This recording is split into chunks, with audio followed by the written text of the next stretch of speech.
Chapter 1. Just crossed over, captured by Qingfeng village. Be gentle, this kid has delicate skin, don't hurt him. He's as thin as a sickly twig, I don't know what the young lady sees in him. What else could she see? It's just that he has a pretty face and some education. Su Changfeng felt a bit dizzy. He clearly remembered working on a difficult problem with several classmates in the lab. Just as everyone was studying earnestly, an explosion suddenly occurred. He didn't even have a chance to react before being engulfed by flames. When he woke up, he found himself in this place. A group of people dressed in ancient clothing was carrying him, bound hand and foot, as if he had entered a theater. Bro, could you please stop for a second? My classmates are still in the lab. Please call the police. Lab? Call the police? You scholars shouldn't be so pedantic. I can't understand a word. Our young lady chose you to be a son-in-law of Qingfeng village. It's her lifetime blessing, saving you from being a miserable teacher. His ramblings did not evoke any sympathy from these people. Instead, they seemed to be educating him, as if they were enjoying a performance, lost in their own world. The young lady doesn't have a son-in-law, yet you're the first. Lucky you. Be good in the village, don't anger the young lady otherwise. You'll regret it. From their words and tone, it was clear they were not just acting, until they carried him into a village. Along the way, he recalled the events leading up to this moment and suddenly realized a serious issue. Under such a large-scale explosion, he shouldn't have survived. Even if he did survive, it shouldn't have been in this situation, but in a hospital. Could it be that I'm already dead? So now I've crossed over? Bang! While he was lost in thought, he was pushed into a room. The door was tightly shut, and several guards surrounded the room, making it impossible to escape. This place had everything: tables, chairs, a fragrant bed, and even a dressing table with a pleasant scent in the air. The most eye-catching were the few calligraphy and paintings hanging on the wall and the writing tools on the table. The bindings on Su Changfeng were removed by these people. Their conversation reached his ears again. Keep this place secure if our young lady comes back and finds him missing. You'll be in trouble. You know what our young lady is capable of. She's someone who can kill a tiger with 3 punches. You don't want to end up like that tiger, do you? The voices outside vaguely reached Su Changfeng's ears. This moment, memories began to surface in his mind, and with the merging of the two, he started to understand the situation. He had crossed over to the body of a poor scholar in Qingping County. Speaking of this scholar, his fate was quite tragic. Despite having extensive knowledge, he offended someone, lost his family fortune, and his parents were brutally killed. He ended up without even enough money to travel to the capital for the imperial examination, barely surviving by teaching in the county. Yet, those people didn't plan to let him go on his way home. He was surrounded and beaten to death in the streets. It was precisely because of this that Su Changfeng had the opportunity to cross over to this world. He never expected that right after crossing over, he would be targeted by a female bandit and brought to this village. This female bandit was formidable. She could kill a tiger with 3 punches.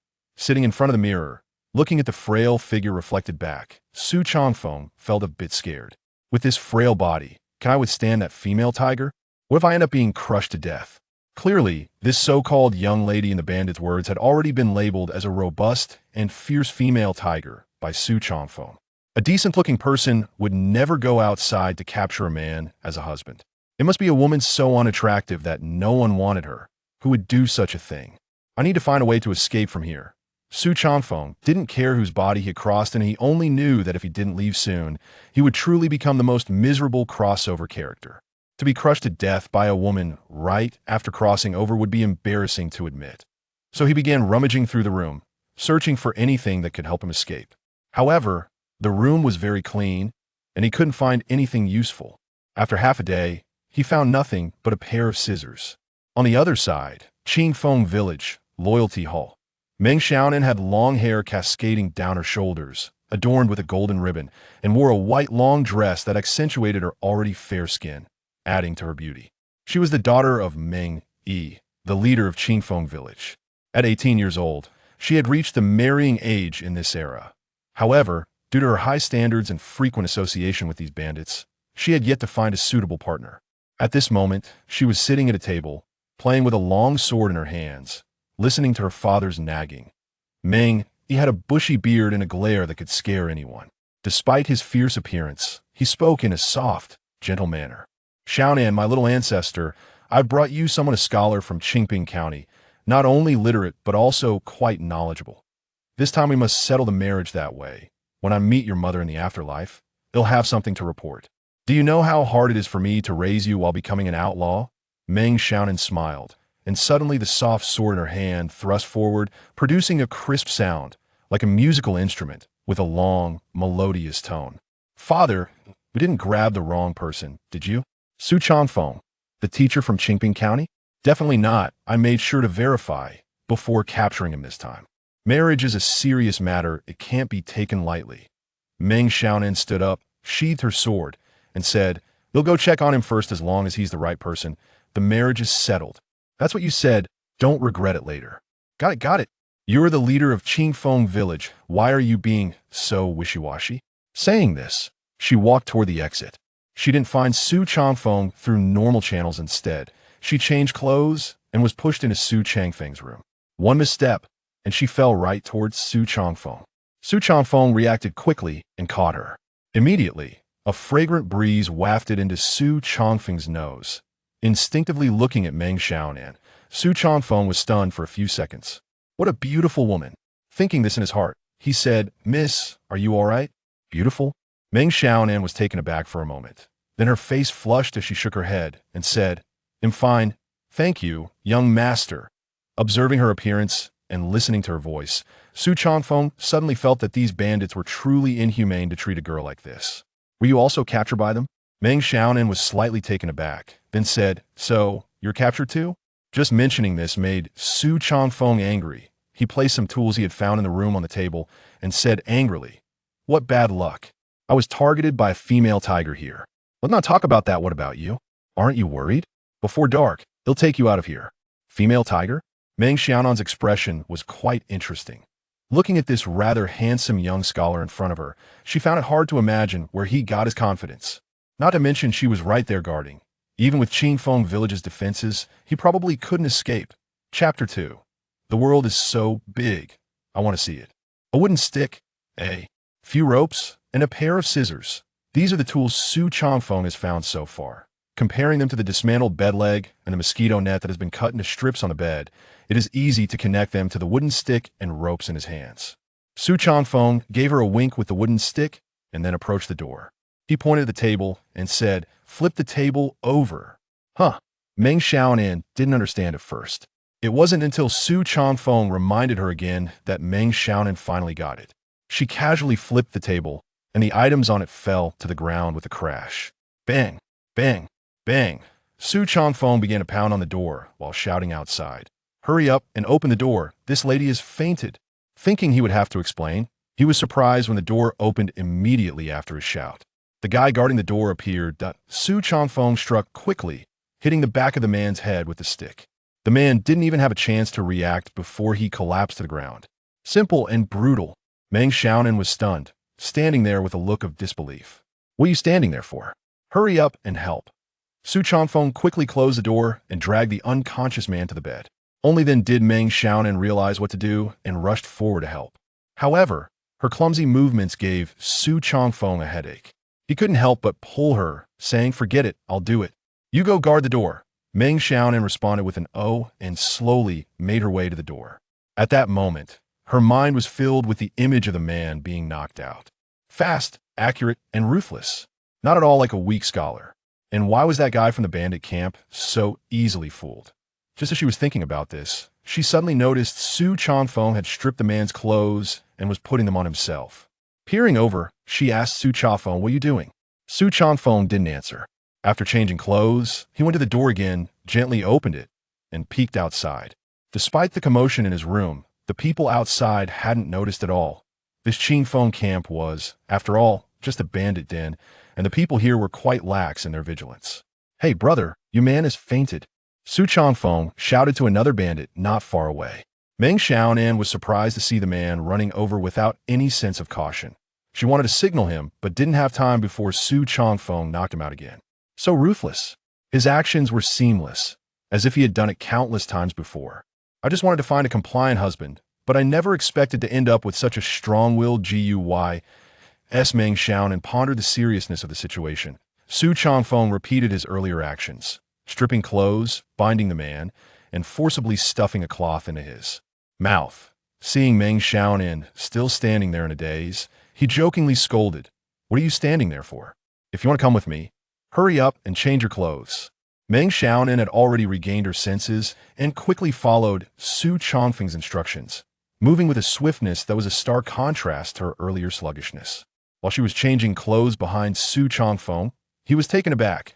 She had been dressed conservatively before, but now that her outer clothing was removed, he realized her figure was quite alluring, with curves that could rival a devil's figure. Soon, Meng Xiaonan had covered herself again, donning men's clothing to make her look more convincing. Su Chongfeng wrapped a headscarf around her and drew a little mustache on her face with a pen. It was surprising with this disguise. Meng Xiaonan couldn't even recognize herself in the mirror. "Young master, are we going out like this?" Meng Xiaonan was a bit uncertain. She thought Su Chongfeng would have some clever plan, but it turned out to be the simplest escape method. "Otherwise, do you want to stay here as a captive?" As he spoke, he was already pulling her and running outside. Feeling Su Chongfeng's broad palm, Meng Xiaonan's face flushed instantly. Though she outwardly rejected his dominance, her heart was quite honest. There was no denying it after being strong for so long. She was exhausted and truly wanted a shoulder to lean on. What woman in this world doesn't want to find a solid arm to rely on? But it's daytime. If we walk out like this, we'll be spotted. Su Chongfeng didn't think much of it, striding confidently through the bandit camp, greeting people as he passed. He looked so at ease, as if he were one of them. "Do you know how many people are in this bandit den?" Su Chongfeng didn't answer, but asked instead. "How many?" Meng Xiaonan looked at him with a strange expression. "More than 2,000. Su Chongfeng said with a smile. "In such a large camp, if two unfamiliar faces appear and move stealthily, they would definitely attract attention. But if those two people act boldly and greet everyone, they would simply be assumed to be relatives of someone or new arrivals to the camp. This is what we call dark under the lamp." Listening to Su Chongfeng's explanation, Meng Xiaonan sighed lightly. It was a simple principle, but not many dared to act on it. Yet Su Chongfeng not only did it, but did so naturally. When Su Chongfeng greeted the bandits earlier, she even had the illusion that he was one of them. It wasn't until Su Chongfeng led her out of the camp that she suddenly came to her senses. Was she really going to let Su Chongfeng escape? No. She was becoming more and more interested in this poor scholar if he really escaped. Wouldn't that mean losing a talent? She began to secretly leave marks to notify the brothers in the camp in her unique way. The sea is vast, allowing fish to leap the sky as high, allowing birds to fly. Once Su Chongfeng confirmed their safety, he suddenly stretched out his arms and sighed. "Hey, you're free now. You don't need me to escort you back, right? Of course, if you want to follow me, I wouldn't mind at all. Who would want to miss having such a beautiful woman follow them?" Meng Xiaonan took off her hat, letting her hair fall freely again. Turning her gaze to Su Chongfeng, she asked, "What about you, young master? What are your plans?" Su Chongfeng laughed heartily. "The world is so big, I want to see it all." "See it all?"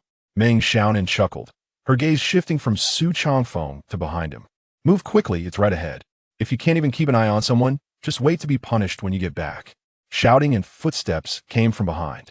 The smile on Su Chongfeng's face slowly stiffened.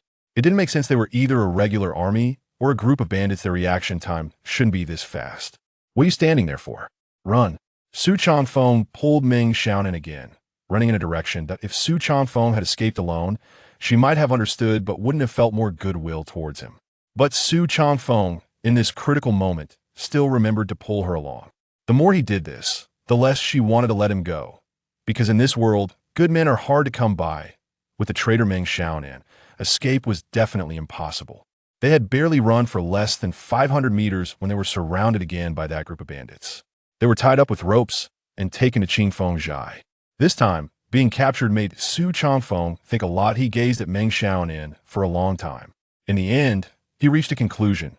This woman was a spy arranged by the other party to be by his side. It was the old tigress using a beauty trap against him. Chapter 3, captured again, waiting to be sat to death still in that same room.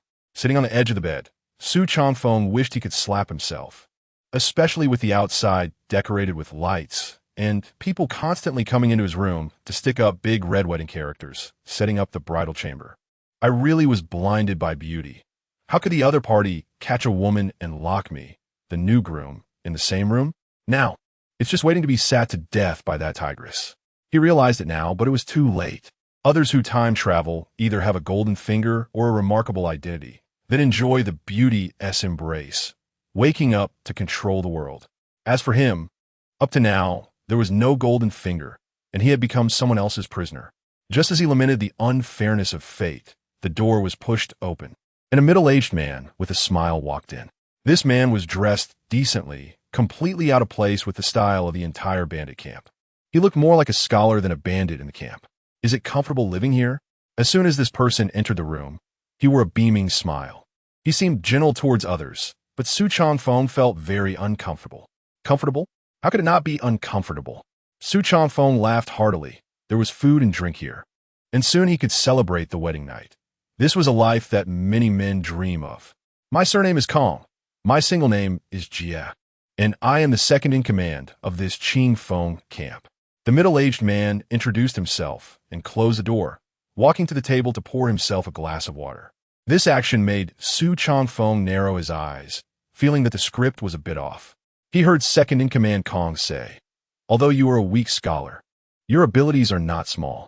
If it weren't for someone leaking information, you would have surely escaped Qingfeng camp safely this time." Su Changfeng was no fool. This second-in-command Kong had hidden meanings in his words. After much contemplation, he also walked to the table, picked up the kettle, and poured himself a glass of water, staring intently at the other party. From a psychological perspective, the guy named Kong in front of him had impure intentions. The first thing he did upon entering was to close the door. Then he calmly poured himself a glass of water. But all of this was to alleviate his own inner tension. Thus, Su Changfeng began his probing. What he didn't expect was that as soon as he started probing, the other party revealed all his cards. It could be said that this second-in-command Kong didn't regard him as a person at all, and didn't want to act in front of him. What does second-in-command Kong mean by this? There is no other meaning. I will help you escape from Qingfeng camp, and you will help me get rid of Meng Yi. Get rid of Meng Yi? Su Changfeng thought he had misheard, and with a bitter smile, he said, "You, as the second-in-command of Qingfeng camp, can't do it. Yet you expect a poor scholar to do it?" He said this, but he had already begun to calculate in his heart. This guy in front of him wanted to get rid of Meng Yi and make him the big boss of Qingfeng camp. And what about him? He wanted to escape from Qingfeng camp and not be sat to death by that tigress. The enemy of my enemy is my friend, regardless of what happens later. Cooperating with this guy in front of him was definitely a good choice. Slap! A porcelain bottle was placed on the table. Brother Su, you may not know, in this Qingfeng camp, there are two powerful forces that make all the brothers in the camp want to rebel, but dare not. Listening to what this Kong said, Su Changfeng glanced at the porcelain bottle and said, "You continue. The first is naturally the big boss Meng Yi. Don't be fooled by his rough appearance. His martial arts are high. If Meng Yi is not eliminated, others will never have a chance to rise. And the second? His daughter, Meng Xiaonan. Tigress?" Su Changfeng blurted out, standing up in shock. His way of addressing Meng Xiaonan even stunned second-in-command Kong for a moment, unable to react. But he quickly laughed and said, "That's right. It's the tigress you mentioned, Brother Su. This tigress has superb swordsmanship. She usually doesn't show her skills. But from what I know, her martial arts are even above Meng Yi's." Huh?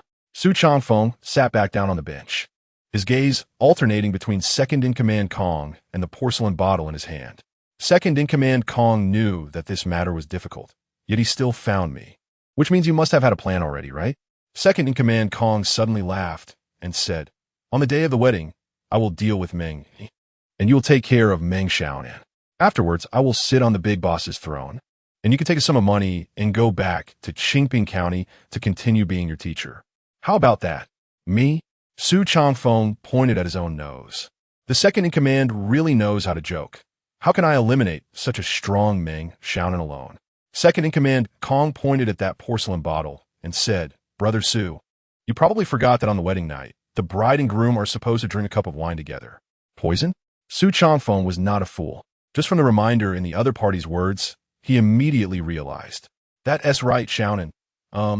That tigress definitely wouldn't think that you could find poison while locked up here, right? Su Changfeng's previously dormant heart was reignited. Until second-in-command Kong left, he was still pondering the possibility of this matter. Kill someone? This was Su Changfeng's first time. and he felt somewhat uneasy. Holding the porcelain bottle, he became more and more nervous. This tigress was highly skilled. What if this little bit of poison didn't kill her?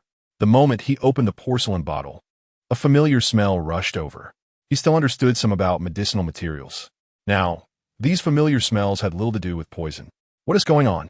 Su Changfeng didn't want to become a wrong ghost just like that. If he became the groom here, although his wife was a bit ugly, at least his life could be preserved. If he fell into the scheme of that second-in-command Kong, losing his life would not be worth it.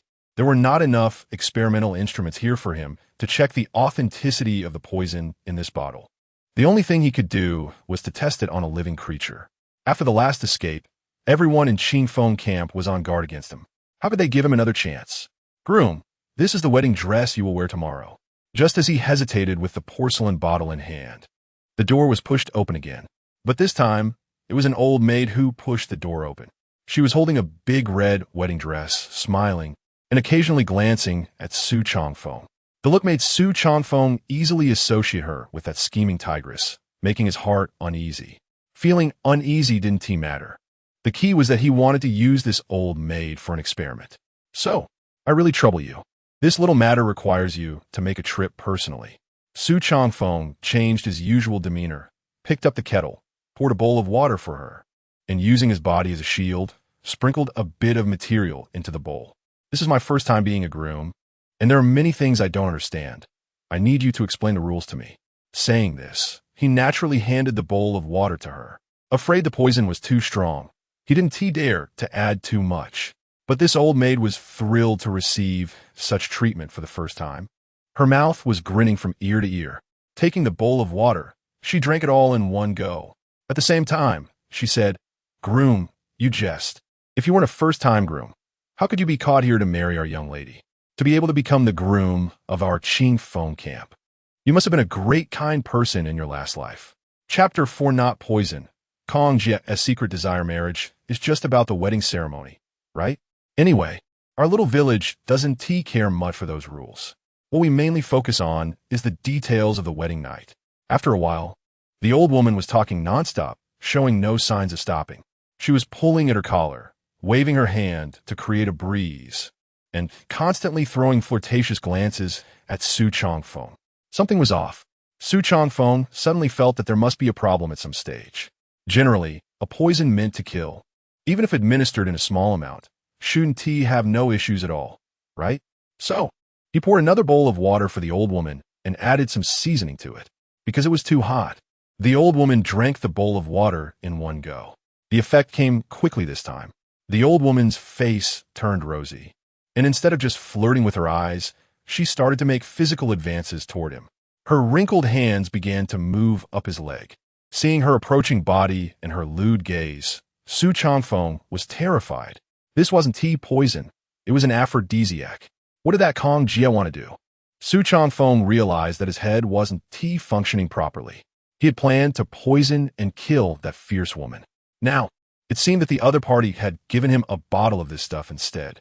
If he really put this drug in the wine, the scene tomorrow night would be predictable even for a fool. At that time, he would really... No. He pushed away the old woman who had wrapped herself around him and began to piece together the entire situation. He was now like a fish on a chopping board. Kong Jie had no reason to help that fierce woman harm him. Since it wasn't to assist that fierce woman, why give him this bottle of medicine? Did she take the wrong one? Or was it simply a sudden lust? He realized that no matter how he thought about it, the situation was not in his favor. Luckily, he had taken precautions beforehand. If he had really put this medicine in the wine tomorrow night, Su Changfeng didn't dare to imagine. At this moment, the old woman came back again and started tearing at his clothes. Fortunately, the dosage wasn't high. Otherwise, the matter would have definitely spiraled out of control. About half an hour later, the effect of the drug wore off, and the old woman, with a flushed face, left the room where Su Changfeng was. As she left, she threw him a flirtatious glance, making Su Changfeng shiver and break out in goosebumps. After figuring out the drug's effects, Su Changfeng no longer had any hopes for Kong Jie. He hid the medicine, sat on the edge of the bed, and fell into deep thought again. No matter what happened tomorrow when the lights went out and his eyes closed, it would still be a woman, right? Once the situation in Qingfeng village stabilized, he could think of a way to escape. After all, it wouldn't be him who suffered. With the knowledge he had, could he not carve out a career in this world? By then, he would find 30 beautiful concubines, be a groom every day for 30 days, and make sure to avenge today's humiliation. After coming to this realization, Su Changfeng clenched his fists, waiting for the wedding to arrive. Qingfeng village. In Meng Xiaonan's boudoir, a woman in her 40s was using a wooden comb to style Meng Xiaonan's hair. Looking at the displeased expression on the beautiful woman's face in the mirror, Meng Xiaonan suddenly smiled. Aunt San, I'm just bringing a son-in-law to our Qingfeng village. It's a great joy. No need for that expression. Hearing her say this, the woman sighed. Aunt San wouldn't know you? If it weren't for your father pushing you, you wouldn't be so impulsive. Meng Xiaonan turned around, took the woman's hand, her smile a bit bitter, and said, marrying anyone is still marriage. Rather than marry someone I can't control, it's better to find a weak scholar, someone I can keep in my hands and do as I please. Is that really how you think? The woman clearly didn't believe her words. Of course. Ensign knows me best, right? The woman shook her head, patted Meng Xiaonan's hand, and said, your father is a rough man. He can't see the implications here, but Aunt San can. Right now, Qingfeng village seems harmonious, but it's actually a pile of loose sand. Your second uncle. Aunt. Before the woman could finish, Meng Xiaonan interrupted her and hurried outside to look around. Seeing no one paying attention, she breathed a sigh of relief and said, some things can't be said recklessly. Recklessly? I'm not saying anything reckless. I know the kind of person Kong Lauer is better than you do. Your third uncle likely died at his hands. Seeing that the woman wasn't going to stop, Meng Xiaonan grew anxious, pulled her aunt, and persuaded. Aunt, I know you're feeling suffocated. I'm currently trying to come up with a solution. What solution? Draw him out, then take the chance to kill him. As she spoke, Meng Xiaonan reached for her waist. Make him act first? Aunt San was momentarily stunned, but quickly reacted, looking at her niece. Xiaonan, are you marrying him because? Aunt, you might not know, my second uncle is not only interested in you. He has his eyes on me too. If I suddenly marry, he will definitely try to sabotage it. At that time, if I kill him, my father and the brothers in the village will have nothing to say. Aunt Sin breathed rapidly, as if she were seeing this niece for the first time. So this Su Changfeng is just a victim of this incident? Of course not. After tomorrow, he will be my husband. I'll do my best to keep him safe. And in the future, I will compensate him. Doing this way, my mother in the afterlife can also rest in peace. And my father won't have to worry about me every day. At this point, Meng Xiaonan remembered her interaction with him yesterday, and a rare blush appeared on her face. This blush was clearly visible to Aunt San. For a moment, she couldn't understand why this niece would show such an expression. Miss, the second in command, has entered the son-in-law's room, originally discussing matters with Aunt San. Meng Xiaonan's expression changed upon hearing this. How long has he been inside? About the time it takes to brew a cup of tea. All right, I understand. You go back first. Treat this as if you didn't see anything. Watching the reporting brother leave, Meng Xiaonan's smile disappeared. Muttering, what does this Kong Lauer really want to do? Aunt San, seeing her lost in thought, couldn't help but remind. Could it be a threat? Impossible. Meng Xiaonan shook her head and said, he has no reason to do that, because he knows that at this point, he has no way to stop me from marrying tomorrow without taking action. Do you mean he wants to join forces with Su Changfeng and take the initiative? Meng Xiaonan shook her head, but this Su Changfeng is just a weak scholar. What use is he? What does he want to use him for some underhanded scheme? Meng Xiaonan took a deep breath and said, as for what tricks are involved, we'll find out tomorrow. She had already arranged everything at the wedding banquet, just waiting for Kong Jia to make his move. As for her marriage with Su Changfeng, as she said earlier, it was just a little surprise in this matter and wouldn't affect the bigger picture. Chapter 5, the wedding begins. A little surprise after the crossing, Su Changfeng never thought that one day he would have a flash marriage. He didn't even know what the bride looked like. Yet tonight, he was supposed to consummate the marriage. Listening to the sounds of drums and gongs outside, feeling the lively atmosphere beyond the door, he felt quite uneasy inside. Because the person was taken back forcefully, the other party was still wary of him. So, throughout the celebration outside. He was the only one wearing a bright red wedding outfit, pacing back and forth inside the room. Two brothers from the village stood guard outside. It wasn't until the wedding ceremony that someone specifically guarded him and took him to the proper place. This was his first close encounter with the bride, and also his first contact with the core members of Qingfeng village. What relieved him was that the bride was not as stout as he had imagined. At least, she had a pretty slim figure. Although her face was covered by a red veil, Su Changfeng was already quite satisfied. A good figure was enough. He could just avoid looking at her face later. As he was led to the bride, he noticed the big, bearded man sitting in the main seat, along with Kong Jie sitting not far away. Su Changfeng knew that the person sitting in the main seat was Meng Yi, the chief of Qingfeng village. Amidst the continuous noise around him, while he was sizing up these people, the wedding ceremony had already begun. Bandits were indeed bandits. During the ceremony, they forcibly pressed his head down. Their rough behavior made Su Changfeng extremely uncomfortable. What a familiar fragrance!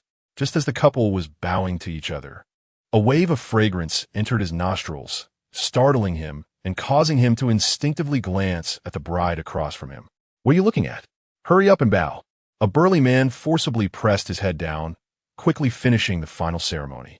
According to the normal process, he was supposed to drink with the guests afterwards.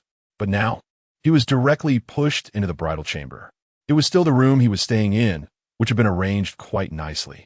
When he was forcibly pushed into the room, the bride was already sitting on the wedding bed. Bang! The door closed, leaving just the two of them in the entire room. He turned a glance at the door behind him, listening to the loud laughter outside, feeling anxious. It wasn't dark yet. Could they really be consummating the marriage at this moment? Who could handle this until tomorrow morning? While thinking this, he had already arrived at the table, pouring himself a glass of wine and downing it in one gulp. He didn't notice that behind him, the bride had already lifted the red veil and was smiling at him. Cough, cough. Meng Xiaonan intentionally coughed a couple of times to attract his attention. Unfortunately, he only glanced back once before turning away again. His actions made Meng Xiaonan quite displeased, so she took the initiative to speak. Hey, on a day like today, are you just going to sit there? As soon as she said this, Su Changfeng suddenly turned back, staring intently at the bride in front of him. He was all too familiar with that voice. She was the first woman he encountered in this world, and they had spent the most time together. Swish! The veil was lifted, revealing Meng Xiaonan's true appearance. With a touch of makeup and that bright red wedding dress, she looked breathtakingly beautiful. What? You don't recognize me so soon? Seeing Su Changfeng staring at her, Meng Xiaonan suddenly burst into laughter. She didn't act like a bride at all, casually sitting down at the table and pouring herself a glass of wine.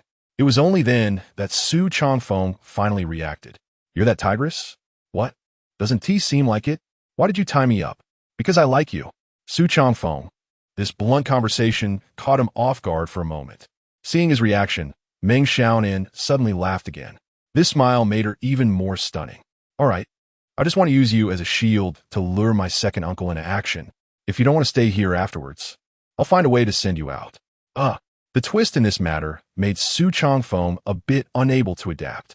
The second uncle you mentioned, is that Kong Jie? You know, of course I know. He will take action this afternoon. At this point, seeing Meng Xiaonan staring at him, Su Changfeng casually took out the porcelain bottle from his pocket and said, You're part of his plan too. This is what he gave me. Meng Xiaonan kept staring at Su Changfeng, thinking he wouldn't be able to accept knowing her true identity. She didn't expect him to maintain his composure and keep talking to her. This surprised her quite a bit. And why did you tell me this? No kidding. That old guy told me it was poison, but he actually gave me a bottle of aphrodisiac. How could I fulfill his wish of targeting my wife? Meng Xiaonan was momentarily stunned, clearly surprised by Su Changfeng's words. Wife, let us save the heart-to-heart talk for later. It's our wedding night now. Don't you think chatting like this is a bit unusual? Su Changfeng changed the subject, catching Meng Xiaonan off guard. What do you mean? Su Changfeng rubbed his palms together and chuckled. You guys kidnapped me because you were interested in my looks, right?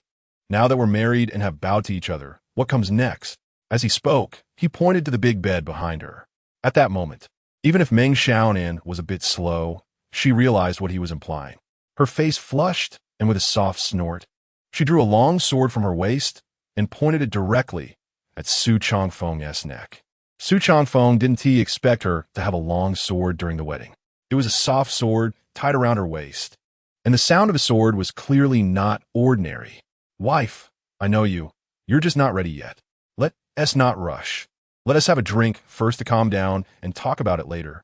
As he spoke, he proactively poured her a glass of wine and pushed it toward her, simultaneously tilting his head away from the soft sword, being cautious as if afraid that her grip would slip and cut his skin. Seeing that she still wouldn't move the sword away, Su Changfeng said again, "Hey, Qingfeng village is a bandit den. Have you ever thought about clearing its name?" Swish! The soft sword moved away from Su Changfeng's neck, and Meng Xiaonan looked at him with a smile. "What do you mean by clearing its name?" "It means turning this place into an officially recognized area. So no matter how big we develop, they won't send troops to besiege us." As soon as these words came out, Meng Xiaonan suddenly stood up. "Do you have a way?" Cough, cough. This time it was Su Changfeng's turn to cough and shift his gaze to the wine jug on the table. The meaning was clear. He wanted Meng Xiaonan to apologize to him. Just as Meng Xiaonan was gritting her teeth, preparing to pour him a drink, a sudden sound of fighting erupted outside. Oh no, they've started fighting outside. At this moment, Meng Xiaonan had no mind to flirt with Su Changfeng anymore. She grabbed him and pushed open the door, running outside. However, just as she opened the door, two steel blades swung towards them. Chapter 6. Ruthless and Merciless. The father-in-law is severely wounded. Meng Xiaonan reacted quickly, grabbing Su Changfeng's arm and pulling him behind her. She then kicked out, knocking the steel knife from one of the attacker's hands. "Uncle Beard, you guys." Uncle Beard was an elder who had treated her well in the past, but now he was drawing a blade against her. Meng Xiaonan felt an indescribable bitterness in her heart. "Miss, we don't want this either. The second-in-command has promised us more," Uncle Beard said as he swung the steel knife at Meng Xiaonan again. The two attackers had a clear target and completely ignored Su Changfeng's presence, launching a fierce assault on Meng Xiaonan. She was clearly restricted in her movements and felt somewhat frustrated by the fight. Even so, she quickly incapacitated one of them with just 3 moves. Looking at the young man lying motionless on the ground, and then at the steel knife beside him, Su Changfeng picked up the weapon without hesitation. "Little brother, the second-in-command has ordered that if the plan fails, we must kill her together." The man Meng Xiaonan called Uncle Beard, seeing Su Changfeng wielding the long knife, seemed to seize an opportunity and shouted at Su Changfeng. Su Changfeng was bold. In this situation, he dared to approach, completely unlike a weak scholar. "Don't worry, I know what I'm doing," Su Changfeng said with a smile, moving closer to the two men. Just as Meng Xiaonan looked at him in disappointment, Su Changfeng plunged the steel knife into Uncle Beard's back with a squelch. "You!" Uncle Beard's face was one of confusion as he looked at the knife piercing through his body, feeling more unwilling than anything else. "She is my wife." Who the hell would point a knife at their own wife? It was Su Changfeng's first time killing someone, and he didn't expect to be so decisive. He felt no discomfort at all. In fact, he felt there was nothing wrong with it. This might be related to his identity as a time traveler. Subconsciously, he felt he did not belong to this world, so he had little guilt when killing. To ensure the kill, he pulled the knife out and stabbed again. 2 consecutive stabs ended Uncle Beard's life, with the man's strength offering no resistance at all. Su Changfeng shouted to Meng Xiaonan, "What are you standing there for? He was about to kill you, and you're still entangled with him? Hurry up and find your father. Something's off today, and Kong Jie is more prepared than you." Su Changfeng shouted, but inwardly he was cursing. Earlier, Kong Jie had said this woman was strong, one of the best in the stronghold. Now, it seemed anyone in the stronghold could fight her for a few rounds. Where did that prowess go? As soon as he finished speaking, he instantly pulled Meng Xiaonan back to reality. Without even having time to pay attention to Su Changfeng, she rushed towards the wedding venue. Seeing this, Su Changfeng calmly wiped the blood off the steel knife on his clothes.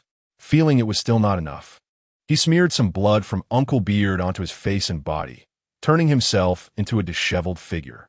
Despite Su Changfeng's reminder, it was too late. When Meng Xiaonan arrived at the scene, chaos had already erupted. People were lying everywhere, and even her father was on the ground, struggling to get up. Blocking Meng Yi was Meng Xiaonan's third aunt, Zhao Sanyang. At this moment, Zhao Sanyang also bore multiple wounds. If it weren't for Kong Jie being lustful and wanting to take Zhao Sanyang into his harem, how could she have held him off for so long? Why bother? Kong Jie, holding a steel knife, licked his lips, his eyes filled with possessiveness as he looked at Zhao Sanyang. Meng, he is done for. And your daughter is probably in trouble too. From now on, this stronghold will be under the Kong name. Come with me, and you'll live well. Better than you do now. Zhao Sanyang gripped the steel knife tightly, turning to look at Meng Yi, who was struggling to stand, her eyes reddening. Kong Lauer, he is your sworn elder brother. Bullshit elder brother. Kong Jie sneered, recalling how they had established Qingfeng's stronghold, promising to share wealth. Yet he had always held the position of the leader. I can only be called Kong Lauer for my whole life. And what about the third brother? My husband is. Him? Kong Jie seemed to have endless grievances, raising his voice a bit. He knew I liked you, yet he got ahead of me. Did he ever consider my feelings? So he deserves to die. So you really killed him? If I don't kill him, I can never forgive myself for the rest of my life. No matter what choice you make, Meng Yi cannot escape death today. First, I will deal with him. Then I'll take care of his precious daughter. Thinking of Meng Xiaonan, who was still waiting for him in the bridal chamber, his body ignited with heat. There was no time to waste with the opponent. He swung the steel knife mercilessly at Zhao Sanyang. The disparity in strength was already significant. Once Kong Jie exerted his full strength, Zhao Sanyang had no power to resist. Within a few moves, she was sent flying, crashing hard beside Meng Yi.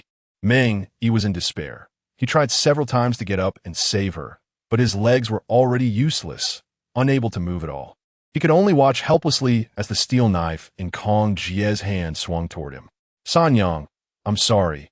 I'm sorry to the brothers who fought alongside me. With that, he closed his eyes, ready to face the judgment of death. He had lived a glorious life, never expecting to die by the hands of his own brother. And on his daughter's wedding day, no less. Dad! Just as he closed his eyes, Meng Xiaonan rushed over, breaking through layers of obstacles to block Kong Jie's fatal blow. As soon as she appeared, the remaining brothers who were entangled in fights all ran towards her. Looking at the little more than 100 remaining brothers, Meng Xiaonan's eyes instantly turned red. Miss, we've been tricked. Kong Lauer has turned our brothers against us. They are all dead. A voice called out beside Meng Xiaonan. Looking at the person in front of her, Meng Xiaonan clenched her fists, her nails almost digging into her flesh. Kong Jie had not expected Meng Xiaonan to come out. Seeing her current appearance, vibrant and lively, it was evident she did not look like someone who had taken drugs. Xiaonan, you. Before he could finish, another figure dashed over, wielding a steel knife, already panting heavily from a short distance. Running and shouting, second in command, this woman has been plotting all along. Uncle Beer died, trying to save me. It was Su Changfeng who came running. Seeing his disheveled appearance and hearing his words, Kong Jie cursed him as a fool. However, he still said, no problem. Even if the King of Heaven comes today, this Qingfeng stronghold will still be under the Kong name. Su Changfeng had already reached behind Kong Jie, pointing at Meng Xiaonan with anger. Second in command, this tigress is really powerful. I'm here to help you. Kong Jie turned to look at Su Changfeng, his eyes filled with mockery. No matter how much he could put on a show, he had lost his temper and said impatiently, all right, just stand aside. This is none of your business. Chapter 7. Kong Jie's death. The actions of the weak scholar Su Changfeng made everyone feel disgusted. Meng Yi did not expect that even his own son-in-law would betray him. Zhao Sanyang came to Meng Yi's side, looking at Meng Xiaonan with despair, feeling that her niece was being wronged. Even Meng Xiaonan's gaze towards Su Changfeng had subtly changed. However, at this moment, she still held some hope for Su Changfeng. Not to mention these people, even those on Kong Jie's side found his flattery increasingly irritating. What did it matter to Su Changfeng if others were annoyed? He was only thinking about quickly resolving the current trouble. Only when the turmoil in Qingfeng village was settled would his safety be sufficiently guaranteed. So he used the same trick again, taking advantage of Kong Jie's contempt for him and the fact that all of Kong Jie's focus was on Meng Xiaonan. And he once again thrust his steel knife out. No one expected that a formidable figure like Kong Jie would be backstabbed by a weak scholar. Su Changfeng miscalculated. He underestimated Kong Jie. Just as he prepared to strike again to kill Kong Jie with the same method he used on the big bearded man, Kong Jie countered with a knife, slashing diagonally at him. Unable to evade, Su Changfeng suffered a deep wound at his waist. Fortunately, Kong Jie was severely injured. Otherwise, that strike could have taken his life. Careless, Su Changfeng dropped the steel knife and retreated quickly. At this moment, Meng Xiaonan seized the opportunity, drew her soft sword, and lunged toward Kong Jie. Kong Jie, who was already not a match for Meng Xiaonan, could not withstand her attack now that he was severely injured. The fighting, which had already paused, resumed once more. Zhao Sanyang, who misunderstood Su Changfeng, reacted in time and pulled him to a safe place. Why are you so foolish? He is highly skilled. You are just a scholar. She didn't know what else to say. On the contrary, Su Changfeng grimaced in pain, covering his wound and looking at Zhao Sanyang. Forcing a smile, Kong Jie wants to kill my wife. I will block him with my life. What is wrong with being a weak scholar? As long as the method is right, I can still kill him. We said this. Not only was Zhao Sanyang moved to tears, but even Meng Yi, who was lying nearby, was impressed by his actions. All the words turned into 3 words: good son-in-law. The whole operation revolved around Kong Jie. At this moment, Kong Jie had not even exchanged 2 moves with Meng Xiaonan before she sealed his throat with a sword. As he died, he was filled with unwillingness, and his gaze towards Su Changfeng was full of hatred. With Kong Jie dead, the battle situation changed dramatically. Meng Xiaonan joined the fray as if in an uninhabited realm, quickly eliminating several people. Holding her soft sword, her graceful figure danced among the crowd, leaving Su Changfeng dumbfounded. It was not until this moment that he realized how high her martial arts skills were. Xiaonan is fine. This battle should come to an end. Meng Yi finally breathed a sigh of relief. He was very confident in his daughter. Sure enough, under Meng Xiaonan's leadership, those who had been persuaded by Kong Jie could no longer endure the speed of death and gradually gave up their resistance. They could rebel with Kong Jie, but they also had families. Now, by abandoning the attack, they might still secure a way out for their families. If the fighting continued, the next outcome would surely not be any better. Gradually, more and more people gave up, and the battle finally approached its conclusion. Looking at Meng Xiaonan standing there with her long sword, Su Changfeng felt extremely excited. This woman was not only beautiful, but also possessed incredible strength. Just based on what she had just done, even if he did not intervene, she could resolve this turmoil. Unfortunately, this woman had courage without strategy and was too overconfident. It was precisely because of her confidence that it almost cost his father-in-law his life. Brother, what do you plan to do with these people? Zhao Sanyang, seeing the situation stabilize, helped Meng Yi tend to his wounds while glancing at Meng Yi. The look in her eyes, perhaps others could not see anything, but Su Changfeng saw through it completely. This Zhao Sanyang had deep feelings for this bandit leader. Meng Yi then turned his gaze to Su Changfeng. Good son-in-law, your contribution this time is the greatest. How do you think this matter should be handled? As soon as these words came out, Zhao Sanyang's hands stopped moving, staring blankly at Meng Yi, seemingly not understanding what he was thinking. Observing Su Changfeng, he was extremely excited. With this single act from Meng Yi, the injury he sustained was worth it. Not to mention, he had already established a foothold in Qingfeng village and in this world. Your Excellency is joking. This merit is too great for me to claim. Though he said he wouldn't claim it, who knew how proud he felt inside. Meng Yi was now inquiring about his opinion, clearly wanting to test his ability and assess him. Thus, he endured the pain in his waist and said, I believe these people were misled by Kong Jie and do not deserve death. However, since they can rebel once, if another Kong Lauer comes again, they will revolt once more. Su Changfeng's words not only made Meng Yi frown, but also made Zhao Sanyang's expression strange. He had said both good and bad things, but he should at least mention a plan. Seeing their expressions, Su Changfeng could naturally guess what they were thinking. He continued, therefore, my suggestion is to let these people take their families and leave Qingfeng village completely. Meng Yi nodded slightly, about to speak when Meng Xiaonan returned. As soon as she came back, she heard Su Changfeng's words and, while helping Meng Yi treat his wounds, began to refute Su Changfeng's suggestion. Dad, I do not agree with his idea. Su Changfeng had a strange expression on his face, looking at Meng Xiaonan, whose eyes were filled with tears as she carefully helped Meng tend to his wounds. Looking at his own wound that had not stopped bleeding, a wave of bitterness surged in his heart. Since Xiaonan disagreed, then let it go. Su Changfeng endured the pain and forced a smile. Although he had already said to let it go, he still added, however, I still maintain the suggestion of being cautious. Sometimes, a single mouse can spoil a whole pot of soup, just like Hong Jie.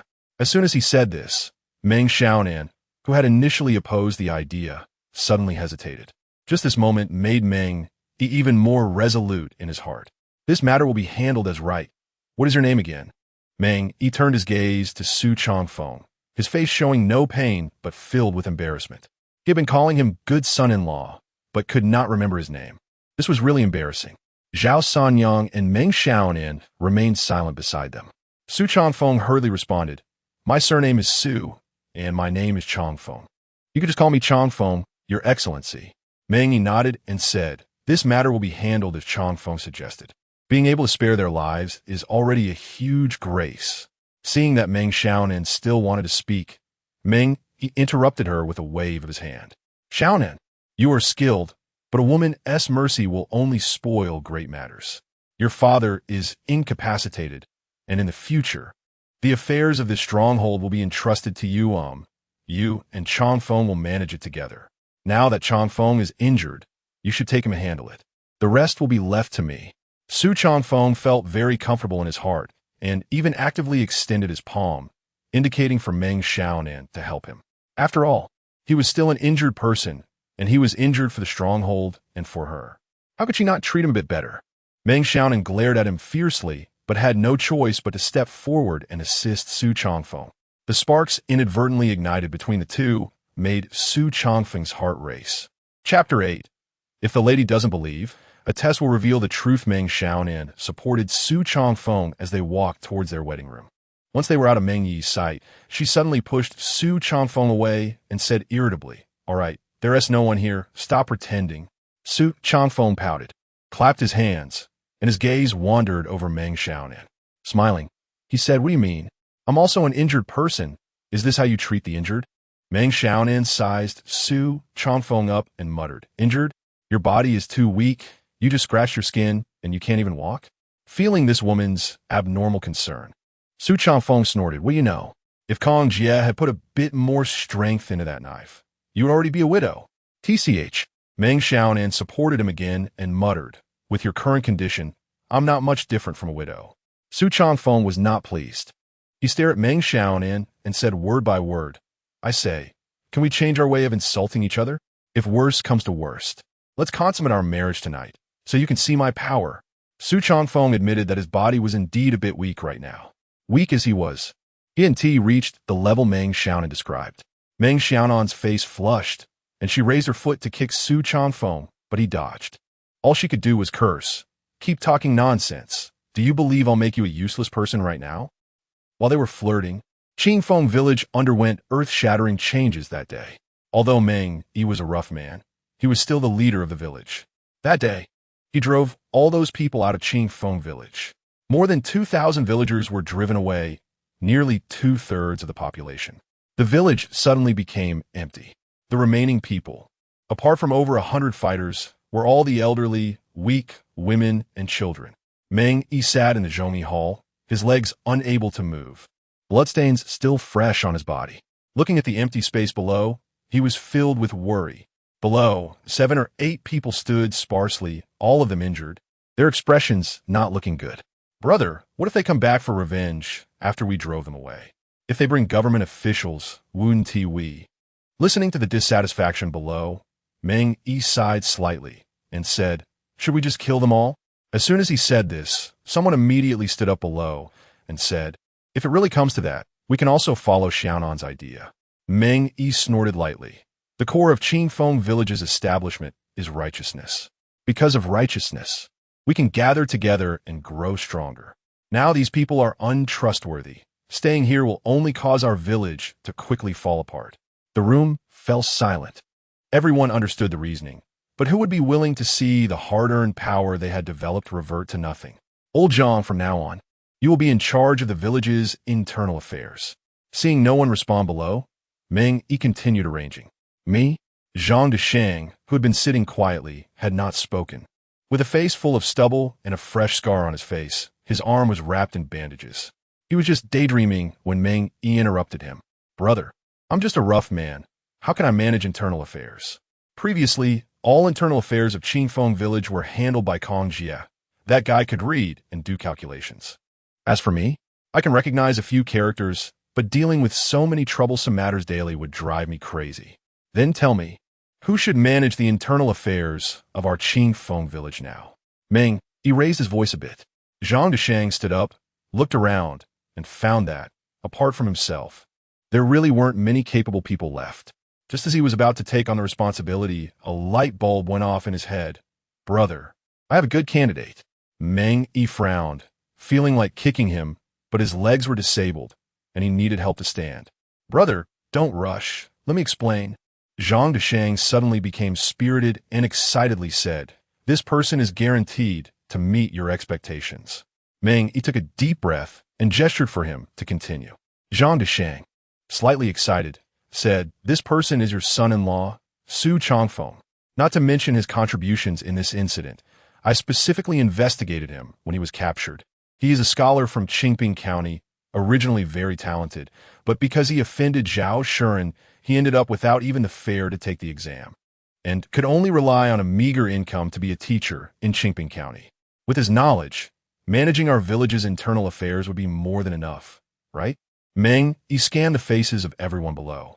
Seeing no one speak up, he said, "He is just a weak scholar. I'm afraid people won't trust him, right? What is wrong with being a weak scholar? All we need is his brilliant mind. Old Zhang, will handle the martial side, and with Xiaonan backing him up. Who would dare to be disobedient?" When Zhang Deshang said this, his gaze also swept over the other people in the Zhongmi Hall. Since the matter had come to this point, Meng Yi also had the same thought. What else could the others say? To put it bluntly, this was Meng Yi's family matter, and they were just here to show face. Brother, don't hesitate any longer. You just need to nod, and I will go bring him here right now. Zhang Deshang said, preparing to leave. Meng Yi was startled and quickly stopped him. Why are you so impulsive? Even if I agree, we can only find him tomorrow. Why tomorrow? Today. Of course, today is his and Xiaonan's big day. If you bring him here, do you want Xiaonan to spend the night alone? As soon as Meng Yi said this, everyone else started to laugh. Zhang Deshang turned beet red, scratching his head. I was too impulsive. Then let us do it tomorrow. We'll discuss it again tomorrow afternoon. Afternoon? Do you really think that injured Su Changfeng has such strong combat power? At this moment, he was sitting by the wedding bed, enjoying Meng Xiaonan's treatment. His eyes were sizing up Meng Xiaonan. That graceful figure, undulating like waves, made it hard for him to look away. If it weren't for his inferior strength, he might have pounced on her. The accidental touch of her palm even made his heart race. Once the wound on his waist was treated, he could no longer hold back. My lady, it's our wedding night. Can you really bear to sit here all night? Meng Xiaonan was slightly taken aback and instinctively maintained a distance from him. Adjusting her clothing, she asked warily, what do you want to do? You know what I want to do.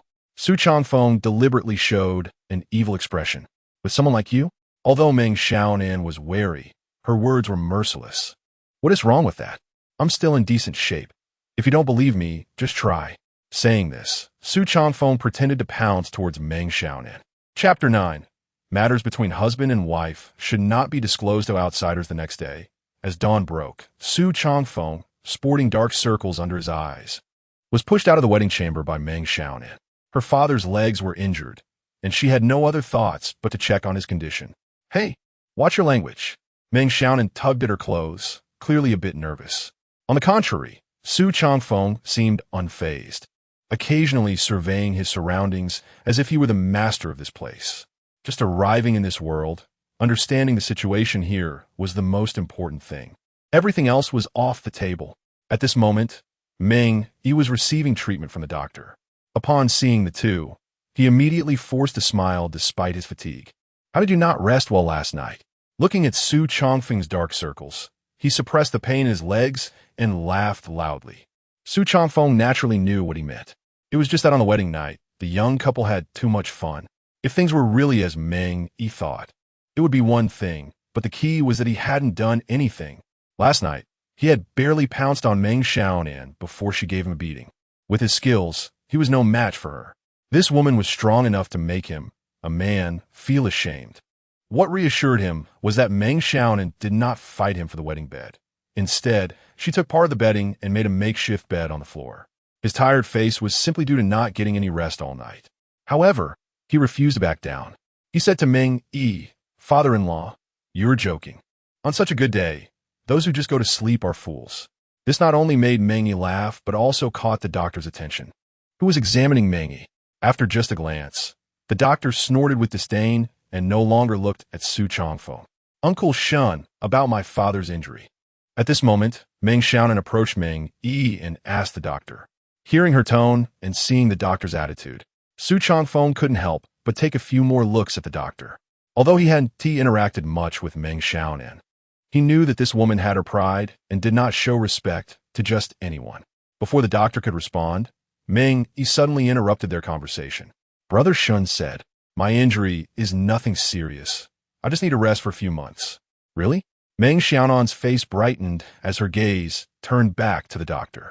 The doctor chuckled and glanced at Meng Yi, saying, "I never said that." Meng Yi laughed it off, saying, "Well, the meaning is about the same." The doctor did not elaborate, and Meng Xiaonan did not ask further.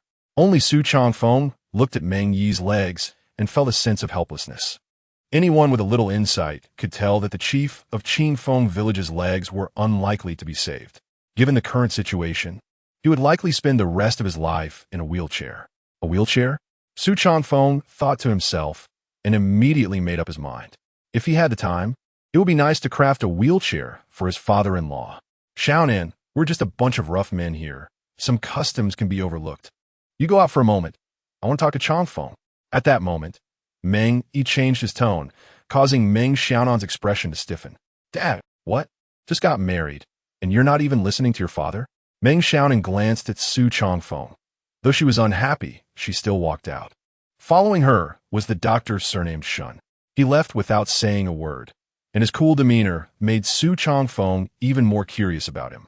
As soon as the two left, Meng Yi's expression changed. He gestured for Su Changfeng to sit in front of him. Su Changfeng knew that Meng Yi had something important to discuss, so he was not polite at all. He even guessed what Meng Yi was going to say. Sure enough, Meng Yi went straight to the point. "Do you know why I kept you here and sent Xiaonan away?" Su Changfeng turned his gaze to Meng Yi and said, "About your leg." "Let us not talk about my leg. I'm talking about your matters now." Su Changfeng sighed slightly and said, "If I'm not mistaken, it should be related to Kong Jie, right?" Ignoring Meng Yi, he continued, "Kong Jie, as the second in command of this village, though not holding real power, plays a crucial role. This time he has defected with so many people, and many important positions are left unattended. So you wanted to take over Kong Jie's position?" Meng Yi frowned and stared at Su Changfeng. If Su Changfeng hadn't guessed it, he might have felt a little better. But Su Changfeng's guess was spot on, which made him suspicious, wondering if Su Changfeng had deliberately persuaded him to drive those people away.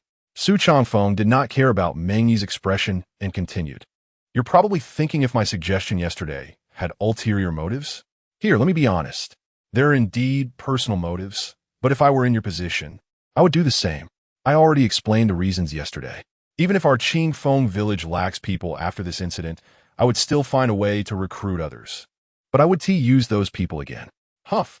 Meng Yi recalled Zhang Deshang's words from yesterday. His son-in-law, in certain aspects, was indeed talented. "So what do you mean now?" Meng Yi tried to move, but the place he was sitting did not allow him to move freely.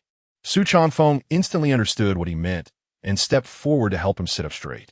At the same time, he said, "This heavy responsibility on anyone in the village could crush them. Although I'm not talented, I can take over this responsibility, so you don't need to worry at all." Slap. Meng Yi slapped the armrest of the chair, looking somewhat excited. "All right then. At noon during the meeting at Zhongyi Hall, I will hand over the internal affairs of Qingfeng village to you." Internal affairs? Su Changfeng was taken aback, thinking Meng Yi had misspoken.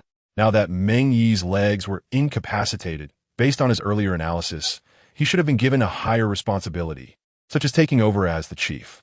At the very least, he should be made the second in command. Why had it turned into internal affairs? What? Do you have other opinions?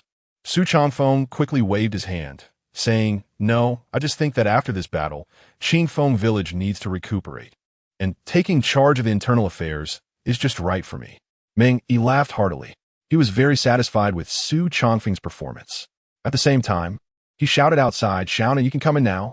Meng Xiaonan, who had been eavesdropping outside, immediately opened the door and rushed in upon hearing this. As soon as she entered, she immediately expressed her opinion. "Dad, even if his abilities are strong, isn't it a bit hasty to give him such great power right from the start?" "Hasty?" Meng Yi snorted. "You beat up your husband on your wedding night, and I haven't settled that score with you yet. Tonight, I will have someone keep watch. If there's another incident, just wait. Watch." Su Changfeng was startled. Matters between husband and wife should not be disclosed to outsiders. If someone was keeping watch, would his wife obediently misbehave? Chapter 10. When angry. Meng Xiaonan is fierce. Meng Xiaonan's concerns were in vain. Su Changfeng successfully took over the internal affairs of Qingfeng village. This meant that from this moment on, he could make decisions on many matters concerning Qingfeng village. The responsibility was huge, but it suited Su Changfeng perfectly at this moment. Although Qingfeng village was not large now, having this identity allowed him to showcase his abilities. Moreover, with Meng Yi now disabled, the authority of the head of the family had significantly diminished. Of course, even if the other party's legs were not disabled, he was still his father-in-law. A son-in-law has some authority. As long as he didn't make any fundamental mistakes, he would be fine in Qingfeng village. The moment Su Changfeng stepped out of the loyalty hall, he felt relaxed and liberated. The shackles brought by his crossing were mostly lifted. The remaining small part was the woman beside him. Power, money, and beauty. The first two were easy, but the latter required some skill. "Hey, do you still remember what you said earlier?" Just as he was feeling emotional, the stunning Meng Xiaonan spoke up. "We are now husband and wife. Even if you are unwilling in your heart, you have to act a bit, right? At least the way you address me should change. Otherwise, if your father finds out, you won't have a good outcome." After gaining real power, Su Changfeng's tone had changed. This change made Meng Xiaonan very unhappy, but she had no way to deal with it. After all, Su Changfeng now had someone backing him up. She believed that as long as they argued and didn't make any fundamental mistakes, her father would definitely stand on Su Changfeng's side. "Stop playing with words. Just tell me, does what you said back then still count?" Su Changfeng stopped and stared at Meng Xiaonan, chuckling. That gaze made Meng Xiaonan feel particularly uncomfortable. Clearly, she was much stronger than Su Changfeng, yet she always found herself at a disadvantage with him. She felt something was off, but couldn't pinpoint what it was. Feigning ignorance, Su Changfeng said, "What did I say?" As soon as he said this, Meng Xiaonan instantly got angry. "You said you could let Qingfeng village go out and no longer be looked down upon." Su Changfeng shrugged and replied, "I did say that, but I'm not the head of this place. Some things can't be done just because I want to. I need support." "Support?" Meng Xiaonan snorted. "My father has already let you manage the entire internal affairs of Qingfeng village, and he might as well have handed the head's position to you. Isn't that enough support for you?" Su Changfeng shook his head. "Not enough, far from it. At least you are still on the opposing side, and the brothers in the village are still somewhat unconvinced by me." Meng Xiaonan was so angry that she could hardly contain herself, but had no way to retaliate. She could only say helplessly, "Fine, tell me, what do you need to fulfill your promise?" Su Changfeng walked forward with his hands behind his back, his smug demeanor making Meng Xiaonan want to beat him up again. "Xiaonan, first tell me, what level does our village belong to in Qingping County?" Meng Xiaonan was taken aback for a moment, then began to think. After just a few seconds, she responded, "In the entire Qingping County, there are at least more than 10 villages like ours, big and small. In terms of financial resources and strength, we are undoubtedly the best." Meng Xiaonan was quite proud of this. However, upon hearing this, Su Changfeng curled his lips and said, "The bird that sticks its neck out gets shot. Don't you think the county magistrate has considered getting rid of us?" "He dares?" Meng Xiaonan snorted. Even if he had 10 times the courage, he wouldn't dare. Su Changfeng chuckled and said, "He didn't dare before, but now the strength of Qingfeng village has at least halved." Meng Xiaonan instantly fell silent. Seeing her speechless, Su Changfeng continued, with Kong Jie dead and serious internal strife within Qingfeng village. What we need to do now is to protect ourselves. So, starting today, we must instruct the brothers in the village to be cautious and not engage in illegal activities. But what will we eat? Meng Xiaonan clearly expressed her dissatisfaction with Su Changfeng's plan. If the bandits don't rob, how will they have food to eat? They were relying on the more than 100 brothers in the village to support their families. They would eat what they had before, just like before. You're just standing there saying this, but if bandits don't steal or rob, then they're no longer bandits. They'll starve to death sooner or later. Meng Xiaonan's theory was an extreme conflict with Su Changfeng's. Su Changfeng was amused by this foolish woman. He stopped again, stared at her, and corrected her. Today, I must correct one thing for you. Stealing and robbing is what low-level bandits do. If we want to get out of our current predicament, we must use advanced methods. Meng Xiaonan was also angry, crossing her arms and staring at Su Changfeng, eager to hear his lofty views. Su Changfeng was not the least bit intimidated and continued. Low-level bandits steal and rob every day, living in fear of official crackdowns, leading a life on the edge. In contrast, high-level bandits can use many legitimate methods to make money. For example, opening a money house, becoming a grain merchant, purchasing land to collect substantial commissions. The main thing is that they can operate in both the black and white markets, with strong power that makes the black side afraid to touch us. And they grasp the economic lifeline that makes those in power reluctant to act against us. Meng Xiaonan was left dumbfounded by his words, staring blankly for a long time before she could react. What you're talking about is a businessman, right? Businessmen can easily be bullied, so we won't be businessmen. We are bandits, just with a more advanced way of robbing. Gulp. Meng Xiaonan took 2 steps back, her expression changing, and even her tone of voice shifted. But we don't know how to do what you said. Su Changfeng chuckled. If we don't know, we can learn. If we don't understand, we can ask. As long as I know how, that's enough. Meng Xiaonan clenched her fists, biting her red lips, as if making a significant decision. A few seconds later, she suddenly raised her head, revealing a look of determination in her eyes. Okay, I will arrange this right away. From today on, the brothers in the village will not steal or rob, and will prepare to live peacefully. But I will make it clear in advance, if you let us go hungry, the responsibility will be entirely on you. I will take your life to explain to the brothers in the village. After saying that, she turned and left, completely forgetting that she and Su Changfeng were still husband and wife. Watching her departing figure, Su Changfeng smiled broadly. This woman even looked quite impressive when she was angry. Fierce and fierce, completely unrelated to the term mother tiger. Earlier, he was worried about how to convince her. Now it seemed he had overthought it. Just as Meng Xiaonan had said earlier, these people had long forgotten other skills besides robbing. With someone like him, a modern person, suddenly appearing among these bandits. It was like having cheat codes. Chaos ensued. Chapter 11. Easy to deceive and obedient. Zhang Taijun on that day. Meng Xiaonan quickly conveyed Su Changfeng's orders. This led to a lot of discontent among many people. They were bandits. It was one thing to stop them from stealing, but to prevent them from robbing? What were they supposed to eat? Wasn't this equivalent to taking away their livelihoods? As a result, the dissatisfaction in Qingfeng village grew louder, all directed at Su Changfeng.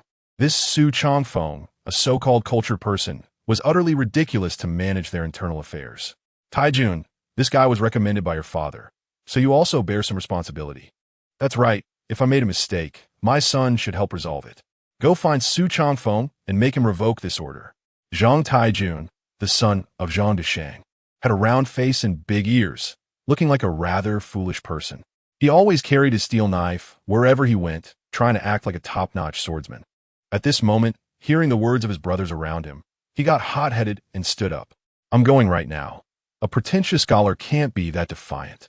Just as he started to leave, he was met with agreement from others behind him. Right? This scholar is not only pretentious, but also robbed our Xiaonan.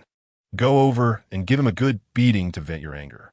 These voices of agreement made the somewhat dim-witted Zhang Taijun even angrier, causing him to quicken his pace. Su Changfeng had no idea that his order would provoke such a strong reaction. At that moment, he was at home, bent over a table, drawing plans with charcoal. Thanks to the muscle memory of his body, he could use a brush and his writing was quite good. However, in his opinion, using a brush to draw such detailed plans was a bit slow. Charcoal was much more effective. A closer look revealed that he was drawing a wheelchair. Not only were there complete graphics, but the shapes and dimensions of various components were also clearly labeled. With this blueprint, any decent carpenter could make it. If there were good blacksmiths in this village, they could even forge a metal wheelchair. Just as he was seriously drawing, the courtyard door was suddenly pushed open, and the burly Zhang Taijun came in cursing. Su Changfeng, you bastard, get out here. He rushed to Su Changfeng, grabbing his collar and lifting him up. Su Changfeng, in his current state, couldn't withstand such rough treatment. He was quite frustrated, not knowing where he had offended the other party. After struggling a couple of times and failing to break free, he quickly asked, "Who are you? Do you know where this is?" "Cut the crap. I'm Zhang Taijun. I'm here to reason with you today." Hearing that the other party wanted to reason, Su Changfeng finally breathed a sigh of relief. In this den of thieves, he feared those who were unreasonable the most, because there was nothing he could do with such people. "I said, brother, reasoning isn't done like this, is it?" Su Changfeng patted Tiejuan's hand and said, "Put me down first. Let us sit and talk. There's no reasoning that can't be resolved in this world." Bang! Zhang Taijun directly threw him aside. Reasoning? The steel knife in his hand was the reason. Su Changfeng staggered a few steps and couldn't hold on. He sat down on the ground. He felt a bit angry, but at that moment, he smiled and got up, patting his backside. He put away the blueprint and poured tea as if nothing had happened. The more he acted this way, the more uncomfortable Zhang Taijun felt. "Stop being pretentious. Just tell me, is this order to stop us from robbing yours?" Upon hearing this, Su Changfeng immediately understood the other party's intention. He did not deny it and boldly admitted, "Yes, it was my order." "You bastard."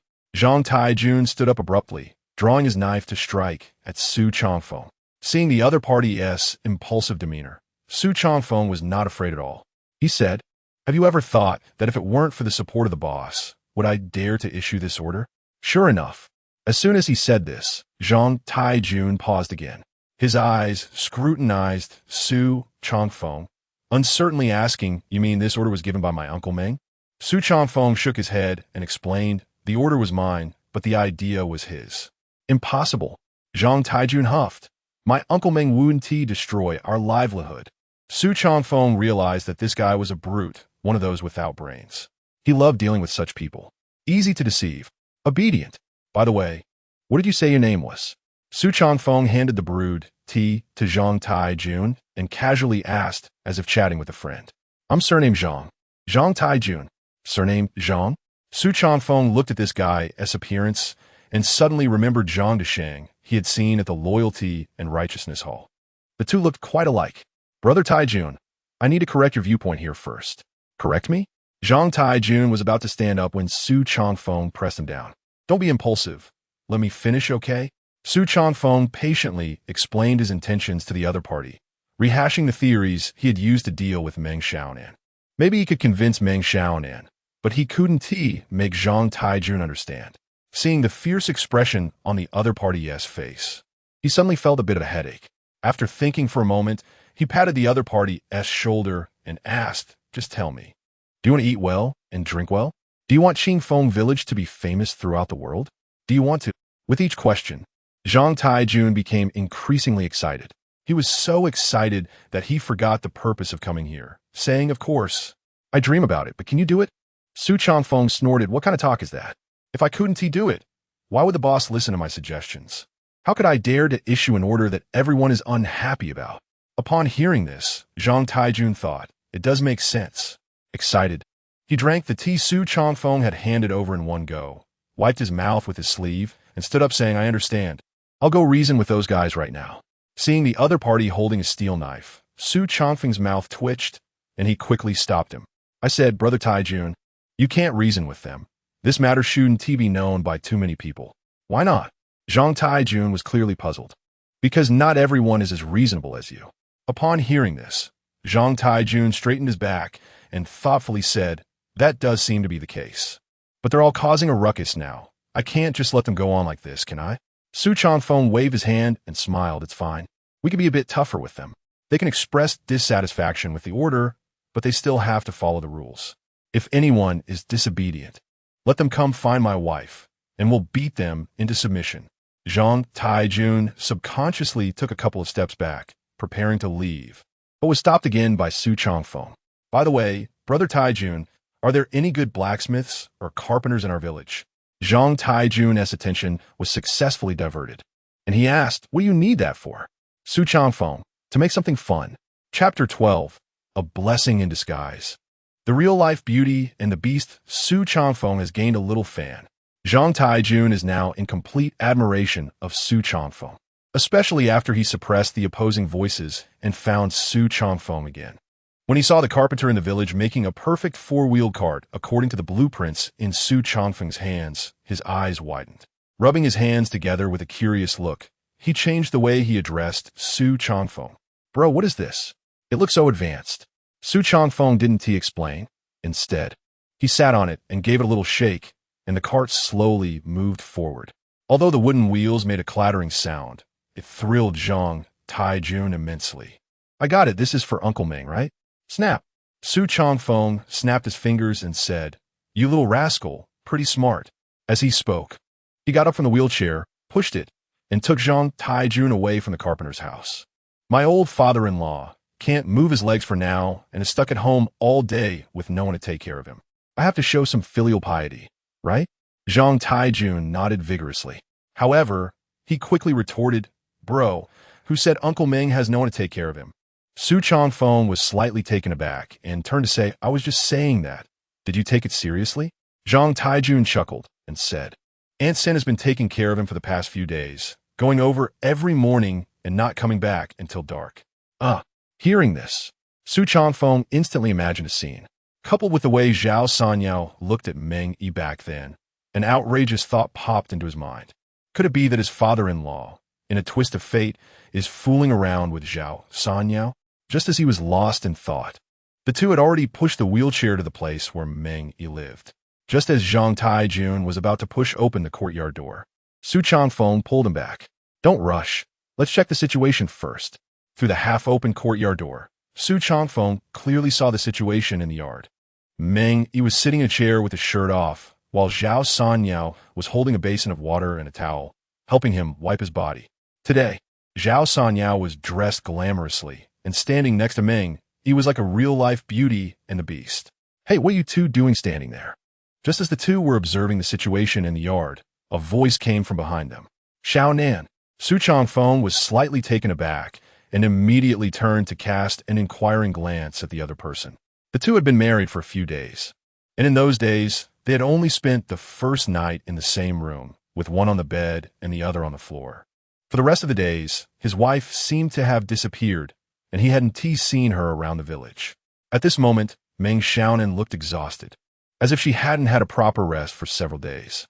You, what have you been doing these days? How are you doing up like this? Meng Xiaonan ignored him and turned to Zhang Taijun, saying, what are you guys? Upon hearing this, Zhang Taijun quickly replied, it's all him. He made a four-wheeled cart for Uncle Meng, and we brought it over. Four-wheeled cart? Meng Xiaonan finally turned her gaze to the wheelchair in front of Su Changfeng. Su Changfeng knew that this wife still had many opinions about him. After all, it was his order, and for the past few days, the brothers in the village had been having a hard time. The responsibility lay with him. So he explained, it's just a wheelchair. The conversation among the three interrupted Zhao Sanyao in the yard. Blushing, she greeted the three and left with the basin of water. Leaving Meng, he's sitting there with his shirt off. Looking at the three who walked in, he smiled and said, what wheelchair? I want to see what use it has. Meng, he was quite satisfied with his son-in-law. It didn't matter that his body was weak. He had plenty of opportunities to train him, but a good mind was not easy to cultivate. It wasn't until Su Changfeng pushed the wheelchair in front of him and, with Zhang Tiejun's help, lifted him onto the wheelchair that he realized how useful it was. Especially after Su Changfeng told him about the functions of the chair, he felt an overwhelming excitement. He knew his legs would not heal. That much was clear to him. But with this unique chair, he could do many things himself. At least he wouldn't have to feel like a cripple who couldn't do anything. Good son-in-law. This time, it was a heartfelt compliment. The way he looked at Su Changfeng became a bit fiery. Thoughtful. Not only him, Even Meng Xiaonan, upon realizing his intentions, changed the way she looked at him. However, she still refused to admit defeat, muttering, "Humph, just some clever tricks. If you really cared, you would solve the mess you left behind." Her voice was soft, but both Meng Yi and Su Changfeng heard it clearly. Meng Yi awkwardly smiled and then asked, "What is wrong? I haven't seen you for a few days. Did something happen?" Meng Xiaonan's expression was not good as she sat down at the stone table in the yard, looking slightly worried. "Recently, the court seems to have gone mad and started to suppress bandits." "Suppress bandits?" Meng Yi's face turned extremely grim. It was truly a case of misfortune coming in droves. Before the incident at Qingfeng village, even if they heard about the court suppressing bandits, they wouldn't worry too much. Their strength was apparent, and Qingping County wouldn't be foolish enough to clash with them. Now, it was different. Their strength was lacking, and it was easy for problems to arise. Seemingly sensing the worries of the father and daughter, Su Changfeng instead smiled. "No need to panic. There are more solutions than difficulties. This kind of thing might not necessarily target us. You can still laugh." Meng Xiaonan snorted softly. "If they come after us, we can only flee from here." Flee? Su Changfeng didn't want to leave this place. This place had beautiful mountains and rivers, and was slightly far from Qingping County, making it an excellent place for development. If they left, who knew if they would be so lucky again? "Xiaonan, go find out if there are any disasters happening in Qingping County." Meng Xiaonan was taken aback. Su Changfeng actually treated her like a runner. Therefore, she did not agree directly but countered, "What do you want to do?" Su Changfeng chuckled. "To donate. Any matter that can be solved with money is a small matter. Don't forget, we're not stealing or robbing now. We have to rely on our own hands to earn a living. We not only need to pay taxes regularly, but also occasionally donate some money. We need to serve the people and alleviate the worries of the court." Meng Xiaonan was dumbfounded, staring at Su Changfeng as if trying to see through him. Because Su Changfeng's current rhetoric sounded very much like that of a spy sent by the court. If anyone could do that, who would still come out to be a bandit? The brothers in Qingfeng village. Which one of them wasn't forced by life to come here and become a bandit? "Changfeng, you might not understand our Qingping County. It's a bottomless pit." Meng Yi kindly explained to Su Changfeng, "Once you set this precedent, they will think you have money and are easy to bully. Our theft of things violates the laws of Dekong, but when they steal, it's suppressing bandits. Do you understand?" Su Changfeng laughed heartily. "Father-in-law, you're overthinking it. We're bandits. We need to appropriately show them our strength. On one side, we have bandits who can create benefits with them, and on the other side, we have bandits who oppose them at every turn. In a situation where strength is comparable, how do you think they will choose?" "You mean, maintaining balance. As long as we can grasp the balance within, we will be absolutely safe." Chapter 13. The business should be big and unique. Su Changfeng learned from the memories of his original self that the world he had arrived in was an alternate reality. The Dakong dynasty was the name of the country he was in.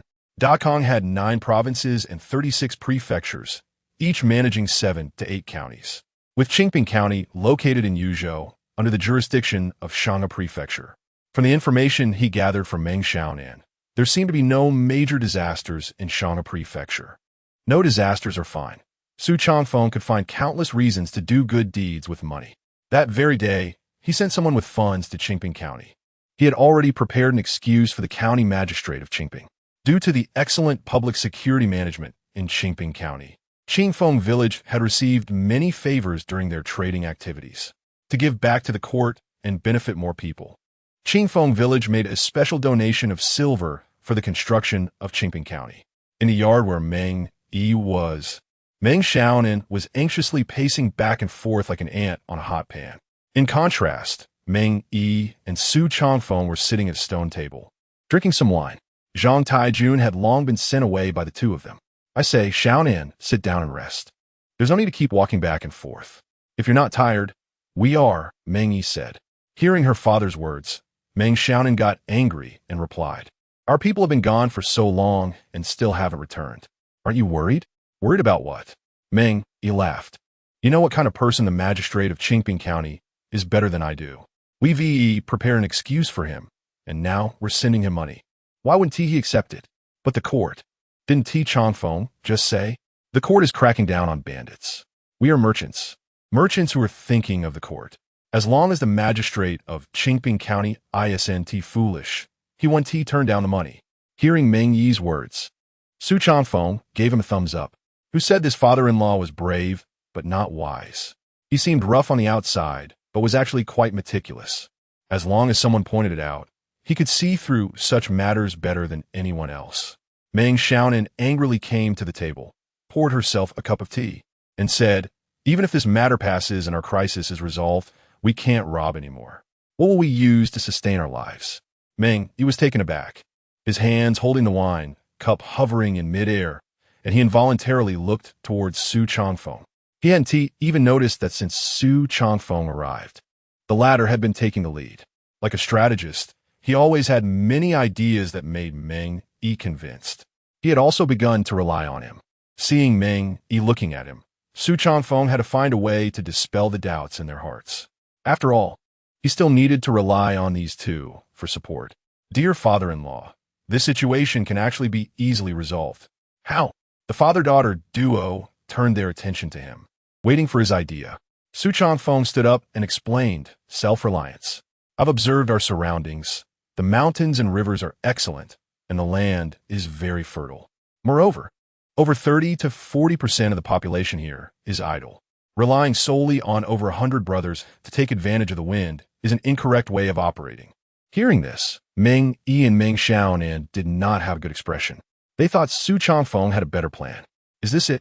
If it were feasible, we would have implemented it long ago. Why would we still be living on the edge? However, Su Changfeng seemed oblivious to their skepticism and continued to articulate his strategic principles. Idle populations can be self-reliant and even earn a bit of money to supplement their households. The remaining 100 or so brothers can engage in business and make big money. The idea was beautiful, but the reality was harsh.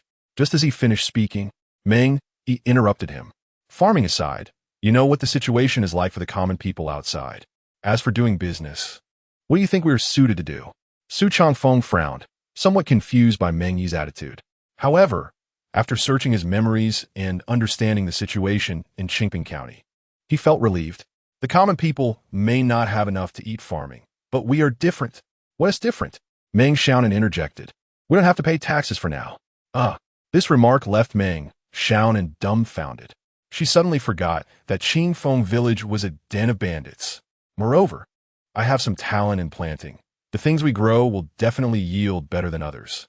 The father-daughter duo exchanged glances and asked again, what about doing business? I don't need to elaborate on doing business, do I? Su Changfeng said confidently, moving a bit closer to Meng Xiaonan. Taking advantage of her distraction, he held her hand. Meng Xiaonan was caught off guard and instinctively wanted to hit him. But when she saw her father sitting across from her, she had to suppress her anger. They were newlyweds, and though it was somewhat inappropriate, it wasn't entirely wrong. If she acted too impulsively and hit him, Meng Yi would surely suspect something. At this moment, Su Changfeng felt quite pleased with himself, squeezing her delicate hand while saying, opening a casino, building a restaurant, setting up a pawn shop. These are all businesses. As long as we want to do it, there's no business we can't succeed in. Hearing Su Changfeng list a series of businesses, Meng Xiaonan couldn't care less about her hand.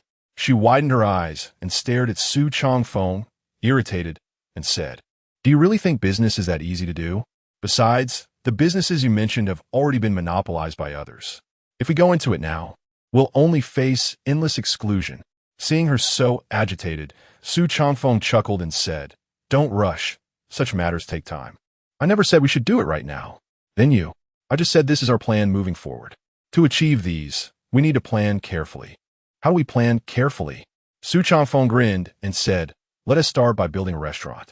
With this donation, it's still feasible for our people to open a small tavern in Qingping County, right?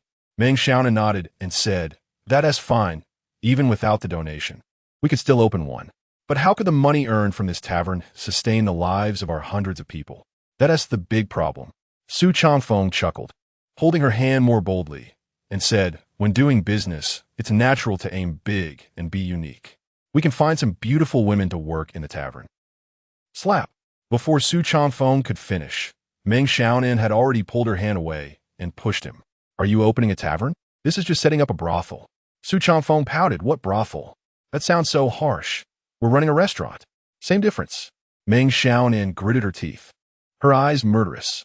Not only her, but Meng Yi also looked at Su Changfeng with a changed expression. Seeing their attitudes, Su Changfeng was puzzled as to why they were so resistant, but he still said, "All right, let us change the wording. We're doing this to help some homeless women find a way to survive. How about that? Can you accept it?" Chapter 14. Going to Qingping County. What if I can't ride a horse? Finally, Su Changfeng managed to persuade the difficult father and daughter with words. When he walked out of Meng Yi's residence, he felt refreshed and couldn't help but stretch. As his arms relaxed, he instinctively reached out to grab Meng Xiaonan's hand again. This time, he failed and was directly slapped by Meng Xiaonan. "Su Changfeng, don't forget our agreement. If you keep your hands to yourself, don't blame me for being rude." Su Changfeng chuckled. "Xiaonan, we are husband and wife, and newlyweds at that. If we don't show some affection, others will suspect us." "Suspect what?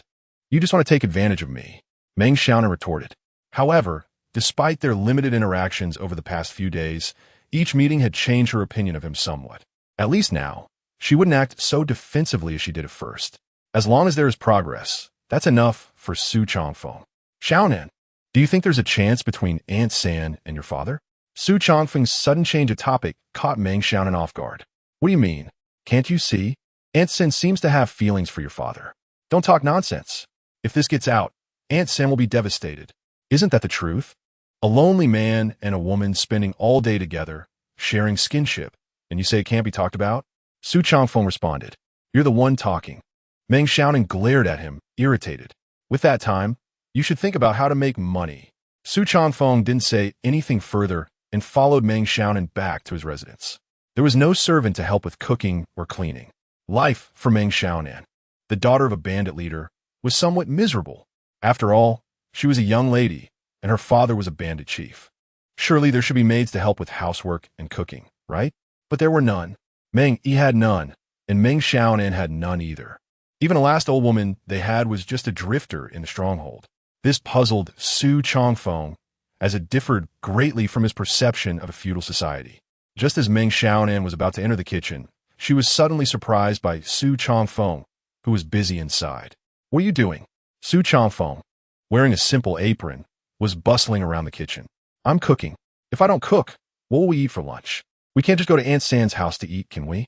Meng Xiaonan was momentarily speechless. Just as she was about to say something, she watched Su Changfeng's series of skilled movements, leaving her astonished.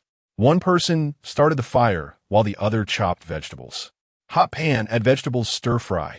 This series of actions seemed like he had done it countless times before. "Do you do this at home?" Meng Xiaonan subconsciously moved to the stove to help. "What else?" Su Changfeng replied nonchalantly, grabbing a handful of salt and sprinkling it into the pot. He had long wanted to improve the living conditions here. Cooking without any seasoning resulted in bland meals. If it weren't for the necessity of eating every day, he wouldn't bother with his food at all. As a time traveler, if he couldn't change everything here, he might as well be reborn. "Next time, let me handle this." Before he could finish cooking a dish, Meng Xiaonan, with her low murmurs, caught his attention. She was bending over, continuously adding firewood to the stove. Her stunning beauty made Su Changfeng freeze for a few seconds. With such looks and figure, if she lived in his time, she wouldn't need to do these things at all. She could just lie down and earn money. Su Changfeng didn't answer until he finished cooking 2 small dishes. In the courtyard, at the table, there were 2 people and 2 bowls of rice, accompanied by 2 plates of side dishes. This was the first time Meng Xiaonan had tasted Su Changfeng's cooking. The flavors were excellent, perfectly balanced, even better than the banquets she usually had at the taverns in Qingping County. "How'd you do this?" She kept picking at the vegetables on her plate, quickly finishing the 2 plates. Seeing her appetite, Su Changfeng smiled. Sorry, it's just too delicious." Meng Xiaonan noticed that Su Changfeng hadn't moved his chopsticks yet, and looking at the empty plates, her face turned red with embarrassment. Su Changfeng laughed and poured the sauce from the plates into his rice bowl and started eating. "As a chef, your appreciation is my greatest affirmation. There's nothing to be embarrassed about. If you like it, just eat more at home and stop always going out." The reason the food was delicious was simply that he had found some wild seasonings outside and added them to the dishes. After finishing the meal, Meng Xiaonan seemed to transform into a different person, actively helping to clear the dishes. Su Changfeng didn't compete with her. This woman, although usually tough, was very easy to communicate with once you grasped her weaknesses. The way she washed the dishes resembled a little wife. Since Meng Yi had Zhao Sanyang to take care of him, after they got married, they separated from Meng Yi. It seemed to be a custom in the stronghold. No one explained it to him, nor did Su Changfeng inquire. After dinner, he practiced a set of Tai Chi in the courtyard. In his previous life, he had even signed up for a class to exercise. Now, doing a set in the morning and another after meals would effectively improve the weaknesses of his body. His movements once again caught Meng Xiaonan's attention. For the first time in their married life, she was very interested in Su Changfeng. Previously, she only sought someone educated to cooperate with her plans. Now she realized that he had many merits. Not to mention his literacy, he was intelligent and had some cleverness. And most importantly, he could blend in with the local people. For example, her childhood friend Zhang Taijun was a special case. She had never seen him admire anyone so much. Then there were those clever techniques for making wheelchairs and his cooking skills just now. Now he was starting to practice martial arts again. Although his moves felt a bit soft and somewhat uncoordinated, at least he was taking action, right? Hey, you can't practice martial arts like that. Let my father teach you a few moves. His martial arts are quite good. Su Changfeng, who was practicing, immediately stopped his movements and smiled. In just a short while, he was already sweating on his forehead. Just doing Tai Chi showed how weak the original body was. With such a weak body, if he didn't practice, he doubted he could satisfy Meng Xiaonan, even if he managed to win her over. So weak. It would be best to put off the matter of martial arts for now. If you have time, accompany me to the county town. Why are we going to the county town? Meng Xiaonan's tone changed significantly, as if she had accepted Su Changfeng's presence. Aren't you going to do business and make a lot of money? Before starting a business, shouldn't we investigate the situation to make money? Meng Xiaonan was slightly taken aback, then nodded and asked, "When are we going?" Su Changfeng glanced at the sun overhead and said, "Now. We can make it back before dark." "Okay, I'll go prepare 2 horses. Let's go and come back quickly." "Huh?" Hearing this, Su Changfeng immediately made a bitter face and said to Meng Xiaonan, 1 horse is enough. I can't ride a horse." Chapter 15, County Town Journey. This woman is action-oriented. 2 horses, 3 people. Zhang Taijun became a bridge between the two, riding slowly with Su Changfeng on the official road to Qingping County. Sharing a horse with a man made Su Changfeng feel nauseous. He had a sour expression, while Meng Xiaonan was laughing heartily beside him. Did she not know what Su Changfeng was thinking? Precisely because of this, she had called Zhang Taijun over to deliberately annoy Su Changfeng. "Hey Taijun, your brother's riding skills are lacking. You need to teach him well. How can a grown man not know how to ride a horse? Even if he's a scholarly type, riding and archery are also things these scholars learn. If he can't even ride, it will be a bit embarrassing to say the least. Don't worry, Xiaonan. Leave him to me. I guarantee he will learn to ride before we reach Qingping County." Zhang Taijun, big and strong, riding the same horse as Su Changfeng, gave the impression of an adult with a child. To be fair, Su Changfeng's ability to learn was impressive, surprising even himself. As long as it was something Zhang Taijun explained, he could clearly remember and thoroughly understand it after just one explanation. He had noticed this before, but it became evident during this riding lesson. Was it a result of his crossing over? Shaking his head, Su Changfeng didn't dwell on it. After all, this situation was a good thing for him. The journey from Qingfengzhai to Qingping County took about an hour. In such a short time, Su Changfeng had learned to ride and gave off a very skilled impression, completely unlike a novice. The contrast in his abilities seemed normal to Zhang Taijun, who could rationalize anything in his mind.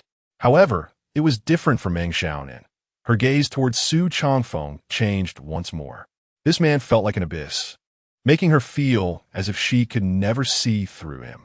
Qingping County was merely a small county on the edge of Shangha Prefecture, not as bustling as one might imagine.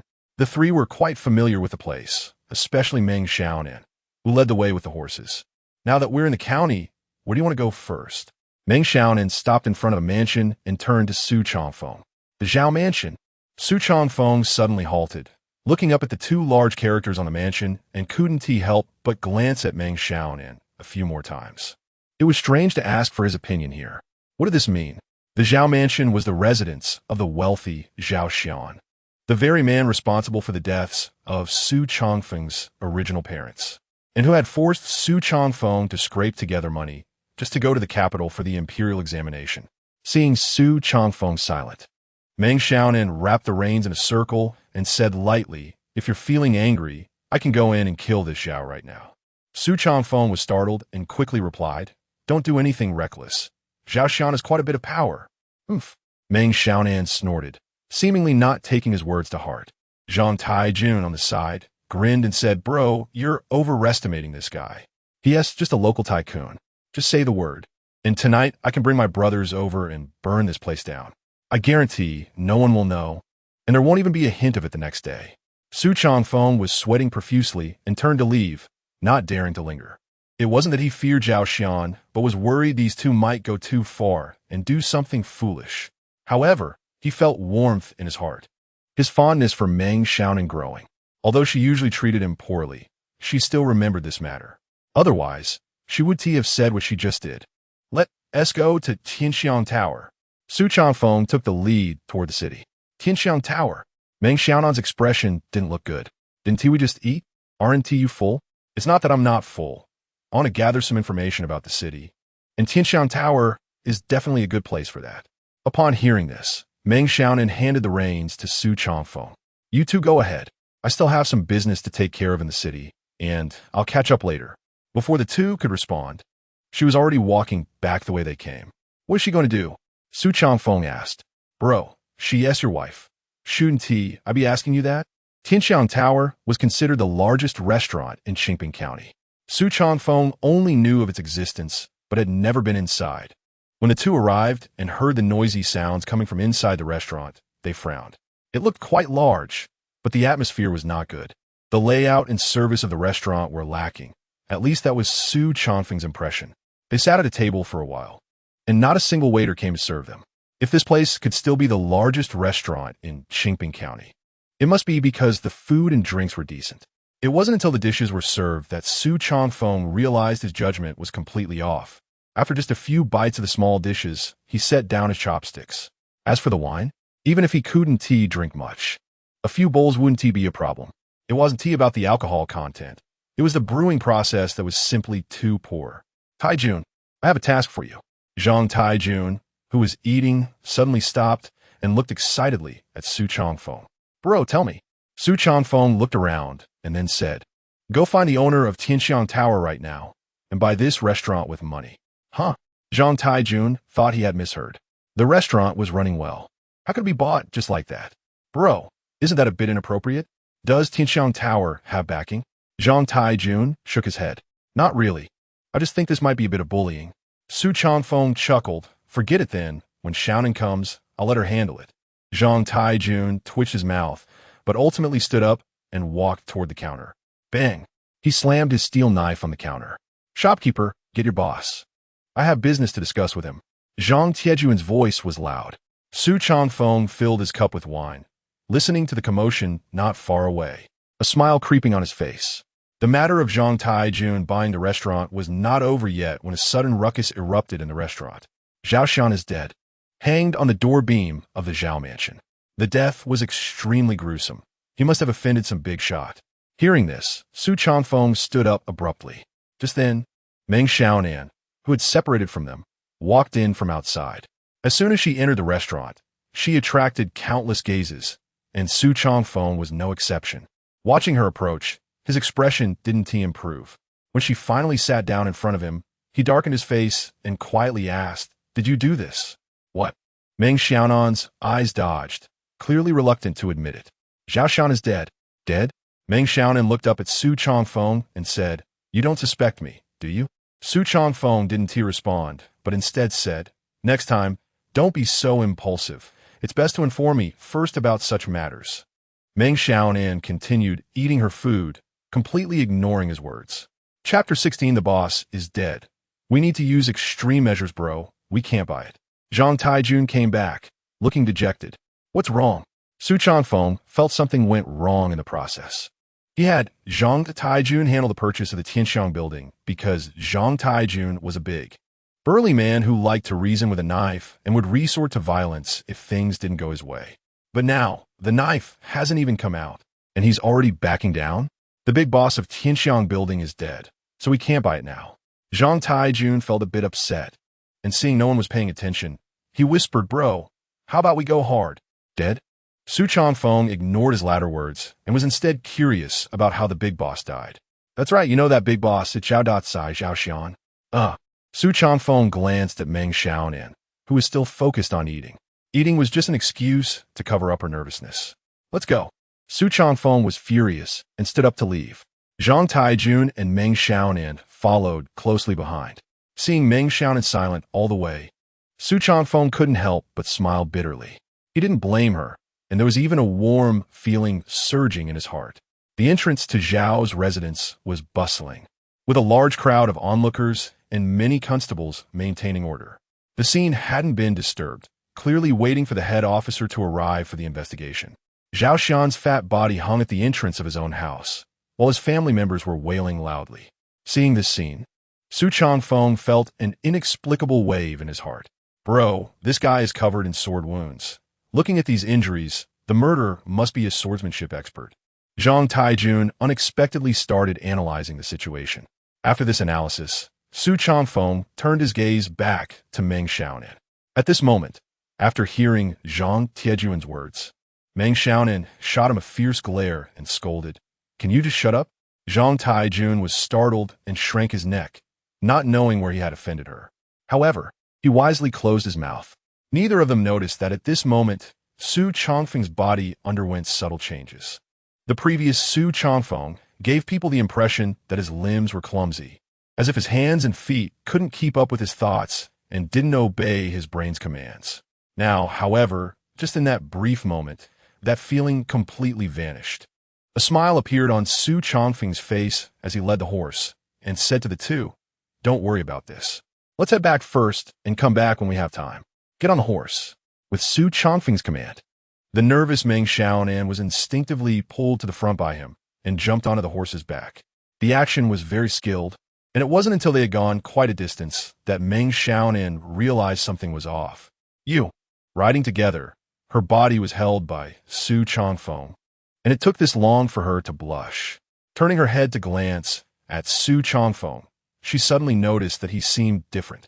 She couldn't quite put her finger on it, but she felt he was more pleasing to the eye. "Let's not go to Qingping County for now. Let's settle down at home first." That domineering statement made Meng Xiaonan subconsciously nod. She didn't even realize that she should be the one in charge of the household. Su Changfeng's current behavior was not in line with their agreement. Without giving her much time to think, Su Changfeng had already started galloping away. Who can ride this well on their first day of practicing horseback riding? Su Changfeng. This man was like a puzzle. The more you looked, the less you could see through him. By the time they returned to Qingfeng village, Su Changfeng patted her shoulder, signaling her that they were home. And she still hadn't reacted. So fast. Her face flushed as she quickly jumped down from the horse. Watching her red-faced escape, Su Changfeng's expression was somewhat amused. He shouted to her, "Don't run around tonight. I have something to discuss with you." This remark made Meng Xiaonan's face even worse. What kind of little wife runs around everywhere? Those who run around at night are all women who don't keep to their duties. Fortunately, no one nearby noticed. Otherwise, she wouldn't know how to explain it to her father. Su Changfeng didn't go back into the house, but instead took a sickle and slung a bamboo basket over his shoulder, heading into the mountains. Since he issued the order, there were indeed people in the village cooperating with him. Many people had already started to clear the land here, cutting trees, weeding, plowing the land. Although these people's actions were somewhat awkward, seeing them busy, Su Changfeng felt very gratified. With so many idle people, if he didn't find something for them to do, it would only increase the burden on the more than 100 brothers. However, he didn't have the best rapport with them.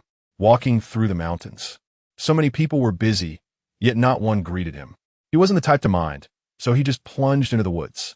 There were many wild beasts in the mountains. Recently, since they were not allowed to rob, the brothers in the village turned their targets to these wild beasts. Hunting in the mountains became a daily necessity for them. Su Changfeng didn't dare to go deep into the mountains like them. He just wandered around the outskirts, looking for some wild vegetables and natural seasonings. Nature's gifts were treasures scattered throughout the forest. Many things were used as medicines, yet they were also excellent for seasoning. He had a certain skill in gathering these things. When he encountered something he thought could be cultivated, he would even dig it up along with the roots and soil to prepare for planting when he returned. Once these things were put to use, they would all become money-making tools. It could be said that the forest where Qingfeng village was located was a natural treasure trove. Liuzi, have you seen your uncle? As it was getting dark, Meng Xiaonan waited anxiously at home, but still hadn't seen Su Changfeng's figure. She began to panic, afraid that Su Changfeng would secretly leave Qingfeng village. You have to know, Su Changfeng initially thought about escaping from here. However, after the Kong Jia incident, they unconsciously overlooked this matter. Someone saw him go into the mountains, apparently to gather herbs. Liuzi, originally named Shun Lu, was the grandson of the Dr. Shun Liang. His parents died early, and he had always been with his grandfather. Despite his young age, he was quite popular in the village, with many waiting for him to grow up to marry their daughters. Gathering herbs? Meng Xiaonan finally breathed a sigh of relief, but she still muttered, "There's no one injured. What's he doing going into the mountains at this time?" Liuzi shook his head, put down the medicine basket on his back, wiped the sweat from his forehead, and said, "To cook, he took a lot of herbs from me the day before yesterday, saying it was for cooking. Little Aunt, you have to keep an eye on him. My grandfather said, all medicine is poison in some measure. That stuff can't be eaten recklessly." As soon as these words came out, Meng Xiaonan immediately recalled the meal she had eaten at noon. "Got it. You go back first. I'll go look for him in the mountains." Liuzi nodded vigorously. "Yes. We need to find him. His body is too weak. He won't be able to run away from wild beasts." With this, Meng Xiaonan quickened her pace. Chapter 17. The All-Powerful Husband. Are you sure he's just a scholar? Su Changfeng was surrounded by beasts, half sitting on a tree branch. He watched as 3 wild wolves circled the big tree below, his heart pounding. He had been very cautious, only moving around the outskirts of the forest. But he never expected to encounter mountain wolves. Fortunately, he was clever enough to climb up the tree. Otherwise, with his small stature, he would surely have become food in the wolves' bellies. Seeking death. Just when he was unsure how to escape, a delicate shout came from above.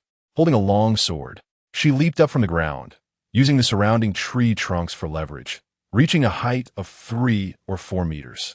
Seeing the newcomer, Su Changfeng immediately saw hope. "Wife, leave one behind. Let us go home for some wolf meat." Wolf meat isn't very tasty. It has a strong gamey flavor and poor texture. However, Meng Xiaonan was very cooperative with Su Changfeng. With a swift strike, one of the mountain wolves fell to the ground without even making a sound. This was the second time Su Changfeng witnessed Meng Xiaonan's martial prowess. Strong. Not only was her swordsmanship superb, but her movements were also incredibly graceful, especially in the forest. She seemed like a flying fairy, and soon the 3 wolves were either dead or fleeing. "Who told you to enter the mountains? Didn't anyone explain the situation in the mountains to you?" Stopping, Meng Xiaonan was furious. "Are you staying up there to celebrate the new year?" Seeing her angry expression, Su Changfeng felt no embarrassment at all. "I want to come down, but it's too high. I can't get down." Su Changfeng tried a couple of times and chuckled. "If you can get up, you can get down." Meng Xiaonan certainly didn't believe his words, always feeling that this guy had too many tricks up his sleeve and could trick her if she wasn't careful. "Are all scholars like this? If you don't come down soon, I'm leaving." Seeing that she was about to leave, Su Changfeng quickly hugged the tree trunk and slid down. As a result, one of the branches broke. "Be careful." Meng Xiaonan was startled, leaping up to catch him, landing safely on the ground. Feeling her concern and the fragrance coming from her body, Su Changfeng instinctively leaned closer into her embrace. For the first time, he felt the woman's strength. It was evident that she had wrapped herself up for ease of movement. "You." Meng Xiaonan was quite angry, pushing him away and huffing.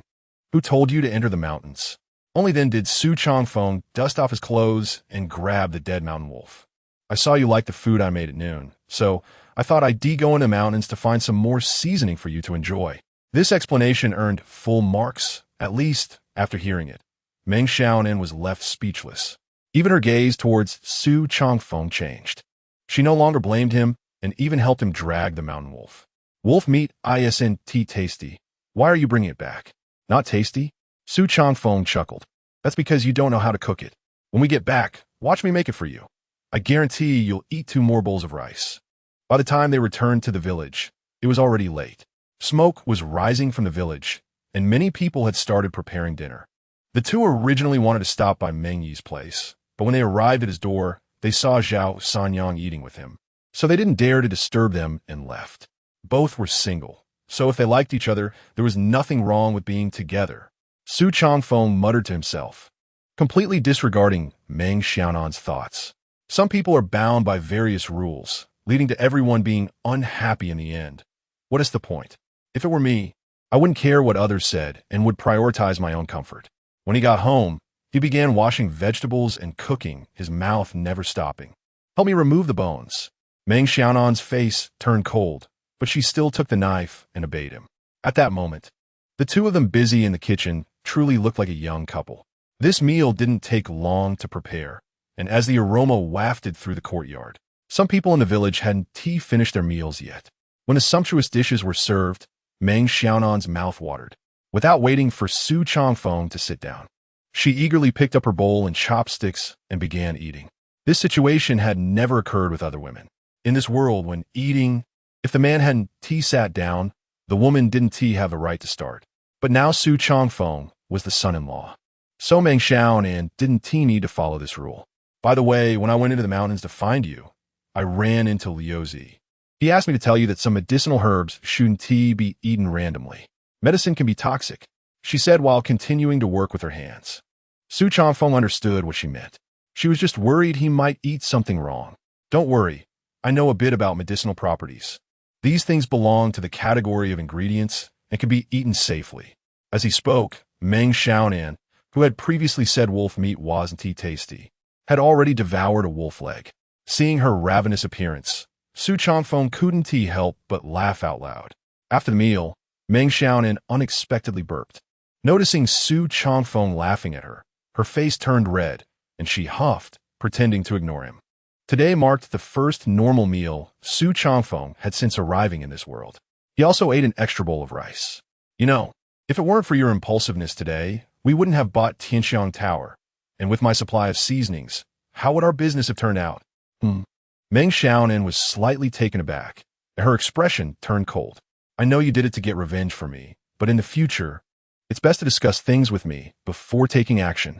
Meng Xiaonan's face grew increasingly grim, and by the end, she suddenly pulled out a stack of items from her bosom and tossed them in front of Su Changfeng. What is this? Su Changfeng was momentarily taken aback. You wanted Tianxiang Tower, right? Here is the deed to Tianxiang Tower. A thick stack, aside from silver notes, was all deeds.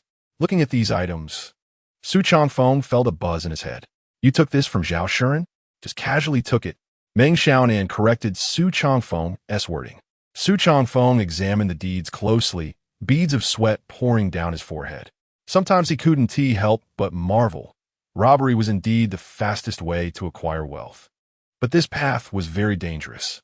He carefully put these items away and said to Meng Xiaonan, I'll handle these. We can't take them out for a while. Meng Xiaonan knew what he was thinking, pouting as she said, once this case is clarified, even if these items are taken out, no one will pursue it. The law in Dakong only recognizes deeds, not people. Every deed has an official seal on it, and they can be traded freely. Even if lost, it's just bad luck. Su Changfeng shook his head and smiled bitterly. This was a flaw of the era and a significant loophole. Let us put this aside for now. Later, I need you to help me with something. What is it? See if there are any breweries nearby. You don't even need to look. We have one in our village. I can take you there right now. But why do you need a brewery? Of course, to brew wine. Our tavern must have a signature to attract customers, right? Relying only on food won't work. You can brew wine too? Meng Xiaonan didn't know what to say anymore, so she just stared at Su Changfeng and asked uncertainly, Are you really the teacher from Qingping County? Chapter 18. The bandit suppression begins, and the neighboring bandits come to surrender early in the morning. Su Changfeng got up early, brushed his teeth, and went for a run. His daily routine was very regular, to the point of being a little frightening. He jogged for several laps until he was sweating all over before he slowly stopped. Next, he tended to the plants he had dug up yesterday, and then he started practicing Tai Chi in his yard. No one knew how good Su Changfeng felt at the moment. Since returning from Qingping County yesterday, this body finally belonged completely to him. The feeling of moving without any hindrance made him feel joyful. Meng Xiaonan watched him silently the whole time. After he finished brushing his teeth, she even took out the simple toothbrush made of unknown hair and examined it. They had agreed the night before not to go to the distillery in the village, but to do so together this morning. Just as she saw Su Changfeng finishing his soft and fluffy boxing routine and was about to call him over, she noticed he had gone to the kitchen to cook. Meng Xiaonan felt powerless to change his strange habits and just observed him closely from the side. The distillery in the village could hardly be called a distillery. It was merely set up by an uncle in a mountain village who enjoyed drinking and knew how to brew alcohol, which led him to acquire some equipment. Over time, all the alcohol in the village was brewed by this uncle. The quality of the alcohol was not great. Otherwise, Su Changfeng wouldn't have thought of brewing himself. When the two arrived there, they happened to run into Zhang Taijun, who was there to get some alcohol. "Bro, Xiaonan, are you here to get alcohol too?" Seeing them, Zhang Taijun quickly ran over and greeted them. "We're not here for alcohol. We're here to brew alcohol." Zhang Taijun laughed and put his arm around Su Changfeng's shoulder. "Bro, drinking is fine, but brewing? That's a waste of time and requires skill." Su Changfeng just smiled and said nothing more. At that moment, another person came out of the distillery. He wore coarse linen clothes, had a rope tied around his head, and was slightly hunched over, looking to be at least in his 40s. This was Yuan Qing, a guy saved by Meng Yi in his early years. He didn't understand martial arts, recognized a few characters, and was quite honest, usually not saying much. Upon learning Su Changfeng's intentions, he immediately took him on a tour of the distillery without saying a word. A man who loves alcohol like life, that was Yuan Qing.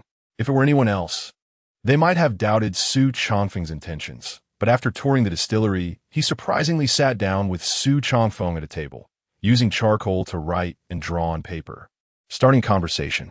This exchange left Meng Xiaonan sidelined, and even Zhang Taijun couldn't stand it and left early. Meng Xiaonan wanted to urge them a few times, but when she saw their serious expressions, she held back. "Uncle Yuan, you can handle the craftsmanship yourself. I'm just making a suggestion. We can try it first, and if it works, you can take care of the brewing process in the future." Finally, Su Changfeng stood up, dusting off his charcoal-stained hands, ending this exchange. "Rest assured, I'll try my best. Actually, I'm also curious if this method can really brew high-concentration alcohol," Yuan Qing replied. Su Changfeng laughed heartily. "It should be possible. It's just a bit wasteful on grain, which is a small problem for us right now." Brewing alcohol with grain was indeed a bit extravagant at the moment. If people found out, it would probably lead to trouble for him. But he couldn't care less. He had his own plans, wanting to make Qingfeng Village grow strong and dominate in this world, and he could only proceed this way. "Uncle Yuan, remember, this method must not be leaked." Yuan Qing nodded repeatedly, patting his chest to assure him, "Rest assured, even my son won't hear about it without your word." "That won't be necessary." Su Changfeng enjoyed Yuan Qing's attitude towards him. In this village, many people didn't want to greet him, and some even showed resistance.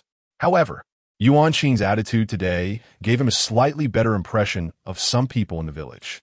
After leaving the distillery, Meng Xiaonan remained silent, observing Su Changfeng. She knew Yuan Qing well. If Su Changfeng's brewing method were useless, he wouldn't pay attention to him. Since they had talked for so long and so seriously, it indicated the method was feasible. "Can you really brew alcohol?" Finally, she couldn't help but ask. Su Changfeng was lost in thought when he heard this, suddenly stopping in his tracks. Fortunately, Meng Xiaonan halted in time, avoiding a collision. "How could I brew alcohol? I just have a method for brewing," he replied. Meng Xiaonan was skeptical of his answer. At this point, nothing Su Changfeng could do was surprising to her. It was as if he was a bottomless pit with untapped potential. Since the Qingfeng village issued a decree against robbery, the people in the village seemed to have lost their souls. Even when clearing land, everyone appeared distracted. This was a typical occupational hazard.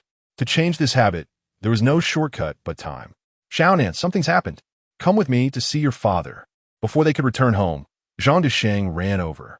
Seeing his anxious expression, Meng Xiaonan didn't even ask for details and followed him in a hurry. Su Changfeng frowned and followed them closely. Now, he was considered a senior member of Qingfeng village. If something significant happened, he had the right to know. Meng, he was receiving treatment from Shen Liang, sitting with his legs bare and several silver needles stuck in them. Not far from them, Zhao Sanyang was hanging out clothes. Big brother, the Shijia village has been wiped out, and the survivors have come to us, asking us to give them a place to hide. Zhang Desheng's face was anxious as he pushed open the courtyard door and explained the situation. Where are they? Meng Yi's face became serious. Not just Meng, even Shen Liang and Zhao Sanyang stopped their actions and looked at Zhang Desheng. At this moment, Su Changfeng pushed the door open and heard Zhang Desheng's words. Right at our lookout point, Shi, who is seriously injured, and it seems only a dozen people from the entire village have come. Push me out. Let me take a look, Meng Yi said, clearly taking this matter seriously. On the contrary, Su Changfeng suddenly stepped forward. Father-in-law, how is the overall strength of Shijia village? And what about Shi Hu? What kind of person is he? Meng, he seemed to just notice Su Changfeng and began to explain upon hearing his questions. Shijia village is right inside our Qinglong mountain, and we are neighbors. Their strength is far inferior to ours. However, this Shi, who is very strong, even at my peak, I wouldn't be a match for him. What about Xiaonan compared to him? Su Changfeng asked again. This time, Meng Yi didn't answer. It was Meng Xiaonan who replied confidently. Within 100 moves, I will surely defeat him. Her words were filled with confidence, and no one present dared to refute her. This gave Su Changfeng a clearer understanding of his wife's strength. With that knowledge in mind, he finally had an idea and turned to Meng Yi, father-in-law.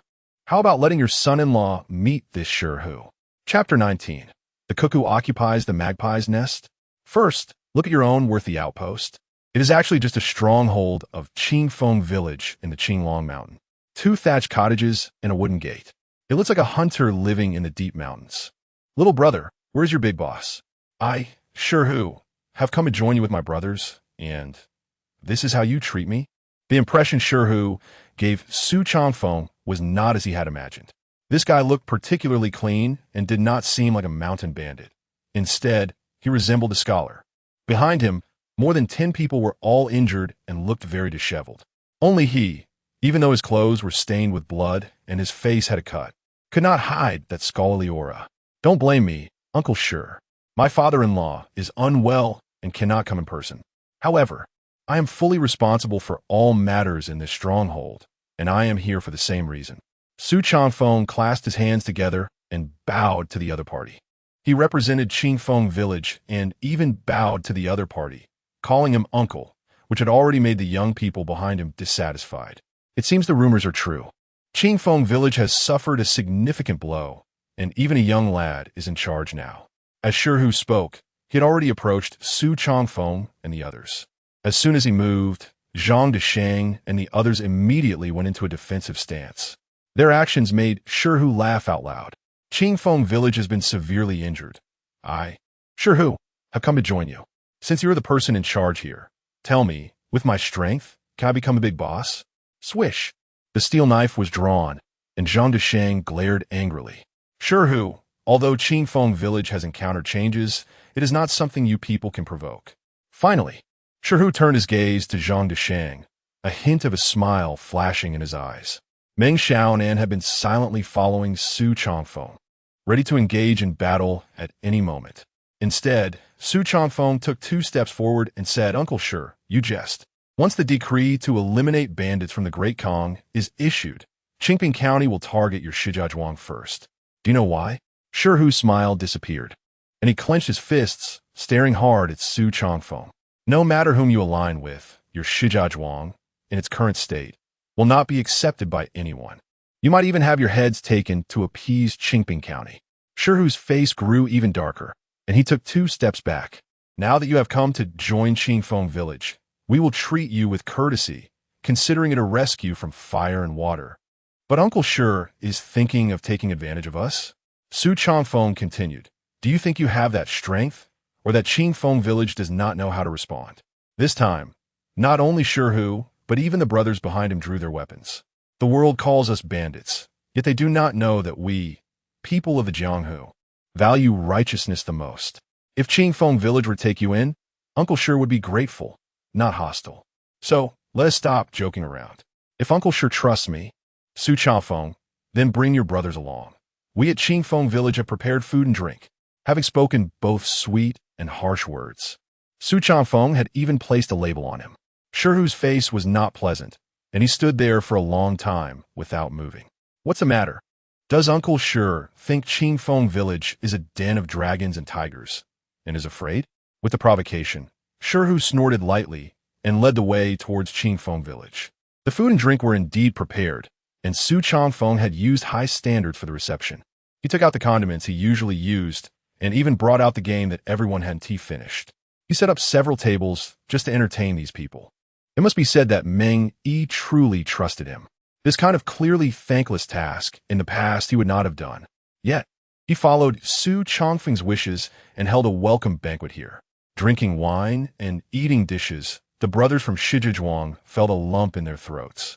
Just a moment ago, they were like rats crossing the street, and now they had become guests at someone else's table. Just as Su Changfeng had said, before coming here, they had already aligned with several forces. Either they were afraid and were turned away, or they were met with drawn blades and driven away. Only Qingfeng village treated them with such warmth, even sending a doctor to bandage their wounds. Meng Yi made his entrance to support Su Changfeng. He was pushed by Zhao Sanyang to the banquet and met Shihu. It was only at this moment, seeing Meng Yi's legs were crippled, that Shihu realized Su Changfeng had not deceived him. Brother Meng, heaven and earth bear witness, from now on, my life belongs to Qingfeng village. With tears in his eyes, he raised his bowl to toast Meng Yi. Meng Yi grinned, took the bowl, and drank it all in one gulp. Wiping his mouth with his sleeve, he said, "We have spent our lives vying for power and developing our own forces. Yet in the end, we cannot withstand a command from the officials. Brother, if we have taken a wrong path, we are old now. The future belongs to the young." As he spoke, he turned his gaze to Su Changfeng beside him. Holding the bowl, the veins on Shihu's hand bulged as he suppressed his anger. This decree to eliminate bandits was issued by Wang Dikun, who, out of greed, feared being blamed by the governor of Shangha County, so he targeted us to appease his superiors. Wang Dikun is the current county magistrate of Qingping County. This was the first time Meng Yi had heard such remarks. However, based on his understanding of Wang Dikun, he was indeed someone who would do such a thing. Shihu's anger had not yet dissipated as he continued. My Shijiazhuang is self-sufficient and has never robbed any merchant convoy, nor have we ever harmed commoners. But why did Wang Dikun target us? Meng Yi did not answer, and even Su Changfeng looked at Shihu in surprise. He felt that they were seen as easy targets, needing less effort to maximize his benefits. My Shijiazhuang is one thing, but there are also the family village, Zhang family village. This time, he is targeting all those named villages, but they are merely weak civilians hiding in the mountains. Su Changfeng was puzzled and looked over at Meng Xiaonan, who was sitting nearby. Meng Xiaonan seemed to know what he was thinking and quietly said, "If what he says is true, then this decree to eliminate bandits is abnormal." Su Changfeng picked up the bowl and took a small sip, but his thoughts drifted far away. "Brother Meng, I really want to know. The news of the internal strife in your Qingfeng village has spread throughout Qingping County. Why did Wang Dikun bypass you this time and target my Shijiazhuang instead?" Not only Shihu, but even the brothers he brought looked at Meng Yi. No one did not want to know, because according to normal reasoning, Qingfeng village should also be an easy target now. Meng Yi smiled and turned to look at Su Changfeng. His action made Shihu very curious. Is it related to young Master Changfeng? Su Changfeng was not foolish if he revealed the truth at this moment, letting Shihu know that he had given gifts to Wang Dikun. Wouldn't he hate him to death? So, he quickly explained, "Uncle Shi does not know. Our Qingfeng village is currently following another path." "What path?" "The path of merchant bandits." Chapter 20. The debate on merchants and bandits. Merchant is merchant, and bandit is bandit. This notion of merchants and bandits left Shi, who dumbfounded. Not to mention Shi, who, even Meng Yi and the others couldn't help but twitch their mouths at his remarks, thinking he was talking nonsense. What does this nephew mean? Shi, ultimately voiced the question that lingered in his mind. Su Changfeng, relieved to successfully steer the topic away, explained, merchants operate according to the court's laws, while bandits do the opposite, breaking the Great Kong laws. So let's combine the two, using bandit methods to do business. Shi was now completely confused, not understanding what Su Changfeng meant. However, Meng Yi and the others, having grasped this approach beforehand, could only smile wryly, showing no other expression. Seeing that Shi still didn't get it, Su Changfeng explained again in simpler terms. To put it bluntly, you reason with me. I throw punches at you. When you're comparing fists with me, I'm reasoning with you. With that, Shi finally understood and blurted out. So, isn't that just being a rogue? Su Changfeng laughed heartily. That's one way to interpret it. In essence, it's a conflict between civil and martial affairs. We're not following the usual order, but are mainly balancing between the two. But is this way of operating effective? Su Changfeng poured a bowl of wine from a jar he was holding and said, at least it's very effective against someone like Wang Di-kun. Shi raised the bowl and said, nephew, you are quite knowledgeable. Anyway, we're all homeless now. If there's anything you need in the future, just say the word, and I, Shi, one T frown. Since the Kong Jia incident, there have been many idle houses in the mountains. Even if Shi had only a dozen people, 1,000 could be accommodated in Qingfeng. The people who just settled in Shijiazhuang dared not run around, each staying in their assigned houses, tidying up their living spaces. Living under someone else's roof isn't easy for anyone. This continued for several days. Big boss, are we really going to stay here? Are you willing to live under someone else? In Shi's residence, 2 relatives were helping him with the cleaning and were also complaining. Then what do you suggest we do? Shi was initially indifferent, but as these two kept talking nonsense, he began to lose patience. Leave here to find trouble with Wang Di-kun? Seek revenge? Or look for another place to establish a base? He certainly knew what the two wanted to say, but he chose not to voice it. No more discussions of this kind in the future.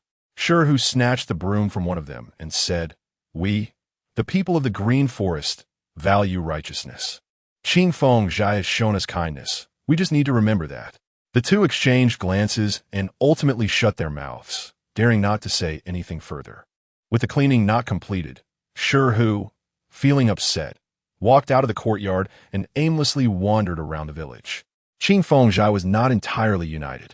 After just a short stroll, Shi began to hear some negative remarks, all aimed at Su Changfeng. From these bits of gossip, he could sense some underlying sentiments. He still had a good impression of Su Changfeng, even considering him a talent. However, sometimes he didn't quite understand Su Changfeng's methods, which not only the people whose interests were harmed, but even he himself found puzzling. Before he knew it, he arrived at the courtyard where Su Changfeng lived. Initially, he didn't realize it was Su Changfeng's residence until he glanced inside and was immediately drawn in by Su Changfeng, who was sitting at a table in the courtyard, reading. To be precise, he was flipping through a book, and he was doing it very quickly. The way he flipped through the pages with such seriousness made Shi question whether this guy was just putting on an act. When Su Changfeng picked up a pen to start writing, Shi furrowed his brow even more. Both the pens Su Changfeng was using and the way he wrote were different from what he was used to.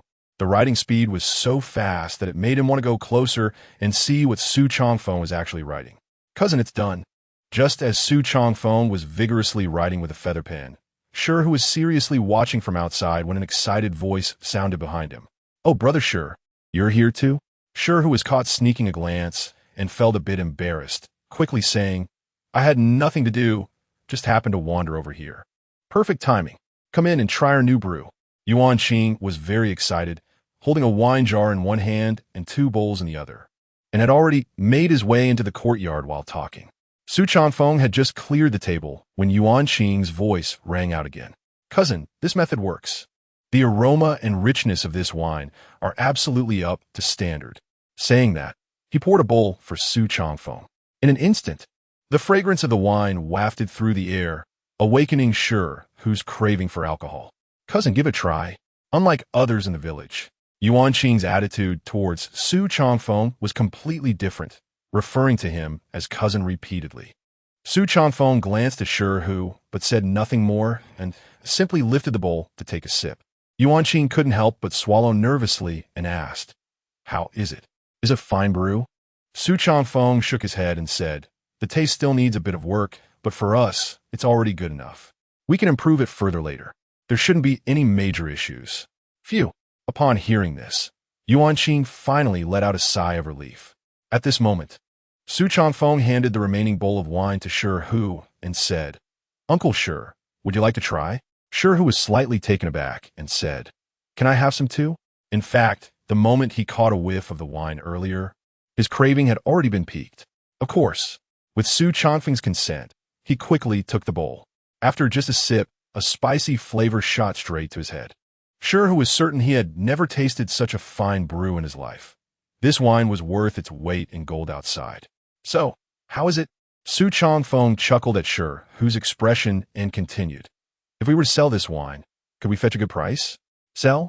Shi Hu grew anxious and quickly replied, "Nephew, how could you bear to sell such a divine wine that is rare even for immortals to taste?" Su Chanfeng laughed heartily. "The wine we brew is meant to make money. Otherwise, how could I continue with my merchant bandit approach?" Hearing this, Shi Hu gritted his teeth and said, "Selling is fine, but can you first sell me 2 jars? No, wait, make it 10 jars. I want 10 jars first." This time, not only did Su Chanfeng find it amusing, but even Yuan Qing was grinning like a child.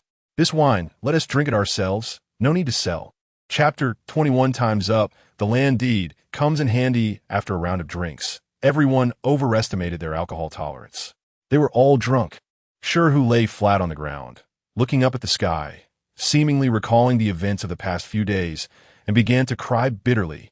Zhang Taijun, holding a steel knife, danced drunkenly in Su Chanfeng's small courtyard. Only Yuan Qing, who had been drinking for years, had developed a high tolerance. So although he was a bit tipsy, he still maintained a bit of clarity. "Young master, what do we call this wine?" Su Chanfeng swayed from side to side, a smile on his face, and replied, "This wine originates from our Qingfeng village. Let's call it Qingfeng brew. How about that?" "Good." Yuan Qing noted it down and poured himself another bowl. However, he didn't dare to drink too much. He only took a sip and put it down. When Meng Xiaonan returned, she saw the 4 people in the courtyard swaying and looking terrible. What happened? She hurried out to call someone to take the other 3 home. She reached out to pat Su Chanfeng's face, but her hand was instantly grasped by him. With blurred eyes, Su Chanfeng opened his eyes and looked at the stunning face before him, smiling foolishly.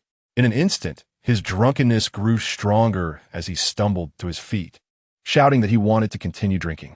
Not only did he want to drink, but he even started to act like a scholar, swaying as he recited ancient poetry. "Clouds think of clothing, flowers think of beauty, spring breeze brushes the railing, dew is rich." At first, Meng Xiaonan wanted to tease him a bit and take him back inside to rest. But when she heard the first 2 lines of his poem, she suddenly stopped her actions. Why did she bring Su Chanfeng back as her son-in-law? Wasn't it because she admired his literary talent? But after being married for so long, this husband, apart from being weak in body, performed decently in other aspects, yet he had never recited poetry. In the Great Kong, scholars and poets were extremely popular. Which noble young lady didn't admire literary masters? Meng Xiaonan was no exception. Although her knowledge wasn't deep, she could still tell the quality of those 2 lines of poetry. After savoring the lines, the way she looked at Su Chanfeng changed dramatically. Just as she was looking forward to him reciting the next 2 lines, Su Chanfeng, feeling bold, reached out and cupped her chin. Admiring her stunning beauty, he continued to recite, "If not seen on the mountain of jade, would we meet under the moon at the Yao platform?" After finishing, he burst into laughter and leaned in to kiss her. Unfortunately, Meng Xiaonan's heart raced, her eyes closed, and this guy, due to his drunkenness, collapsed. Meng Xiaonan's face turned red. She hurriedly helped him up and supported him in front of the bed. She took off his shoes, removed his socks, filled a basin with warm water, and used a towel to wipe him down. Meng Xiaonan took care of a man like this for the first time. Even for her father, she had never been this attentive. That night, Su Chanfeng vomited several times, looking so disheveled that in the past, Meng Xiaonan would have ignored him. But today, she took care of him until the late night. In his dazed state, Su Changfeng felt a tickling sensation on his face. When he opened his eyes, he saw Meng Xiaonan leaning on the bedside, her hair scattered across his face. Recalling the events of last night, he immediately understood. He thought about getting up quietly without disturbing her. However, as soon as he moved, Meng Xiaonan instantly woke up. The alertness of a martial artist was indeed high, which Su Changfeng admired greatly. Wiping the drool from the corner of his mouth, Meng Xiaonan instinctively sat up straight. "You're awake. Still dizzy?" Feeling her concern, Su Changfeng found it a bit uncomfortable. "Not bad. Even though my alcohol tolerance isn't great, I sober up quickly." While tidying his clothes, he said, "Thanks." This expression of gratitude left Meng Xiaonan somewhat at a loss. They were husband and wife. It was only natural for a wife to care for her husband, yet now he was thanking her. It was the first time Meng Xiaonan felt awkward. Although he was drunk all night, this morning, Su Changfeng's disciplined life remained unaffected. He jogged, watered the crops he had planted, and then practiced boxing. Watching Su Changfeng's light and airy boxing style, Meng Xiaonan couldn't stand it any longer. "Hey, have you heard a saying?" "What?" Interrupted during his practice. Su Changfeng wasn't angry. Instead, he curiously asked Meng Xiaonan, "Practicing martial arts without training your skills is all in vain." Su Changfeng was slightly taken aback, then laughed. "Of course I've heard it. But so what?" Meng Xiaonan stood with her hands behind her back, seeming like a different person as she approached Su Changfeng. "At your age now, your foundation has completely formed. It's hard to achieve significant accomplishments if you want to train further. However, you can still acquire some self-defense skills." Before Su Changfeng could respond, she continued, "How about this? Later, go find my father and let him teach you a set of skills to practice slowly. With the skills, you'll find your strength improving quickly. Later?" Su Changfeng shook his head. "You can just help me ask him. I need to go to the county town." "Going to the county town for what?" Meng Xiaonan looked at him with a puzzled expression. Su Changfeng stopped boxing and walked into the kitchen to start making breakfast. His life was always so fulfilling that it made Meng Xiaonan feel a bit uncomfortable. "Time's up. Zhao Shuren's case should be over by now. We should make use of a land deed for Tianxiang building. If I keep wasting time like this, I'm afraid I won't even start making money before these brothers in the village scold me to death." Meng Xiaonan was still listening carefully, but when she heard the latter part, her face turned cold. "Who dares to scold you?" Su Changfeng just smiled and didn't say much.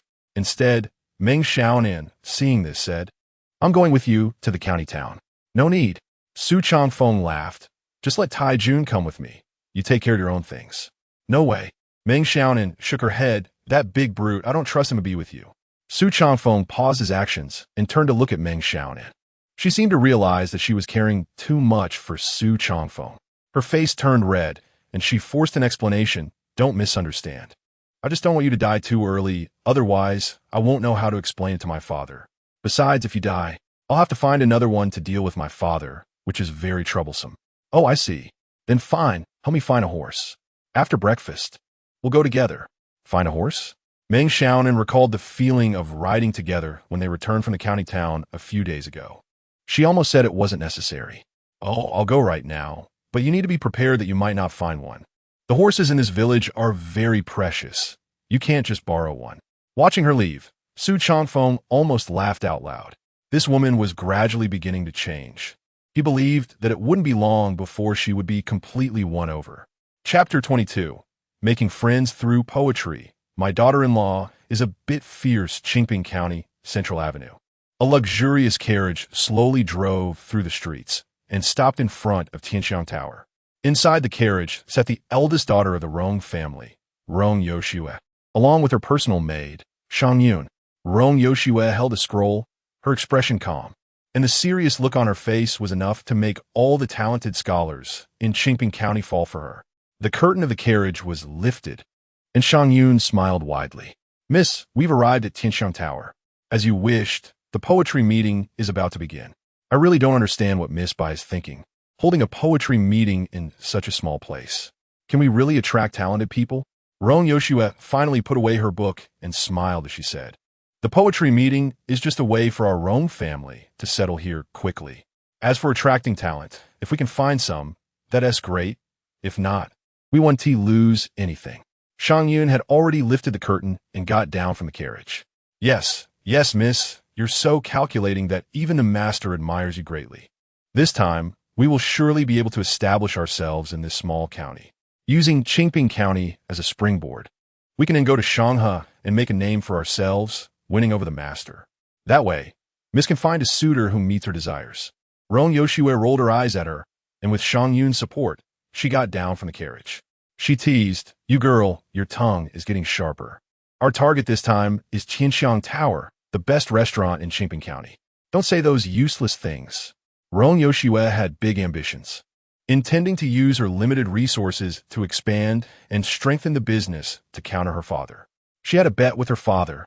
If she succeeded, she could follow her own wishes. If not, she would have to marry according to his wishes. Su Changfeng was unaware that his trip to Qingping County would face obstacles. However, even if he had known, he wouldn't worry or fear. Holding the land deed in his hand, unless the opponent was extraordinarily powerful, he would be in an invincible position. This time, things went as he hoped. Meng Xiaonan really didn't borrow a horse. The two shared one horse, swaying together, which made their hearts tremble. By the time they arrived in front of Tianxiang Tower, they were still reminiscing about their bumpy journey, sighing that it was too short. Today, Tianxiang Tower is quite lively. Just as Su Changfeng dismounted, he was drawn in by the scene in front of Tianxiang Tower. It seemed to be a poetry meeting. After settling the horse and instructing the shopkeeper who came out to greet them, Meng Xiaonan excitedly followed Su Changfeng's footsteps. It seemed that a big shot had come to Tianxiang Tower. Su Changfeng knew well how difficult it was to hold a poetry meeting in such a small county. If it weren't for someone of status coming here to hold the meeting, they would probably struggle even to get past the county magistrate. However, this had nothing to do with them. Today they were here to reclaim what belonged to them.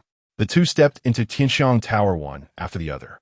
Su Changfeng's previous impression of Tianxiang Tower wasn't particularly good, but he didn't expect that after some time, it had changed dramatically, as if it had a new owner. Could it be that Tianxiang Tower has changed hands? Su Changfeng joked lightly. The talented scholars, usually unseen, had all gathered at Tianxiang Tower today. The tables and chairs in the hall were arranged in rows, filled with small dishes and drinks. No money was needed.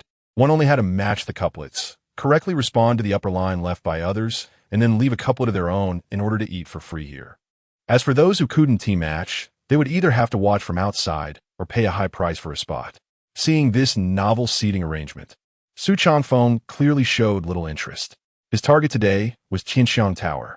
What poetry meeting would it have to do with him? He had no interest, but Meng Xiaonan, who came with him, was very excited. "Hey, you're a scholar. Hurry up and respond. As long as you match, we can eat for free." Looking at the excited Meng Xiaonan, Su Changfeng showed a strange expression and said, "Do you really need this meal?" Meng Xiaonan reached out and grabbed his arm, her tone unexpectedly carrying a hint of coquetry. "Will you respond?" This was the first time Meng Xiaonan had actively been so affectionate with him since their marriage. He smiled, holding her hand back, and walked toward the couplets. He intended to find an interesting couplet, write it down casually, and then go about his business. Little did he expect, Meng Xiaonan was even more excited than he was, urging him on. "How about this one?" Su Changfeng had never seen such an excited expression on this woman's face. That it. At that moment, feeling inspired, he picked up the brush and began to write. Upper line: "The moon beneath the water is the moon in the sky." It was a very common couplet, but it didn't stump Su Changfeng. Lower line: "The person before my eyes is the one in my heart." Seeing Su Changfeng easily write the lower line, Meng Xiaonan's face flushed, repeatedly exclaiming how good it was. Meng Xiaonan's actions drew the attention of those around them. Everyone's eyes widened when they saw this woman. Unfortunately, this woman was not someone to be trifled with. Seeing everyone looking at her, she glared and shouted, "What are you staring at? Keep staring, and I'll gouge your eyes out and soak them in wine." Su Changfeng couldn't help but chuckle at her fierce words. To put it simply, this woman was still a bandit leader. Having killed and bled, she naturally exuded a murderous aura that was far beyond these weak scholars. "Husband, let us leave a couplet, and then we'll go eat." Her triumphant demeanor was like a victorious hen, making people both laugh and cry. He had only been momentarily inspired, and a timeless couplet suddenly flashed in his mind. He casually wrote down the upper line and followed her to the arranged table. There were many dishes, and the wine cups were specially crafted. From everything here, it was evident that the host of this poetry meeting was either rich or noble. Just as they sat down, in a private room on the second floor, Shan Yun burst in with the couplet Su Changfeng had just composed. "Miss, your couplet has been matched." Matched? Rong Yoshue, who had been reading by the window, suddenly paused. She put down her scroll and took the paper from Shan Yun. After reading the couplet several times, the smile on her face grew wider. Who matched this couplet? Hearing the question, Shan Yun's expression turned slightly uncomfortable, and she said, "I didn't have time to ask." That woman next to him was too fierce. Fierce? Rong Yoshue's smile deepened as she asked again, "Did he leave an upper line?" "He did. It's a bit long. I even had someone copy it down." "Quick, let me see." Rong Yoshue rarely showed such an anxious expression. When she held the paper in her hand and read the long upper line, her heart was quite shaken. She read it over and over, but couldn't find a matching lower line. Wangjiang Tower, watching the river flow. From Wangjiang Tower, watching the river flow. The river flows through the ages. The river flows through the ages. Chapter 23, A Land Deed. No different from strong-armed robbery Xian. Let us go take care of business first. This poetry gathering is completely meaningless. Listening to the noisy sounds around him, Su Changfeng wanted to escape the scene. He really couldn't stand such a situation, especially when these talented individuals recited poetry. It was like garbage being poured into his ears. Although he couldn't write poetry himself, having been familiar with the 300 Tang poems since childhood, his standards were already astonishingly high. How could he tolerate such trash? Wait. Meng Xiaonan instinctively grabbed Su Changfeng's arm, pressing him back into his seat. There was still plenty of time. It wasn't urgent to take care of business after the poetry gathering. Su Changfeng felt a bit helpless. He just couldn't understand why a bunch of well-fed individuals were here indulging in elegance. What was there to participate in? Look, the main event is here. At that moment, Meng Xiaonan shook Su Changfeng's arm. He was also drawn to the two people who had just come down from the upper floor. It was a woman. Su Changfeng was taken aback for a moment and couldn't help but look a little longer. She wore a long white dress, with floral embroidery on the collar and cuffs. Just one glance, and Su Changfeng couldn't take his eyes off her. This woman was incredibly beautiful, and there was an air of scholarly elegance about her that was the most captivating. Not just him, all the men present were attracted to this woman. Isn't she beautiful? Just as Su Changfeng was admiring her, he heard Meng Xiaonan's envious voice beside him.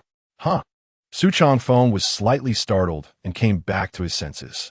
Looking at Meng Xiaonan's unkind gaze, he smiled and said, "She is beautiful, but compared to you, she falls far short. No matter the era, women love to hear sweet nothings." Meng Xiaonan was no exception.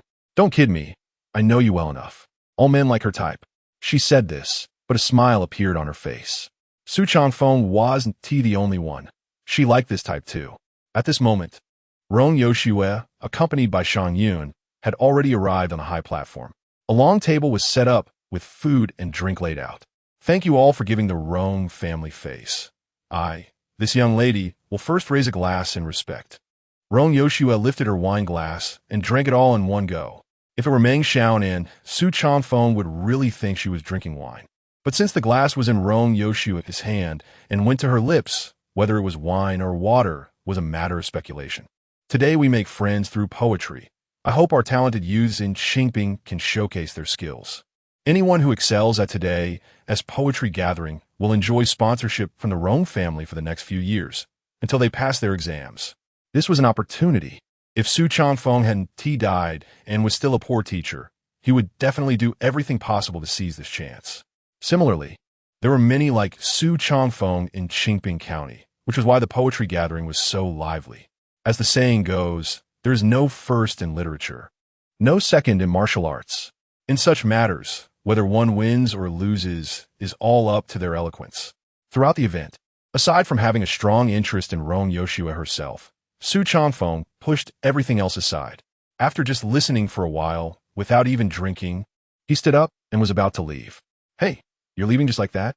Meng Xiaonan wanted to stop him, but seeing Su Changfeng's indifferent demeanor, she ultimately gritted her teeth, took out a piece of paper, placed it on the table, and followed him out. The paper contained the poem Su Changfeng had recited while drunk that night, and the signature was none other than Su Changfeng. Why are you in such a hurry? Wait for me. Meng Xiaonan hurriedly caught up to Su Changfeng and pulled him back. She completely didn't notice that after this night's changes, her attitude towards him had undergone a 180-degree turn. In the past, she wouldn't even touch him, but now pulling and tugging had become common. What did you leave behind just now? Su Changfeng turned his head to look at Meng Xiaonan, a hint of a doting smile appearing on his face. Being with this woman for a long time not only gave him a sense of security, but also made him feel relaxed. The poem you wrote. What did I write a poem? Su Changfeng was amused by this woman. He wanted to reach out to tuck a strand of her hair behind her ear, but thinking of the soft sword at her waist, he withdrew his hand halfway.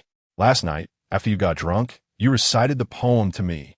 Su Changfeng was taken aback for a moment, the fragmented memories of last night flashing in his mind. Realizing the change in this woman today, he suddenly had a moment of enlightenment. So, her significant change towards him was because of that poem from last night? If that was the case, then what was there to worry about? He could just send her a few more poems in the future, and wouldn't she then be obedient to him, letting him do whatever he wanted? While they were talking, the two had already arrived at the back courtyard of Tianxiang Building and found the shopkeeper. At this moment, the shopkeeper was busy. Although a poetry gathering wouldn't earn Tianxiang Building much money, it could elevate their reputation. Moreover, they were well aware that after this poetry gathering, they might have a new boss. The Rong family business, famous in Yuzhou, was involved in various industries, even doing some business in the palace, making them a true royal merchant. With such backing, how could they not be excited? Everyone be quick. If we handle this well, there will be benefits for you. The shopkeeper urged, if you mess this up, each of you will have to pack your things and leave. Looking at the bustling scene, Su Changfeng exchanged a glance with Meng Xiaonan. Meng Xiaonan knew that it was her turn to act now. So, she approached the shopkeeper with the land deed, drew her sword, and tapped it on his shoulder. The shopkeeper was busy and initially wanted to get angry, but when he saw the sword, his heart skipped a beat, and he quickly put on a cautious smile. Miss, what do you wish to instruct? Meng Xiaonan smiled and said, I wouldn't dare to instruct. I came here today to inform you that Tianxiang Building will be temporarily closed starting tomorrow. What? The shopkeeper thought he heard wrong. However, he soon broke into a sweat, stammering and unable to speak, because at that moment, Meng Xiaonan was holding a land deed in her hand. How did his former boss, Zhao Shuren, die? A chill shot from his feet straight to the top of his head, and his head kept shaking like a dragonfly touching the water. If Zhao Shuren hadn't died, with just a land deed, it would have been impossible to take over Tianxiang Building. But Zhao Shuren was dead, and it was under mysterious circumstances. Plus, with Meng Xiaonan's sword resting on his neck, any shopkeeper who was foolish wouldn't dare to make any rash moves at that moment. Slap you once, then give you a treat. Su Changfeng saw that the intimidation was effective, so he slowly stepped forward and hooked his arm around the shopkeeper's shoulder. No need to be nervous. Tianxiang Building is just undergoing temporary adjustments. It will resume normal operations later. As long as you handle things well, I won't shortchange you. Why, yes, I understand. The shopkeeper, now too afraid to speak out of turn, could only keep nodding in agreement. Chapter 24, Demanding Martial Arts Skills. My husband's abilities are lacking, Tianxiang Tower. The poetry meeting was still ongoing. Just as Shang Yun had said, there were very few talented individuals in the entire Qingping County. It was a stroke of luck if even one could catch the eye of their young lady. After such a long time, the poetry recited by these people was either poorly structured or resembled doggerel, lacking any appreciation value. Rong Yoshua had long lost her patience. However, since it was her own event, she had to endure it until the end. Shang Yun, have you found the person who was pairing with the earlier poet? Replying to the young lady, I am already searching for him. As long as he is still on site, we can definitely. Just as Shang Yun carefully responded, a maid hurried over, holding a folded piece of paper. Young lady, we couldn't find him, but he left behind a poem when he left. Rong Yoshua, who had already lost all patience, suddenly became interested. Where's the poem? Quickly bring it to me. The paper was folded and clearly not meant for their poetry meeting, and the handwriting was not particularly beautiful. However, when she read the poem, Her heart couldn't help but race. Every line resonated with her soul, immersing her in its depths. Shan Yun leaned in to take a look, her eyes lighting up. Young lady, this poem seems to have been written specifically for you. If Meng Xiaonan had heard this, she would probably regret showing off that poem. Rong Yoshua pressed the paper against her chest, unable to hide her smile, saying, "Find him. No matter what his identity is, we must locate him." Seeing her young lady so flustered, Shang Yun covered her mouth and chuckled, saying, "Young lady, I heard that this young man came with a woman who seemed a bit fierce, but she was quite handsome." Rong Yoshua, however, paid no mind. She took out the poem again, savoring it, and said, "It would be abnormal if such a talented young man didn't have a woman by his side. What if he's not a young man, but an elderly person? Go away. Your mouth is always so unlikable. Be careful, or you might not get married in the future." Seeing her young lady like this, Shang Yun laughed even more. The two completely forgot that their purpose was not for the poetry meeting or to seek out talented individuals, but rather to reach Tianxiang Tower. At this moment, Tianxiang Tower had already changed hands. Under threats and temptations, the shopkeeper had no choice but to accept the reality. When the poetry meeting finally ended and Rong Yoshua began to take action, Su Changfeng had already brought Meng Xiaonan back to Qingfeng village. Riding together, this loving couple made the brothers in the village envious, with some secretly cursing Su Changfeng. "Nephew, I've been looking for you. Where have you been?" As soon as they arrived at the village, Hu came over. "I went to Qingping County to buy a restaurant. I'll be renovating it tomorrow and opening it the day after." Su Changfeng leaped off his horse, wanting to reach out to help Meng Xiaonan, but to his surprise, Meng Xiaonan didn't need his assistance. She had already jumped down and was heading home. She had a lot on her plate, needing to settle the horse, and then go find her father to demand martial arts skills. Bought a restaurant? Su Changfeng always surprises people. This sudden news almost made me forget my purpose for finding you. Has the business bandit model of my nephew begun to implement? Seeing Hu's reaction, Su Changfeng laughed heartily. It has started. The Tianxiang Tower has been purchased. This is the first step for us to establish ourselves. The two walked together, with Su Changfeng leading the way toward Meng Yi's residence. As they walked, Su Changfeng said, "Tianxiang Tower is just a springboard. The business we truly want to do is far beyond this." "What business does my nephew want to do?" Su Changfeng clasped his hands behind his back, starting to paint a grand vision to stabilize Hu, who had just joined. "Tianxiang Tower is a promotional tool for us and the starting point for our official entry into business.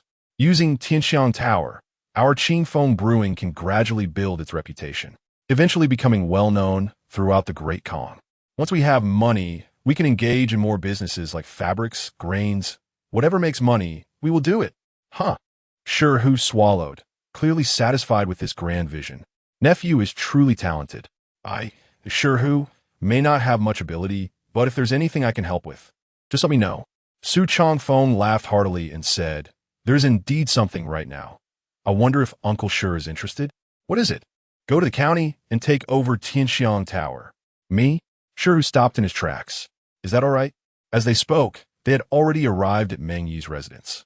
At that moment, Meng Yi was sitting there enjoying a drink. The wine he was drinking was the Qingfeng brewing freshly made in the village. Not far away, Zhao Sanyang happened to come out carrying a basin of warm water and overheard their conversation. She opened her mouth twice, seeming to want to say something, but upon thinking of her identity, she swallowed her words. In fact, she was worried. After all, Hu had just arrived. If he was given an important task directly, what would happen if another Kong Jie incident occurred? She had become a bit sensitive due to the Kong Jie incident. Then Su Changfeng said, "Why not? Tianxiang Tower will still have the same staff. I just want Uncle Shi to go over and stabilize the situation. Don't forget, we are taking the business bandit route. If Tianxiang Tower runs into trouble, we need to be strong." Hu immediately understood Su Changfeng's intentions. He felt very moved that Su Changfeng would entrust this task to him, but he still had some concerns. "I am currently on the court's wanted list. If I just go to the county like this, won't it?" Before he could finish, Su Changfeng dispelled his worries. "You can rest assured on this point. Uncle Shi, my trip to the county today was not without gains. In the entire Qingping County, there isn't even a single wanted notice. Do you think this list is useful?" It's merely a show by Wang Di Kan. He doesn't even care about the most basic face-saving measures. What danger could we possibly face? With this explanation, Shu felt a huge weight lifted off his shoulders.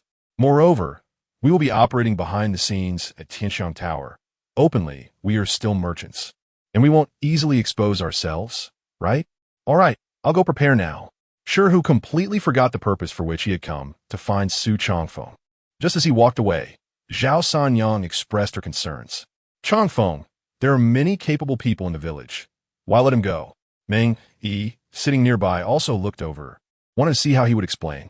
Su Changfeng sat down at the table and smiled wryly, saying, Aunt Sanyang knows that with my current reputation, I am not enough to command the brothers in the village.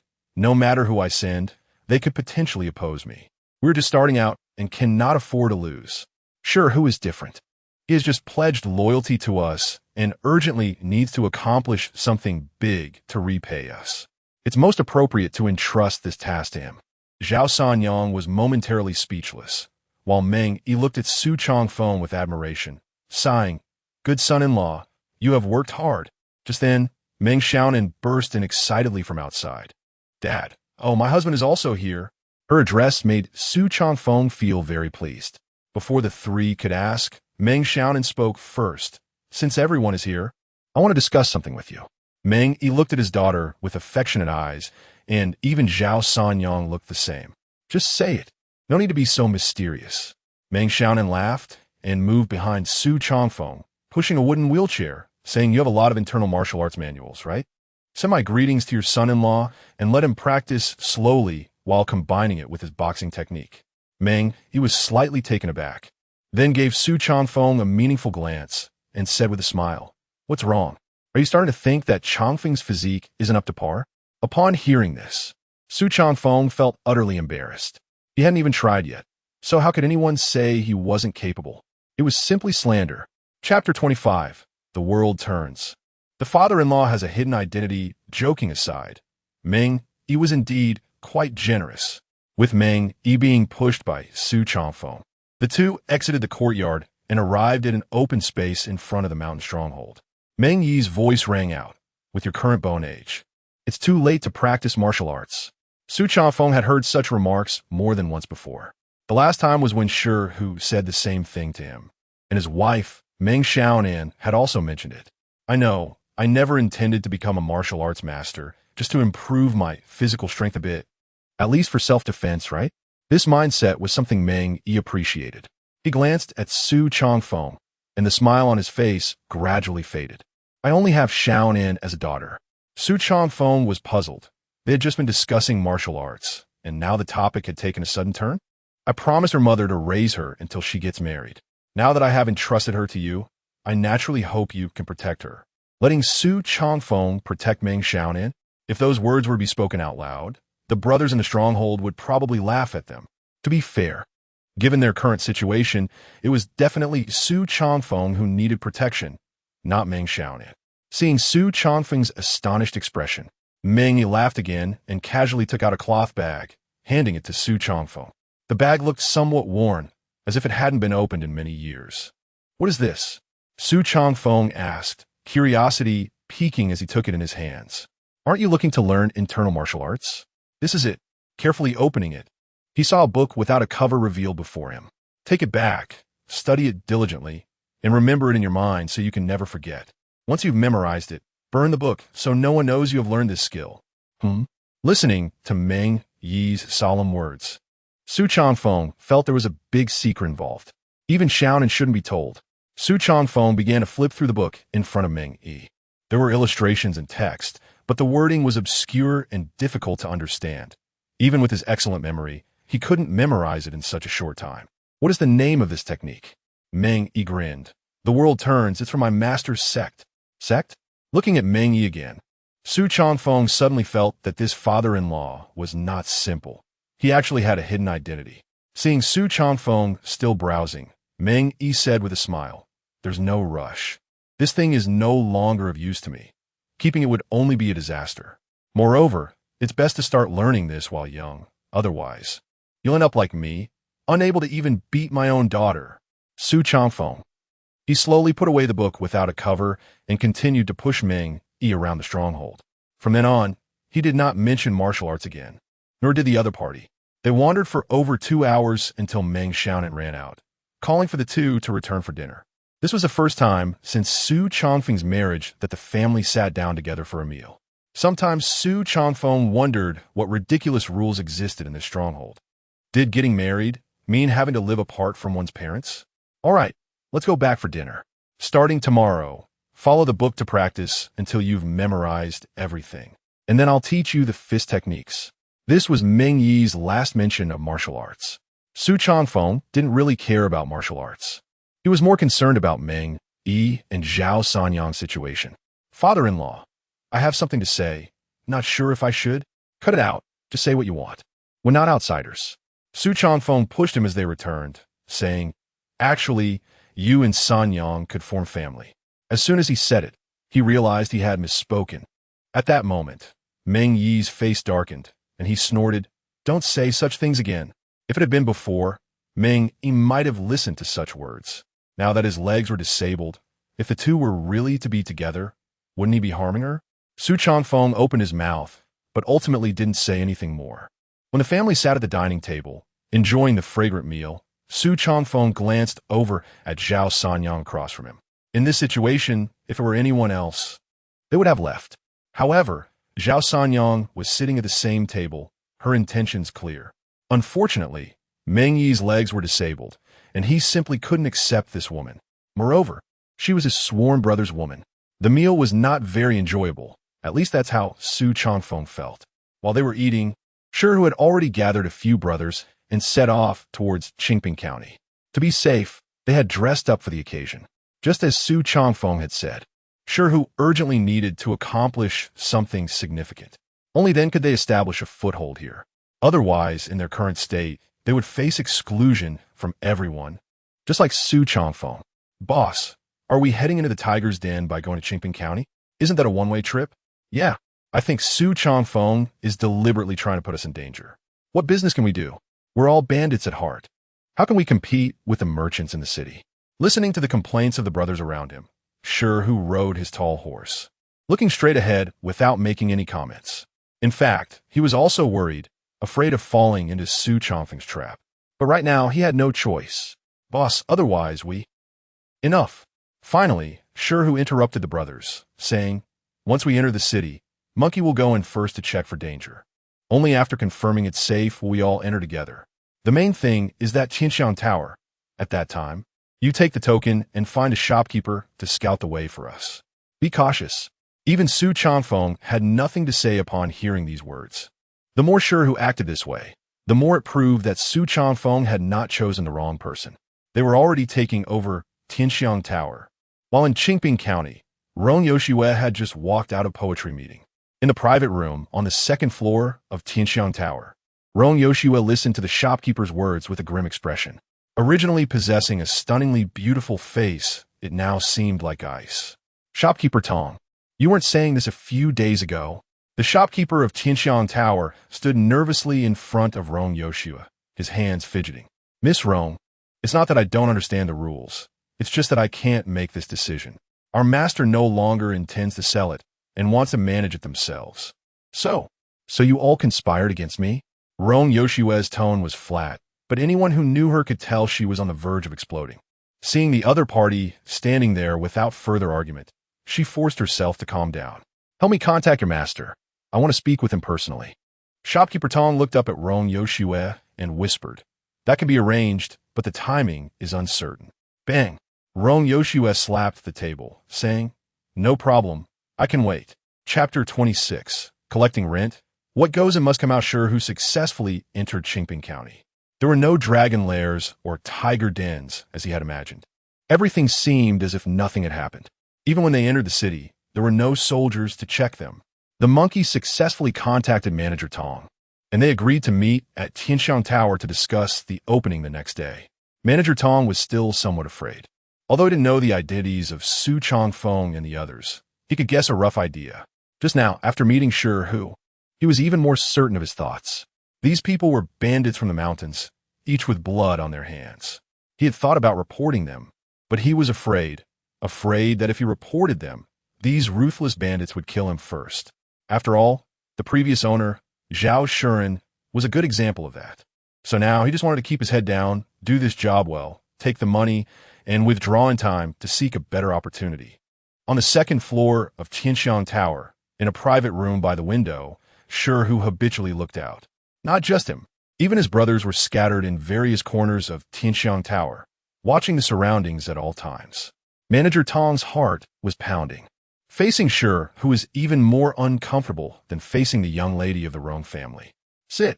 Seeing that nothing was happening outside, Shu smiled and signaled for the other to sit and talk. And no, it's fine, I'll stand and reply. Seeing the other so nervous, Shu smiled and casually picked up a peanut, saying, "What's wrong? Are my words not useful?" Bang!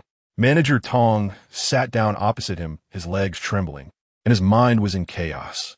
"Third brother, pour him some wine." Shu Lao-san responded and, with a forced smile, poured Manager Tong a bowl of wine. It wasn't local wine from Tianxiang Tower, but alcohol they had brought from Qingfengzhai. Seeing this situation, Manager Tong could no longer sit still. His body tilted, and he fell to the ground. "Sir, I have an elderly mother of 80 above me and below me." "Shut up. I'm just asking you to drink some wine. Why are you so scared?" Saying this, he picked up the bowl on the table and took a small sip. Qingfeng brew was no ordinary wine. This wine was strong. Even a small sip could match a whole bowl he usually drank. So now he didn't dare to drink heavily, only tasting it sip by sip. Seeing him like this, Manager Tong finally breathed a sigh of relief.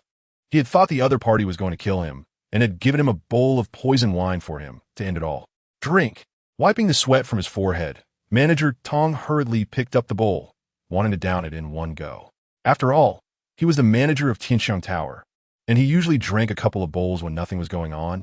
His alcohol tolerance was there, so what was he afraid of? However, when the wine went down his throat, it first made him cough from the spiciness, followed by a surge of joy. This time, he carefully savored a sip. After finishing, the aftertaste lingered. This wine, how is it?" Shu laughed heartily, stood up, and took the wine jar from Shu Lao-san's hand, saying, "From now on, Tianxiang Tower should add this Qingfeng brew to its offerings." Gulp. Manager Tong's fear lessened a bit, and he asked uncertainly, "How much of this wine can be supplied each month?" "You don't need to worry about that. If there's none, I'll find a way. But you must make sure to promote this wine's reputation." Manager Tong nodded vigorously like a chick pecking at rice, looking at the bowl of wine on the table. He wanted to sip again, but sitting opposite Shu, he felt a bit scared and didn't dare to drink. At that moment, Shu took out another package and tossed it onto the table. "And this, the latest seasoning. I'll have someone tell you how to use it later." "Seasoning?" "That's right. Just add a little when cooking, and it makes the dishes tastier." Manager Tong nodded again, but completely forgot that Rong Yoshua was waiting to meet his big boss. Meanwhile, Su Changfeng was still worrying about Shu. He held the inner power manual, flipping it over and over, unsure where to start practicing. In the courtyard, Meng Xiaonan was tending to the plants Su Changfeng had previously planted. The entire small yard was lush and green, but looked a bit messy. "Hey, what kind of heart technique did my dad give you?" Seeing Su Changfeng just reading and not practicing, she couldn't help but ask the question she had been wanting to ask. Just an ordinary heart technique. Su Changfeng didn't lift his head and continued studying. Although he didn't know why Meng didn't want him to disclose it, he believed the other wouldn't harm him. Don't be discouraged. Given your current situation, you can only practice this ordinary heart technique. Once you cultivate your inner strength, learning those martial arts will be much more effective. Meng Xiaonan's way of speaking and tone had changed, resembling that of a little wife. The only thing Su Changfeng felt lacking was that this woman still slept separately from him. However, now she was on the bed, while he was on the floor. In his words, the hard floor had certain benefits for his martial arts training. Such words were just self-deception. Meng Xiaonan, however, felt very pleased. She felt cared for. "By the way, I ran into Tai Jun when I went out earlier. The brothers in the village sent a few representatives to my dad to complain." Meng Xiaonan didn't want to talk about this at this moment, but she felt Su Changfeng needed to know. "Is this related to me?" Su Changfeng put away the book and looked at Meng Xiaonan with a smile. "Yes, recently they're having problems with food, and they haven't had a successful hunt in the mountains for several days, so they are all feeling the pressure. Meng Xiaonan said this and clapped her hands, walking towards Su Changfeng. How about we go back to our old profession? Su Changfeng looked up at her and shook his head, saying no need. It's not that time yet. But Meng Xiaonan bit her red lips, worried for Su Changfeng. I'll go find my dad now and have him take out the family savings.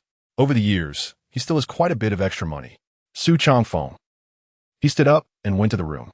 When he came out again, he was holding a stack of land deeds.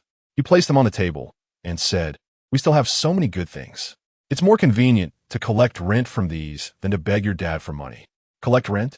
Meng Xiaonan was slightly taken aback. Taking the land deeds from him. Is it appropriate to bring this out now? Su Changfeng waved his hand, saying, "There's nothing inappropriate about it. Hand these over to Uncle Desheng and let him go to the city to collect rent. Remember, the rent collected must be less than before. If the other party can't afford it, don't force them." Why? Meng Xiaonan was puzzled. Because our things have an improper origin. Only mutual benefit can put everyone's minds at ease. Moreover, after collecting the rent, we need to take out 1/10 to donate to our county magistrate, Wang Dikun. Meng Xiaonan clenched her fists, feeling reluctant. Su Changfeng approached her, patted her shoulder, and said, "These things will eventually come back out." Chapter 27. The situation improved. Rong Yushiwei couldn't sit still. A group of rent collectors appeared on the streets of Qingping County. These people had legitimate paperwork and began collecting rent from each household, managing to collect payments from 2 entire streets. However, their methods were quite gentle, and they even engaged in friendly communication with the shop owners. It didn't matter if they didn't make a profit. They could owe rent, but an IOU was necessary, and they could pay it back whenever they had the money. These people not only collected rent, but also helped the tenants solve minor issues. If there were any disturbances, they would teach the troublemakers a lesson, leaving them with nowhere to vent their anger and simply enduring a beating. In just 2 days, the tenants' fondness for their new landlords increased, with some even becoming close friends with them. The county magistrate, Wang Dikun, was also very pleased with this approach. These people were very tactful, not only helping him solve many problems, but also allowing him to gain considerable benefits. With the stingy, Zhao, sure and dead, a large group of people benefited, and anyone with sense knew how to choose. Even if the Zhao family caused trouble, it would likely come to nothing. With money coming in, the crisis of the Qingfeng Zhai not having food was temporarily resolved. Moreover, after Zhang Desheng and others returned and praised the situation, the people of Qingfeng Zhai began to feel that they might have misunderstood Su Changfeng. Both were robbing, but their methods were different. Su was a refined robber, making people willingly hand over their money in a legal manner, and they could continue the next day after the robbery. In fact, he was robbing more than they were. Consequently, the voices of discontent towards Su Changfeng in the entire Qingfeng Zhai diminished significantly, with some even initiating friendly greetings upon seeing him, calling him son-in-law and trying their best to mend their relationship with him. On the other side, Tianxiang Tower reopened after being closed for a day. This time, although the name remained the same and the same workers were present, the overall changes were dramatic. In front of the restaurant, they had marked off a parking area with white lines. A few elegantly dressed young women stood at the entrance, smiling and ready to greet incoming diners. There were also more waitstaff, always roaming between the first and second floors, ensuring they could respond immediately when someone called for service. The most significant change was in the food at Tianxiang Tower. They had introduced a type of expensive liquor, and even the prices of the dishes were raised by several times compared to usual. However, the taste was truly excellent. Anyone who dined here once found it unforgettable upon returning home. Rong Yushiwei, who had been staying at Tianxiang Tower waiting to meet the owner, felt a significant stir in her heart after tasting the food here. At that moment, she had 7 or 8 small dishes in front of her, along with a jar of Qingfeng liquor. She usually didn't drink much, but occasionally took a sip for the family business. "Shang Yun, are you sure we're still at Tianxiang Tower?" Her question left Shang Yun amused yet speechless. However, Shang Yun replied, "Miss, we haven't left the room for 2 days. How can we not be at Tianxiang Tower? But why have the food and drink changed so much?" "I asked the manager here," Shang Yun said. "What did the manager say?" "He said the boss has reformed the place and changed the chefs." "What about the liquor?" "He didn't mention it." But this type of liquor seems to be brewed from grains and is quite expensive, making it hard to sell here. As Rong Yushue enjoyed her meal, her curiosity grew. She hadn't expected that such a small place as Qingping County would not only cause her stumble, but also deliver unexpected surprises. If grains could brew such good liquor, why didn't her family have it? After finishing her meal, she instructed, "Go find Manager Tong and ask when their boss's time to meet." Saying this, she resumed eating. What kind of delicacies hadn't she tasted? Yet today was her first time experiencing something like this. The past reminded Manager Tong, who almost forgot about the young lady from the Rong family due to the drastic changes at Tianxiang Tower in the past 2 days. Upon being reminded, he immediately sought out Shihu. At that moment, Shihu was feeling quite pleased with himself, sitting in a small courtyard specially prepared for him at Tianxiang Tower. He sipped tea while watching the people below organize the account from the past 2 days. Although the money they made wasn't as quick as what they had robbed in one go, this steady stream of income was still significant. If they continued to operate this way, he believed that just this Tianxiang Tower could keep a third of the people in Qingfeng Zhai from going hungry. "Master, I forgot to tell you something," Manager Tong said, jogging over. Through these past 2 days of interaction, Manager Tong had gotten a good grasp of Shihu's character, even changing how he addressed him. "What is it?" Shihu asked, dressed in a scholar's robe, standing there looking rather benign. "The young lady from the Rong family has been wanting to meet our boss and has been waiting here for a few days. Do you think we should meet her?" "Rong family? Which Rong family?" Shihu's heart skipped a beat as he recalled the Rong family from Yuzhou City. What was their young lady doing here? Frowning, he felt a wave of unease wash over him. "I'm not sure what she sees in our Tianxiang Tower. Originally, we were going to sell this small shop to her, but our boss got here first." So, seeing Manager Tong's cautious demeanor, Shihu paced back and forth in the courtyard. After a long time, he suddenly said, "To put it bluntly, she's just a merchant. We're not afraid of her. Since she wants to meet, I'll go see her, arrange it at Tianxiang Tower, and make the event a bit grander. Don't let her lose face." Su Changfeng was unaware of Rong Yushue's situation, and even if he knew, he wouldn't take it to heart. At that moment, he faced another problem. Yuan Qing was short on manpower, and they needed to purchase a large amount of grain. Otherwise, they wouldn't be able to meet the external demand. Despite only being 2 days, they had sold dozens of pounds of liquor in that time. Moreover, the small distillery had a low yield, so Yuan Qing approached Su Changfeng to express his needs. When Su Changfeng heard this, he was amused by Yuan Qing's straightforwardness. "Uncle Yuan, we have so many people in our mountain stronghold. If you need more hands, you can find some." Yuan Qing scratched his head and said, "But no one is willing to do this kind of work, right? Offer wages. If you pay, people will be willing to work. And you can choose the nimble and clever ones to do the job. Is that really possible?" "Of course. Pay according to the amount of work done. And don't worry about what others say. If we want to change, we must change from top to bottom." "What about the grain?" Su Changfeng was stumped by the question. Brewing liquor requires grain, which is a luxury for the current .com. And although there are no prohibitions, few people do it because grain prices are high. "I'll figure out the grain issue. You just need to stabilize the current situation." Chapter 28, Miss. Women should learn to be reserved. Meng Xiaonan started learning how to cook. Her hands, which were clearly meant for wielding a sword, had now been replaced by a kitchen knife. There was no choice. Su Changfeng had been too tired lately, so much so that he had to rush his cultivation at night. For the past few nights, she had seen Su Changfeng sitting on the floor, eyes half closed, practicing his techniques. During the day, he was constantly flipping through old account books, tending to the unknown plants he had planted. As matters in Qingping County increased, Meng Xiaonan found that she had become quite idle.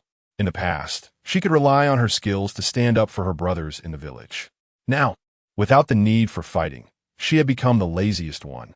If she didn't learn to cook and manage household chores soon, she would truly become useless. Looking at her father, whose legs had yet to recover, she noticed that he got up early every day to practice. Since passing on a set of techniques to Su Changfeng last time, her father had become diligent, seemingly having no other business apart from his cultivation. "Changfeng, dear nephew." At that moment, the door to the courtyard was knocked on, and Shihu, who had returned from Qingping County, found Su Changfeng. "Do you know the young lady from the Rong family?" Su Changfeng had just put away the account book in his hands when he heard the other party's words, and he was slightly taken aback, his mind conjuring the image of the beautiful woman who exuded an aura of scholarship. Not only him, but Meng Xiaonan, who was busy, also perked up her ears to listen in. "What is up? She wants to see you," Shihu said with a wry smile. "Well, it's not exactly you. She asked looking for our boss at Tianxiang Tower." Su Changfeng understood and gestured for Shihu to sit down and talk. At this time, Meng Xiaonan sensibly brought out a teapot, poured a cup of tea for the two, and then sat down beside them, openly listening in. "See the boss?" Su Changfeng suddenly laughed and said, "Then let her see. I happen to be going to my father-in-law's place later. I can arrange it conveniently." "You're letting her meet the big boss?" Shihu was slightly taken aback, thinking Su Changfeng misunderstood his meaning. Su Changfeng smiled and said, "Otherwise, who should she meet? Will this expose our identities?" "What identities do we have?" Su Changfeng stood up and said, "We are just ordinary merchants now. The people from our own family are also merchants. It's normal for both sides to have business dealings." He knew what Shihu was worried about and reassured him. "Uncle Shihu, I understand your concerns. You can rest assured about this. Merchants seek profit. As long as she is not foolish, she'll know what to do. Besides, we may even become partners in cooperation this time." "We cooperate with the Rome family?" Shihu felt that Su Changfeng was a bit delusional. What status did the Rome family have? Although their headquarters were in Yuzhou, they were royal merchants, and many of their businesses were in collaboration with the palace. Such a powerful force, such big figures. How could they possibly have business dealings with them? He was worried that the other party might take a liking to their Tianxiang Tower. It was still a question of whether Su Changfeng could hold his ground. With demand, there will be cooperation. To dispel Shihu's concerns, Su Changfeng talked a lot. Thus, Shihu returned to Qingping County to make arrangements, while Su Changfeng prepared in Qingfeng Village. For this meeting, Meng Xiaonan felt a strong sense of crisis. She had seen that woman before, especially the way Su Changfeng looked at her, which made her a bit worried. So, that day, she deliberately dressed up. She, who usually went barefaced, unusually applied some powder on her face and lightly colored her lips red. She, who usually let her hair hang loose, also put on her hairpin today. Only then did she realize that she had so few accessories. When she stood in front of Su Changfeng again, Su Changfeng was stunned. He had seen beautiful women before. In his previous life, with such advanced technology, he often viewed AI-generated images and videos of beautiful women.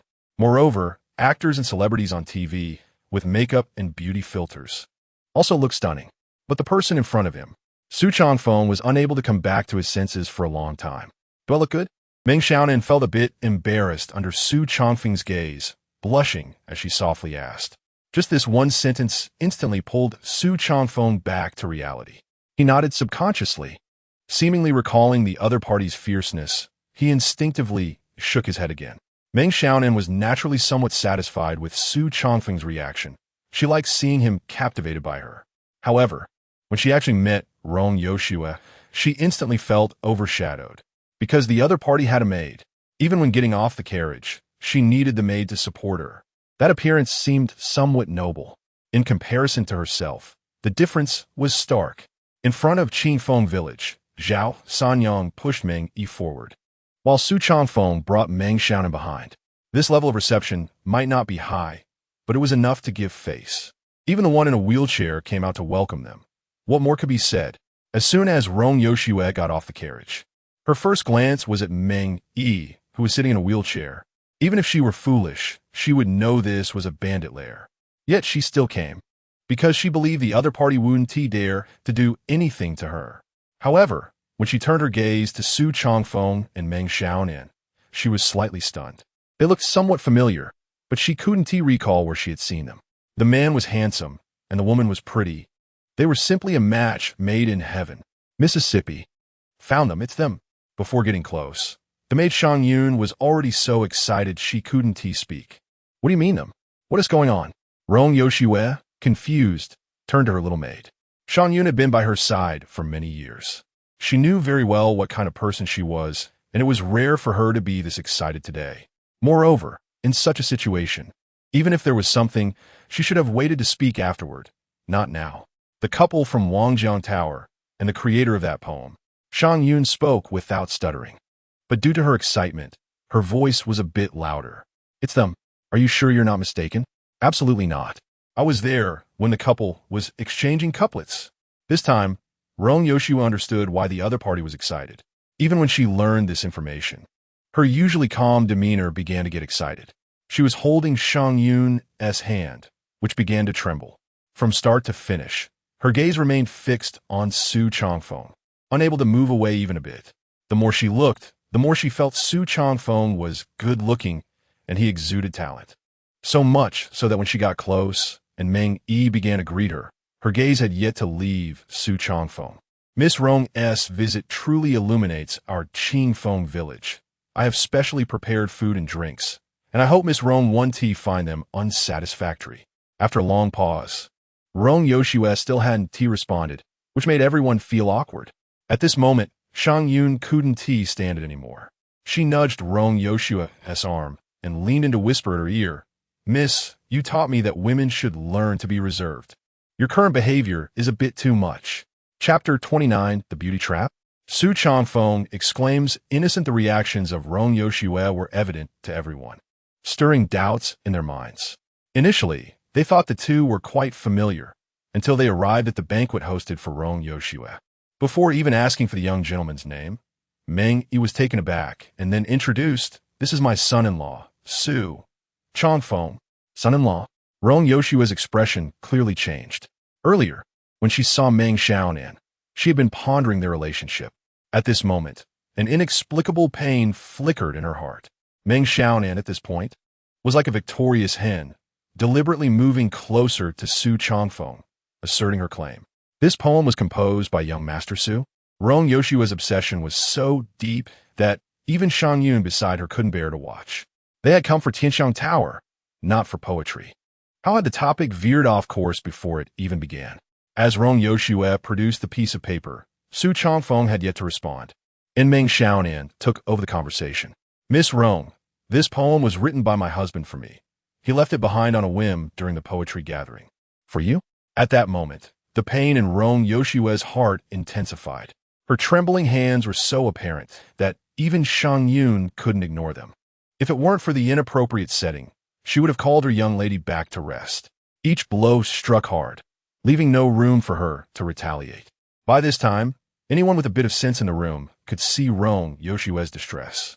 To ease the awkwardness, Meng Yi deliberately shifted the topic. "Miss Rong, your visit to our Qingfeng stronghold must be more than just sightseeing. You must have some task at hand." With this, Rong Yoshua's mood finally calmed a little. She took a deep breath, trying not to focus on Su Changfeng, fearing her heart might not withstand it. This man had an immense pull on her, something she had never experienced before. Task is not quite the right word. "I just wish to discuss a business deal with Chief Meng." "What kind of business?" "Our Rong family wishes to purchase your Tianxiang Tower. You can name your price."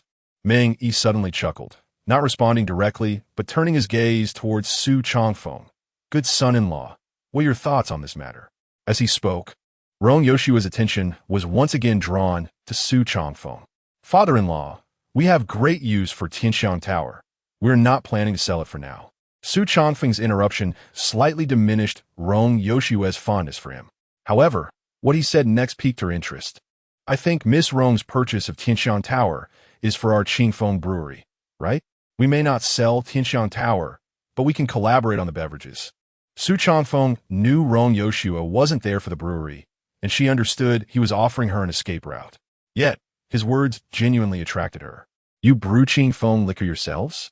Su Changfeng lifted the wine jar from the table and poured her a glass, saying, "It was just developed. Currently, it can only be found in Qingping County. There are many areas for improvement, and the quality will only get better." Rong Yoshua lifted her glass and took a small sip. Typically, people in the stronghold drank from bowls, but today they had switched to cups, showing they were giving the Rong family enough respect. "What kind of collaboration do you envision?" Su Changfeng smiled, also raising his glass and downing it in one gulp. "Naturally, we brew it, grant you exclusive sales rights, and you profit from the price difference." Exclusive sales rights? Hearing this fresh term, Rong Yoshua's previously diminished fondness for Su Changfeng was restored. "What do we need to provide?" She wasn't tea naive. Such a good deal. How could Su Changfeng let it go to her? As expected, Su Changfeng spoke. Miss Rong must have tasted it. This liquor is brewed from grains. The Rong family is a royal business, so naturally, it involves grain trade. Our Qingfeng stronghold has modest demands. We only need you to provide us with grain at any time, using it to offset the cost of the liquor. How does that sound? And the price? We could discuss that slowly.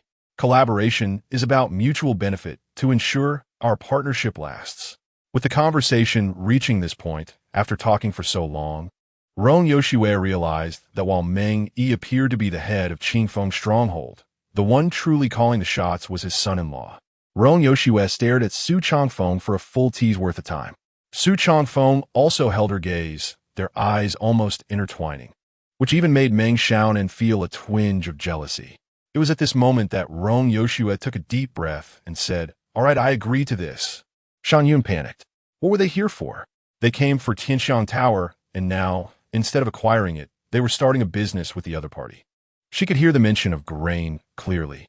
If they returned without a proper explanation for the master, it would surely cause unrest in the Rong family.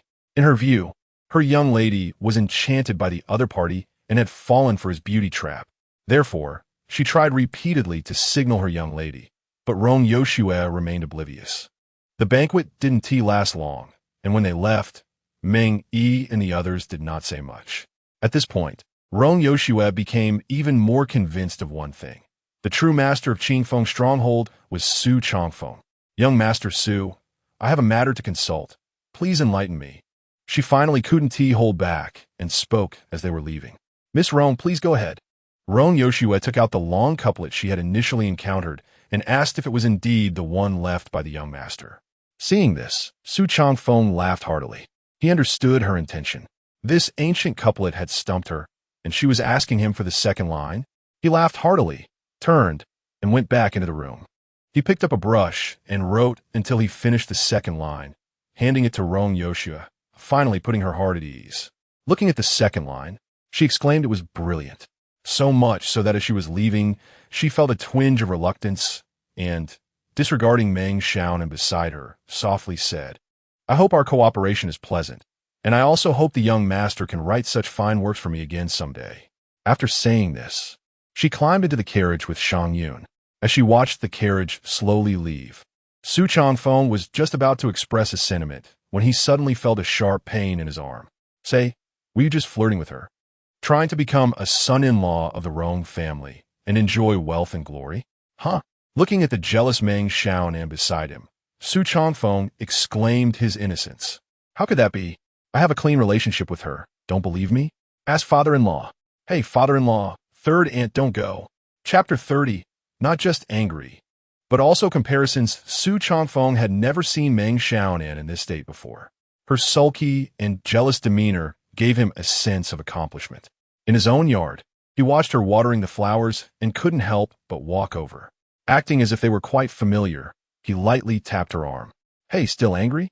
Meng Xiaonan huffed softly, turning her head aside, and said with a hint of acidity, What am I angry about? We're we to each other. You're overthinking. Su Changfeng wanted to laugh, but forced himself to hold it in. Was this still the woman with exceptional martial arts who could kill without blinking? He still felt a chill thinking back to her figure during the Kong Jia uprising, as if she had entered a realm of her own. And now, every woman has a soft heart inside. Sometimes it doesn't show, simply because she hasn't encountered the right person. Su Changfeng wasn't particularly good at understanding women, but he could tell that her attitude towards him had changed. When Su Changfeng really fell silent, Meng Xiaonan became anxious instead. She turned to look at him, the coldness on her face suddenly appearing, and said, When do we go to Qingping County? I want to find a maid over there. A maid? Su Changfeng thought he had misheard. What kind of person was Meng Xiaonan? Since he was taken to Qingfeng village, she had always been the type with strong capabilities, who never relied on others. What was the purpose of finding a maid now? Soon, Su Changfeng found the answer. Comparison. The appearance of Rong Yoshue was like a mirror, reflecting Meng Xiaonan's shortcomings, so she wanted to make up for it. Well, let's start with the most visible changes. If the other person has a maid, she naturally wanted one too. What else with that expression? Meng Xiaonan looked up at Su Changfeng, clearly dissatisfied, and said, "Can I find a maid to take care of me?" Su Changfeng quickly nodded in agreement, saying, "Of course you can. Even if you don't find one, I'll get you one. Since you said so, let's go now." Su Changfeng glanced at the sky and instantly showed a pained expression. "Isn't it too rushed? It's already quite late. Tomorrow morning, I'll accompany you to choose one. I guarantee we'll find a pretty, sensible, and capable one." Meng Xiaonan felt much more balanced in her heart. That night, she saw Su Changfeng sitting on the ground practicing his internal cultivation and wanted to interrupt him several times, urging him to rest on the bed. However, she mustered up the courage a few times but didn't dare to speak up. In the end, she could only lie on her side on the bed, staring at Su Changfeng's profile, lost in thought. Since he started his cultivation, although the time was short, Su Changfeng clearly noticed that his body was much better than before. Although he hadn't yet developed any qi sensation, he could go a night without sleep without any issues. This was the difference between internal and external cultivation. External training builds muscles and skin, while internal training cultivates qi. He was now focused on cultivating that vital qi. He would get up early to run and practice boxing, then check on the plants he had planted. As for cooking and other chores, now that he had someone to help, he didn't have to worry about it. "Hey, didn't we say we were going to the county? When are we leaving?" "Yesterday." In front of everyone, she called on my husband, and now she was back to hay. Seeing Meng Xiaonan starting to pay attention to her appearance, Su Changfeng kept smiling and said, "Let us go right now. I'll prepare the horses." He didn't need to prepare the horses because Meng Xiaonan had already taken care of that. Before, she would find excuses, saying it was hard to borrow horses. Now, there are no excuses. It was just one horse. Ride it if you want. When they previously went to the county, Su Changfeng had to be very careful, afraid of upsetting this woman. Now, the situation had changed. He could occasionally act a bit more boldly, even using a bit of strength when holding her. Even casually feeling her figure wouldn't be a problem. During the ride, they would occasionally bump their faces together. These little actions brought joy to both of them, and neither mentioned it. Su Changfeng even felt that the time was right. At least now, it shouldn't be too difficult to win this woman over. But he didn't want to gamble because he was enjoying the current feeling. For someone who had never been in love, this was quite comfortable. Qingping County was still the same. It wasn't too crowded, but livelier than Qingfeng Village. When they passed by the Zhao family mansion again, it was no longer as prosperous as before. The main gate was tightly shut, with some excrement stuck on the vermilion door, and even the big red lantern hanging in front had 2 broken ones. Su Changfeng knew that today's situation wasn't solely due to Zhao Shuren's death. It was more because Meng Xiaonan had been meddling. Otherwise, given the family's background, it certainly wouldn't have declined so quickly. The Tianxiang building had now become property of Qingfeng Village. Although the behind-the-scenes boss was Meng Yi, the actual person in control was Su Changfeng. Looking at the bustling scene in front of Tianxiang building, with several well-dressed girls, Meng Xiaonan huffed softly. "Is this what you call rescuing fallen girls?" Su Changfeng smiled and defended himself. "Isn't it? Letting women earn a living without having to sell themselves is a great deed.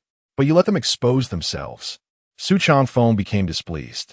He stopped, placed his hands behind his back, turned around to face Meng Xiaonan seriously, and said, "Madam, you must remember one thing. No matter who they are, everyone in this world should enjoy their rightful rights from birth. Why is it normal for men to fool around outside, while women earning money is seen as exposing themselves and is subject to criticism? Take Miss Rong, for example. Who would dare speak ill of her behind her back?" Meng Xiaonan felt quite comfortable, especially with Su Changfeng calling her madam, which for once made her not refute his words. At that moment, Manager Tong noticed the two from a distance and hurried out from the shop. "Sir, madam, please come in." Seeing his obsequious demeanor, Su Changfeng shook his head and said, "No need to be so formal. Just do your thing." That said, Manager Tong didn't dare neglect them. He accompanied them the whole time and took care of everything they needed as soon as they showed any sign. Su Changfeng sometimes sighed. No wonder many people like the life of the wealthy. Spending time in such an environment for long, he could easily get addicted to it. Noticing that Manager Tong was persistent, Su Changfeng decided not to insist on his own opinion anymore and asked, "By the way, we came here mainly to find a maid. Do you have any connections?" "A maid?" Upon hearing this, Manager Tong's eyes lit up. He was very well connected in this regard. What kind of maid does the sir want?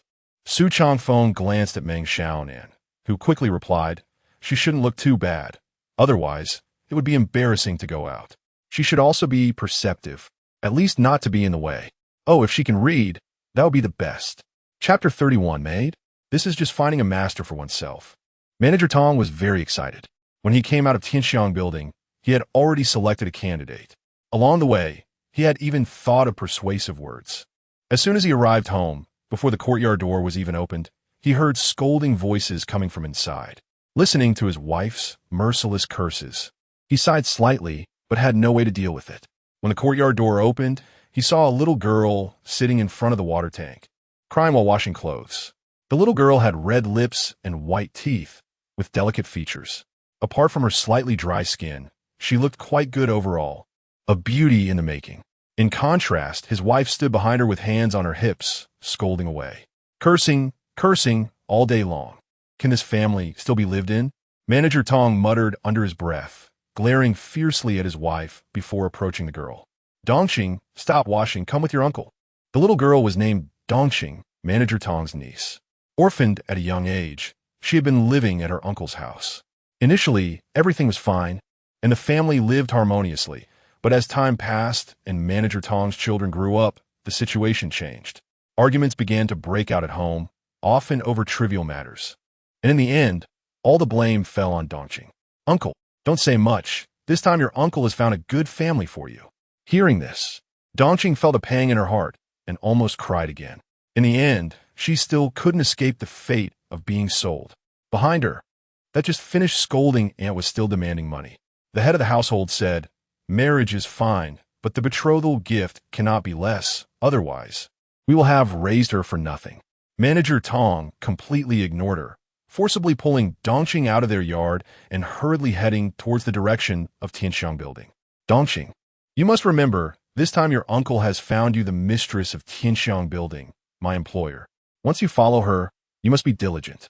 You read books when you were little and know a few characters just right for their requirements. Dongxing felt confused, listening to her uncle's words. She suddenly realized that the situation was different from what she had thought. Uncle, you are not going to sell me, are you? Sell you? Manager Tong said irritably. What do you think your uncle is? At this point, he slowed his pace and began to explain.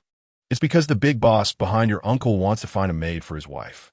I thought you were suffering every day at home, so it's better to go work as a maid for someone. Besides, our employer is not simple. Have you heard of the Rong family from Yuzhou? Their young lady suffered a great loss in this round of dealings with the employer. She left early this morning to return to Yuzhou. Listening to her uncle's words, Dongxing began to feel anxious.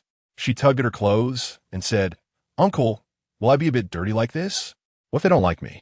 Her reminder made Manager Tong realize that it was indeed a concern. He looked around and then pulled his niece into a nearby shop. No problem. We still have plenty of time. Let's go in and tidy you up a bit to make a good impression on the employer. Su Changfeng and Meng Xiaonan had been waiting at Tianxiang building. During this time, they also met with Shi Hu. When Shi Hu learned that Meng Xiaonan was looking for a maid, he happily joined the two. In the private room on the second floor, Shi Hu and Su Changfeng were drinking by the window, while Meng Xiaonan was bored, gazing out the window. Suddenly, Meng Xiaonan saw Manager Tong running over with a little girl and immediately perked up. Sure enough, before long, the two had arrived at their private room. Dongxing lowered her head, so nervous that she didn't know where to place her hands. Meng Xiaonan looked her up and down. The more she looked, the more she liked her. What's your name? In response to the mistress, my name is Dongxing. Meng Xiaonan looked up at Manager Tong and asked, this is voluntary, right? Manager Tong nodded repeatedly, saying, this is arranged by the mistress. I dare not forget. She is my niece, orphaned at a young age. If she can follow the mistress in the future, that would be her blessing. By the way, she also knows a few characters just right for the mistress's requirements.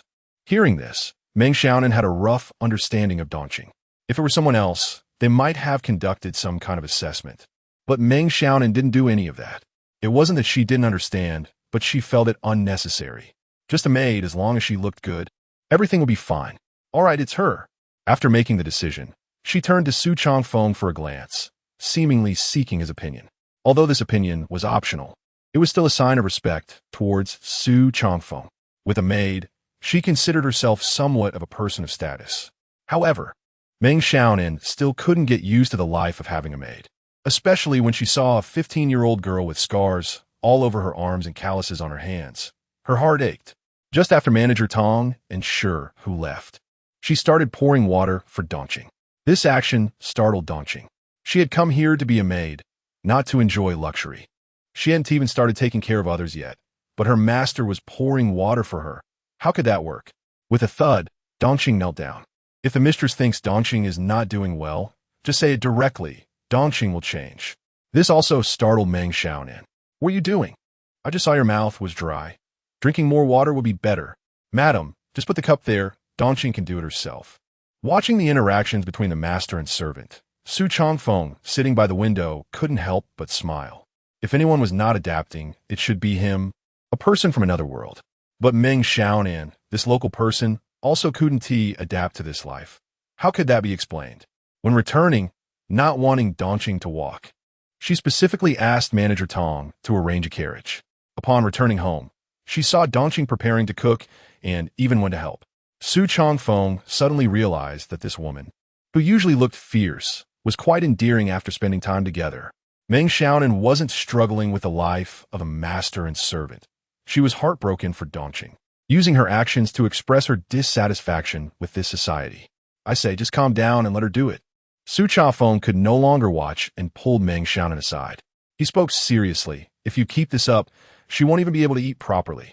Meng Xiaonan, wearing an apron and holding a kitchen knife, was just about to head into the kitchen.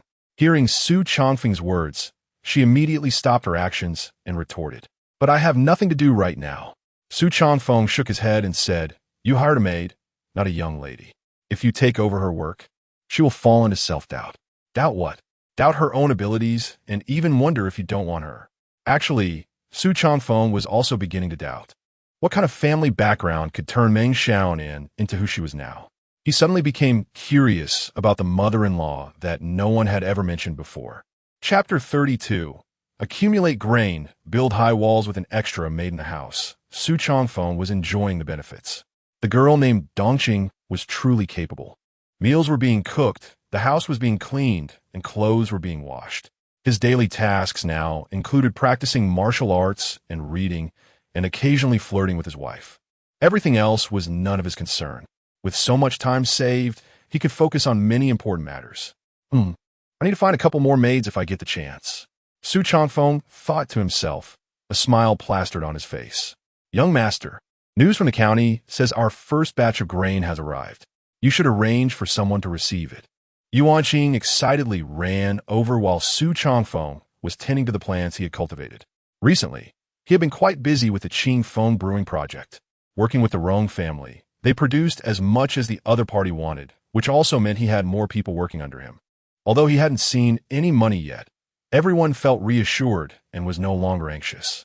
As for how to receive it, he thought it would be fine to let Sure Hu send someone to haul it back. Su Changfeng had long anticipated this day and casually made arrangements. Please tell Uncle Deshang to find some people, clear out some rooms for storing the grain. If possible, it would be best to build a few granaries and assign someone to manage them. Granaries? Yuan Qing didn't care much about that, as long as Su Changfeng arranged it. He would get it done. In his mind, aside from brewing, there was nothing else that mattered. But just as he reached the courtyard gate, he overheard Meng Yi, who was assigned by Su Changfeng, and he became uneasy. Changfeng, what are you planning? Meng Yi, as the leader of Qingfeng Zhai, had a broad perspective. The moment Su Changfeng spoke, he sensed that the situation here was unusual. Upon seeing Meng Yi, Su Changfeng immediately stood up and approached him. Yuan Qing greeted him and left excitedly. Su Changfeng pushed the wheelchair forward and said, why did you come alone? Where's Aunt San? Meng Yi waved his hand and casually replied, aren't we supposed to plant rice soon? Xiaonan dragged me to give instructions. You still haven't told me what you meant by that earlier statement. Su Changfeng pushed the wheelchair to the table and poured him a cup of tea. Father-in-law, what do you think of the current situation in Dakong? Dakong? Meng Yi was taken aback by this question. He was just a bandit leader. How could he discuss national affairs? Su Changfeng only asked casually, not expecting a response. So, Before Meng Yi could organize his thoughts, Su Changfeng began to explain himself. A small county magistrate in Qingping can issue orders to suppress bandits and use the lives of ordinary people to gain merit. That's one issue. Secondly, the young lady of the Rong family, being a royal merchant, can arbitrarily sell us grain for greater profit. It's clear that the problems within Dakong are significant and complex. What does this have to do with what you're doing? Meng, he still didn't get it. Su Changfeng sighed. Our Qingfeng, Zhai, is essentially a den of bandits. If we lived in peaceful times, the court wouldn't allow us to operate unchecked, and in chaotic times, we are seen as thorns in other sides. To avoid being bullied, we can only strengthen ourselves. Meng, he clenched his fists, the veins on the back of his hands bulging. So you plan to collaborate with the Rong family to acquire grain and store it for wartime needs? Meng, he was not foolish. Upon hearing this, he finally understood. His son-in-law was foresight, knowing to prepare for the future. Su Changfeng nodded. Exactly, this is an opportunity. We just need to keep the alcohol yield low, and all the extra grain can be stored away. Accumulate grain, build high walls, and strengthen ourselves to ensure we remain unassailable in this world. Meng Yi took a deep look at Su Changfeng and sighed. Father-in-law is getting old and can't help you much, but you can go ahead and do your thing. I will never hold you back. Also, how have you been practicing the techniques I taught you? Have you developed any sense of qi? This was the real reason Meng Yi had come. Su Changfeng shook his head and smiled wryly. There have been some effects. My breathing has been smoother, and both my hearing and sense of smell have improved. However, the qi sense mentioned in the book has yet to manifest. Meng Yi seemed a bit disappointed, but comforted him. It's okay. You started practicing martial arts late, so it's normal for it to take time. Don't rush. The more anxious you are, the more mistakes you'll make. As Meng Yi was leaving, Su Changfeng couldn't help but remind him again, Father-in-law, Aunt San is really great. She has feelings for you. You might want to consider it. There was no response, but this time, Meng Yi did not reprimand Su Changfeng. Watching Meng Yi leave, Su Changfeng felt that his father-in-law had something on his mind. Otherwise, why would he suddenly come over to inquire about his internal martial arts practice? Unable to figure out, Su Changfeng chose not to dwell on it. He only needed to know that his father-in-law had no ill intentions toward him. Shaking his head, he closed the door and headed toward the fields on the mountain. Meng Xiaonan had taken Aunt San to the fields, clearly influenced by him. He had told her that business needed to be done, and rice planting could not be neglected. She had taken his words to heart, wanting to contribute more in this area. While her intention to help was kind, Su Changfeng had his own plans. If he allowed these people to plant, he worried it might ruin his strategy. The entire Qingfeng, Zhai, was developed from mountainous land. On the hilltops, there were small plots of fields that didn't look big. Even if they were all planted with rice, it would only be enough for their own consumption, vastly different from farming in the plains. Before he even arrived, he could already see the villagers from the village working hard. Oh, isn't that Changfeng? What are you doing in the fields? With your delicate skin, it's best to stay home and give orders. You can't handle this kind of rough work. I was just saying that Xiaonan doesn't listen to you. The change in attitude was quite significant. Now, when he went out, regardless of whom he met in the village, young or old, everyone greeted him. Young people who usually got along well would call him by his name and joke around. Those who didn't chat much or whose names he couldn't remember would call him young master. Some even addressed him as second master. Of course, these titles didn't matter. What was important was that Su Changfeng enjoyed the current atmosphere. It indicated that everything he had done previously was worth it, and it also showed that he had established himself here. In the distance, he spotted Meng Xiaonan and others busy in the fields. She wasn't in the fields, but was standing at the edge, directing everyone. Taijun, be careful. This is called the experimental field, specially left by your brother. Don't mess it up. Dongqing, don't follow them. Let's just stand here and watch. She was directing with authority. Seeing this, Su Changfeng finally breathed a sigh of relief. This woman hadn't lost her mind. She still remembered that these plots of land were intentionally reserved for experimentation. Chapter 33. The titles are too confusing. The father-in-law helps to unify the terminology in the fields. Seeing several busy figures, Su Changfeng happily approached. He took off his shoes, rolled up his pants, and stepped into the fields. Be careful, my lord. Don't, son-in-law, let them do this kind of work. You're a scholar. How can you manage this? Sir, don't dirty your clothes. Various titles, none of them the same. But everyone's intention was the same. They all cared for Su Changfeng and didn't want him to tire himself out. Did he come to the fields to steal the limelight? Of course not. Although he wasn't studying agriculture, he came from the 21st century, and just watching these people's actions and methods of farming made his head ache. As long as he casually pointed out a few things to these people, it could match the efforts of several of them. Sure enough, after just a little while working alongside them, he immediately walked out of the fields. I told you, you scholars can't handle this kind of work. Seeing his disheveled appearance, Aunt San couldn't help but laugh and scold him a bit. Meng Xiaonan quickly ran over to help wipe the sweat from his forehead. Su Changfeng didn't take their teasing concern to heart. He chuckled, casually found a branch nearby, and began to draw on the ground. Taijun, stop working. I have something to assign to you. Zhang Taijun was standing in the field, holding rice seedlings and watching him make a fool of himself. Hearing Su Changfeng shout, he immediately ran over. I'm here, brother. Not just Zhang Taijun, but several others gathered curiously around. Su Changfeng explained while drawing. Go find the blacksmiths in the village and have them make more tools according to this shape, replacing the ones you have. Also, when planting, make sure to keep the distance between these seedlings right. This is my experimental field. It must be planted strictly according to my requirements. Got it? As he made arrangements, Zhang Taijun and the others were left confused, not understanding at all. But they followed Su Changfeng's instructions obediently. Throughout the day, Su Changfeng continuously pointed out their operational methods. For the places they didn't understand, he even personally took action. On the other side, Shi, who returned with his men. Since it was his first collaboration with the Rong family, he wanted to personally oversee it to ensure everything went smoothly. He not only brought the 10 or so brothers from Shizhuang, but also gathered over a dozen brothers from King Feng's High. Dozens of horse-drawn carts were lined up, but only 5 or 6 carts were filled with liquor. The reason for mobilizing so many carts was, of course, to transport grain. Meng Yi personally came out to boost morale, with Su Changfeng and Meng Xiaonan following closely behind. Seeing everyone ready to go, Su Changfeng stepped forward and said, Everyone doesn't need to be so nervous. The other party is the Rong family, and ordinary mountain bandits wouldn't dare to intercept us.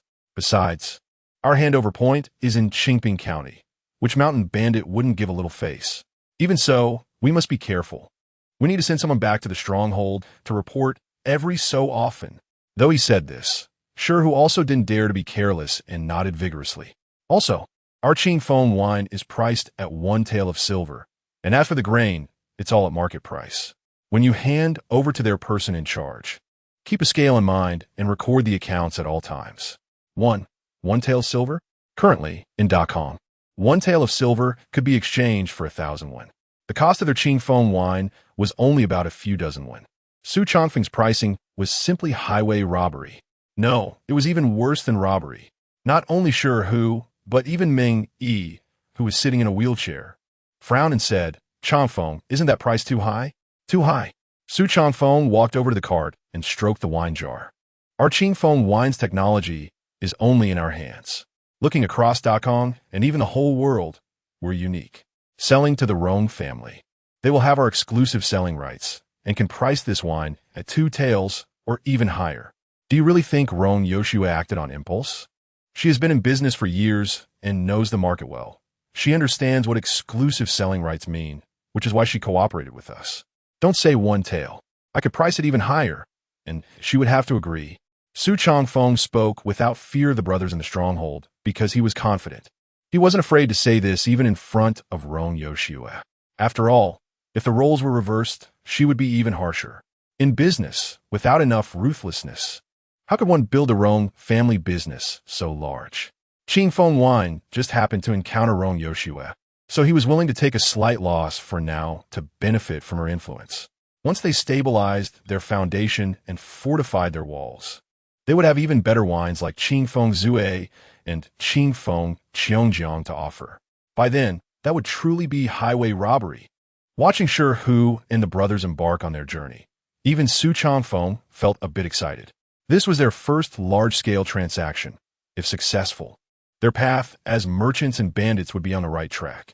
In the future, King Feng's High wouldn't need to risk their lives to rob. Just relying on trade would allow everyone to be well-fed and enable him, Su Changfeng, to live like a king.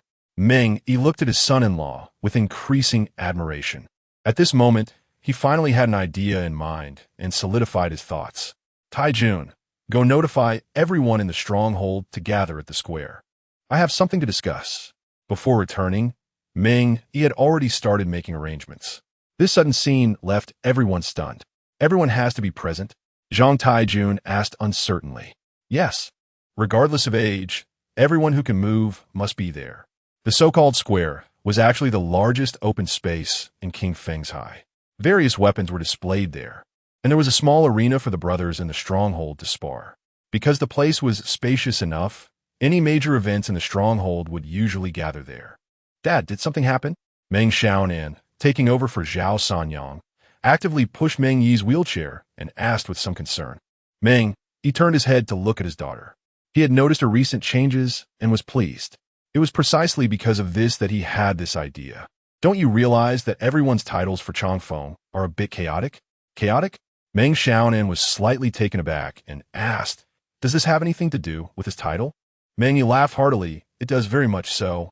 The reason I'm gathering everyone is to correct this. From now on, we need to unify how we address Changfeng. At this moment, all the eyes of those present turned to Su Changfeng. Su Changfeng also had a bold idea, seemingly guessing what Meng Yi wanted to do. However, his expression didn't look very good. Chapter 34. Claiming the mountain as king. From now on, it's the big boss Qingfeng village at the martial arts practice field. Men, women, old and young, hundreds of people gathered together sparsely. It was only at this moment that Su Changfeng got a full view of Qingfeng village. An old man leaning on a cane, a woman holding a child, and children running around naked. This was hardly a den of thieves. It was clearly just a larger-than-usual village. Suddenly, he began to understand why Kong Jie had revolted back then. In any bandit den where people live by robbery and the edge of a knife, this situation would be a fatal blow. These people were chatting and laughing, completely unaware that something significant was about to happen today. Meng Yi, pushed by Zhao Sanyang, arrived at the arena. Next were the true fighting forces of the village, standing in line with serious expressions. Our Qingfeng village has been around for many years, and we rarely gather everyone to talk. Meng Yi's voice rang out, and the crowd instantly fell silent. As expected of a martial artist, his voice was loud, as if he had a built-in loudspeaker. Just now, we made a big deal in our village. Once this deal goes through, from now on, no one will go hungry, and we might even live well. Meng Yi lowered his head, pointing to his legs, and continued. However, I have been secretly harmed by a villain, and these legs are essentially useless. I can no longer lead everyone to a better life. But heaven has eyes and has sent us someone. Changfeng, come here. Su Changfeng felt a push on his back and instinctively walked up to the arena. Father-in-law. Meng Yi smiled even more broadly and said, besides, I'm getting old and can't handle everything. But Changfeng is different. He is knowledgeable and has many ideas. With him leading everyone, I don't think anyone will have objections, right? Below, it was silent and no one spoke. However, judging by the reactions of the crowd, they seemed to disagree. It was only because Meng Yi was the big boss that they didn't dare to rebut. All right, since no one has objections, I now announce. The big boss. I have objections. At that moment, a voice rang out from the crowd. Everyone turned their attention to him. The speaker was Shun Liang, the only doctor in the village. He stepped forward a few steps, arriving right behind Meng Xiaonan. This is a bandit den. We are all from bandit backgrounds. Bandits establish rules through strength. How can a weak scholar command our willing followership? Meng Yi clenched his fist, seemingly having anticipated this. Just as he was about to respond, Meng Xiaonan in front of Shun Liang was suddenly pushed forward. She glanced back at Shun Liang, seemingly understanding his intention, and stiffened her resolve to step onto the arena. He is my husband. Perhaps he doesn't possess exceptional martial skills, but I do. Since he became the big boss, I will stick by him and protect him. If anyone is dissatisfied, feel free to challenge me. If anyone can defeat me, the position of big boss will be handed over to them. Meng Yi was slightly taken aback and looked deeply at Shun Liang below. They had agreed on this, but the script shouldn't be playing out this way. He looked at his daughter and sighed softly. Although this method was effective, it wasn't quite the result he wanted to see. However, having come this far, he could only go along with it. If so, he would have a lot more time. Since no one has objections, I announce that from today onwards, Su Changfeng will be the spokesperson for our Qingfeng village, and everyone must address him as the big boss. Father-in-law, Su Changfeng admitted that he had longed for this day. However, when Meng Yi officially announced it, he felt quite uncomfortable. At this moment, Meng Yi's announcement clearly indicated that he considered him one of their own. For a moment, he felt a pang in his heart, his words stuck in his throat, unable to utter a single word. After announcing everything, Meng Yi waved his hand and said, "All right, that's it. Remember to disperse now." As his voice fell, not a single one of the hundreds of people below left. They stood there like fools. What? Did someone nail your feet to the ground, making you unable to move? Finally, the crowd began to disperse. However, at that moment, Meng Xiaonan's expression turned gloomy. She walked up to Meng Yi, staring intently at him. "Dad, your legs, are they irreparable?" On the arena, there were no other people, and Meng Yi had nothing to hide. With a bright smile on his face, he said, "Dad's wish has been fulfilled. Whether these legs can be healed is no longer important." Meng Xiaonan squatted down, tears streaming down her face, and a wave of regret washed over her heart. If she hadn't been so confident and had spoken up earlier, perhaps this tragedy wouldn't have happened. Meng Yi reached out, holding Meng Xiaonan's hand, and sighed. "Dad is getting old, tired, and it's time to rest. If I can unload the burden on my shoulders, that would be a good thing." Su Changfeng stood silently by, his heartstrings once again tugged. The discontent he felt when these people had brought him to the bandit den had completely vanished. "Changfeng, you won't blame me for not giving you a heads up, will you?" At this moment, Meng Yi turned his gaze to Su Changfeng. Su Changfeng quickly shook his head, and when he opened his mouth to speak, he found his voice had gone hoarse. "From today onwards, I, Su Changfeng, guarantee that as long as I have a bite to eat, I will not let the brothers in the village go hungry." Meng Yi released his grip, leaned back against the chair, and said, "Practice martial arts well and make the most of your time to cultivate your aura. I have a great gift to give you. Sanyang, let us head back." Watching the two leave, Su Changfeng fell into deep thought. He didn't notice that not far away, Shun Liang sighed softly and quietly left the place, heading in the direction where Meng Yi lived. Dongqing accompanied the lady back to rest. Dongqing immediately stepped forward to support Meng Xiaonan. To her surprise, Meng Xiaonan stood up, wiped the tears from her face, and said, "No need. Wherever you go, I will go too.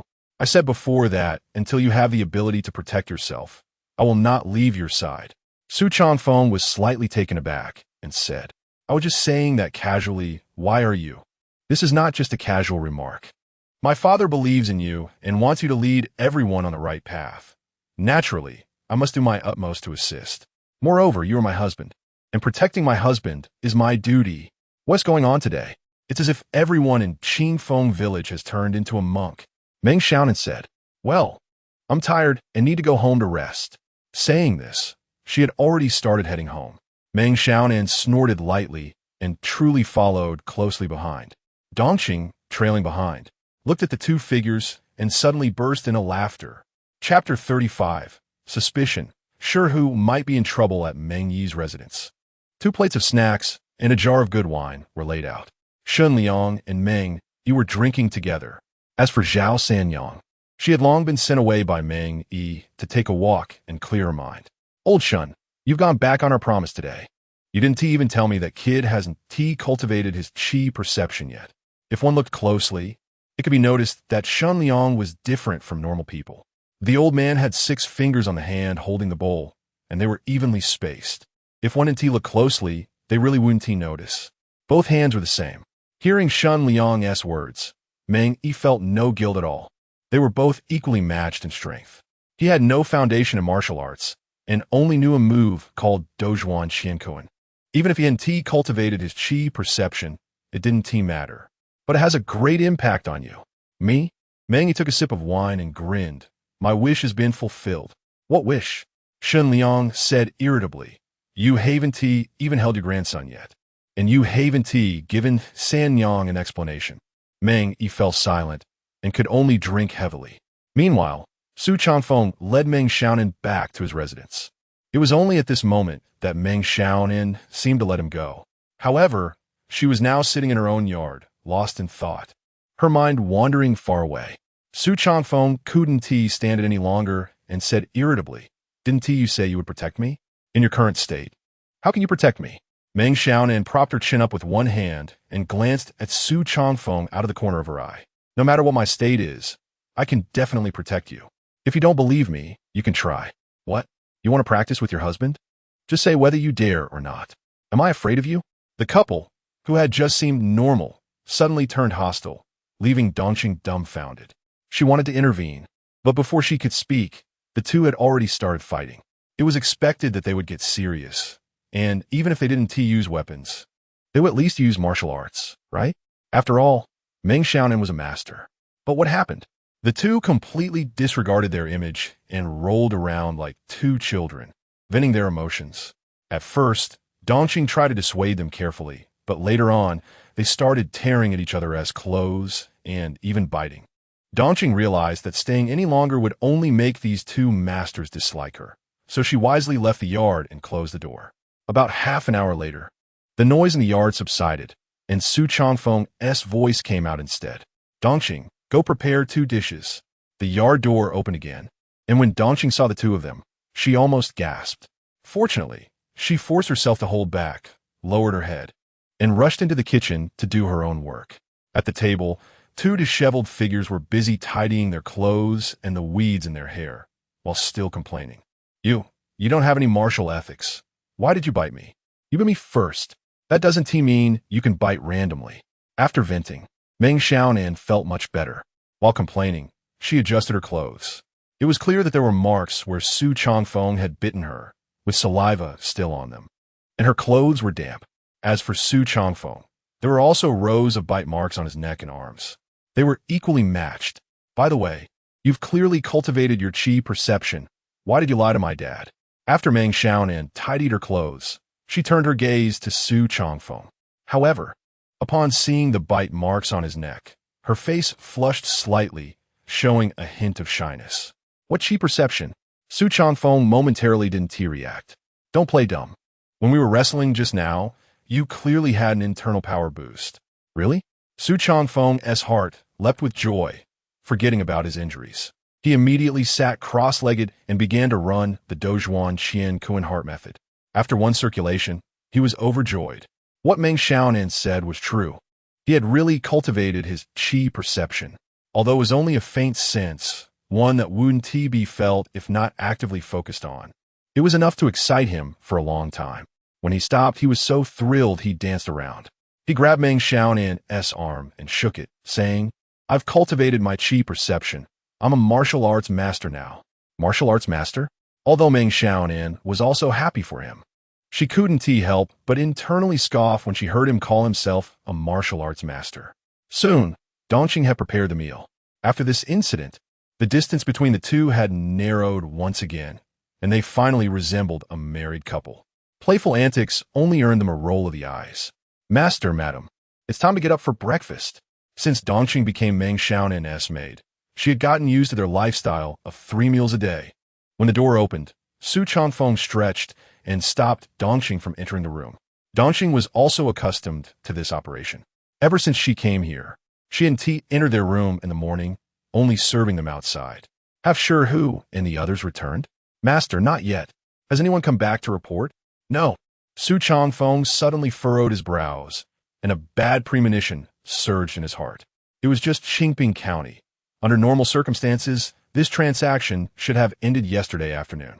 Even if it hadn't, someone should have returned this morning to report on the progress.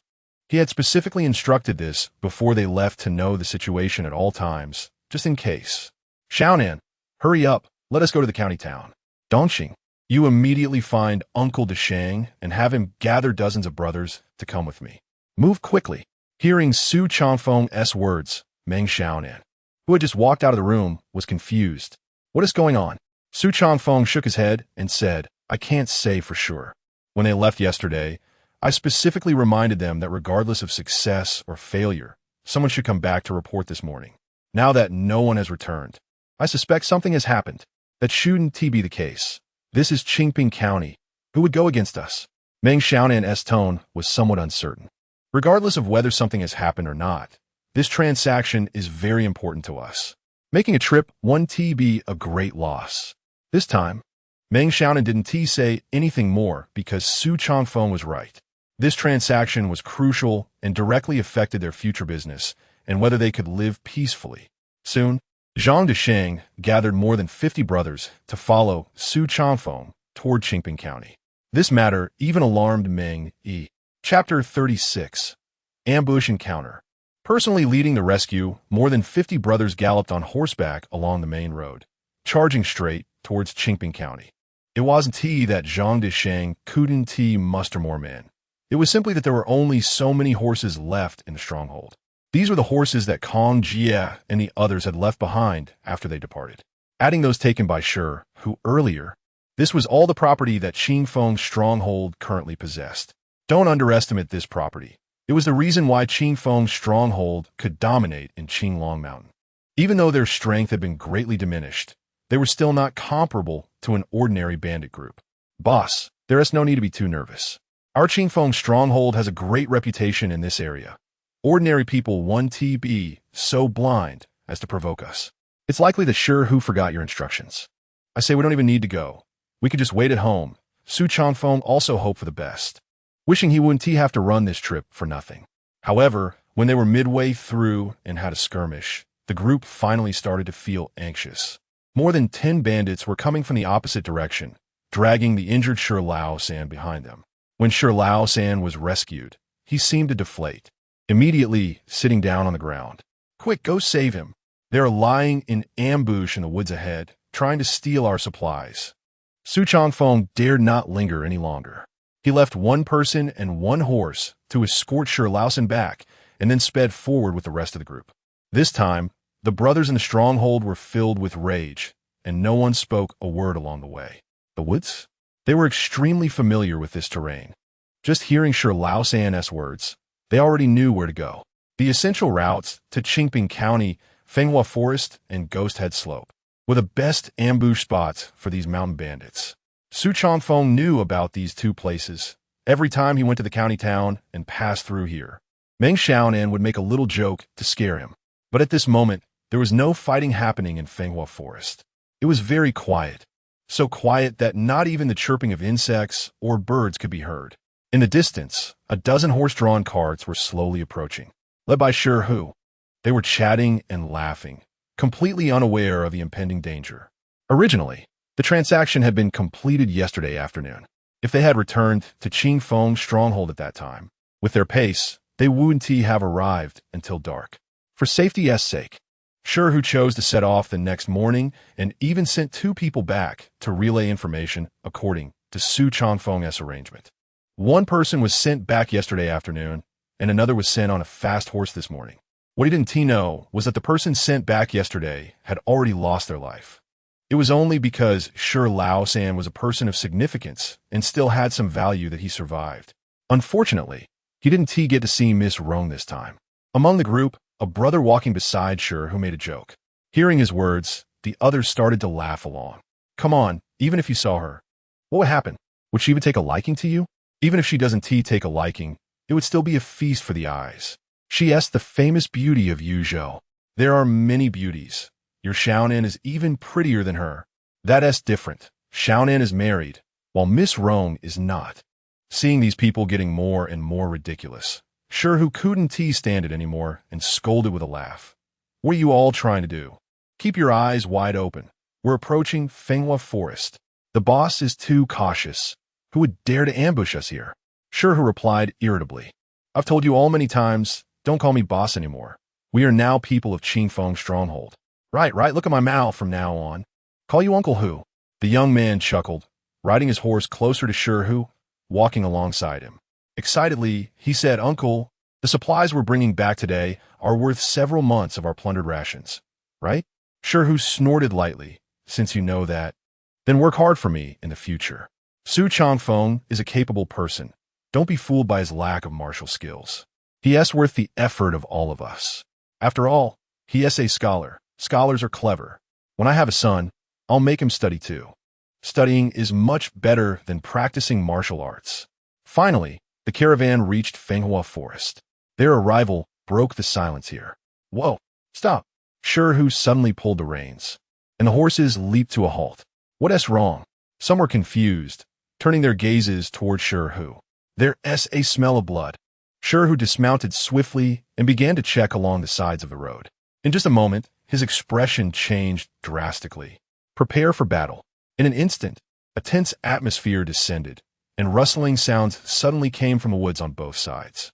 Following that, a large number of armed men emerged, surrounding the dozen horse-drawn carts tightly. Boss Shu, we meet again.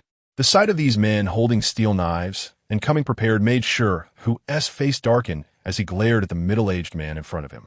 Yizeng, what do you mean by this? What do you mean? Ji Hung, the middle-aged man blocking Shu, looked at the dozen horse-drawn carts behind Shu, licking his lips. I didn't expect that after your Shu family stronghold was besieged, you'd make a comeback. So you started doing business, huh? Leave these goods and horses behind, and I can let you all go.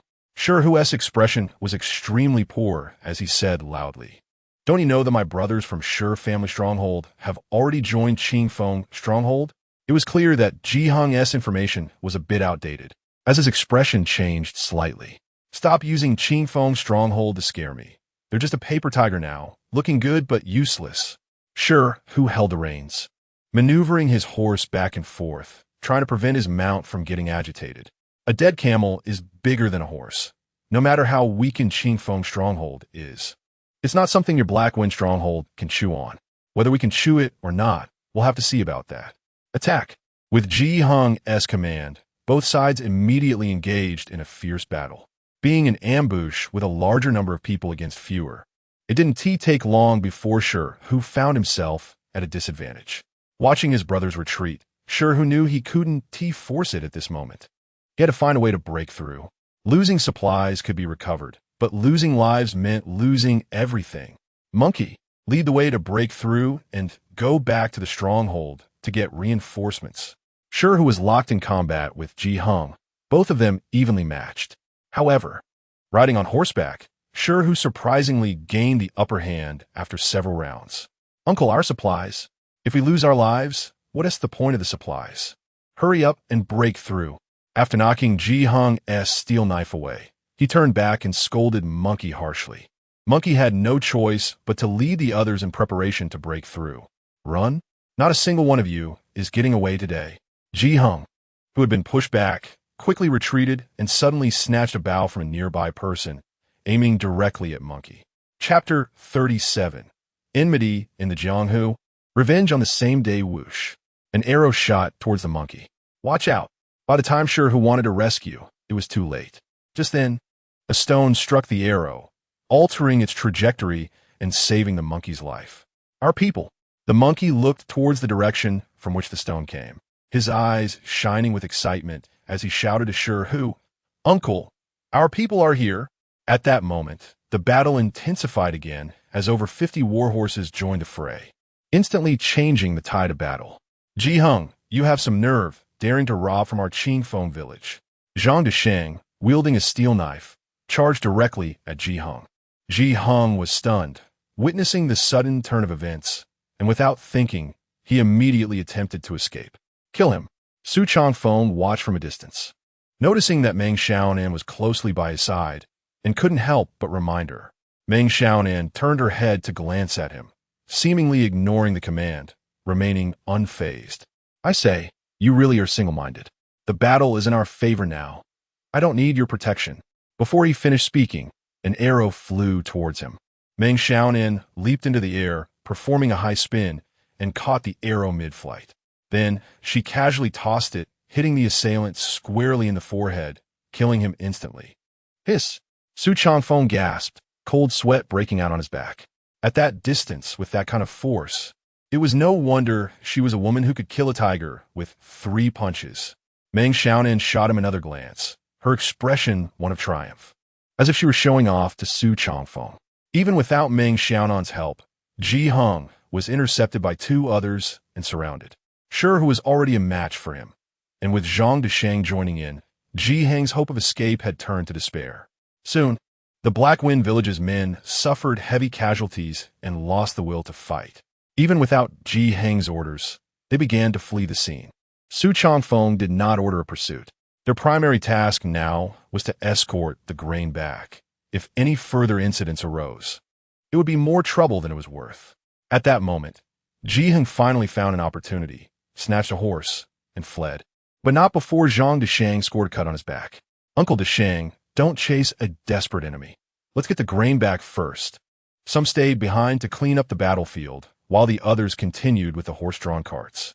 With the danger averted, Shi was puzzled as to how Su Changfeng and the others knew they were in danger and arrived in time.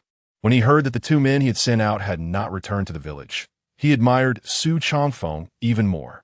Initially, he thought Su Changfeng was just being cautious, which is why he had him send reports back frequently. Only now did he realize that the other party had profound intentions. It would not be an overstatement to describe Su Changfeng as someone with divine foresight. This time, not only Shi, but all the brothers who had come out with him had a significant change in their opinion of Su Changfeng. A dozen horse-drawn carts slowly entered the village. Meng, he had already arrived at the entrance of the village, waiting. Seeing the injuries on the men and their grim expressions, he looked worried. Sure Lao San had returned safely, and Meng, he already knew the specifics of the situation. However, at that moment, he said nothing more and simply reassured, as long as people come back, that's better than anything. This time, the Black Wind Village dares to act recklessly against us. If we don't teach them a lesson, they'll forget about our Qingfeng village. The meaning of this was clear. Meng, he was urging Su Changfeng that although the grain had been returned, revenge must be taken. In fact, he didn't even need to urge Su Changfeng. At this moment, Su Changfeng was also filled with anger. In this ambush, his side had lost 4 or 5 brothers, with another 7 or 8 seriously injured. If he did not take revenge, how could he command respect? So, the injured brothers would stay home to recuperate, while the remaining brothers would follow him. Father-in-law, prepare some good wine and dishes for us. We'll be back soon. Saying this, he turned his horse's head again, heading towards the Black Wind Village. Meng Xiaonan was stunned, standing there for a long time without reacting. Seeing her like this, Meng Yi said impatiently, "What are you standing there for? Hurry up and catch up." Only then did Meng Xiaonan come to her senses. When she caught up with Su Changfeng, she looked at the man with a strange expression. Revenge should not wait. This was clearly something that people like them in the Green Forest would do. Yet Su Changfeng had embodied it perfectly. If only his skills were better. Otherwise, the position of the leader of Qingfeng village would truly suit him best. The village of Qingfeng became lively again. After storing the grain from the 10 or so carts, Shen Liang and his grandson assisted in treating the injured. Soon, smoke began to rise from the village, and the aroma wafted in the air. Zhao Sanyang pushed Meng, watching the bustling scene around, and couldn't help but say, "Are you just going to let him run wild like this?" Meng Yi, without turning his head, smiled and said, "This isn't running wild. This is how young people should be." Enmity in the Jianghu, revenge on the same day, especially since he had just taken the position of the leader of Qingfeng village. If he didn't do this, how could he win the hearts of the people? However, the Black Wind village was not so easy to deal with. They had only sent a few people, and what if something went wrong? Although Zhao Sanyang had good martial skills, she was still a woman and tended to think more. Don't worry, Changfeng isn't that impulsive. This time, the Black Wind village dispatched so many people, and we broke them up. Even if there are still many people in the village, there isn't much combat power left. As long as Changfeng doesn't get bogged down in battle, there shouldn't be any problems. Though she said this, Zhao Sanyang still felt a bit uneasy. If it were the past, during the peak of Qingfeng village, she wouldn't have worried about a single Black Wind village, no matter how many mountain bandits there were in Qinglong Mountain. Now, Qingfeng village had suffered heavy losses and couldn't afford any more setbacks. Seeing her like this, Meng Yi turned back to comfort her. Ever since Meng Yi was injured, Zhao Sanyang had been caring for him day and night. With one husband long gone and one wife passed away, the two had feelings for each other but just couldn't get over that mental hurdle. If Su Changfeng saw their situation, he might even play matchmaker. Soon, the food and wine were ready in the village, and everyone looked towards the direction of the Black Wind village. At this moment, no one was not worried about Su Changfeng. After spending these days together, they all knew that Su Changfeng was the most suited for the leader's position. If something happened to him, it would undoubtedly deal another blow to Qingfeng village. Look, it's on fire over there. Suddenly, someone pointed to the mountain where the Black Wind village was located. Qinglong Mountain was vast, and from their vantage point, the mountain where the Black Wind village was located was not far away. As the saying goes, you can see the mountain, but not the horse, and at this distance, Su Changfeng could at most bring people to catch up. How could it suddenly catch fire? There were no figures, only the gradually rising thick smoke. A smile appeared on Meng Yi's face as he turned to Zhao Sanyang and said, "Now you see, this kid is clever. He didn't even engage in a head-on confrontation." Chapter 38. Building granaries in the farmland. From now on enjoying life, Su Changfeng returned victoriously with his men, all of whom were in high spirits. Just as Meng Yi had predicted, Su Changfeng did not engage in battle with those people. He simply set fire to the bandit stronghold, and with the wind at his back, the entire Black Wind stronghold was engulfed in flames. From the moment they rode out to when they returned, it was just in time for dinner. "Uncle Sure, take some money from our store to help the injured brothers with their household expenses. And for those who fell in battle, each one can receive a compensation." During dinner, Su Changfeng raised a jar of wine and poured out on the ground. The lively atmosphere instantly fell silent. Sure Hu, with a serious expression, also raised his bowl and poured out a bowl of wine on the ground. "On behalf of those brothers, thank you, Chief." Su Changfeng patted him on the arm and said, "I should be the one thanking them. Not all the dead were from Shijiazhuang.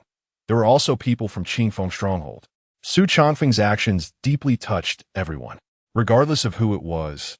Once they chose to become bandits, they were putting their lives on the line. Such people had long deemed their lives as not particularly important. What they cared about most was their families. Now that Su Changfeng could ensure their families were taken care of after their deaths, it alleviated their worries. In this way, who wouldn't be willing to fight for him? After dinner, Su Changfeng, having had a few more drinks, along with several of his subordinates, went to the grain storage area. The sacks were neatly stacked in the room, looking particularly pleasing. "Chief, with so much grain, isn't it a bit of a waste to use it all for brewing wine?" Su Changfeng glanced at the people behind him and said, "We'll only use a portion of it for brewing wine, and the rest will be stored away. Starting today, find someone to build a granary and assign someone to guard it. Anyone who participates in building the granary can receive a certain amount of grain as compensation." Compensation? Someone raised an objection. "We never had such a thing before. We just divided it directly." Su Changfeng shook his head and said, "Dividing it directly will only lead to more people sitting back and enjoying the benefits without contributing, and many might feel that the distribution is unfair, which could lead to conflict.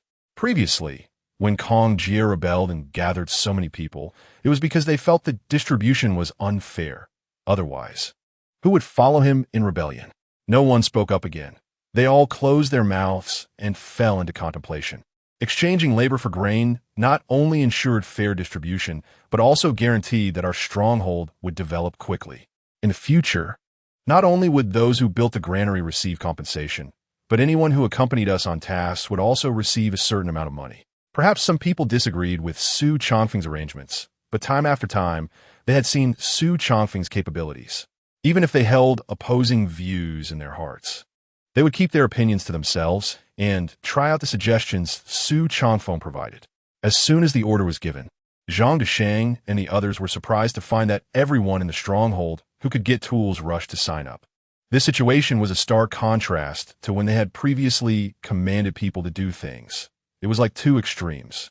Before, no matter who was sent, everyone would silently grumble in their hearts. Now, it was different. If they didn't let them go, that was when they would be unhappy.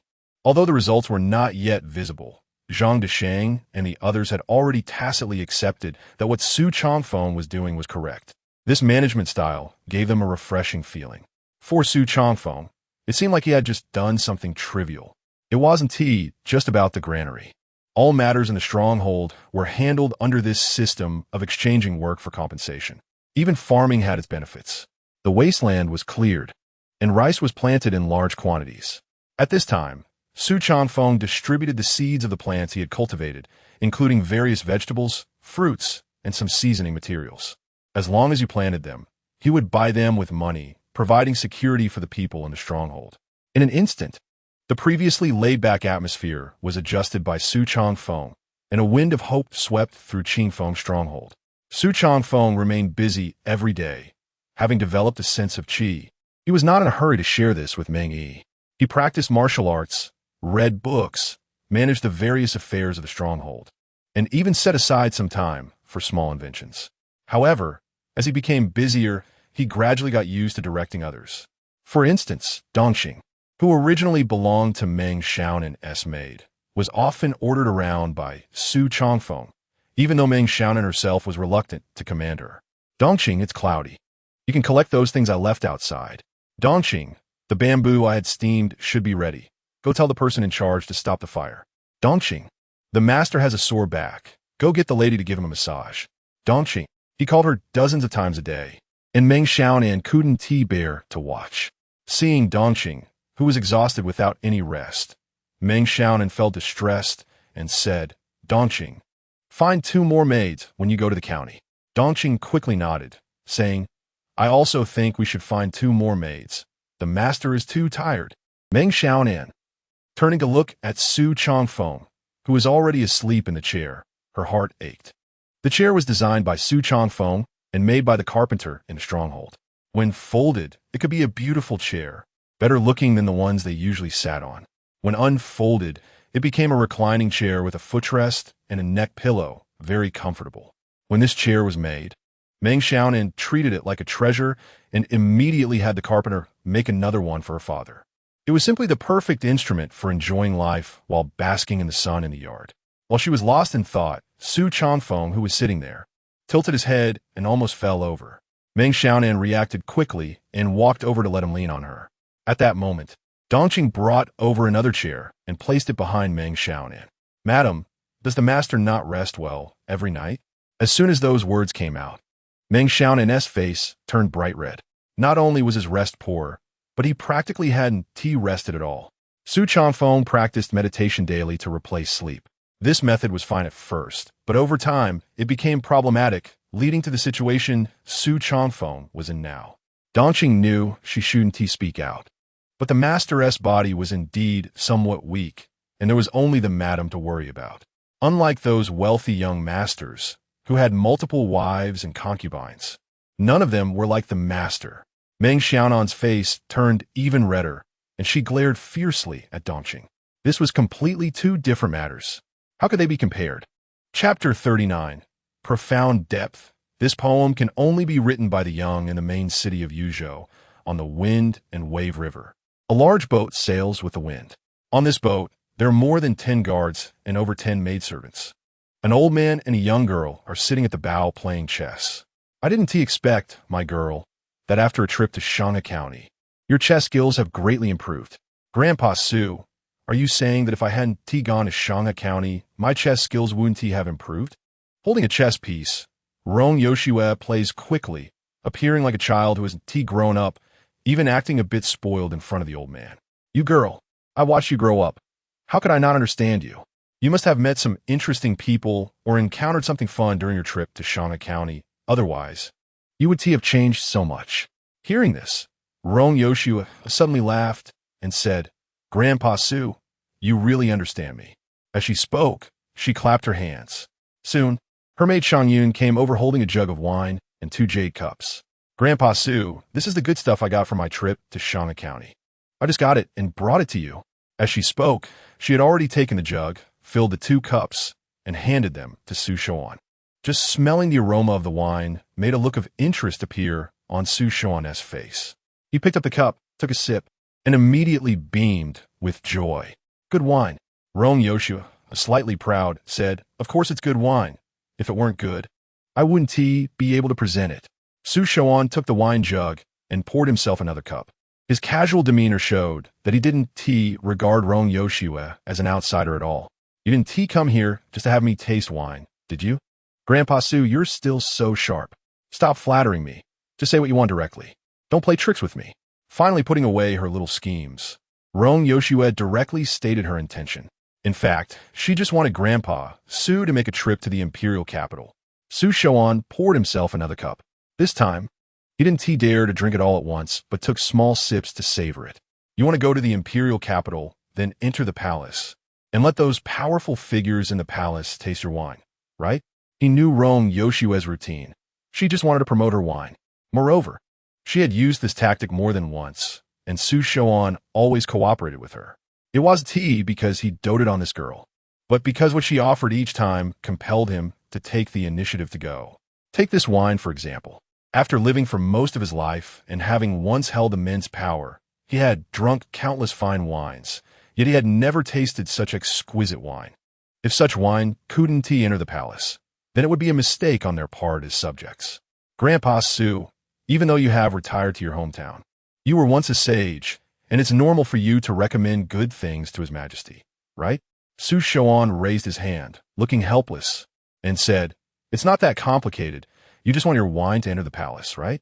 Just send me a few jars of this wine, and in a few days, Prince Liu will come to Yuzhou. At that time, I'll entertain him with this wine. As long as your wine catches his eye, what's there to worry about in making a name for yourself? Prince Liu is coming to Yuzhou." Rong Yoshua looked a bit excited. They have already sent a letter. It's happening in a few days. Su Shoan's smile disappeared, and the wrinkles on his forehead deepened. At this time, coming to Yuzhou probably indicates some turmoil in the imperial capital. This time, Rong Yoshua didn't express her opinion. In business, she could speak freely and even joke with Su Shoan, but when it came to matters in the court, she would wisely keep her mouth shut and not voice any opinions. This was the principle of conduct for the Rong family and the foundation of their establishment. Su Shoan seemed to realize that he had said too much, suddenly smiling and changing the subject.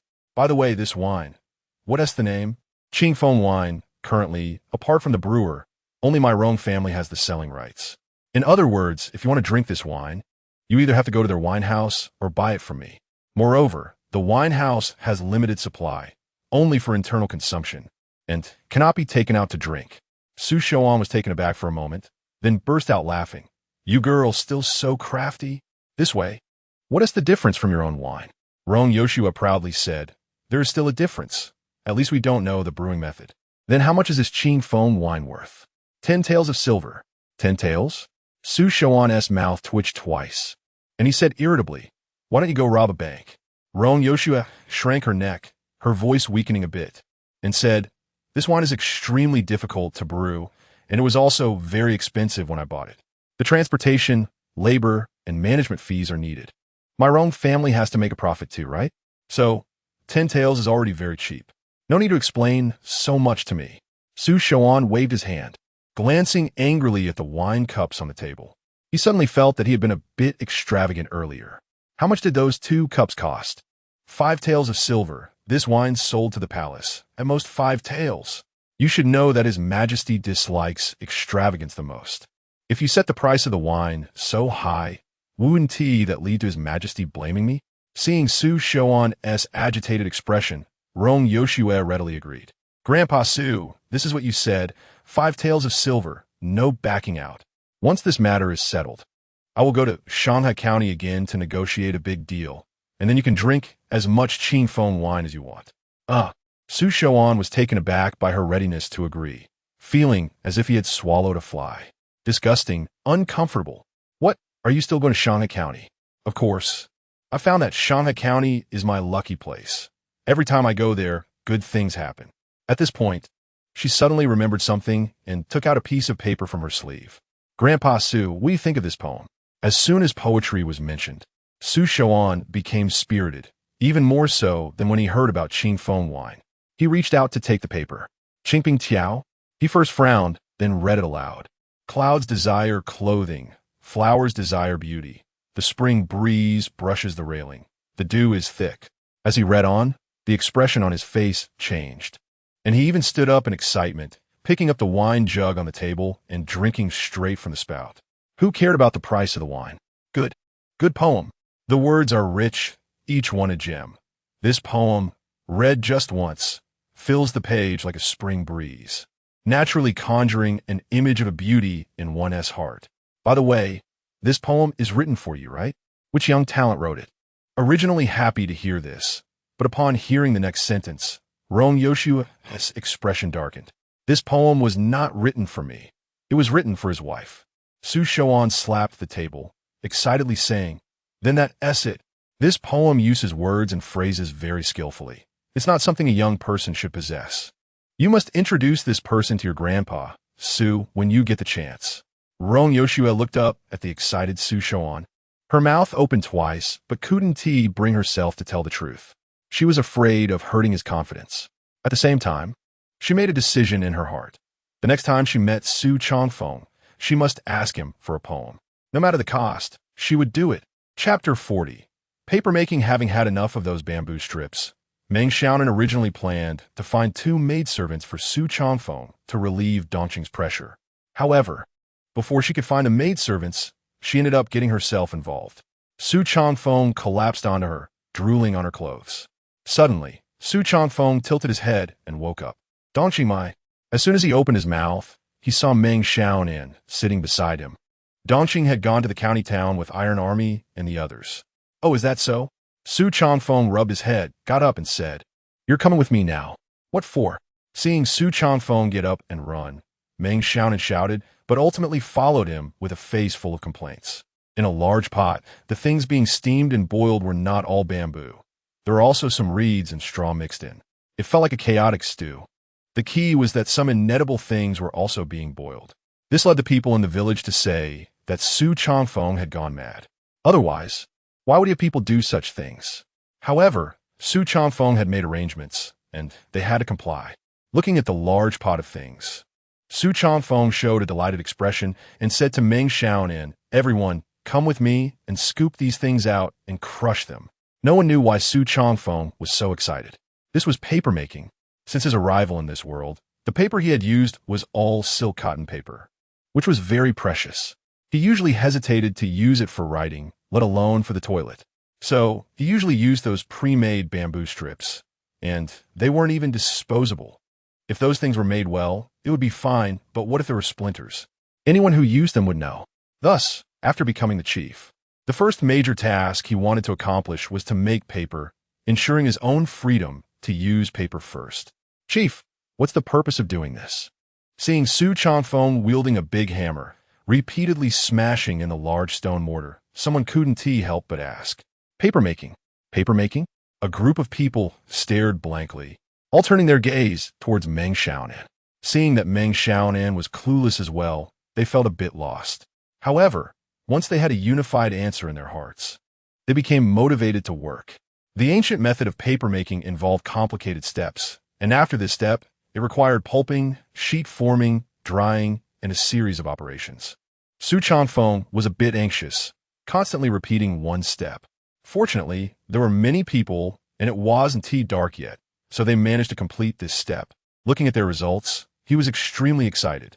"Chief, where's the paper?" Su Changfeng glanced at the person who asked and replied irritably, "It's early yet, don't rush. First, gather these things together and mix them with water." At first, the villagers didn't take it seriously. But after the helpers returned and explained Su Changfeng's papermaking technique, one by one, they gathered around. They might not have much knowledge, but they understood the value of paper. Maybe they wouldn't need it now, but their children would need it for schooling in the future. It would definitely be useful. If they could really produce paper, that would be an incredible skill. However, there were more spectators than learners. After all, only a few people followed through from the beginning to the end. Among them, the most eager was Shun Liang. This old man was a doctor, and his cultural background was the highest, so he had the most use for paper. He pushed Meng Yi, very curious as he watched Su Changfeng and the village women working hard. By now, it was already noon on the second day. Su Changfeng arranged the bamboo paper screens neatly and began to work with the prepared pulp. Could he really make paper? Shun Liang leaned closer to see clearly, until Su Changfeng fished up the paper screen, and as the water flowed off, a layer of yellow pulp remained on the screen. Su Changfeng wasn't a professional, so the arrangement of the pulp wasn't uniform. However, for Su Changfeng, this was already quite good. He just needed a method, and the process could be gradually improved later. "Xiaonan, bring the table over. It's time to start printing paper." Meng Xiaonan hurriedly stepped forward. Watching this series of operations, everyone was stunned. He really did it? Su Changfeng took his time. placing each sheet neatly on the table until he was sweating from his forehead before switching to someone else. Since it was their first time, the results weren't very good, but the value lay in the novelty of it. Chief, this paper can't be used yet, right? Shen Liang forgot about Meng Yi and directly tossed him aside, approaching the paper, trying to touch it with his hand, but then hesitated, fearing it would ruin the process, and pulled back. Of course not. It still needs to be dried. Only after the drying is completed can it be used normally. Shen Liang was a bit excited and said to him, "Then what are we waiting for? Hurry and let someone dry it. The sun outside is quite good now." Su Changfeng laughed heartily. "No rush. We'll take it step by step. The tools aren't even finished yet." On the other side, in Qingping County, Tianxiang Tower. Since Tianxiang Tower reopened, business has been getting better day by day. Despite the high prices of wine and food, which were top tier even in Qingping County, there were still many wealthy patrons, and it was packed every day.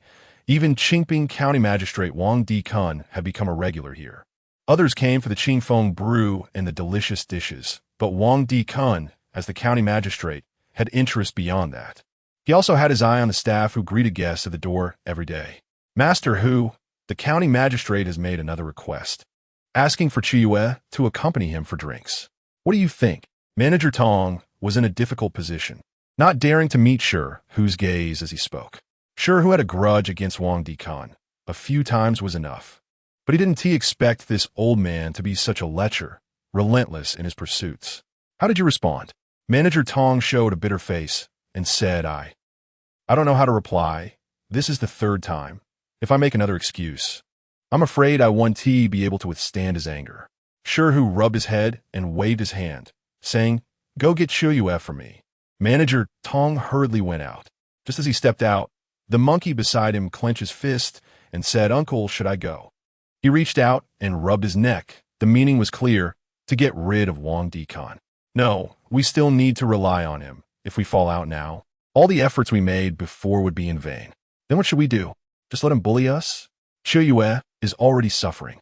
It's only been a few days, and now she is going to be mistreated by that old man. Why are you so anxious? He hasn't agreed yet. When Chiyue comes, take her to the village to hide for a bit. I'll go meet with this Wang Dikun. "Uncle, just go if I tell you to. Stop being so coy. It's unmanly. Isn't Dongqing looking for maidservants? Just say a few good words in front of her. If the chief takes a liking to her, this matter might have a better solution." Chapter 41. A knife above the character color. This is courting death. There are matters at home. What a ridiculous excuse. On the second floor of Tianxiang building, in a private room, the sound of crashing echoed as Wang Dikun angrily flipped the table, pointing at Shi Hu and cursing loudly. At this moment, his face was flushed, clearly having consumed a lot of alcohol. Just now when I arrived, she was still standing downstairs, and just as I asked her to accompany me for drinks, she went home. Then tell me, where does she live? I will personally go to her house to find her. Being cursed at while having a finger pointed at him, and by his enemy no less. At this moment, Shi Hu wished he could rush forward and snap the other's neck to relieve the hatred in his heart. Where's this place? This is Tianxiang building, a place for guests to drink and eat, not a brothel, not a place for these officials to indulge in pleasure. But he had no choice. In a moment of impulse, perhaps he felt relieved, but what about all the people in Qingfeng village? The many who died unjustly in Shijiazhuang were a typical example. The people do not fight with the officials, otherwise it is seeking death. "My lord, I know this is a bit tricky, but we have no choice. How about another day?" Slap. A hand landed on Shi Hu's face, instantly leaving 5 fingerprints. At this moment, anyone from Qingfeng village would probably have drawn their swords. But Shi Hu maintained a smiling face throughout, not only not dodging, but even extending his right cheek after being slapped on the left. "Stop wasting my time. I give her 3 days. After 3 days, she must come to my residence to apologize. Otherwise, not just her, even your Tianxiang building will be closed for good." Watching Wang Dikun leave with his men, Shi Hu reached up to touch the spot where he was just hit, gradually revealing a barely noticeable smile on his face. Next to him, Manager Tong kept his head down, not daring to say a word. This is the difference. The usually imposing Shi Hu had to bow so low before a mere county magistrate, let alone their kind of small characters. "Clean this place up. Do what you need to do. Be careful these days. Don't let anyone find any dirt on you. Manager Tong quickly nodded. Shihu took a deep breath and walked downstairs, heading straight to his residence. He needed to go back and tell Su Changfeng about this. Whether to abandon the cart to save the horse would depend on Su Changfeng's choice. This was a hurdle for Qingfeng village. Even if Su Changfeng handed over Qiuyue, he would have much to say. At this moment, outside Qingfeng village, the monkey rushed back with two girls. Just as they reached the entrance of the village, he spotted a familiar face and immediately shouted, "Open the door. I have urgent matters. I need to see the chief." The guard saw it was the monkey, and since the head popping out of the carriage was Meng Xiaonan's maid, he didn't even ask and directly let them through. Su Changfeng was still directing the women to dry the papers. A large area was covered in white. Just seeing this situation made him feel relieved, as if he could already see the day he would bid farewell to bamboo slips. "Chief, something happened." At this moment, the monkey rolled and crawled over, followed by Dongqing and another girl of similar age. This girl had a very good figure and was quite beautiful. Her tall stature paired with appropriate attire gave her a strong allure. No wonder Wang Dikun was so furious. Su Changfeng helped her up, his gaze darting between Dongqing and Qiuyue. He frowned and asked, "Who is she?" Qiuyue was a girl that Shihu had just saved recently. To ensure she had something to eat, she was arranged to work at Tianxiang building as a hostess, so it was normal that Su Changfeng didn't recognize her. Her name is Qiuyue. She works at Tianxiang building. Recently, Wang Dikun has taken a liking to her and insisted she accompany him for drinks. This is already the third time, and my uncle is afraid he'll do something reckless, so he is currently dealing with Wang Dikun. Hearing the monkey's explanation, Su Changfeng's brow furrowed deeply. This matter was somewhat troublesome. Of course, what he feared most was Shihu losing control of his emotions. One must know that Wang Dikun's hands were stained with the blood of hundreds of brothers from Shizhuang. If things went wrong, it was likely, "Dongqing, go back and find the lady. The monkey will take her to find Sanyang. I'll head to the county town." His words were concise and clear, but everyone could sense that this situation was not ordinary. Su Changfeng rarely appeared so tense, the last time being when Shihu was ambushed in Fengwalan. A knife above the character color. This time Su Changfeng was determined to kill. Meng Xiaonan didn't even know what was happening. Just as she arrived in front of Su Changfeng and saw his expression, her heart sank. What are the chances of killing Wang Dikun? Sure enough, Su Changfeng opened his mouth with heavy information. Must he be killed? Meng Xiaonan's expression became serious. Just hearing this answer, Su Changfeng had already guessed the answer. Court officials were indeed very different from those in the Green Forest. "You first come with me to the county town. I'm afraid Shihu might act impulsively," and then he didn't finish. Right now, losing Shihu would be a huge loss for Qingfeng village. He couldn't afford to gamble. This time the two did not ride together. Each took a horse and galloped towards Qingping County. Still Fengwalan. Just as the two hurried towards Qingping County, they encountered Shihu in Fengwalan. Shihu didn't expect Su Changfeng to arrive so quickly and in such a hurry. Seeing Shihu, Su Changfeng breathed a sigh of relief, while feeling an ominous premonition in his heart. "Chief, you." Su Changfeng waved his hand and said, "Don't say anything. This matter is done. Just a small county magistrate. I will find a way to handle it." Shihu was stunned for a moment, then laughed heartily. "Chief, do you think I killed Wang Dikun?" Su Changfeng was also taken aback and asked, "Did you not kill him?"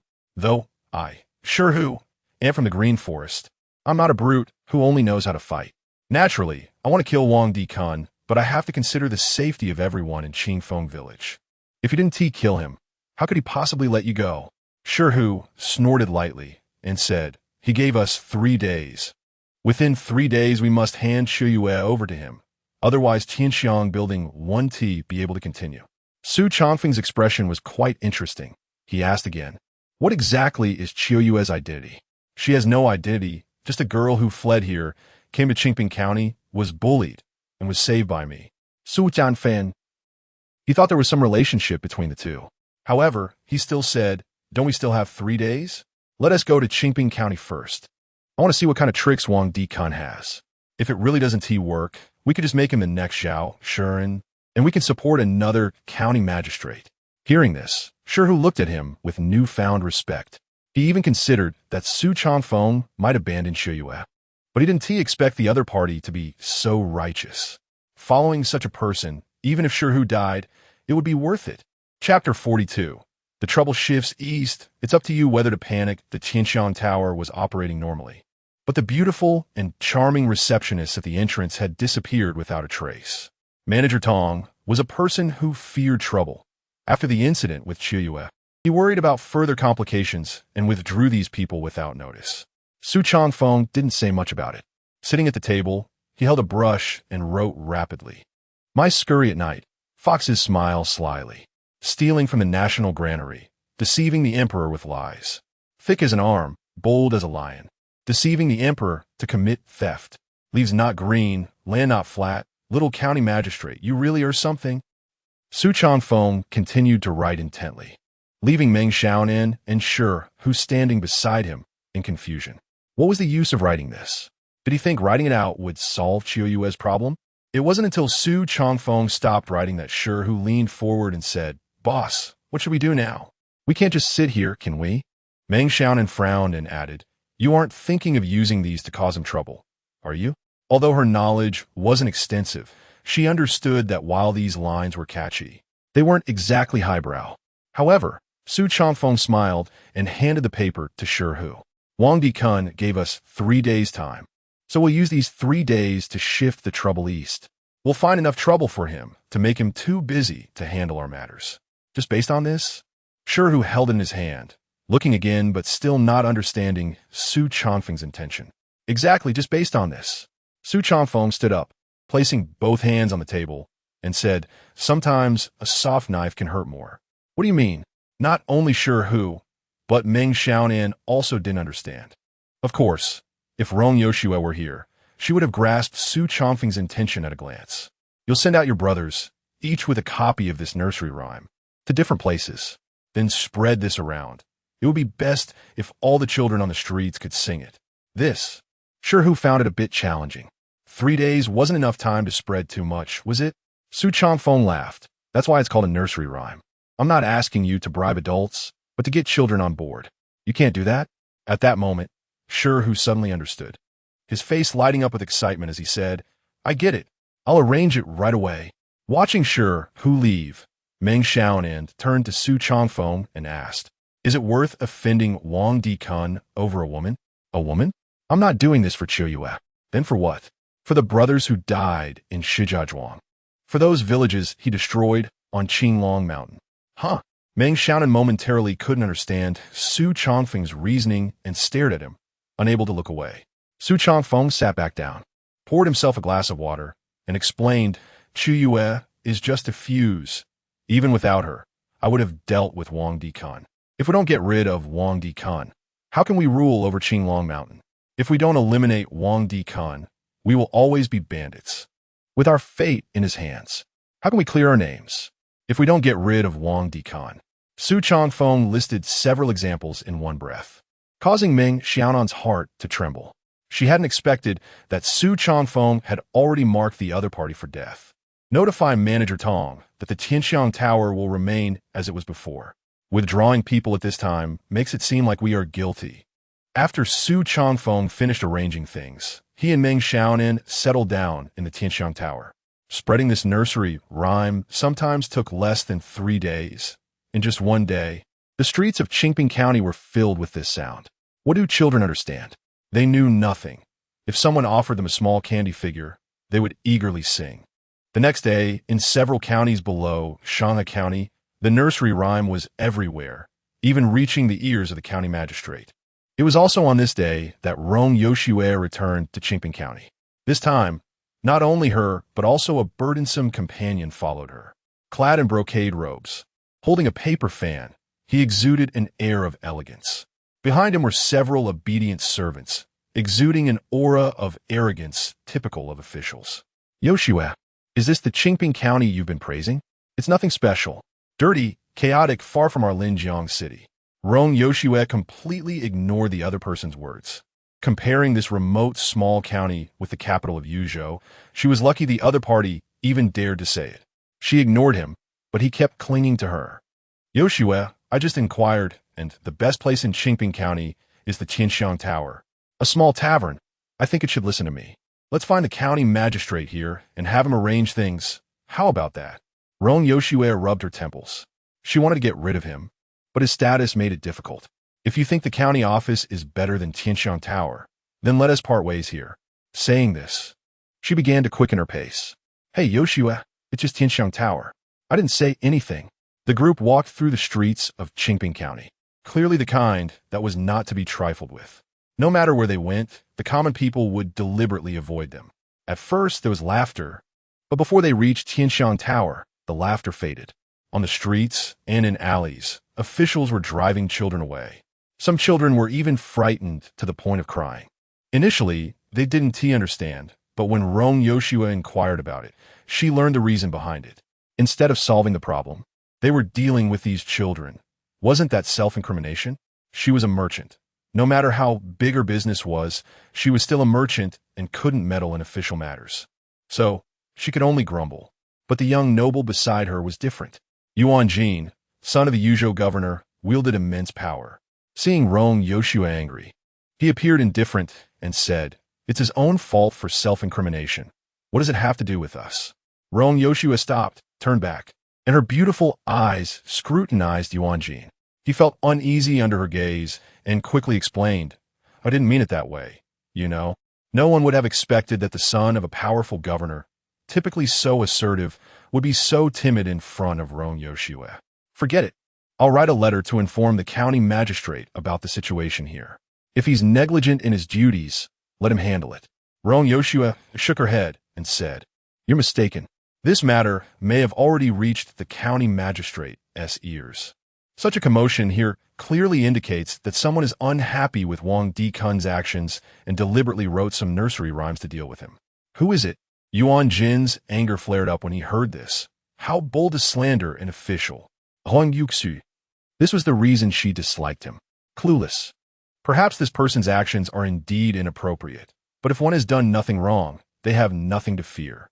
Now, with officials everywhere arresting people, it obviously shows they're feeling guilty. It indicates that what the nursery rhyme's saying is the truth. You don't punish the perpetrator, but instead punish the whistleblower? This is not right. That is not right. If it had been someone else, Yuan Jin would have been furious long ago. But facing Rong Yoshue, he always found himself at a loss for words. Chapter 43. To destroy him, first make him crazy bang. Yuan Jin slammed his hand on the table and shouted, "Bring the magistrate of Qingping County, Wang Dikun, here." This young master wanted to see who gave him the audacity to not spare even young children. The environment of Tianxiang building was even worse than Yuan Jin had imagined, not comparable to the third-rate taverns in Linjiang City. However, the food and drink here were exceptionally good. Not only did he eat until he was full, but he also drank a couple more cups. Once the wine was consumed in excess, people began to get wild. Watching him with his flushed face, acting like a big shot, Rong Yoshue shook her head secretly. It was only because of the good family background of his opponent that this guy could act so arrogantly. If it were someone else, he definitely wouldn't be so bold. At this moment, Wang Dikun was overwhelmed with work. Everywhere he turned, there were children's songs mocking his corruption and abuse of power, especially that one that mentioned the leaves are not green, which was just short of directly naming him. He couldn't catch all the children singing these songs. While he was still troubled, he suddenly heard that the son of the inspector had come to Qingping County. This made him dare not linger, and he hurriedly rushed to Tianxiang building. Upon his arrival, he frightened Manager Tong, who knelt before him in front of everyone. "County magistrate, get lost." Before Manager Tong could finish speaking, he was kicked aside. Wang Dikun's arrogant and domineering demeanor made people fear him. This scene was witnessed by Rong Yoshue's maid, who without saying a word, rushed upstairs. She approached Rong Yoshue and whispered a couple of sentences in her ear. Rong Yoshue frowned, her expression growing worse. It seemed that everyone in Qingping County feared this magistrate. Rong Yoshue implied that even going out for a meal required others to kneel before him. Bang!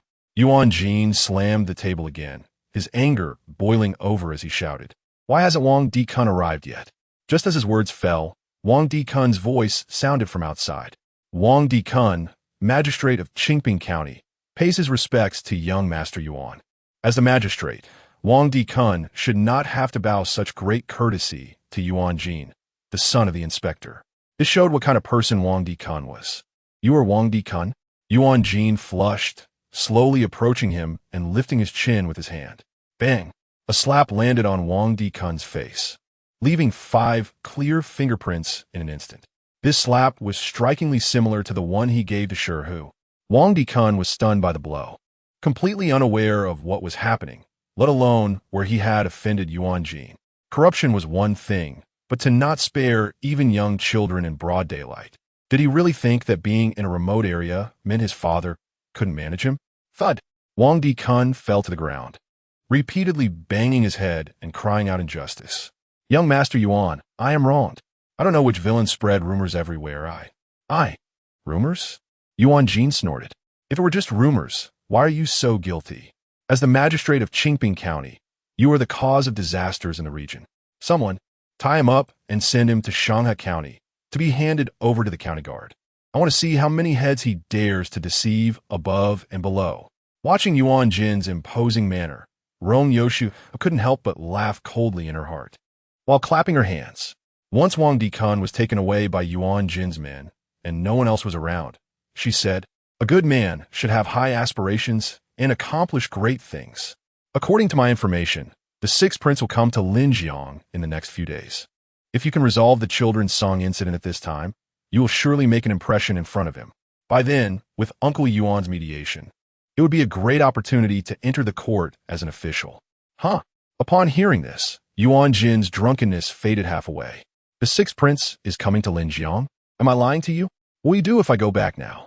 My Rome family may only be in business, but we are not to be bullied by just anyone. Yuan Jin gritted his teeth, but ultimately couldn't resist the temptation and left. Puffed. Xiang Yun's laughter broke the temporary silence in the room. Miss, you really go to great lengths to get rid of him. If the master finds out, he will definitely complain again. After Yuan Jin's departure, Rong Yoshue felt relaxed. She poured herself a glass of Qing Feng brew, took a sip, and chuckled. What does he have to complain about? If it weren't for him, how would Yuan Jin know I was coming to Qingping County? The master is only thinking about the miss. Xiang Yun smiled and said, young Master Yuan, as the legitimate son of the inspector, is deeply in love with the miss. If only. Stop right there. I'm not interested in a good-for-nothing young master like him. As if she thought of something, her face beamed with a smile as she stood up. Go arrange for our people to stay here, and we'll head to Qingfeng village tomorrow. Little did she know that right next door, Su Changfeng and Meng Xiaonan were witnessing a drama of punishing corrupt officials. Until they confirmed that Wang Dikun had been taken away, Su Changfeng finally breathed a sigh of relief. To destroy him, first make him crazy. Wang Dikun has already lost his footing. It was only a matter of time before he was punished. I just didn't expect this guy to be so unlucky to encounter the inspector's son. Meng Xiaonan rested her chin on one hand, her gaze shifting on Su Changfeng. Why do I feel this has little to do with the inspector's son? It was all that Rong young lady's scheming. Suddenly, she laughed. Do you think Rong young lady guessed it was you pulling the strings behind the scenes, which is why she helped? Su Changfeng shook his head. It shouldn't be that clever, right? We didn't leave any traces. You can't say for sure. She is a talented woman, very smart. Meng Xiaonan's tone held a hint of sourness. With the matter settled, Su Changfeng felt relieved. No matter who became the magistrate of Qingping County in the future, it would no longer be of much concern to him, because now he was a legal citizen of Dakon, farming and doing business, paying taxes properly. As long as he didn't court trouble, no one would bother him anymore. A mere county magistrate made us live in fear. Su Changfeng stood up, stretched lazily, and said, let's set off back to the village. Our paper should be ready for sun-drying. This is our means of making money. We cannot neglect it. Mentioning paper making, Meng Xiaonan perked up. Yes, let's go back to make paper. Paper is precious. That's a lot of money. Up to now, she still mixed Su Changfeng's paper-making technique with the usual silk cotton paper. If that were the case, Su Changfeng would really strike it rich. The two of them quietly left without disturbing Rong Yoshua, just arranged a few words with Manager Tong of Tianxiang Building before departing. Meanwhile, Hu and others were still spreading the children's songs everywhere. Although they didn't know if it would have any effect, the people of Shijiazhuang truly hated Wang Dikun. Therefore, they were particularly committed to this matter. It wasn't until Su Changfeng returned to Qingfeng village that he began arranging for people to spread the news about Qingping County to Shihu and the others. It was only at that moment that he suddenly remembered that the instigator, Qing, was still waiting for his arrangements in the village. Chapter 44. The Long-Legged Beauty. The master's new maid in Qingfeng village, at the place where papers are being dried. Many people in the village were helping out here, though more were just watching the excitement. Dongqing was busy with her tasks while chatting with Qiuyue beside her. If you want to become our master's maid, you must learn to read the room and not be afraid of hard work. Our master is a bit strange. His habits and preferences are different from others. By the way, there's one thing our master is particular about. In the morning, without his permission, no one is allowed to enter his and his wife's room. Qiuyue listened carefully, taking note. She understood her current situation. If she wanted to live well, she had to follow the other person's arrangements. Shihu was a good person who saved her from danger. Now that he had arranged for her to be here, she naturally trusted him. The boss is back. At that moment, the crowd stirred, and some even rushed towards Su Changfeng and Meng Xiaonan. Dongqing was the same. She didn't even pay attention to Qiuyue and ran towards the two. Master, madam, you're finally back. Seeing Dongqing's worried look, Su Changfeng laughed heartily. Looking at the white papers, he felt good and asked aloud, "The papers are all dry, right?" "They're dry. We've already collected several batches. They're all stored in our warehouse." Although Dongqing wasn't the person in charge, she was Meng Xiaonan's maid, so she arranged many things. Hearing this, Su Changfeng excitedly ran towards the so-called warehouse, with others following behind. The so-called warehouse was actually a small courtyard. This courtyard had been left by the previous inhabitants. It was just vacated during the rebellion led by Kong Jie. The courtyard door was wide open, and a few people inside were still busy. Su Changfeng approached the papers, took one and felt it. Although the quality was subpar, it looked acceptable. After saying this, he took another 10 sheets and then pulled a steel knife from someone's waist nearby, starting to cut them. A large sheet of paper could be cut into dozens of palm-sized sheets. As he cut and neatly stacked the papers, Meng Xiaonan was a bit curious. "Husband, what are you doing?" She immediately regretted asking this question, as Su Changfeng's answer left her unsettled for a long time. She couldn't eat or sleep well. Her mind filled with his words.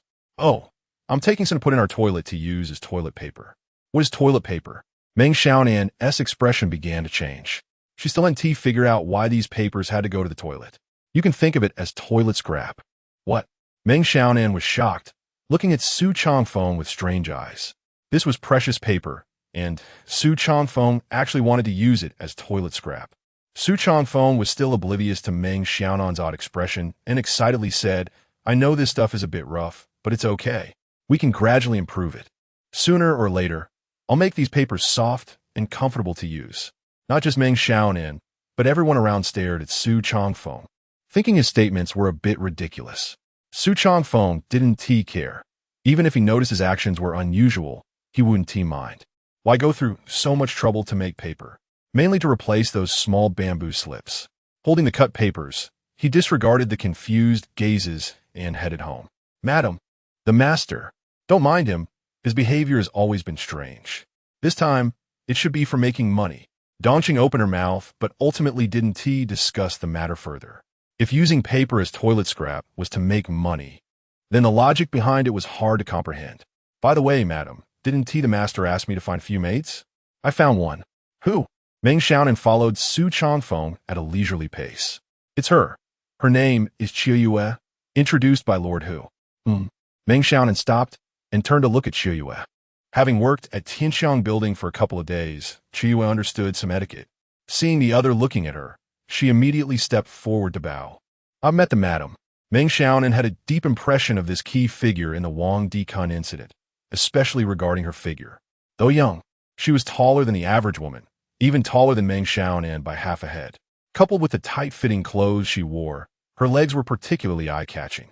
"Madam, Qiuyue is quite capable." "All right, I can't make this decision. We'll see what the master thinks."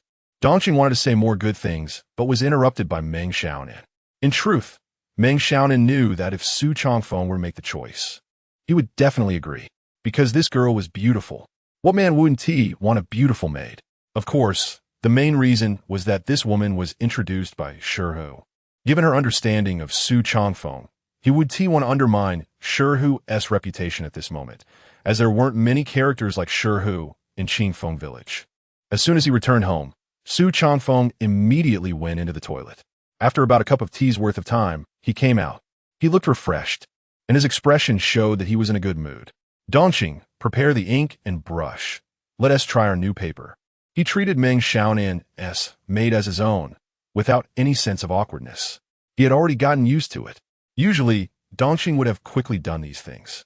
But today, she had her own little thoughts and exchanged a glance with Qiuyue, and the two went into the room together. Soon, they came out again. However, this time, it was Qiuyue who prepared the items, not Dongqing. Su Changfeng was so focused on his research that he didn't even notice the change. Until he took the brush from Qiuyue's hand. He suddenly felt something was off and turned to look. A beautiful and familiar face stood at a height almost level with his. Why are you still here? Qiuyue's hand shook, and she instinctively lowered her head. She was genuinely scared, afraid that she wouldn't win the new master's favor and would be kicked out. Fortunately, at that moment, Dongqing took over the conversation. Master, she's the maid I found for you. Her? Su Changfeng placed the brush on the table and looked back and forth between the two. After a long time, he finally said, it was arranged by Lord Hu, right? Dongqing quickly nodded. Su Changfeng turned his gaze to Meng Xiaonin. Meng Xiaonin snorted lightly and said, if you want her, keep her. You can't undermine Uncle Shi's face, right? Su Changfeng grinned and picked up the brush again, starting to write. Chapter 45. Gold everywhere. Rong Yoshua couldn't sit still. Early in the morning, she was all set and took her people to Qingfeng village. Shang Yun had never seen her so anxious before. No matter where she went in the past, she was always leisurely, making sure everything was arranged before setting off. But today was different. Aside from dressing up meticulously, she hadn't organized any of the work properly. A dozen thugs and a horse-drawn cart were ready. The driver was a thin, somewhat scruffy old man who looked out of place with the entire group. Inside the cart, Shang Yun watched Rong Yoshua, who was still fussing over her appearance, and couldn't help but mumble, Miss, do you think it's a bit inappropriate for us to go like this? What? Is my makeup not good? Rong Yoshua replied. Shang Yun. That wasn't what she meant. There were many bandits on the way to Qingfeng village, and last time they were unaware and rushed over. What if something happened this time? After finally finishing her makeup, Rong Yoshua picked up a book and glanced at it, only to realize she wasn't in the mood and put it away again. I know what you're worried about, but don't be. We're flying our flag on this trip. No one would dare to cause trouble. Besides, we have Uncle Fu with us, right? Seeing her put the book away, Shang Yun felt even more helpless. That scruffy old man? She was somewhat distrustful of him. In the past, no matter where they went, the miss always had a book in her hands. But today, she was just focused on dressing up. You might have forgotten, but Su Changfeng has his own wife. Such joking remarks were only made by Shang Yun, who was very familiar with her. Otherwise, Rong Yoshua would have definitely protested. What nonsense are you talking about? I'm just considering some matters. It has nothing to do with Su Changfeng. Don't you know that it's not appropriate to read when considering things? Shang Yun sighed slightly, just agreeing with her. As Rong Yoshua said, they faced no obstacles on the way. Places like Fenggualin and Getupo posed no danger other than encountering a few hunters on the road. It wasn't until they arrived at Qingfeng village that Rong Yoshua suddenly became nervous. Shang Yun, do you think it would be a bit abrupt if I directly asked him for poetry? What if he refuses? By the way, what business are we here to discuss? Shang Yun already knew how to respond. She realized that her miss had become infatuated. Unlike Rong Yoshua, she didn't like Su Changfeng. She felt that no matter how knowledgeable he was still a bandit at heart, at most a learned bandit. A little inquiry about Qinglong Mountain and Qingfeng village would make this clear. They were only starting to do business and getting on the right track. Rong family. Rong Yoshua is here to visit. Please have this big brother inform your chief. Soon, the cart arrived at the entrance of the village. News of Rong Yoshua's arrival spread throughout the village.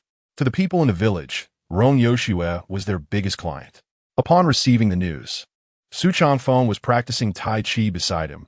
Meng Xiaonin was still eating breakfast, with two maids standing by to serve her. Why is she here now? Su Changfeng frowned and asked. Meng Xiaonan finished a piece of pastry, clapped her hands, and said sourly, "You are the chief here. She has come to congratulate you." "Don't talk nonsense. The news hasn't spread yet. She couldn't possibly know. Then she must have come specifically to see you, the great talent." Su Changfeng felt helpless about Meng Xiaonan's jealousy. Now that she was here, he could only greet her politely. When Rong Yoshue saw Su Changfeng, she didn't ask why Meng wasn't present. Instead, she exchanged pleasantries with Su Changfeng and Meng Xiaonan, making small talk. Until they were leaving, they encountered some villagers greeting them. You are the chief here now?" Rong Yoshue was clearly taken aback. She never expected Meng would hand over the chief position to his son-in-law. Su Changfeng had no need to hide it, smiling as he said, "My father-in-law is not very mobile. I'm just helping to manage Qingfeng village." Though he said that, Rong Yoshue took a deep breath, turning her gaze to Meng Xiaonan.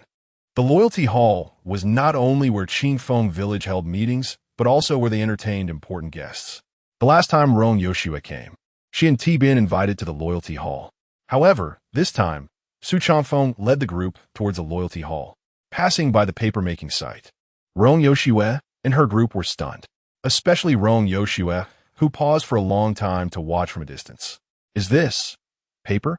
Before Su Changfeng could respond, Meng Xiaonan was already smiling and explaining Xian paper, a unique skill of Qingfeng village.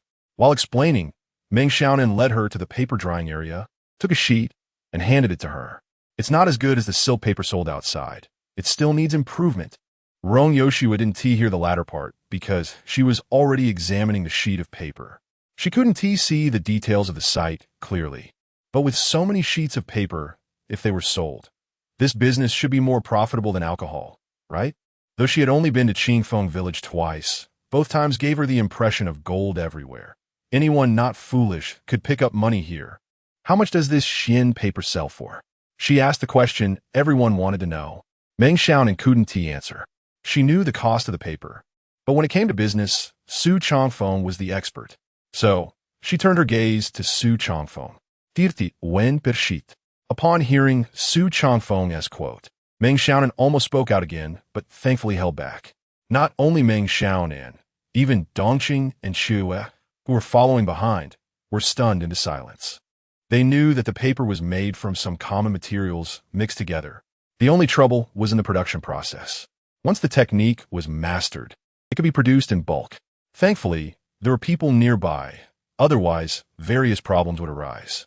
Rong Yoshue wasn't foolish. She could guess a bit from the expressions of the others. Yet she was still astonished and said, "Although the quality is not as good as the silk paper on the market, this price is acceptable." Su Changfeng smiled, guiding her towards the Loyalty Hall to rest. As they walked, he said, "This is just our roughest paper, so the price is lower. We will introduce better quality Xian paper later, and the price will increase then." Hong Yuxu. She didn't say much more, because compared to the silk paper used on the market, the price was already very low. The reason so few people in Dakong could read was that the cost was too high. Ordinary people couldn't afford even a sheet of paper. If this Xian paper could be promoted, it wouldn't mean everyone could use it, but it would allow many people to afford it. Until they entered the Loyalty Hall, Rong Yoshue was still pondering how to secure the Xian paper business from Su Changfeng. An 8-foot sheet of Xian paper priced at 30 when each still left her with a lot of room for maneuvering. She even forgot the purpose of her visit to Qingfeng village. Chapter 46. Did the daughter-in-law's heart soften? Almost became a eunuch Su Dazhong. We could be considered business partners in the marketplace.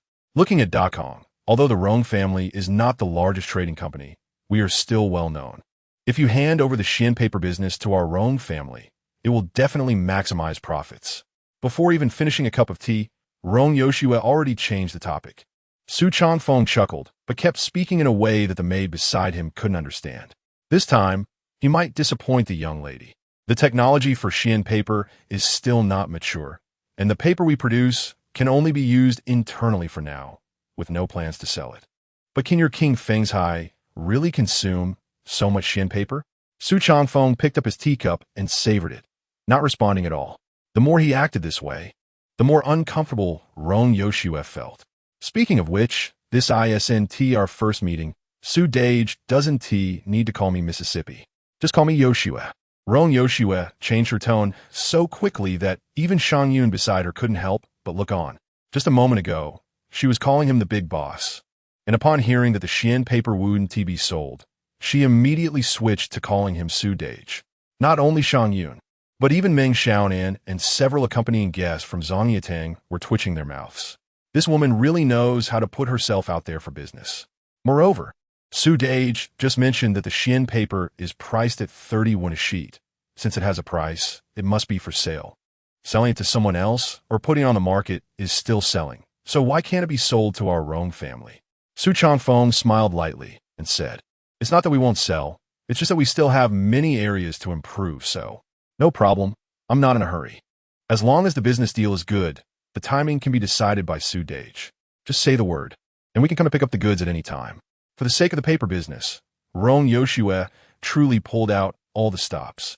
Finally, Su Changfeng seemed unable to withstand her barrage and agreed. "All right, since the young lady has said so, I can give you a guarantee. As long as both parties remain in a cooperative state, the Xian paper business will definitely prioritize the Roan family." Roan Yoshua beamed with joy, but still wore a somewhat reproachful expression, saying, "Su Dage, you're being too polite again. I said it's unnecessary to be so formal. Just call me Yoshua." Su Changfeng laughed heartily, yet he didn't notice that Meng Xiaonan beside them was rolling her eyes. This time, Roan Yoshua didn't rush to leave, but decided to stay. With her here, King Fengzhai couldn't neglect their guest, right? Su Changfeng had to allocate manpower to take care of these guests. Originally, with a few hundred people in the village, after excluding those incapable of labor, he found that manpower was starting to become scarce. Brewing wine requires people, farming requires people, and making paper also needs a lot of labor. At this rate, if King Fengzhai were to grow a bit larger, he might not have enough manpower himself. "Hey, are you having a headache thinking about how to make Miss Rong happy?" Meng Xiaonan followed him on the left, hands behind her back, her arms brushing against him, her tone filled with bitterness. She is pretty, educated, and most importantly, her family is wealthy. Isn't she just your type? Su Changfeng shot her a glance and replied irritably, "Exactly. Not only is her family wealthy, but she also knows how to make money." This remark made Meng Xiaonan uncomfortable, and she angrily returned to her room, slamming the door behind her. Behind Su Changfeng, two maids covered their mouths and laughed. Dongqing, who was very familiar with such situations, leaned over to Chiwa and whispered, "It won't be more than 15 minutes before the door opens." Chiwa widened her eyes, not understanding. Sure enough, dinner hadn't even been served yet when the door opened, and Meng Xiaonan acted as if nothing had happened, doing whatever she pleased. That night, possibly because Roan Yoshua was in the village, Meng Xiaonan tossed and turned, unable to sleep, watching Su Changfeng meditating with his legs crossed. She bit her lip and finally couldn't hold back, calling out to him, "Hey, what's wrong?" Su Changfeng, who was about to enter a meditative state, instinctively turned to look. Meng Xiaonan was lying on her side, propping her head with one hand, staring at him intently. "Are you really planning to stay like this? Aren't you afraid Dongqing and Xiuyue will find out?" "Find out what?" Su Changfeng wasn't lacking in intelligence. He was just used to the situation and didn't react immediately. "My father said that long-term meditation can lead to nerve tension and have the opposite effect. So, this bed is big enough. I can give you half, but you can't act recklessly at night." This time, Su Changfeng understood. At this moment, he was thinking about meditation at all. He got up, took off his shoes, and quickly climbed onto the bed. Lifting the blanket, he burrowed into the covers. The bed was indeed large, and Meng Xiaonan was far enough away, but he could still hear her rapid heartbeat. Now that he was in bed, if he just closed his eyes to sleep, wouldn't that be less than beastly? His hand started to move, shifting about a foot, and suddenly touched something. Something feels off. A sword. This woman actually sleeps with her sword at night. What do you want? Meng Xiaonan turned over, her eyes sparkling with amusement as she looked at Su Changfeng. Su Changfeng instantly lost his temper, withdrew his hand, and stammered, "Nothing. I just felt stiff and wanted to move a bit." God knows what he was feeling right now. That was a weapon if he lost control and got injured. It would be one thing if it was a light injury, But if he got hurt in the wrong place, wouldn't he be a eunuch for the rest of his life? Earlier, he thought that based on her attitude toward him, it would be easy to win her over. Now that thought had completely vanished. After a night of tension, it was worse than meditating on the ground. He had a habit of moving around while sleeping. What if he accidentally touched something inappropriate while asleep? What he didn't expect was that this woman sharing the bed with him also had a habit of moving around in her sleep. In the middle of the night, something pressed down on his body. Opening his eyes, he instinctively wanted to escape when he saw a leg suddenly flip over. Unexpectedly, the other party turned over and reached out, wrapping her arm around his neck. Damn it! Su Changfeng clenched his fist, calculating the position of her soft sword. Until he felt there was no danger, he flipped over to press down on her. Bang! If you don't behave, I'll make you a eunuch. The sword hilt pressed against his chest, her tone slightly laced with murderous intent. You sleep. Su Changfeng was furious. This is just like allowing the officials to set fire while forbidding the commoners from lighting lamps. Why could she press over, but he couldn't press back? As a result, that night, he lay straight on the bed, his body restrained by her, feeling her warm body but unable to move. It was truly tormenting. Chapter 47. Master, this old man is not simple, my lord. Your body is not in good shape, so don't overwork yourself. How'd you hurt your waist? Early in the morning, Chiyue went to prepare breakfast, while Dongqing supported the struggling Su Changfeng to sit down at the dining table. Hearing Dongqing's words, Su Changfeng replied irritably, "It's not that I hurt my waist. I just didn't move all night and my body got stiff." Huh? Dongqing's face turned red as she glanced into the room and said softly, "Then why didn't you move? Aren't you worried about tiring out your wife?" Su Jianfen. This maid has hidden meanings in her words. Does she really think he can't tell?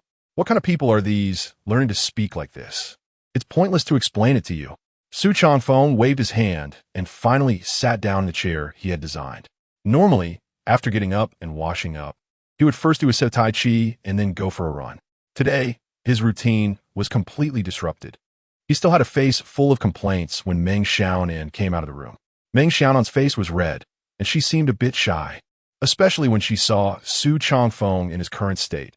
She carefully walked up to him. "Dongqing, I will take care of my lord. You go see if Miss Rong needs anything." With Dongqing sent away, Meng Xiaonan extended her small hands and began to massage Su Changfeng. While massaging, she complained, "Really? There's so much space on the bed. It's not like I said you couldn't move." Su Changfeng was furious. "Do you think I dare move? I'm afraid I'll accidentally become a eunuch." Uft. Meng Xiaonan laughed brightly and said, "Isn't it because you're not being honest? I'm just worried that you'll cause trouble." Women are inherently contradictory creatures, and Meng Xiaonan is a typical example.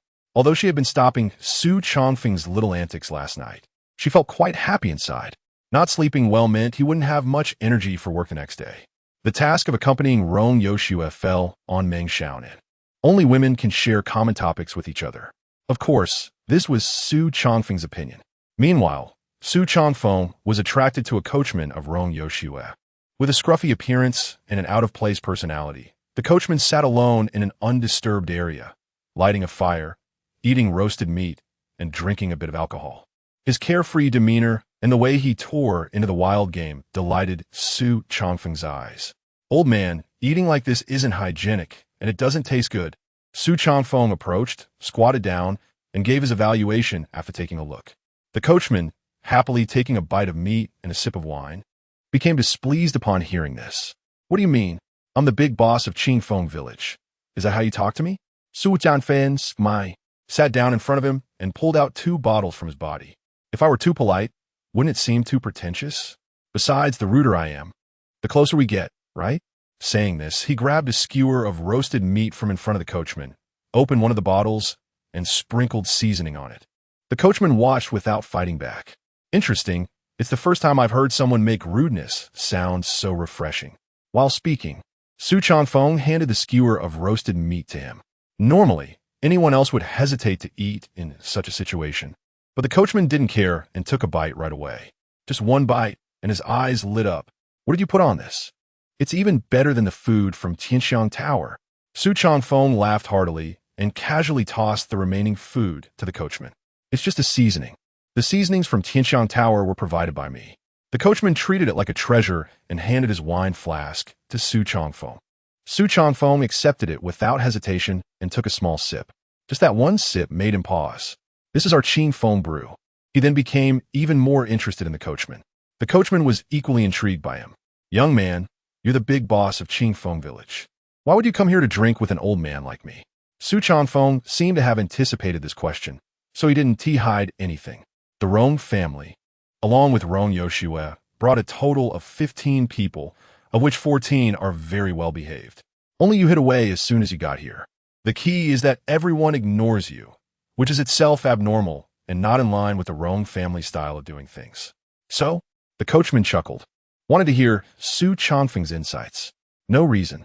Miss Rong doesn't lack a coachman, so she wouldn't look for a disobedient one.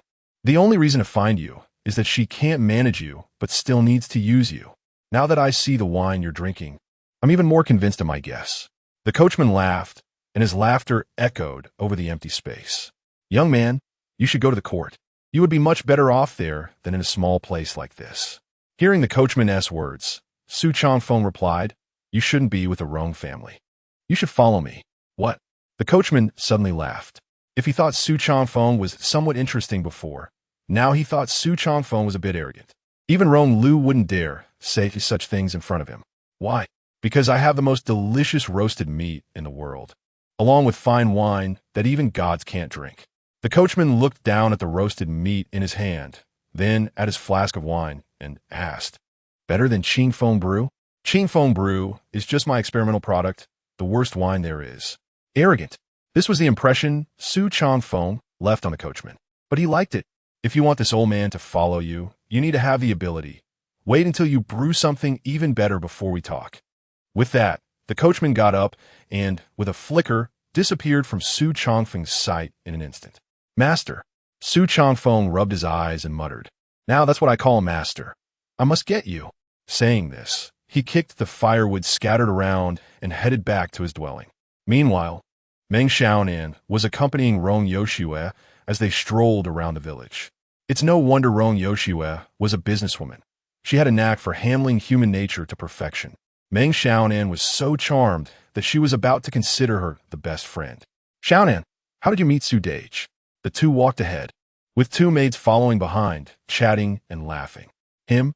Meng Xiaonan seemed to remember something and said, I snatched him. Snatched him? Rong Yoshue thought of many possibilities but never expected such an answer. Yes, because there aren't many literate people here, and he's a scholar from Qingping County. You know, in our small place, a scholar is quite impressive. He happened to be bullied, so I had someone bring him here. It solved my problem while saving him from a crisis, killing two birds with one stone. Rong Yoshue was momentarily speechless, not knowing how to comment on such a situation. Chapter 48. Not enough manpower. Go rob other villages. Rong Yoshue, accompanied by Meng Xiaonan, visited the paper mill, the winery, and the scenes of the elderly farming. She was like a customer inspecting her supplier, wanting to tour every place. After the visit, Meng Xiaonan did not take her back to the loyalty hall, but instead brought her to her own home. Seeing Su Chongfeng lounging in a chair, swaying back and forth, Rong Yoshue became curious again. The chair was made by my husband. If you like it, I can give you one when you leave. They talked about everything, sharing all sorts of things, even using the term sister. Although Su Chongfeng did not get up, he couldn't help but sigh upon hearing this. Meng Xiaonan was powerful and had killed many, yet she was naive and very different from Rong Yoshue. Moreover, in this village, where the fighting was all done by men, she rarely encountered friends she could relate to. Thus, she was easily charmed by Rong Yoshue. When you feel comfortable around someone, it often means that the other person is at a higher level and is accommodating you. This was the situation between the two women. Su Chongfeng stood up from the chair, as if he had just seen a few people return, and quickly greeted them. Rong Yoshue, seeing his demeanor, covered her mouth and chuckled. Big brother, Su doesn't need to mind us.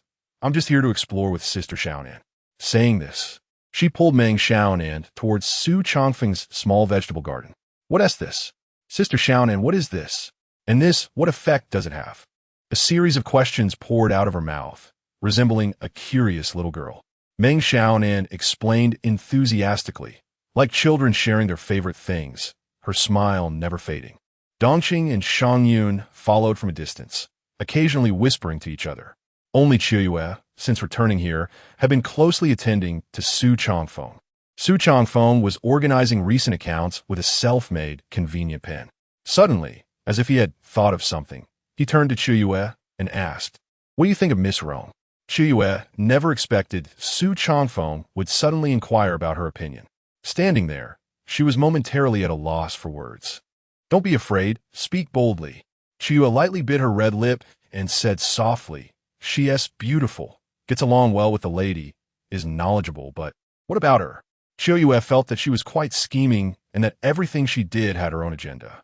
Su Changfeng smiled, but said nothing. Qiuyue felt a bit anxious, fearing that her comments might displease Su Changfeng. Rong Yoshue stayed in Qingfeng village for 3 whole days. During those 3 days, she seemed to forget everything and spent every day wandering the mountains with Meng Xiaonan. When it was time to leave, she did not reveal her true purpose for coming. The reason for her departure was that Wang Dikun's matter had been resolved, and Yuan Jin had returned from Shanna County. To prevent Yuan Jin from contacting the people here, she could only leave in haste. When leaving, Meng Xiaonan indeed gifted her a reclining chair. It was also on this day that Shi Hu and the others rushed back from various places. Upon their return, they were all excited and reported to Su Changfeng about this mission's achievements. "Boss, Wang Dikun is finished this time. We seized over hundreds of thousands of taels of silver and countless jewels from his home. For a county magistrate to have embezzled such wealth, if this gets to the capital, even the Yuzhou governor might be punished. So, he is doomed, and no one dares to shelter him." Listening to Shi Hu and the others recounting the events, Su Changfeng's expression showed little joy. Wang Dikun was greedy, and he had bribed others. Who knew what the next magistrate would be like? What if he was worse than Wang Dikun? "Uncle Shi, Wang Dikun is done for. We should expand our business now." Shi Hu was now completely obedient to Su Changfeng. Not only had Su Changfeng provided them with a place to stay, but he had also helped them take revenge. What could be more exhilarating than this? So he quickly replied, "Just arrange it. We'll just be the errand runners." Su Changfeng smiled wryly, but still said, "We are seriously short on manpower. We need a large number of workers just for brewing. Right now, we only have dozens of people brewing, so our Qingfeng brewing can't keep up. And this is just the initial cooperation with the Rong family. The market for the wine hasn't even been established yet. If we fully expand." Before Su Changfeng could finish, Shi Hu had already realized the implications. He had been watching the situation at Tianxiang Tower and knew how things were. The current Tianxiang Tower is running out of supplies. They have to limit their sales every day, let alone the Rong family. "Boss, you don't need to explain this. Just arrange it directly." Su Changfeng's words were interrupted, but he didn't mind and said, "We don't have enough manpower. We should go rob." "Rob?" As soon as this was said, Shi Hu was stunned, not knowing how to respond. He had heard of robbing treasures and money, but had never heard of robbing people. Suddenly, he remembered Su Changfeng's experience coming to Qingfeng village, and his expression darkened. "Boss, isn't this a bit inappropriate?" "There's nothing inappropriate about it. We'll go to a few nearby villages and rob people. As long as we offer good treatment, I don't believe we can't bring them in." "Treatment?" Shi Hu's mind started racing, quickly understanding Su Changfeng's meaning. The boss meant to offer them some money to get them to work for us, right? That's exactly it. Shi Hu wiped the sweat from his forehead and said, "I thought we were really going to rob people. This method is feasible. Not only feasible, but I can also guarantee we can bring in a lot of people. I think we can even recruit villagers from the Qinglong mountain range and the nearby Qingping County." Su Changfeng shook his head for now. "We don't need that many people. Our goal is Qinglong Mountain." "What do you mean?" Shi Hu heard something different in Su Changfeng's words. "Su Jianfan et lai. There are too many bandits nearby, which is not conducive to our long-term development. If we gather these people and manage them uniformly, we can make money without restraint." This seems a bit difficult, right? Understanding Su Changfeng's meaning, Shi Hu frowned. If these people had money to earn, they would definitely be willing to cooperate. But if they wanted to make them submit, he felt it was somewhat unrealistic. Not everyone is like him, Shi Hu. Su Changfeng, however, had no such worries and said, "Everything is difficult at the beginning. Sometimes it seems unreasonable because the benefits offered are not enough. Just take it slow, One day, we can control the entire Qinglong Mountain. This was a huge fortune, and Su Changfeng did not want to give up. Chapter 49. The feeling of having family on one's birthday after Su Changfeng arranged everything. Sure, who was not only busy going to Qingping County to check on the venue, but also had to recruit people from other villages. Fortunately, Zhang Deshang was by his side, or Su Changfeng would have been quite worried about his safety. After all, he was going to recruit people, and although the method was somewhat different, it was still about taking people away. Su Changfeng guessed that it wouldn't be long before he had quite a few more people here. After all, the rewards he offered were substantial, something the bosses of this world couldn't match. With more people, a reasonable arrangement would be necessary. Yuan Bao, where's your dad? Su Changfeng arrived at the brewing site. Currently, Yuan Qing was in charge here, and his son Yuan Bao was assisting him. The brewing technique couldn't be leaked. The core technology was in Yuan Qing's hands, so he was quite busy. Yuan Bao, who was busy, immediately stopped his actions upon hearing Su Changfeng's call. He stood up and said, "The big boss is here. My dad has been gone for a long time. It seems he's gone to select a venue." Yuan Bao, true to his name, was a little chubby and looked particularly cute, resembling a gold ingot. Su Changfeng patted him on the shoulder and started to help him with the tasks. "Didn't I tell you? Just call me bro like Tai Jun and Lu Zidu." Yuan Bao was a bit flattered. The big boss said this is a title of respect. You can't just call it casually. "What respect? Just call me bro to feel closer." Yuan Bao scratched his head and chuckled, not knowing how to respond. This guy was different from Zhang Taijun and the others. He was usually quite introverted. If he were thrown among Zhang Tiejuan's group, he would probably be bullied until he couldn't find his way back. "Are you busy every day? Aren't you tired?" Su Changfeng suddenly asked, startling Yuan Bao. He turned to look at Su Changfeng and shook his head repeatedly, saying, "It's not tiring at all. I can earn money." Seeing the smile on his face, Su Changfeng sighed slightly and said, "You kid, you're headed in the wrong direction. I don't believe you when you say you're not tired." Direction? Yuan Bao was confused. That's right. A true manager doesn't have to do everything themselves every day. "But if I don't do it, they won't know how." "They won't, but can't you teach them? My dad said the technique can't be leaked." Su Changfeng. No wonder he hardly saw the guy. He was busy in the distillery every day. Yuan Bao, you need to remember that no matter what you do, you only need to master one core technology. The other techniques can be passed on. You need to get used to instructing the people under you to do things, so they are happy to work for you, rather than you being busy on the front line every day. Yuan Bao stared blankly at Su Changfeng, seemingly not understanding what he was saying. Su Changfeng gave up on his previous task and stood in front of him, patiently explaining. He went from how to allocate tasks to how to retain core technology while still allowing others to learn something, and they could willingly work for him. At first, Yuan Bao was still a bit confused, but gradually he began to understand. Su Changfeng was facing difficulties. He currently lacked qualified managers. Only a few people were capable. One was Sure Hu, and the other was Zhang Deshang. As for the others, they only mechanically busied themselves with the tasks assigned to them. Because of this, he felt tired. He wanted to train a few people. If he had someone like Rong Yoshua under him, his life would at least be a few times easier. Yuan Qing was busy until late before returning. Su Changfeng discussed some improvements in brewing and technical issues with him. By the time he returned, it was almost dark. Meng Xiaonan was practicing with a soft sword at home. Proficient in various weapons, she had a particular fondness for the soft sword. It seemed she was deliberately waiting for Su Changfeng, as she immediately approached him upon seeing him. "Where have you been?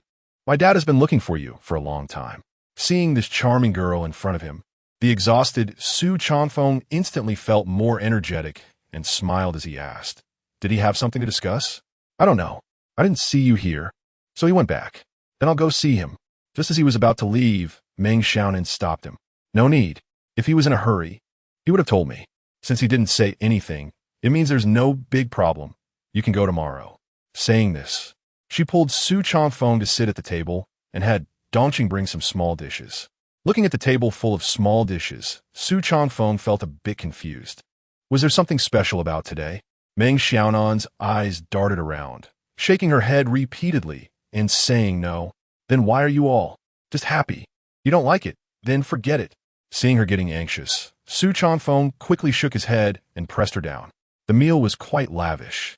and they even prepared a jar of fine wine. The two maidservants were forced to sit at the dining table and eat. However, they didn't eat much, as they tactfully left enough space for the two masters so as not to disturb their dinner. Su Changfeng thought of many things, but couldn't remember what day it was today. That night, the two of them drank a bit too much. Not only did they drink a lot, but they also talked more. Especially Su Changfeng, who didn't expect Meng Xiaonan's alcohol tolerance to be so good. He was swaying, while she only had a slight flush on her face. It must be said that Meng Xiaonan, after drinking, was like a woman who had just bathed. Her complexion resembled that of a ripening peach, vibrant and just right. "Hey, today is your birthday. You didn't forget that, did you?" As her tongue began to tie, she leaned against Su Changfeng, inadvertently saying something that surprised even herself. When they got married, that old woman had asked for his birth date. He didn't expect Meng Xiaonan to remember it all along. Thinking of Meng, looking for him today, he suddenly realized something and felt quite moved. He reached out and pulled Meng Xiaonan into his arms. At that moment, he completely regarded her as his own family. Although he often spoke harshly, he truly cared for her in his heart. The night was deep and the wine was cleared.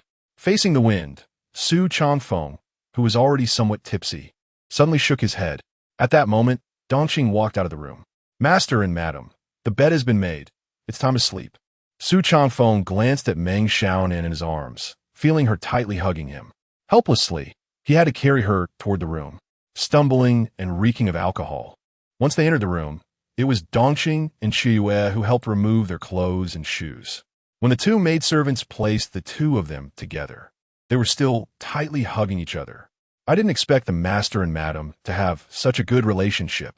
As they went out, Chia said enviously while closing the door. Chapter 50. The Indulgence of the Father-in-Law, a Late Gift. A piercing scream abruptly shattered the morning tranquility. In the room, Meng Xiaonan clutched the bed sheet tightly, huddled in the corner, staring intently at Su Changfeng, while the air was thick with tension and fear. On the other side, Su Changfeng was frantically putting on his clothes, repeatedly apologizing. I don't know anything, you." He had no idea what had happened. He only knew that when he woke up in the morning, Meng Xiaonan was completely naked. He couldn't even find the leggings he had tailored himself. As for the two of them, there were various red bruises on their bodies. Even a blind person could see what they had experienced last night. Bang! Bang! Bang! There was a hurried knocking at the door, along with the concerned inquiries of two maids. After finally getting dressed, Su Changfeng turned back to glance at the door and feigned calmness as he said, "It's none of your business." At this, the two maids outside finally breathed a sigh of relief. It was only at this moment that Su Changfeng began to piece everything together. "Last night, we got drunk." Meng Xiaonan fixed her gaze on him, and the hurt in her eyes made one's heart ache. The clothes should have been taken off by those two maids outside. Meng Xiaonan remained silent, continuing to stare at Su Changfeng, and that look made him feel uneasy. "And you only have 2 strawberries on you, while I have dozens. We're strawberries." Finally, Meng Xiaonan spoke. Hearing her question, Su Changfeng felt relieved. He was just afraid she would go wild. As long as she was still communicating with him, it meant there was no major problem. After all, they were formally married, and she had feelings for him. This step had to be taken sooner or later. "It's this." Su Changfeng pulled down his shirt, revealing the red mark on his shoulder. Bang! A pillow flew towards Su Changfeng. "Shameless," she exclaimed, looking down at the crimson stain on the bedsheet, feeling particularly upset. She had imagined countless scenarios for her first time, but never expected it to happen without her knowledge. She didn't even feel anything. She wasn't the kind of unreasonable woman. Even if Su Changfeng didn't analyze it proactively, she knew this couldn't all be blamed on him. The birthday celebration was arranged by her, and she was the one who suggested the drinking. Now that something had gone wrong, how could she blame others? "Xiaonan, I will treat you well in the future." Usually eloquent, Su Changfeng found himself tongue-tied at this moment, unsure of what to say. The birthday celebration yesterday, the way she celebrated for him, was probably the biggest gift he could receive, right? He thought that would be the end of it. What didn't he expect was that a bigger gift awaited him. "Bro, Xiaonan, are you still not up? Uncle Meng is looking for you." Zhang Tiejuan's voice rang out from outside. "I made sure to notify you." If Uncle Meng gets angry, it won't be my fault. His voice faded as he clearly was just passing by to inform them. Seeing Su Chongfeng's innocent expression, Meng Xiaonan wiped her eyes, took a deep breath, and said, "We'll settle this later. Now come with me to see my father." Su Chongfeng nodded repeatedly, but his eyes never left Meng Xiaonan. "Are you still looking? Get out." Su Chongfeng had no choice but to lead the way out. As he exited, he maintained a calm demeanor, as if nothing had happened. At Meng Yi's residence, Shun Liang and Zhao Sanyang were both present. Su Chongfeng held Meng Xiaonan's hand and walked slowly. At this moment, standing together felt entirely different from before. "Dad, what do you need us for?" Meng Yi's gaze shifted back and forth between the two, especially when he noticed the unhidden bruise on his daughter's neck. A smile appeared on his face. "Chongfeng, have you already cultivated your qi perception?" Su Chongfeng heard this and knew he couldn't hide it anymore. So he nodded in acknowledgement. "Come here first. Your father-in-law has a great gift for you." "Huh?" Su Chongfeng was slightly taken aback and instinctively walked over. At this moment, only Shun Liang understood what was happening, so he subconsciously turned his head to the side. It was at this time that Meng Yi grabbed Su Chongfeng. "Father-in-law." Su Chongfeng was stunned, his body uncontrollably flying up. "Dad!" Meng Xiaonan was also startled, thinking Meng Yi was going to attack Su Chongfeng. Just as she was about to intervene, Shun Liang stopped her. "If you don't want the two of them to get hurt, just stand still." Meng Xiaonan was anxious. Watching Su Chongfeng being lifted upside down, his hand gripped tightly by Meng Yi. "What is going on?" she asked urgently. Without turning his head, Shun Liang seemed to know what was happening behind him as he replied, "The cycle of the universe. Your dad plans to pass on all his life as cultivation to him." "Huh?" Meng Xiaonan wanted to rush forward, but Shun Liang blocked her path, leaving her with no way to move. "The cycle of the universe? Chongfeng is learning that? Uncle, what will happen to my dad?" "He will be fine, at most. He will spend his life in a wheelchair, which is not much different from before. Why didn't you tell me in advance? What good would it do to tell you? He was already prepared when you asked him for the cultivation method. Otherwise, he wouldn't have passed the cycle of the universe to him." It was only at this moment that Meng Xiaonan finally understood. Her father had been anxious to see if Su Chongfeng had cultivated his qi perception. He had actually been waiting for this day. Suddenly, she recalled the scene when he gave up the position of the leader. At that time, Shun Liang had pushed her from behind. She hadn't thought much of it then, but now she wondered if there was a connection. What would have happened if he hadn't cultivated his qi perception? At this moment, Shun Liang slowly turned around to look at the two still in the midst of the transfer. He would die. Hearing this, Meng Xiaonan couldn't help but shed tears. Why is he so foolish? That's his life's cultivation. Shun Liang also sighed. Yes, he is indeed very foolish. If it were me, I wouldn't be able to do such a thing. For you, he can give up everything, even almost his life. Shun Liang's words only made Meng Xiaonan cry harder. At this time, Zhao Sanyang also had tears in her eyes, slowly approaching Meng Xiaonan and embracing her. He has been planning for this day for a long time. You can't stop it. Rather than trying to stop him, it's better to respect his choice. He just wants to protect you in another way, preventing you from being harmed.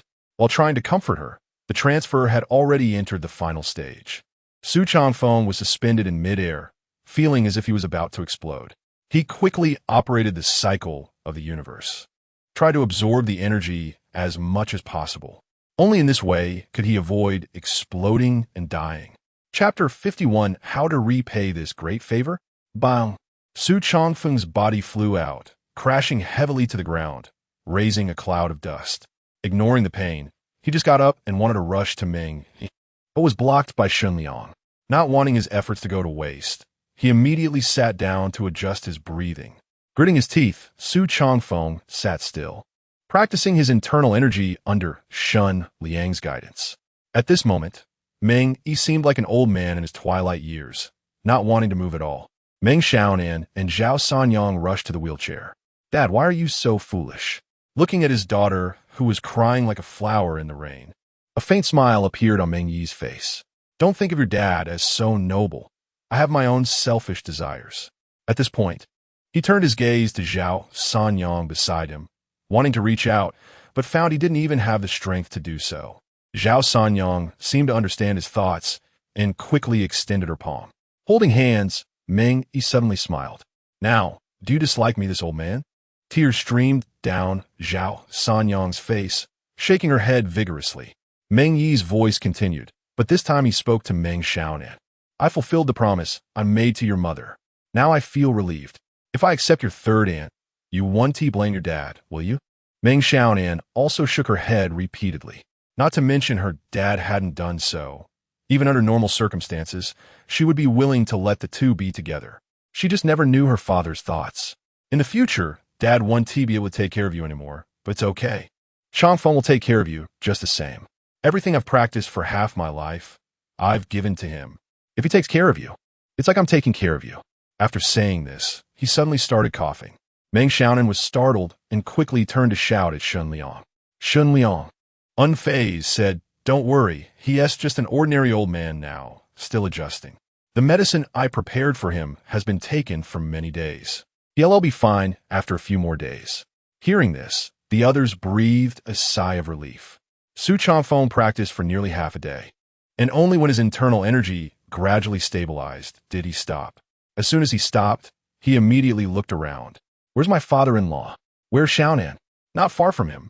Only Liuzi was sitting there, seemingly waiting for him to wake up. Seeing him awake and hearing his question, Liuzi quickly got up to greet him.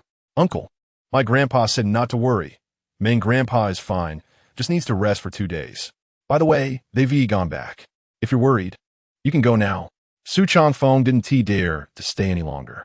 However, when he started to run, his body felt light, and he almost flew out due to a moment of carelessness. Unable to control this newfound strength, he fell hard into the mud. Huh! He patted the dirt off his body and dared not act recklessly again. When he arrived at Meng Yi's residence, Meng Yi was already lying down to rest, with Zhao Sanyang taking care of him. At this moment, Zhao Sanyang no longer avoided the crowd, appearing as gentle as a little wife. Su Changfeng didn't pay attention to this small detail. Instead, he approached the bedside and anxiously asked, How is it? His hair had turned white, and there were many more wrinkles on his face, as if he had aged a decade in an instant. Meng Xiaonan squatted beside him, shaking her head, and said, Uncle Shun said he will be fine. Really, will he be fine? Su Changfeng clearly had some distrust towards Shun Liang. Last time, he said the other party's leg could be treated. And what happened? What? You don't trust me? Shun Liang had just walked in carrying medicine from outside and happened to hear Su Changfeng's words, clearly dissatisfied. I said he is fine, so he is fine? Saying this, he already arrived at the bedside, casually lifted Su Changfeng and tossed him aside. He then pulled out a few silver needles from Meng Yi's body and began to administer the medicine. He is not even awake yet. Su Jianfen, go with that. I know better than you. Shun Liang snorted lightly, leaving Su Changfeng no room to argue. In this world, if you owe money, you can find a way to repay it. The difficult part is repaying favors. Although he was taken from Qingfeng village, Meng Xiaonan helped him take revenge. And now she had become his woman. Meng Yi had also passed on his lifelong skills to him. This great favor, he didn't know how to repay. You kid, now that you've received this tremendous benefit, if you dare to do anything wrong to Xiaonan in the future, don't say your father-in-law. I won't spare you either. Su Changfeng said nothing, turned to look at Meng Xiaonan, and reached out to hold her hand. Linjiang City, Su family. Su Xiaoan was sitting in a chair, swaying back and forth. Beside him, Rong Yoshua wore a smile, feeling quite proud. How is it, Grandpa Su? Is this chair comfortable? Su Xiaoan laughed heartily, his laughter echoing in the courtyard. Comfortable, indeed very comfortable. I'll use this chair from now on, you can go back. Before he could finish his sentence, Rong Yoshua immediately protested. Grandpa Su, Yoshua just thinks that good things should be shared with you. I brought it for you to draw inspiration for a remake. It's not a gift for you. This chair was a gift from my friend. How can I give it to you? Su Xiaoan's beard twitched slightly, clearly displeased. You girl, even if I haven't learned carpentry, I know this chair can't be imitated by just anyone. Really? Rong Yoshua approached to check it out and said, It seems simple for my friend to make this. They made it while I was there for a few days. Su Xiaoan shook his head. Those who know how to do it find it easy. Those who don't find it hard. Even if I find a skilled craftsman, and most they can only replicate a large one. Achieving this effect completely is a bit difficult. Time doesn't allow for it. At this point, he suddenly smiled. I'm telling you, girl, I will find someone to replicate this, but I don't want yours. Just leave it here for now. I'll sit for a bit and return it to you later. But, no buts, I'm not taking what others love. I'm just borrowing it for a while. Rong Yoshue had no way to deal with him. She wasn't afraid of his age. She was afraid of his thick skin. Just then, a deep voice came from outside the courtyard. Not letting people sleep well early in the morning, fighting over a chair with a little girl. Seeing the newcomer, Rong Yoshue hurried forward, saluting, greetings, Sixth Prince. Qin Honyuan, the Sixth Prince of Dakong, the current emperor's uncle. Just the distance from the courtyard gate to here made Rong Yoshue feel the overwhelming pressure. Qin Honyuan looked at Rong Yoshue and casually raised his hand, saying, no need for too much courtesy. You are Rong Lue's daughter? Before Rong Yoshue could speak, Su Shouan, beside her, took the initiative to introduce. Rong Lue's daughter. Just returned from Shanghai County, brought me good things. The Qingfeng brew you enjoyed yesterday was brought by her. Take a look at this lounge chair. How is it? Shanghai County? Qin Honyuan did not check the lounge chair, but instead asked, do you know about the corruption case of the Qingping County Magistrate? Chapter 52. Banditry Rampant. The new county magistrate takes on the task of suppression when facing Qin Honyuan. Rong Yoshue couldn't let go at all, replying to the prince. This case was handled by Yuan Jin, son of the governor of Yuzhou. I was in Qingping County at that time and know a thing or two about this case. Qin Honyuan sat down at the table, and a servant immediately came to pour tea for him. What do you think about this case? Rong Yoshue glanced at Su Shouan, who was reclining in a chair, but Su Shouan said nothing, merely rocking the chair below him. Yoshue was just a merchant. She knew about these matters, but didn't understand them. Qin Honyuan chuckled, staring at Rong Yoshue, shaking his head as he said, you people clearly have a clear mind, yet refuse to speak out.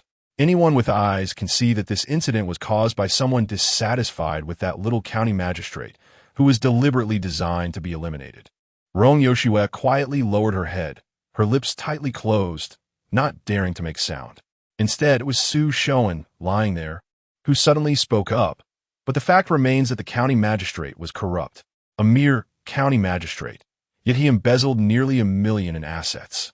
Even a prince wouldn't be able to produce that much money in a short time, right?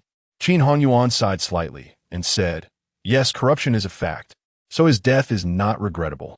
However, it is also a fact that someone dared to use the court in a small Qingping county. Su Shouan stood up from the recliner and walked to the table as well, saying, so what does the Sixth Prince intend to do?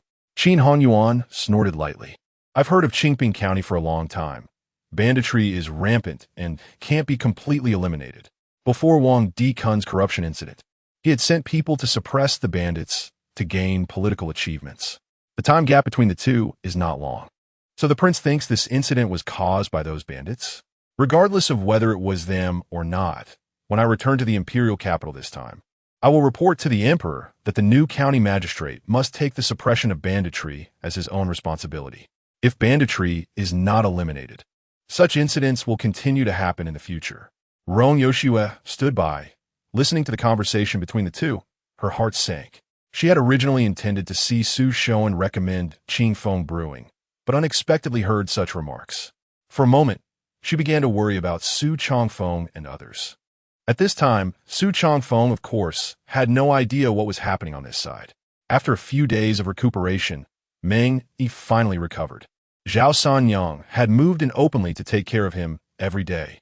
Without a matchmaker and with no wedding, the two had come together just like that. Since his legs were injured, he rarely went out. But now he was pushed around the entire mountain village by Zhao Sanyang every day. He smiled more often and would take the initiative to joke with people. He often had food in hand and would occasionally tease the children in the village when he saw them. Have you noticed that father-in-law has become much more cheerful lately? Su Chongfeng held Meng Xiaonan's hand, sitting in the yard basking in the sun. Slap. Feeling Su Chongfeng's restless movements, she reached out and slapped him. Don't move around. Su Chongfeng immediately showed a bitter melon face and said, don't be like that. We're married after all. Can't I even hold your hand? Besides, your father has given you to me. Why can't you let go? Meng Xiaonan shot him a fierce glare and said angrily, I haven't settled the score with you from last time yet, so don't push your luck. You'll be sleeping on the floor tonight. Su Jianfeng. He initially thought that once they broke the ice, he could do whatever he wanted. Who would have thought that this woman would still keep a certain distance from him, making him feel restless inside? The key was that he didn't know anything that day. So frustrating. He reached out again, wanted to pull her closer, but was dodged by Meng Xiaonan. She stood up, picked up a steel knife from the side, and said, "The break time is over. Let's continue practicing." Su Changfeng helplessly clapped his hands and began to practice with her. According to Meng Yi's requirements, suddenly having so much internal power would definitely require an adjustment period. During this time, Meng Xiaonan was his mentor, using various methods to help him adapt while also teaching him some self-defense techniques. "Master, a letter has arrived from Linjiang." Just as Su Changfeng picked up the steel knife, preparing to accept Meng Xiaonan's training, Chiyue came running over. This woman had become more and more attractive since she had been by his side. "Linjiang?" Su Changfeng put away the steel knife and took the letter she handed over. Already guessing in his mind, since he came to this world, apart from the people in Qingfeng village, the only acquaintance he had was Rong Yoshue. Moreover, the headquarters of the Rong family was in Linjiang. Therefore, he didn't need to guess. This letter was definitely sent by Rong Yoshue. When he opened the letter and read what was written, his expression changed slightly. "What's wrong?" Meng Xiaonan noticed his unusual expression and hurriedly leaned over. "It's related to our new county magistrate in Qingping. Has it been settled so soon?" Su Changfeng shook his head. "Not yet, but whoever takes office this time, the first thing they will do is suppress banditry." Meng Xiaonan's expression also became somewhat unsightly as she asked, "Is the news reliable? The letter from Miss Rome should be accurate. After all, we have common interests. What should we do now?" Su Changfeng shook his head. "We are fine. We are citizens of the Kong now. Not only are we registered in the county office, but we also have tax records. They can't do anything to us. What about you? I'm worried about the other villages on Qinglong Mountain. They might encounter trouble." "Huh." Meng Xiaonan finally breathed a sigh of relief upon hearing this, saying, "Then what does it have to do with us?" "It does. These people are our prepared labor force. If they are eliminated, it will also cause us certain losses." At this point, Su Changfeng suddenly turned to Chiyue and said, "Go find Shi Hu and Zhang Desheng and have them come here." Chiyue complied and left, while Meng Xiaonan put away the steel knife and sat down at the table with Su Changfeng. "What are you planning to do?" Su Changfeng put away the letter and said, "Speed up and appropriately spread this news. If you do that, they won't believe you. Whether they believe it or not is one thing. Whether to say it is another." Meng Xiaonan didn't say anything more. She didn't understand these matters as much as Su Changfeng did, and playing mind games was not something she could compete with Su Changfeng on. Soon, Shi Hu and Zhang Desheng arrived. Thanks to their efforts over the past few days, the entire Qingfeng village had recruited quite a few people, with high pay. Even if the journey was far, they were willing to come here to work. At worst, they could live here and return home every few days. Seeing the smiles on their faces, Su Changfeng signaled for them to sit down and began to talk to them about the news of the new county magistrate. Originally quite excited, after hearing this news, both of them became anxious. Suppressing bandits? Anyone who can let us eat our fill, who would want to rob? Who the hell suggested this? This is pushing people to their deaths. Listening to their complaints, Su Changfeng felt helpless. Could he really influence the situation in the court? Chapter 53. Thankless efforts. No one believes a large amount of information was disseminated, and just as Meng Xiaonan had guessed, the bandits in Qinglong Mountain believed he was exaggerating. The county magistrate hadn't even assumed office yet, who issued the order to suppress bandits. It wouldn't be surprising if Qingfeng Zhai spread these rumors to swallow up their people. Thankless efforts is exactly what Su Changfeng's current actions were about. These messages not only failed to resonate with the various bandit camps, but also made them resent him. This made Meng Xiaonan very angry. What kind of people are they? We're just worried about them being suppressed, and now they want to even send laborers our way even if we pay them. Looking at her adorable expression, Su Changfeng couldn't help but feel amused. Their disbelief was their own business. It had nothing to do with them. How could it not be related? What if the suppression reaches us later? Su Changfeng seized the opportunity to hold her small hand, placing it on his thigh, patting her hand gently. "It won't affect us. were the major taxpayers of Qingping County. At this point, he took out the last part of the land deeds that Meng Xiaonan had snatched from Zhao Xian. The time had come. These deeds could be put to use now. If Su Changfeng hadn't taken them out, Meng Xiaonan would have forgotten all about them. At that time, she had seized many from Zhao Xian, initially using those from Tianxiang Lu, and later those from various shops in the city. So what about these now? Zhao Xian was clearly a wealthy landowner, yet his farmland was pitifully small. Su Changfeng chuckled. With 100 acres of fertile land, we can stabilize ourselves in Qingping County before the new magistrate takes office. How much? Meng Xiaonan was bewildered and momentarily didn't react. 100 acres? You don't know what you took? How would I know? I was just threatening him, and he handed them over. Su Tianfen Zip Li. Regardless, the items taken from Zhao Xian had been completely utilized. 100 acres of fertile land in Zhao Xian's hands could only lead to him eating through his assets, and if a disaster struck, it wouldn't even be enough for sustenance. However, in Su Changfeng's hands, it had immense potential. Through the planting by the people on the mountain over this period, he had cultivated many good things. Artificial pollination and selecting high-quality seeds ensured that the produce was far better than before. Perhaps the effects of these 100 acres of fertile land wouldn't be immediate, but what about in 3 or 5 years?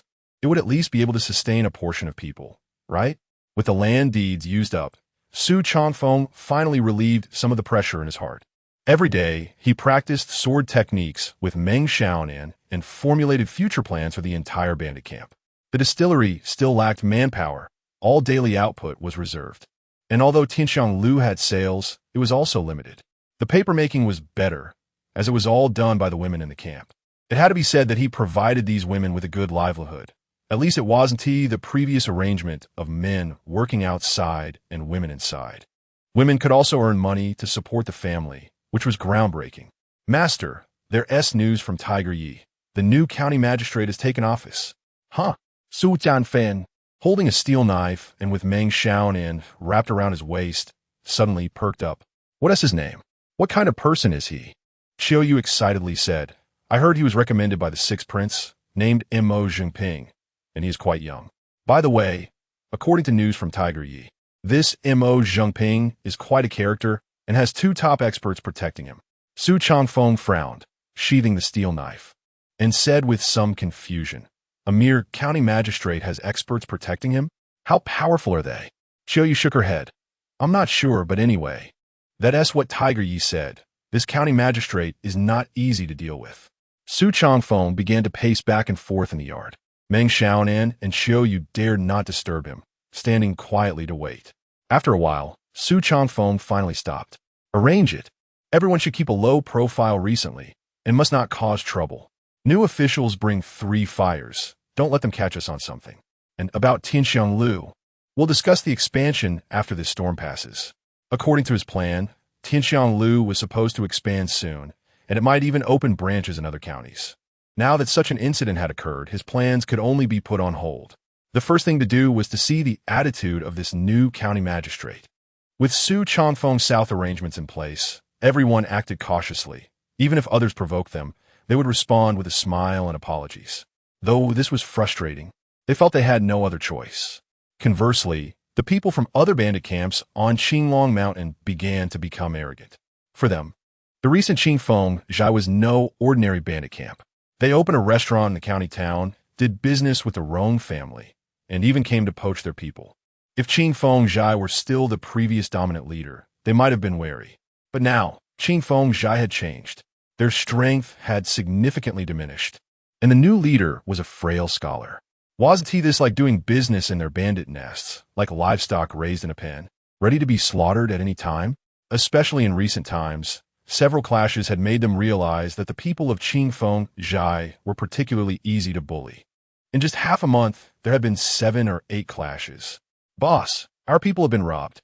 Boss, Jihang has defected to Feihu Zhai and is blocking us at Ghost Head Slope. We can't get past. Boss, the Rong family has postponed this month's business with us. Our wine can't be shipped out almost every few days, someone came to report. It couldn't be called reporting. It was more like complaining. Su Changfeng sat firmly and remained unmoved, giving just one command. Endure. Finally, the order to suppress bandits was issued once again. This time, Qingping County mobilized 3,000 men, led by a guy named Mo He, and advanced straight towards Qinglong Mountain. In an instant, the entire Qinglong Mountain was eerily quiet, as everyone was startled by this show of force. Instead, Su Changfeng personally led a team, pulling a dozen horse-drawn carts of wine towards Qingping County. He boldly treated these as their escorts. Shi Hu and the others, all former bandits, would feel intimidated upon seeing these soldiers. They were terrified of encountering them. Little did they know, Su Changfeng was doing this on purpose. Just as they left Qinglong Mountain, they were immediately stopped by those soldiers. A checkpoint with dozens of soldiers holding long guns, plus 2 officers. Oh, finally we see the officials. Su Changfeng, breaking from his usual demeanor, dismounted and approached them. Quick, bring out the gifts we prepared in advance for the officials. Su Changfeng was blocked at the checkpoint, but was not discouraged. He excitedly said, "These days we've been disturbed by the bandits in the mountains, and we couldn't proceed with our business with the Rong family. If it weren't for the officials' arrival, we would have lost a lot of money this time." Rong family? You're from Qingfeng Zhai? Su Changfeng straightened up. So the officials have heard of us. You should also know that Qingfeng Zhai is just a camp, not bandits. Recently, we've been disturbed a lot too. We've been robbed several times. Produce proof. As long as you can prove you are from Qingfeng Zhai, you can pass. Hearing this, Shi Hu and the others finally breathed a sigh of relief, simultaneously giving Su Changfeng a thumbs up. At that moment, the general spoke again. After being released, you will immediately go to the county office. Our county magistrate has matters to inquire about. As soon as these words were spoken, everyone was stunned, each one looking at Su Changfeng with concern, wanted to stop him but not daring to speak at that moment. Chapter 54. The County Magistrate Invites. My thoughts on bandit suppression having passed the first hurdle, everyone was worried about Su Changfeng. Boss, we can't go to this county office. It's clearly a trap, just waiting for us to jump in. If we must go, I'll accompany you to ensure your safety. Listening to their concerned remarks, Su Changfeng was completely unconcerned. Don't worry, his invitation to me indicates that there won't be any danger. Why? Because he wants to eliminate me, and he already made a move earlier, rather than openly inviting me over. At least he wouldn't do it right after he just took office. What if? Monkey, standing nearby, asked anxiously. There are no what-ifs. You all go ahead with the transaction, and I'll head to the county office to meet this newly appointed magistrate. Upon entering Qingping County, Su Changfeng parted ways with these people. He had intended to go alone, but he couldn't shake off Meng Xiaonan. As she put it, she had already stated during his tenure as the big boss, "I won't leave your side." It was one thing in Qingfeng village, but outside, how could she let him face danger alone? No matter what Su Changfeng said, it was of no use, and in the end, he could only bring her along. They had seen the county office from afar, but had never been there. There were no troops stationed, only a few bailiffs and some servants moving about. Without any obstruction, as if a prior arrangement had been made, they were led directly to the place where the magistrate was resting. It was a backyard with pavilions and towers, and massive stones, resembling a private garden. This was all the work of the previous county magistrate, Wang Dikun. Transforming the county office into such a spectacle was quite audacious. Mo Zhengping was sitting in a pavilion, holding a book and reading intently. Not far away, a man in white sat by a rockery, holding a wine jug and sipping intermittently. When Meng Xiaonan saw this man, her gaze lingered on him for a while. Seemingly noticing her attention, he also looked over. Su Changfeng from Qingfeng Village. I've met the county magistrate. Su Changfeng's voice attracted Mo Zhengping's attention. Mo Zhengping put down his book and glanced over. Sit.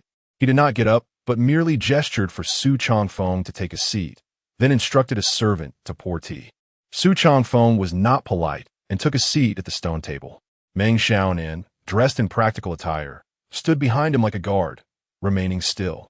Su Changfeng, a scholar from Qingping County, offended Zhao Shuren, resulting in his parents being beaten to death by the latter.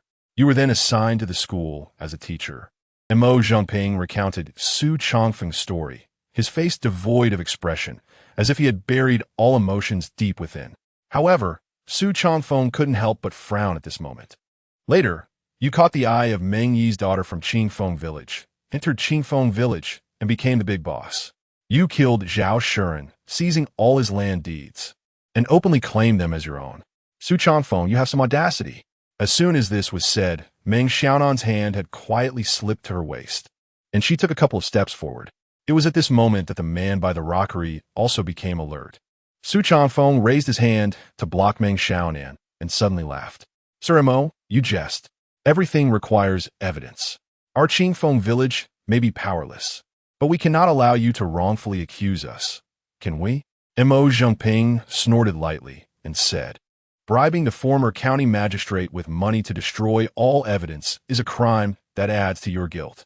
Seeing the other party's reaction, Su Changfeng couldn't help but smile even more. He casually picked up the cup on the table and began to savor it. Sir Mo, inviting me over should be for more than just simple accusations, right? While sending people to Qinglong Mountain to suppress bandits, you're here discussing trivial matters with me. This doesn't make sense. Mo Zhengping remained silent, as if waiting to see Su Changfeng perform.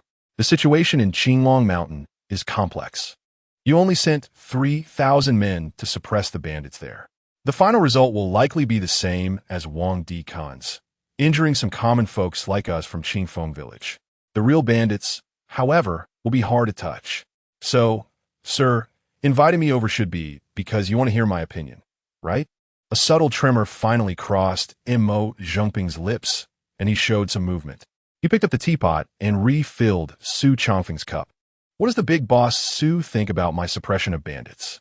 Su Changfeng was not polite and said, I would like to ask, why are there so many bandits in Qingping County? Why? Because Wang Dikun's corruption has led the people here to go hungry and cold, with no place to seek justice. In such circumstances, they naturally choose to fight back. Thus, we have the current Qinglong Mountain and the many bandits in it. Montak Tsing Giping found it. And even a man in white, not far away, perked up his ears to listen closely. Do you have a solution? After a brief exchange, Su Changfeng had gained some understanding of Mo Zhengping. He spoke without reservation, recruitment. What does recruitment mean? Send people to persuade these individuals to turn over a new leaf, and the past can be forgiven. In the future, using your name, you can guarantee them food and drink so they can live normally. Currently, our Qingping County is destitute. And according to your suggestion, wouldn't that mean we have to ask the court for money? Why ask the court for money? Without funds, how can I guarantee that so many people are fed and clothed? Our Qingfeng village urgently needs manpower. As long as you can persuade these people to turn over a new leaf, I can at least support most of them. And you? Since you know so much about my situation, you should also be aware of my collaboration with the Rong family. I am currently short on manpower. You have people, and I have food and drink. Wouldn't that be mutually beneficial? And Mo Zhengping did not ask further, but sat in thought. Su Changfeng was not in a hurry and continued to elaborate on his thoughts on bandit suppression. The court desires peace and stability for the nation. Sir Mo desires peace in Qingping County, and we in Qingfeng village only want our brothers to have food and drink. As long as you agree, this is a matter of mutual benefit with no harm. After a long while, Mo Zhengping took a deep breath and asked again, can a single winery provide enough rations for so many people? Su Changfeng knew that the other party was now interested, because unlike Wang Dikun, what Mo Zhengping valued was not wealth, but political achievements. A winery alone won't suffice, but recently I've been collaborating with the Rong family on another front. Due to a shortage of manpower, we have not been able to conduct normal transactions. What kind of business? Papermaking. Mo Zhengping narrowed his eyes, staring at Su Changfeng, seemingly pondering the credibility of his words. At that moment, the man in white had, unbeknownst to them, already approached behind them.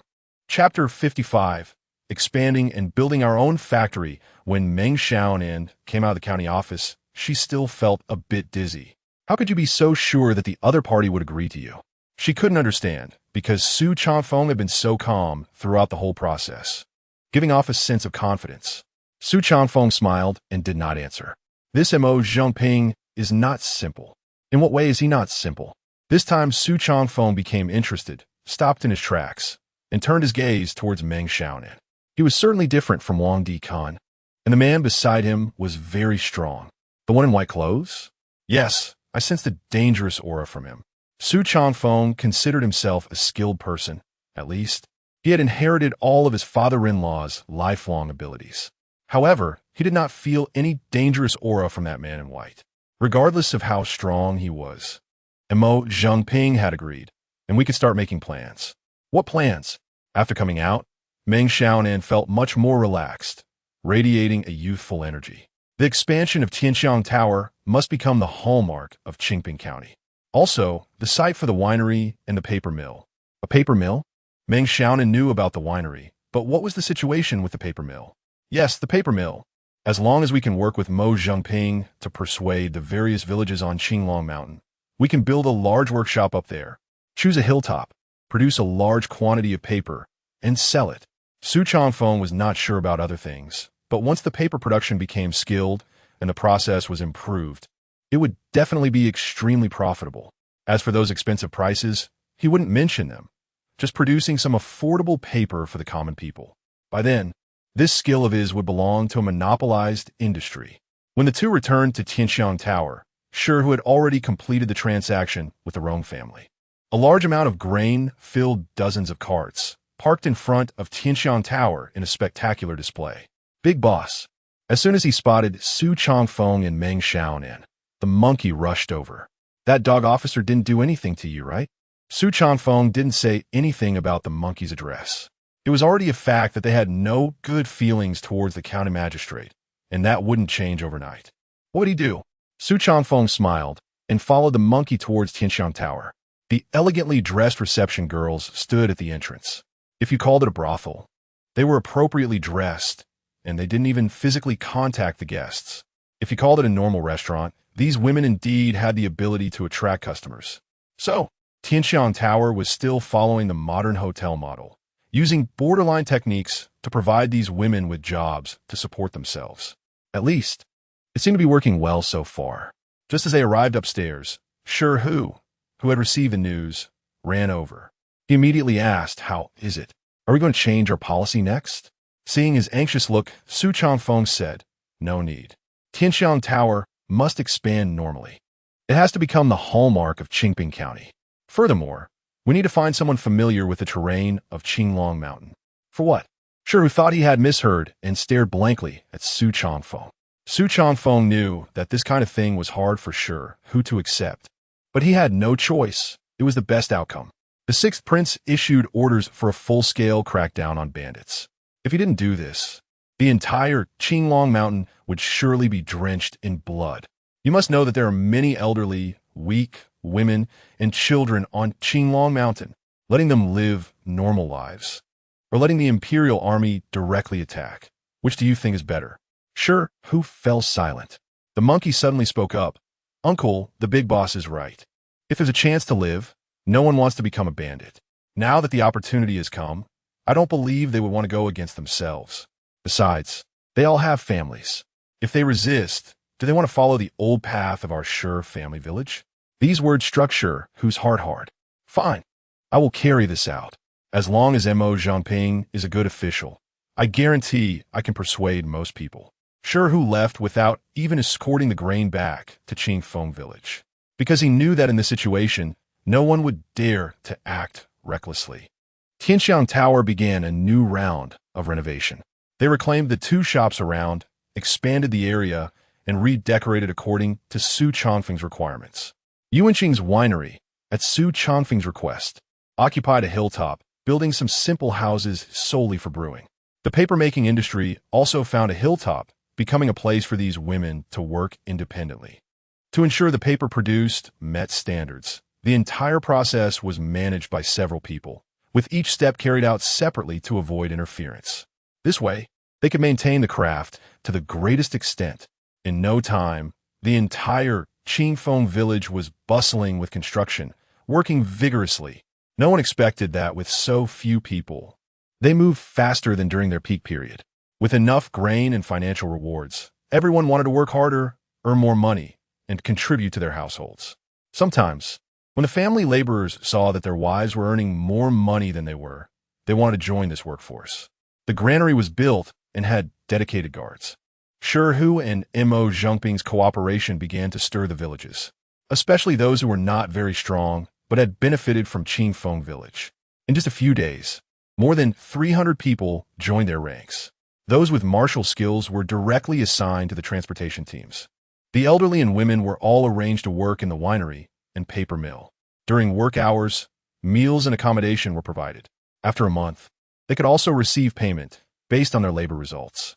Such a good deal even made the officials in the county office a bit envious. Mo Zhengping sat in the county office, listening to reports from his subordinates, his expression becoming increasingly strange. This Su Changfeng, cooperating with the Rong family, is making so much money? With such high wages, how much can he earn from it? My lord, you may not know, but this wine has now reached the imperial capital and has become tribute wine. Qingfeng brew, tribute wine? I just got the news yesterday. The sixth prince recommended it. After the emperor drank it, he was drunk for an entire day, exclaiming it was good wine. Mo Zhengping looked up at the man in white in front of him, his expression even stranger. Currently, this Qingfeng brew is not available outside the palace. The output is too low, and everyone is seeking the recipe for it. According to my subordinates, their paper is also closely monitored by the Rome family, who have been urging them. Mo Zhengping tapped his fingers on the table, and after the man in white finished speaking, he made a decision. He raised his head and said, "We can consider ourselves friends with Su Changfeng now, right?"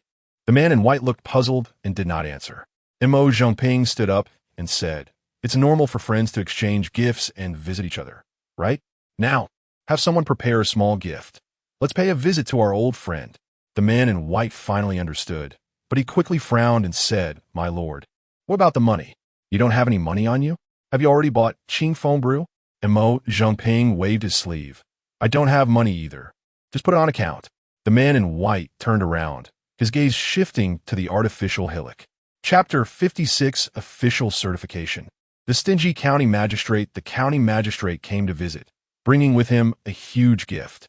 This was quite a show of respect for Su Changfeng. Su Changfeng did not expect Mo Zhengping to visit him, so he quickly went to welcome him.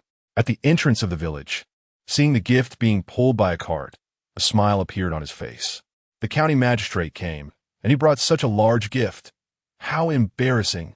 While saying this, he began to signal to Zhang Taijun and others nearby to take the gift back. Su, the head of the family, helped us solve such a big problem in Qingping County. I can't just ignore this gesture, right?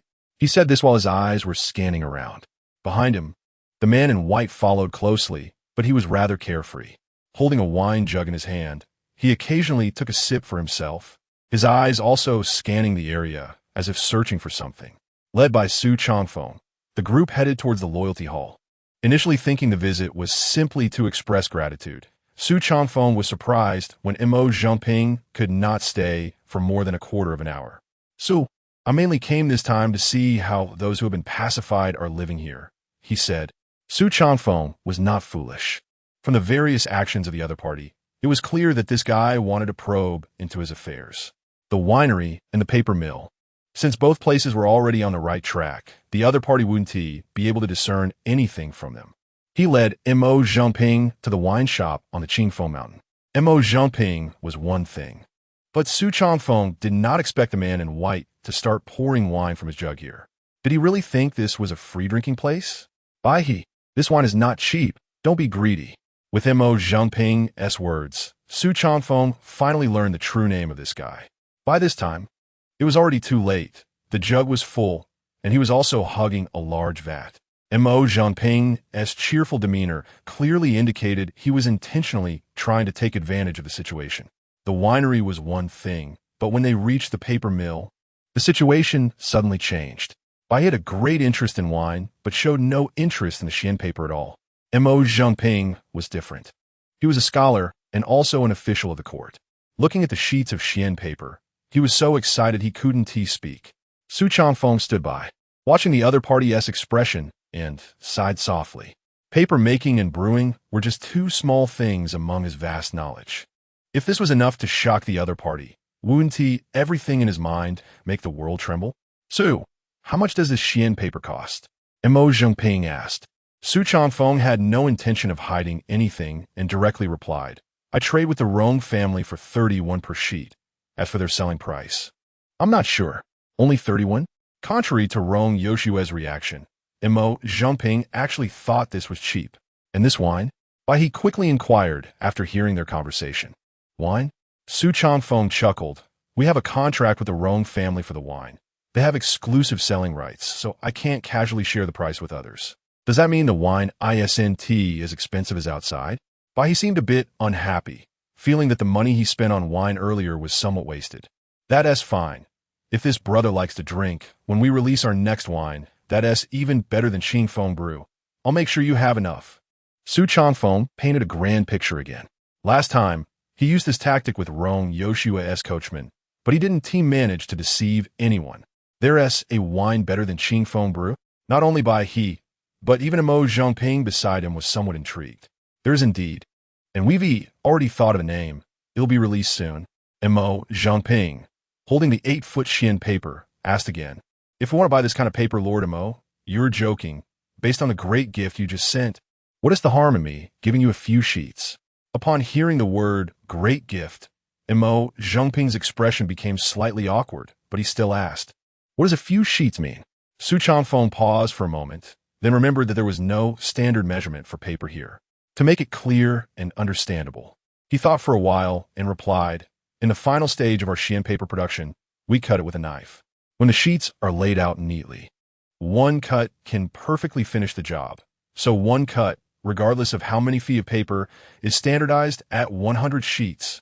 After hearing this measurement, Mo Zhongping instantly felt assured and said, then I'll take 2 cuts, and you can keep the money on record before he could finish. Su Changfeng interrupted him directly. What money? These 2 cuts of paper are a gift from our Qingfeng village to Lord Mo. This is unacceptable. Although Mo Zhongping was willing in his heart, he didn't dare to say it out loud. He was vastly different from Wang Di-Kun. If it were Wang Di-Kun, he would be eager for the other party to send more. If these Xian papers were exchanged for silver, Wang Di-Kun would probably be even happier. Lord, this Xian paper is a gift in name, but it's actually a reward for you. Reward? Su Changfeng's words left Mo Zhongping feeling confused, not understanding. Su Changfeng laughed and clarified. Our Xian paper has just been released. Many people don't know its quality. Now that the county magistrate is using our paper, if this gets out, it will undoubtedly serve as an advertisement for us. These 2 cuts of paper are still less. What is an advertisement? Today, Mo Zhongping heard too many strange statements. Being with Su Changfeng made him feel particularly ignorant, as if he encountered knowledge blind spots every few sentences. Advertisement means to widely announce and promote. Mo Zhongping nodded thoughtfully and said, all right, I'll accept these 2 cuts of paper, and I will definitely give you a good advertisement. After sending off Mo Zhongping, Meng Xiaonan looked very displeased. She muttered, a stone exchanged for a vat of Qingfeng brew and 2 cuts of paper. This county magistrate is not a good person. What stone? Su Changfeng did not understand. The gift he sent us, I just want to take a look, it's just a stone. Su Changfeng's expression became somewhat grim. Seeing that Meng Xiaonan didn't seem to be joking, he turned and ran back. That large gift was still in the village, covered with a red cloth, so he couldn't see what was inside. Su Changfeng, disbelieving, lifted the red cloth, and a somewhat familiar stone appeared before him. The stone had the words Qingfeng Village written on it, along with Mo Zhongping's name below. Looking at this stone, Su Changfeng felt as if he had eaten a fly. If he wasn't mistaken, this stone was one of the ornamental stones from the county office. Taijun, set this stone at the entrance of our village so everyone can see. It's personally inscribed by the county magistrate of Qingping County. This is officially certified. Chapter 57. Family can surrender. I will live or die with the bandit camp. As the pacification efforts gradually progressed, Qinglong Mountain entered a period of turmoil. During this time, many people were anxious and fearful, worried that Mo Zhongping would suddenly change his mind, gather them together, and annihilate them. But they had no choice. With troops at the foot of Qinglong Mountain, they were like loose sand scattered about. What could they use to resist? Of course, among these people, there are also some tough nuts to crack. Unable to persuade them, with a command from Mo, a barrage of arrows would be shot, followed closely by the army, directly flattening everything. What was reassuring was that this Mo, he was not like Wang Di-Kun. He only killed those who resisted. As for the old, weak women and children in the camp, they were all spared. In contrast, Feiyun camp was a more typical example. This bandit camp was one of the top two on Qinglong Mountain, second only to Qingfeng camp. It was not because they had many people, but because their leader was righteous and had gathered a group of fearless men under him. At this time, all the old, weak women and children in Feiyun camp had surrendered and were transferred to Qingfeng camp. Instead, the leader, Cheng Jun, led a group of his men to negotiate with the officials in the mountains. For 3 days, they chased each other and finally cornered these people on a small hillside. With just a command from Mo He, there would definitely be another bloody battle. Beside him, Hu clenched his fists and continuously persuaded Mo He. "My lord, don't act yet. Let me try to persuade them again." "Persuade?" Mo He was furious and said bitterly, "How many chances have I given them? They have toyed with us again and again. If it were someone else in my position, they would have already ordered their annihilation." Hu also knew that this could not be blamed on Mo He. Because this guy was here to enforce the pacification orders, it was always others who acted first. And only then did he order the encirclement and slaughter. If it weren't for the deaths of some soldiers that angered him, those few bandit camps would not have met the same fate as the Shijia camp. Hu raised his hands and slowly approached. "Leader Cheng, those who know how to adapt are the true heroes. You are well aware of the current situation. Put down your weapons, and I, Hu, guarantee that Lord Mo will not hold it against you."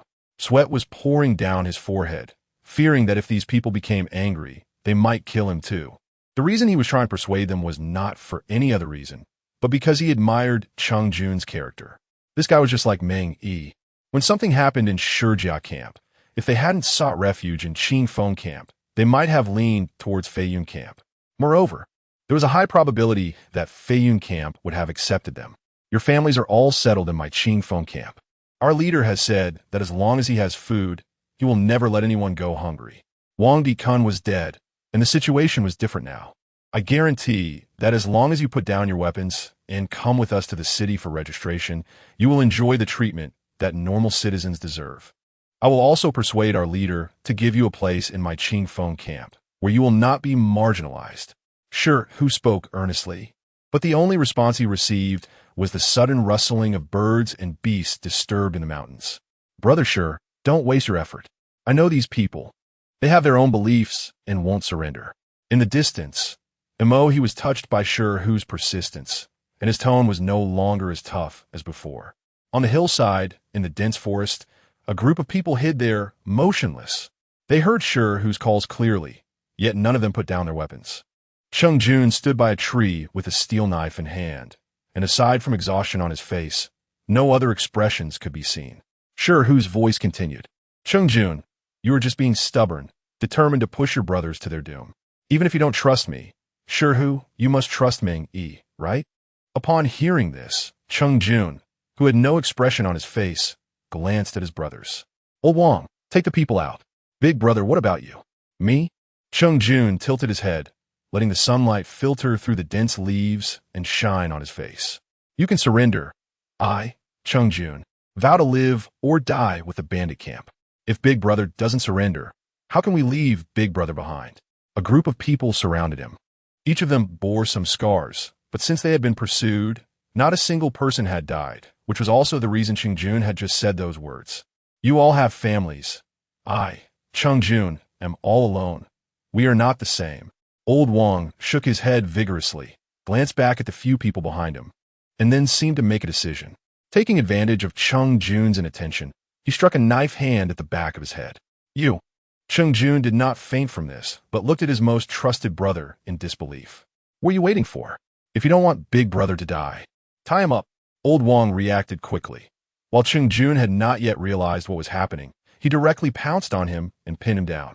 At this moment, a group of people rushed over and quickly bound Cheng Jun tightly. On the other side, Su Changfeng was giving a lecture to the newcomers in Qingfeng camp. A political thought class. He had been in Qingfeng camp for so long, knowing what these people were thinking. To ensure that these people could settle down without any worries and work for him, he had to resolve their doubts. However, until the bandit extermination ended, the knots in their hearts could not be unraveled. "I know you all have concerns, I also know what you're worried about. Su Changfeng spoke vividly, and even he questioned when he had developed such performance skills. There are more than a dozen bandit camps on Qinglong Mountain, and none of them came here to be bandits. They came here because life was unsatisfactory, either not having enough to eat or being bullied. To tell you the truth, my situation is not much better than yours. You can inquire about me in the county town. But the situation is truly different now. Through our efforts, we have achieved peace. Su Changfeng's lecture lasted for half a day until he was dry-mouthed, yet no one below responded to him.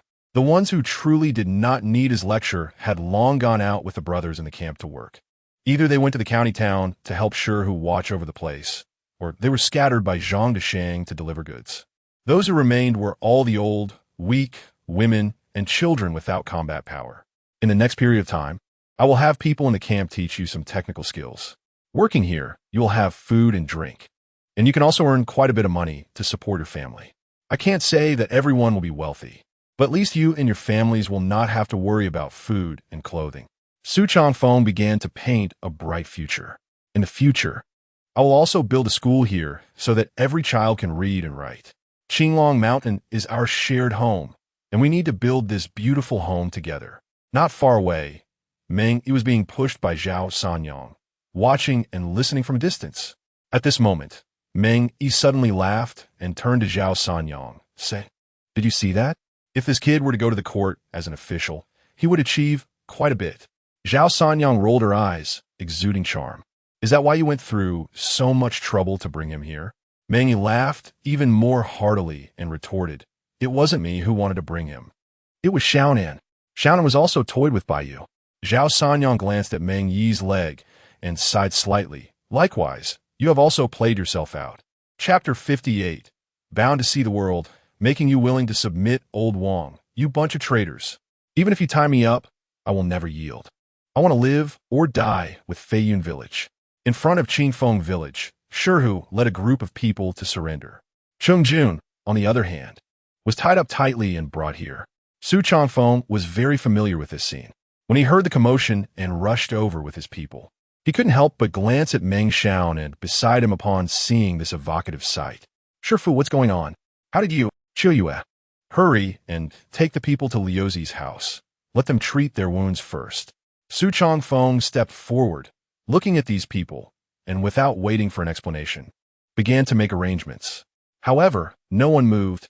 All eyes were on Su Changfeng. "What are you all looking at me for? Hurry and untie him."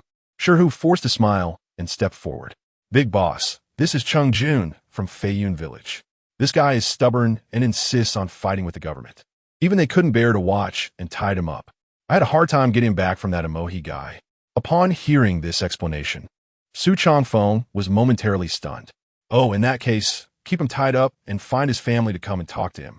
We are all family of the big brother." Responding to Su Changfeng was Wang Bingchong, the temporary leader, also known as Old Wang to Chungjun. With just that one sentence, Su Changfeng understood the implication.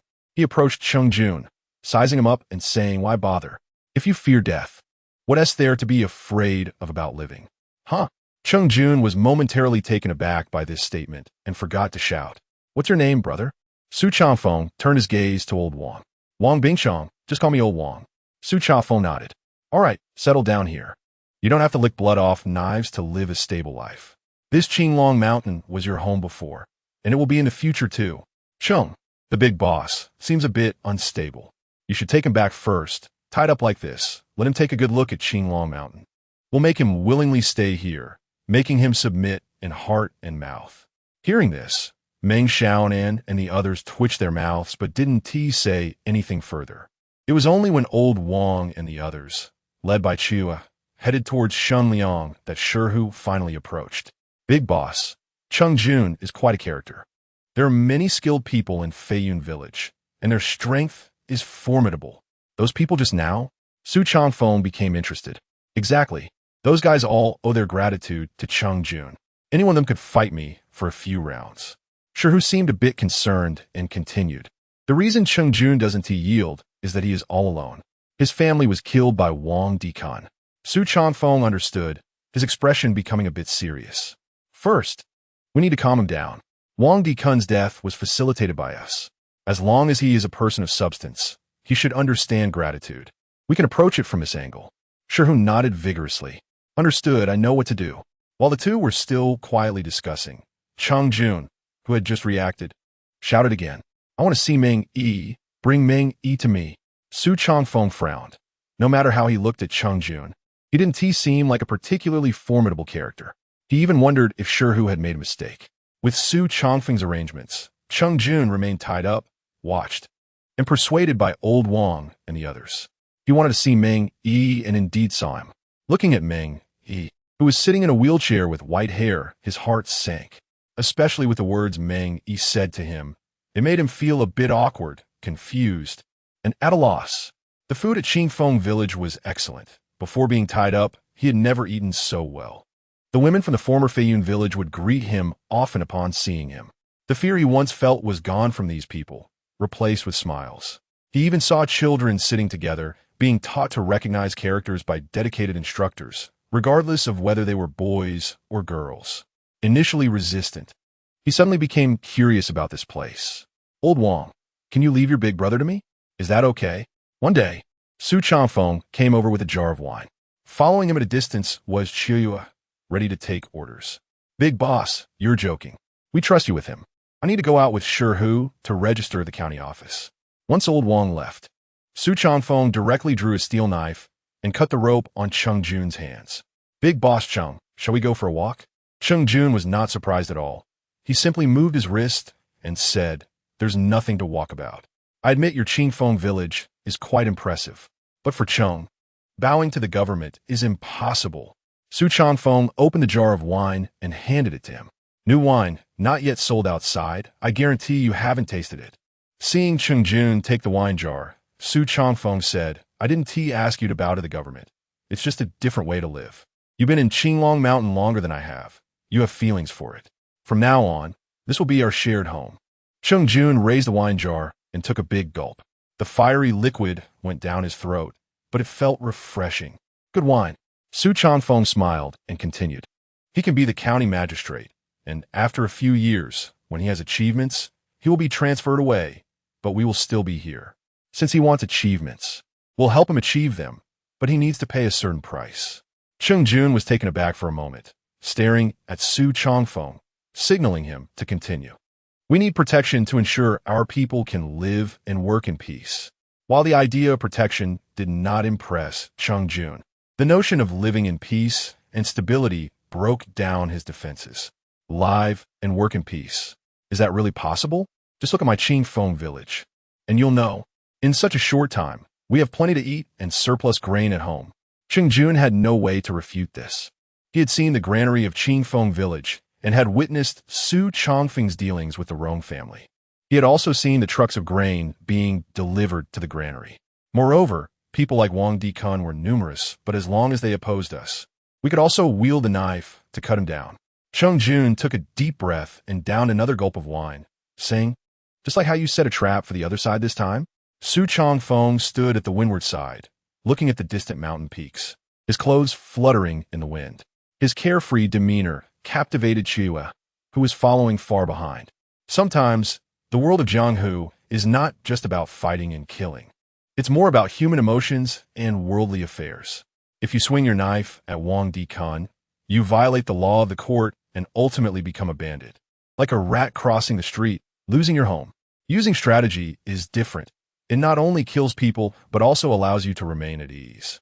As the saying goes, the highest military strategy is to defeat the enemy's plans, followed by defeating their alliances, then their troops, and lastly, attacking cities. Defeating plans. Cheng Jun muttered to himself, and his eyes suddenly lit up. Chapter 59 Genius Plan. New rules of Qianxiang Tower. Cheng Jun was persuaded and willingly stayed in Qingfeng village, joining Su Changfeng to conquer the world. Upon learning about this, Old Wang and the others hosted a banquet to celebrate. In the area where the people of Feiyun village lived, bonfires were lit, and the aroma of grilled meat spread throughout the mountain. This celebration was not only for the internal members of Feiyun village, but also specially invited Su Changfeng and others. The other party provided the grilled meat, while Su Changfeng supplied the seasonings and fine wine. A group of people sang and danced, gathering joyfully. In front of the bonfire, Chung Jun held a wine jar in one hand and grilled meat in the other, continuously toasting with Su Chongfeng. I have to say, your seasoning is truly exceptional. Just a sprinkle, and the grilled meat tastes completely different.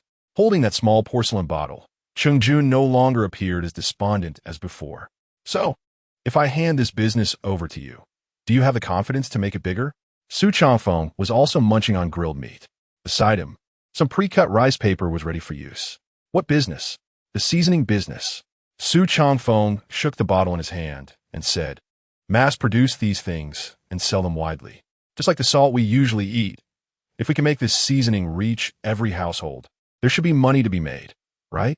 As Su Chongfeng explained, Chung Jun forgot about eating meat and held the wine jar still. After a long while, he took a deep breath and asked, if we do this business, how do we set the price? The initial price should be a bit high to make our product seem valuable. But we can't make it too expensive. Otherwise, many people won't be able to afford it. So, it should be a few times more expensive than salt. Chung Jun fell silent, beginning to calculate. Su Chongfeng's voice continued, as time goes by, our costs will gradually decrease, and the price will naturally lower to a level that everyone can afford. This way, we can go for a model of low profit but high sales, making a lot of money. The plan sounded good, but Chung Jun was not optimistic. It might work at first, but once the business grows to a certain scale, it will definitely attract attention. When the benefits in front of us are substantial, many people will come to compete. Chung Jun's concerns were not unfounded, but Su Chongfeng had already thought this through. So, while we expand and strengthen our business, we must also strengthen ourselves. Even if we are strong, can we be stronger than the court? Su Chongfeng smiled and did not explain further. The two continued to drink until they were both quite tipsy when Chung Jun suddenly spoke. No matter what, you are the boss, and I will run this business to the best of my ability. Seasoning is not something that can be made casually. It requires manpower and recipes. Some things need to be dried, ground, and some need to be stir-fried in a pot. In short, this stuff will be the hardest for others to replicate in Qingfeng village. Handing this over Chung Jun was a well-considered decision by Su Chongfeng. With nothing to start with, Chung Jun began preparations from scratch. Following Su Chongfeng's instructions, he set up an independent hill and established a workshop. He built earthen walls and fences, tidying up the entire hill to look presentable. Meanwhile, Tianxiang Tower in Qingping County finally completed its new round of expansion. The area alone was several times larger than before. On the first day of the new opening, not only were drinks half price, but any customer who could compose a poem while dining could have their meal for free. It wasn't just about literature. Those skilled in martial arts could also participate. A stage was set up at the entrance, and anyone who could win 5 consecutive matches could also have a day's meal for free. If someone could become a continuous champion, they could eat for free indefinitely. Initially, some thought Su Chongfeng's arrangements were inappropriate. However, once business boomed, they understood the meaning behind his actions. This was also a form of advertisement, a way to promote Tianxiang Tower. Travelers from the north and south, as long as they came to Qingping County, would inevitably gather at Tianxiang Tower, at least to join in the festivities. As a result, even though the venue had expanded several times, Tianxiang Tower was still packed every day. This Su Chongfeng was truly a genius to come up with such a method. Below the stage, watching the duel above, Mo Zhongping felt deeply moved. At this rate, it wouldn't be long before many from remote areas would come to hear the news. Beside him, Bai He, hearing his remarks, smiled and said, "Isn't this exactly what you wanted to see, my lord?" Mo Zhongping laughed heartily. "That's right. The greater the fame of Tianxiang Tower, the greater the fame of Qingping County. As Qingping County becomes bustling, our people will gradually have better lives." As Mo Zhongping was speaking, he suddenly noticed Bai He leap onto the stage. "What is he doing?" The guard beside him, Mo He, suddenly replied with a laugh. "He's broke and saw the rules of Tianxiang Tower. He wants to get a free meal." Mo Zhongping's expression turned a bit awkward and said, with his skills, "Wouldn't he be able to become the champion on this stage every day?" Mo He shook his head, "Not necessarily. His strength is considerable, but in Dakin, he still falls short." At this point, Mo He seemed to suddenly remember something and turned to Mo Zhongping, saying, "By the way, uncle, Some unfamiliar faces have appeared in Qingping County these days. They're asking around about Qingfeng Brewing. And Mo Zhengping seemed to have anticipated this and said nonchalantly, "Let them investigate." Since they entered Qingping County, this matter has been destined to be complicated. That Su Changfeng is not an easy nut to crack, especially since they are tied to the interests of the Rong family. No matter who comes to investigate, they will ultimately return empty-handed. Emohi was somewhat puzzled and asked, "Isn't it possible that someone offers a higher price to squeeze out the Rong family? Or perhaps introduce another type of wine for cooperation?" Impossible. Su Changfeng is too shrewd. He understands the stakes of this matter better than anyone. Moreover, now that Qinglong Mountain has united, whoever seeks trouble with them will be the one to suffer. A strong dragon does not suppress a local snake. Su Changfeng is now the local snake in Qingping County. Then why does Uncle allow them to occupy Qinglong Mountain? Su Changfeng said that this is beneficial for all three parties. "I have no reason to refuse." Mo Zhengping glanced at Bai He, who was still challenging on the stage, and turned to leave. He explained, "Besides, Su Changfeng has good things in hand. If he continues like this, it will greatly benefit Qingping County and our Dakin. For example, this time with the rice paper, once it circulates in the market, do you know what that means?" Mo shook his head. He didn't consider as much as Mo Zhengping. His task was to protect the other party. It means that the literacy rate in Dakin will greatly increase. And within 10 years, Dakin will be filled with talents. Emohi fell silent and turned to glance at Tianxiang Tower.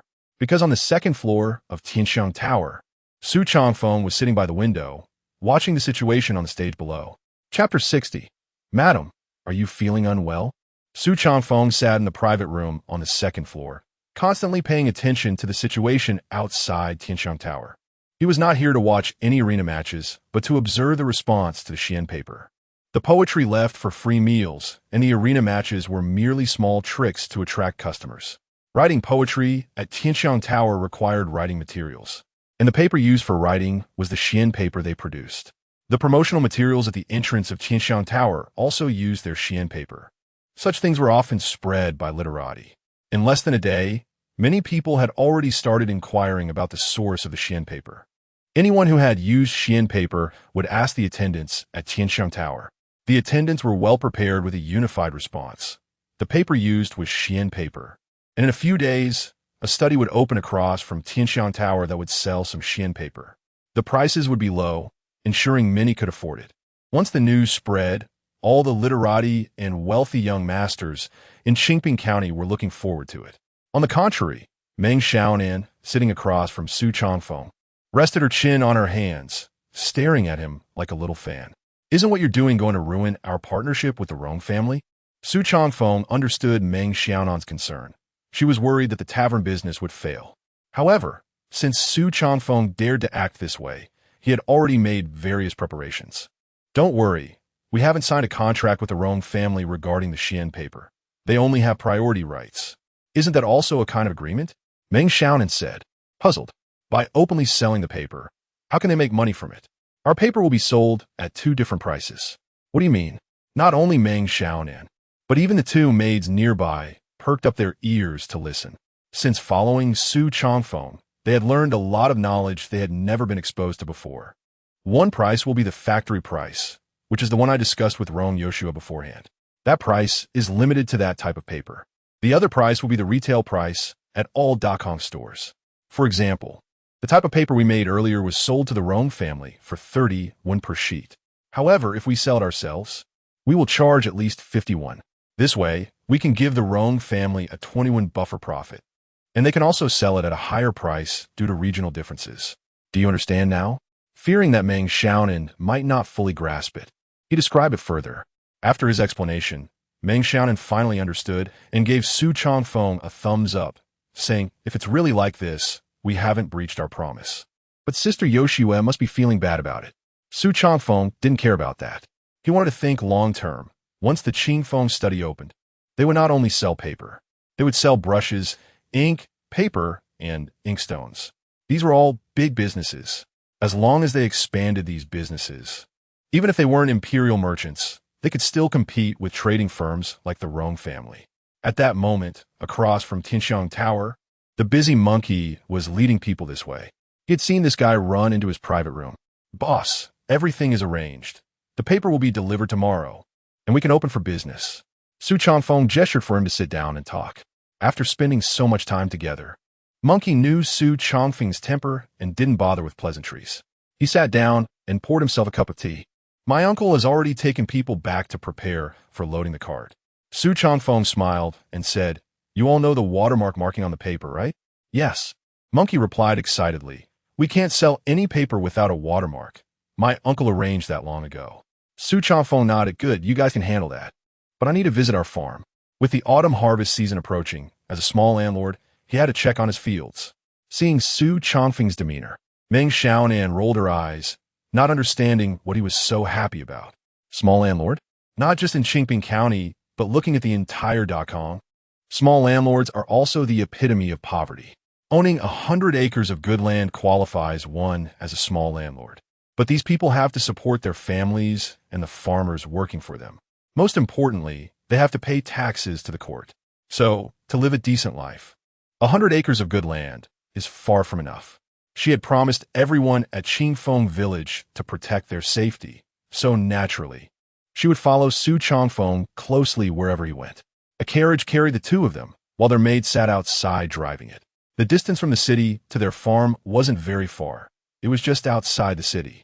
Sitting in the carriage, Su Changfeng reached out to take Meng Xiaonan's hand again, but was shaken off.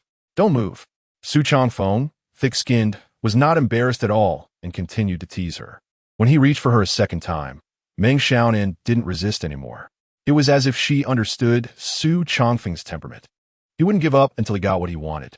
Sometimes she didn't understand why it was fun to take such small advantages. Su Changfeng played with her small hand as if it were a toy he found amusing. Unknowingly, Meng Xiaonan leaned against him. Though she said not to after all, they had already been intimate. Moreover, during their nightly sleep, one of them would always cross the line. Gradually, Meng Xiaonan got used to their intimate contact. Just as she relaxed, Su Changfeng's hand started to get restless. Playing with her hand was just the beginning, not the end. As his hands slowly moved upward, the two maids outside the carriage began to worry. "Madam, are you feeling unwell?" There was no response, but the occasional gasps and weak reproaches coming from inside the carriage made the two maids increasingly anxious. "If you're not feeling well, we can go back. We can visit the farm anytime." The carriage came to a slow stop. At this moment, Su Changfeng's voice suddenly rang out. "Madam is fine. Let's go to the farm." "Really fine? How could the master lie to you?" Xiaoyu wanted to open the curtain to take a look, but was stopped by Dongqing. The carriage continued forward until it arrived at the farm, when it finally came to a halt. "Master, madam, we've arrived at the farm." There was no response, but the carriage shook as if someone was organizing something. Soon, Su Changfeng opened the curtain, poked his head out, and with Xiaoyu's assistance, jumped down from the carriage. When Meng Xiaonan stepped out of the carriage, the two maids exchanged strange glances and hurriedly stepped forward to help tidy up her clothes. This trip felt a bit off. Chapter 61, The Peak of Life, begins with staying overnight at the farmstead as Su Changfeng and others entered the farmstead. The staggered thatch cottages came into view. During the autumn harvest, farmers in coarse linen clothes wielded their hoes, laboring in the fields. Su Changfeng, who had just been in a chaotic carriage, suddenly stopped in his tracks at the sight before him. He noticed that these farmers, drenched in sweat, did not complain at all. Were they really not afraid of exhaustion? It was simply because this autumn harvest season represented their hope for the entire year. "Xiaoyu, bring over those ledgers I asked you to organize earlier," Su Changfeng commanded. As soon as he finished speaking, Xiaoyu quickly retrieved a thick book from the carriage. These books were all made from the current Xian paper, with fabric covers and stitched together with thread. When Su Changfeng opened the ledger and looked at the entries, he furrowed his brow. These records were not theirs. He had instructed someone to collect them from other places. He wanted to compare them and see how these big landlords collected their rents. Initially, he felt nothing, but now, seeing the reality before him, he felt a pang of discomfort. With so little grain, how would they survive the winter? This time, it was not Xiaoyu who answered him, but Meng Xiaonan, who had already tidied her clothes. She slowly approached Su Changfeng and explained, "This is the reason why so many people are robbing Qinglong Mountain. We cannot do this." Su Changfeng handed the ledger back to Chiu Yu and slowly walked towards the farmers. It was his first time here, but this place had long been taken over by his people. As soon as the brothers stationed here saw him approaching, they quickly came forward. "Big Chief, why did you come here?" Su Changfeng waved his hand, signaling the brothers not to be overly polite. "I just came to see how our people are living," he said as he walked toward the farmers. These people seemed to know who Su Changfeng was. As soon as he arrived, they immediately called him master. However, they were quite fearful of him, even flinching when making eye contact with Su Changfeng. The sight of those bare-shouldered children bending over to harvest was even more striking to Su Changfeng. The harvest this year, isn't very good. Su Changfeng casually grabbed a handful of straw and said something that made the farmers even more fearful. "Don't worry, master, no matter what. We will gather enough grain for you," they assured him. Su Changfeng shook his head. "If you give it all to me, what will you eat? We can manage somehow." Su Changfeng smiled, surveying the faces of these people. Looking at their evasive eyes, he turned his gaze to the brothers behind him. "After paying the taxes this year, leave the rest for them to survive the winter." His words made everyone around him think they had misheard. Even the brothers from Qingfeng Mountain nearby reacted the same way, some even expressing their opinions. "Big Chief, that's not good, is it? There has never been such a precedent." Su Changfeng put the rice back where he found it, clapped his hands, and said, "There is nothing wrong with it. This little grain is just a drop in the bucket for us. Instead of wasting energy on this, we should think about what to plant after autumn." Plant things in autumn? Including Meng Xiaonan. Everyone looked at Su Changfeng with strange expressions. After the autumn harvest, they usually plowed the land to reserve it for the next spring planting. That was their custom. It wasn't tea that they didn't want to plant, but there were no crops that could withstand the cold. Su Changfeng, however, didn't care what these people thought of him. His decisions couldn't be swayed by them. He didn't explain much either, instead arranging for two brothers who had been watching over here to return to the mountain stronghold to prepare. He instructed them to bring over some of the things he had cultivated: cut bamboo, semi-transparent fabric, and seedlings. It wasn't much, but it was enough to cultivate these 100 acres of good land. Moreover, it was just the testing phase. He needed a lot of manpower to help guard these things. Now, weren't these farmers good candidates? When the farmers heard that Su Changfeng would not collect their grain today, they were all excited and knelt down before him, repeatedly bowing their heads until Su Changfeng couldn't pull them up. "I say, if you keep this up, I might have to take back my previous decision." Only then did they get up. Looking at these simple farmers, Su Changfeng didn't know what to say. That night, he did not return to Qingfeng Mountain. Chiu Yu sent someone to the city to find some blankets and cleared out 2 thatched cottages for them to stay in. They ate what the farmers ate, chewing on the dry pancakes and drinking porridge with only a few grains of rice. Su Changfeng felt even more heartbroken. He suddenly understood the people on Qinglong Mountain. If it were him living such a life, he too would become a bandit. At least in Qinglong Mountain, one could dig up some wild vegetables. But here, that night, Su Changfeng was in a bad mood, and Meng Xiaonan noticed it. During dinner, they spoke much less than usual. "Sir, it's time to go rest." The night was cool as water. Su Changfeng sat in front of the thatched cottage, lost in thought. 2 maidservants watched from a distance, not daring to approach. Meng Xiaonan came to him and even took the initiative to hug his arm. Su Changfeng was slightly taken aback and turned to look at her. "Why aren't you asleep?" Meng Xiaonan leaned on his shoulder, which was unprecedented. "You've been sitting here. How can I sleep?" Hearing this, Su Changfeng finally supported her and returned to the room. The thatched cottage was simple. Inside, there was only a bed, not even a table for eating. However, the blankets spread on the bed were all clean, looking very out of place in the rustic cottage.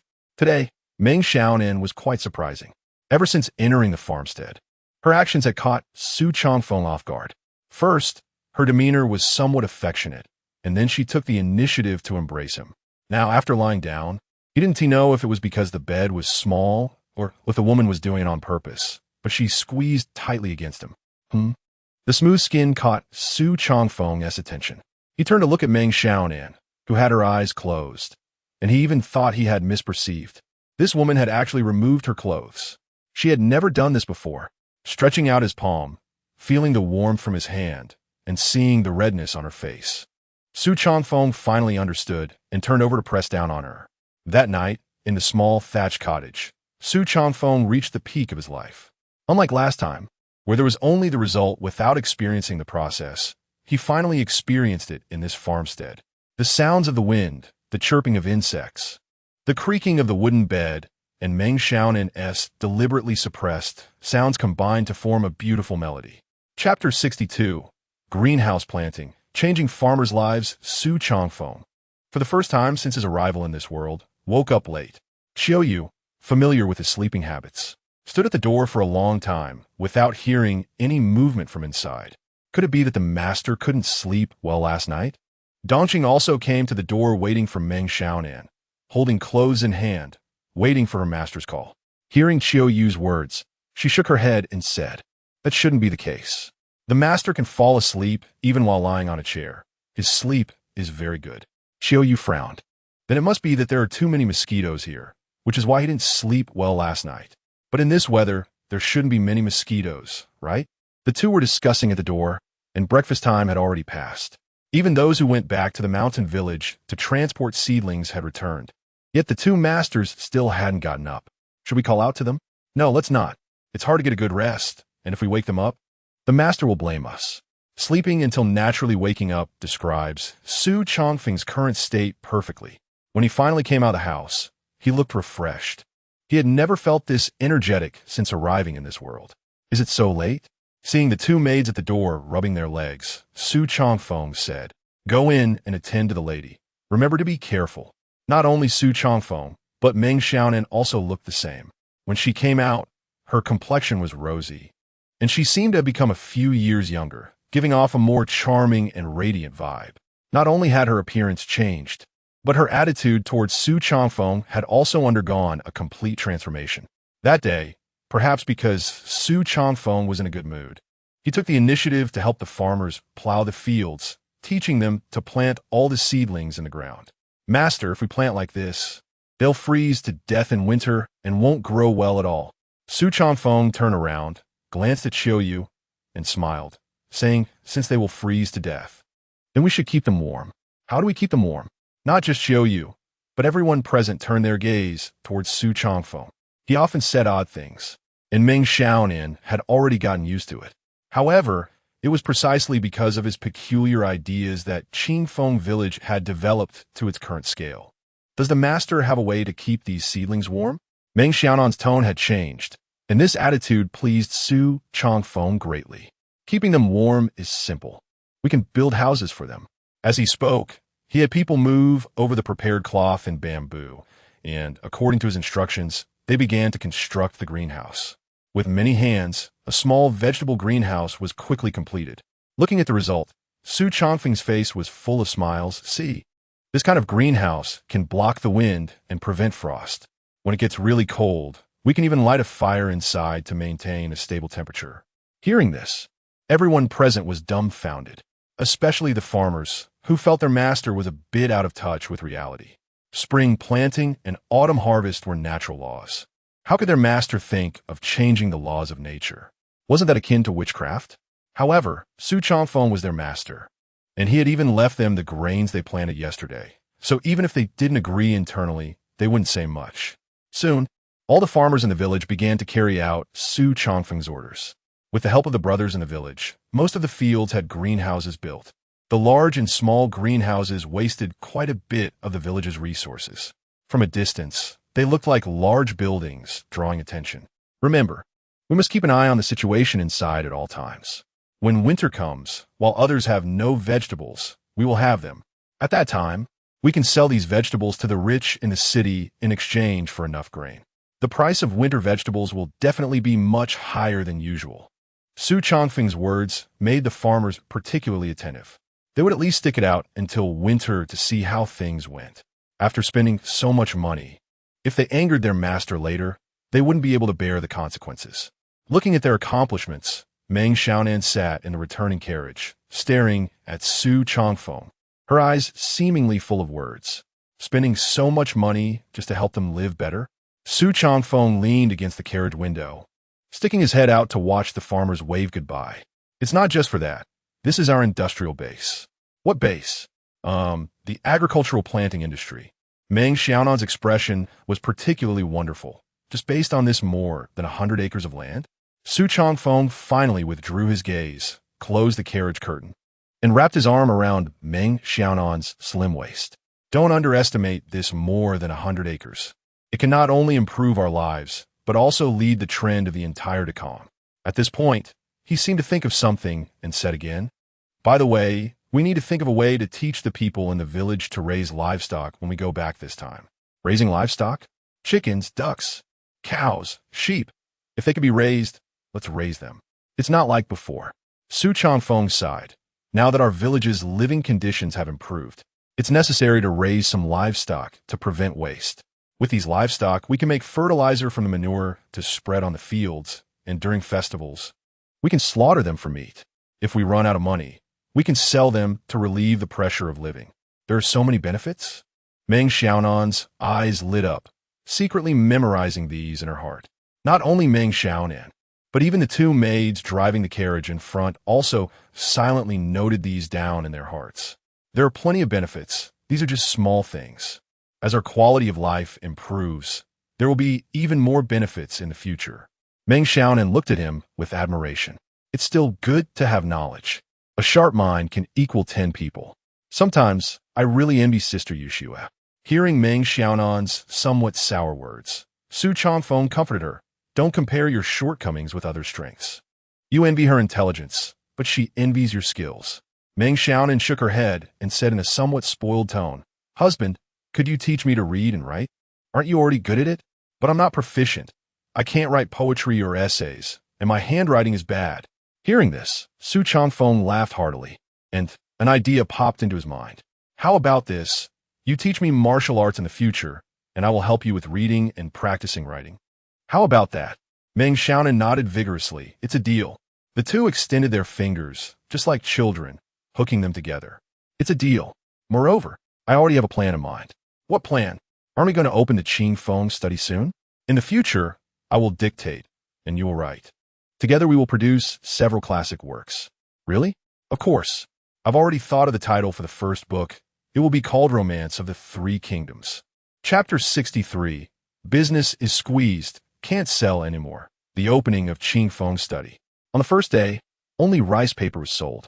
A large quantity of rice paper was transported from Qing Feng village to the study, and everyone was eagerly waiting.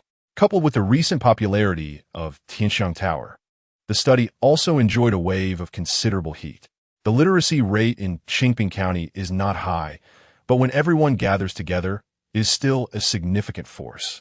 The prices were all posted at the entrance of the study, precise to every sheet of paper. Upon entering the store, there were samples of the paper available. If someone wanted a specific type, they could simply approach the counter staff after selecting a sample. When these students saw the prices, they all went crazy. They had used this rice paper before. Even the cheapest kind of hemp paper was not very effective for writing, but the effect of writing on rice paper was quite good, even second only to those expensive silk cotton papers. In no time, these students began to buy frantically, as if they had stumbled upon a great bargain. The spread of the paper was very fast. After these rice papers were sold, some people used them to copy letters, and within less than a day, it quickly spread throughout Shanghai County. At the Shanghai County Governor's office, Governor Wen Shuyang held a letter sent from Qingping County, and his expression was quite remarkable. "This was sent by M.O. Zhengping, reporting to you, sir." It was indeed sent from Qingping County. Wen Shuyang casually flipped the letter and kept examining it. He couldn't help but exclaim, as expected of the Sixth Prince's people, "Even the paper used for writing is different from ours. However, the quality is not as good as the paper sold on the market." "Well, you don't know, sir. This paper is called rice paper, produced in Qingping County, and is inexpensive and practical." "What is the price?" 51. When Shuyang became unsettled, comparing the paper he held with those on his desk repeatedly, he ultimately reached a conclusion. If given a choice, he would definitely choose the one in his hand. It was much cheaper and suitable for writing. "Now, immediately go to Qingping County and buy some back for me. I will report it to the emperor. He will surely be very pleased." "Sir, this paper seems to be in the hands of the Rong family." "The Rong family?" When Shuyang was taken aback, feeling somewhat puzzled, he asked, "Why did the Rong family's business start in Qingping rather than Linjiang? It should be that Qingping County is suitable for making this kind of paper. Hmm. When Shuyang nodded, a smile appearing on his face, saying, regardless, Qingping County is under the jurisdiction of our Shanghai County, which is beneficial for us without any harm. You should go to Qingping County now and buy a cart for our internal use. It can save us quite a bit of expense. Speaking of a cart, this governor was no ordinary person. However, he did not realize that going to Qingping County now, let alone buying a cart, he might not even be able to get a single sheet. The popularity of the paper exceeded Su Chongfeng's understanding, not to mention selling it outside. He almost couldn't withstand the pressure and sold off the ones meant for the Rong family as well. Fortunately, he didn't sell them all. Otherwise, he certainly wouldn't be able to explain to the other party. Just 2 days later, the news reached Linjiang City in Yuzhou. Rong Yoshua listened to the report from her subordinates, so angry that she didn't know what to say. Even her maid Shang Yun was beside her, gritting her teeth in anger. Miss, we took them seriously, but they didn't take us seriously at all. Now, they've taken the rice paper business for themselves. The prices are all set, and everyone knows the prices. How are we supposed to do this business now? Rong Yoshua didn't respond but paced back and forth, thinking of a countermeasure. After a long while, she sighed slightly and said, I believe that since he promised, the collaboration on rice paper will definitely prioritize us. There must be room for negotiation. We should immediately send someone to Qingping County to investigate. No, I must go myself. This is a big deal. Shang Yun revealed a bitter face.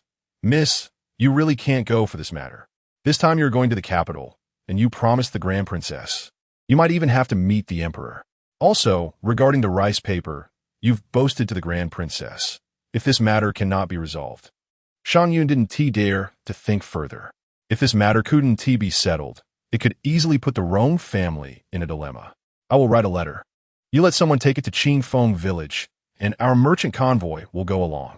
Seeing that her mistress finally listened to her advice, Shang Yun let out a heavy sigh of relief. When Su Changfeng received Rong Yoshua's letter, nearly 2 days had passed. At this time, Qingfeng Study was still selling rice paper in limited quantities. Due to their relationship, previous paper sales were squeezed out and could not be sold. They would rather line up at the entrance of Qingfeng Study than pay the exorbitant price comparable to gold for the expensive silk cotton paper. At this moment, Su Changfeng was standing with his hands behind his back, reading the opening lines of Romance of the Three Kingdoms. The mighty Yangtze River flows eastward. Its waves wash away heroes. Right and wrong, success and failure turn to nothing. The green mountains remain, the sunset glows. White-haired fishermen and woodcutters on the riverbank, used to watching the autumn moon and spring breeze. A pot of murky wine, happy to meet. How many things from ancient to modern times. All are left to laughter and talk. Although this poem was added later by later generations, he felt that if it were published, using this poem as the opening would surely attract many readers. He was reciting it, while Meng Xiaonan was diligently writing. If she encountered a character she couldn't write or a word she didn't understand, she would directly ask Su Changfeng. It was unrealistic to expect Su Changfeng to memorize Romance of the Three Kingdoms, but he could recite the general plot in his own words. Just as he spoke a beginning, Chu Yue came running with a letter. Master, the Rong family's merchant convoy has arrived, and there's a letter from Miss Rong. Su Changfeng was slightly taken aback, then smiled and said, The news travels fast. It has already reached Linjiang. But it's strange. Why hasn't she come personally? As he spoke, he took the letter that Chiyue handed over. Nearby, Meng Xiaonan, who had just finished writing, shook her sore wrist and said irritably, Are you infatuated? Do you want her to come so badly? To be honest, she suddenly found that practicing swordplay was much easier than writing, even after practicing for several hours before. It didn't feel as sore as it did now. Not all. Su Changfeng said with a wry smile. I just thought, with her personality, she would definitely come personally. She must be encountering something bigger than the rice paper business. With Meng Xiaonan's reminder, Su Changfeng suddenly realized, revealing a hint of anticipation on his face. After he finished reading the letter, he casually handed it to Meng Xiaonan. Your good sister is anxious, fearing we will monopolize the business. She is trying to provoke me with words. Saying this, he turned to Chu Yue and instructed, Tell Uncle Yuan to let people deliver the prepared paper in our warehouse to the Rong family's merchant convoy. Remember, Only give those with watermarks. Qiuyue responded and immediately ran out. Behind her, Su Chongfeng's voice continued. Remember to let Yuan Bao participate. This kid has made considerable progress lately. Got it. Watching Qiuyue's departing figure, Su Chongfeng couldn't help but sigh. This girl has finally become familiar. Chapter 64, Wood Carving. The chief shows a new idea. A large amount of paper was given to the Rong family caravan for 31. Su Chongfeng also replied to Rong Yushue with a letter.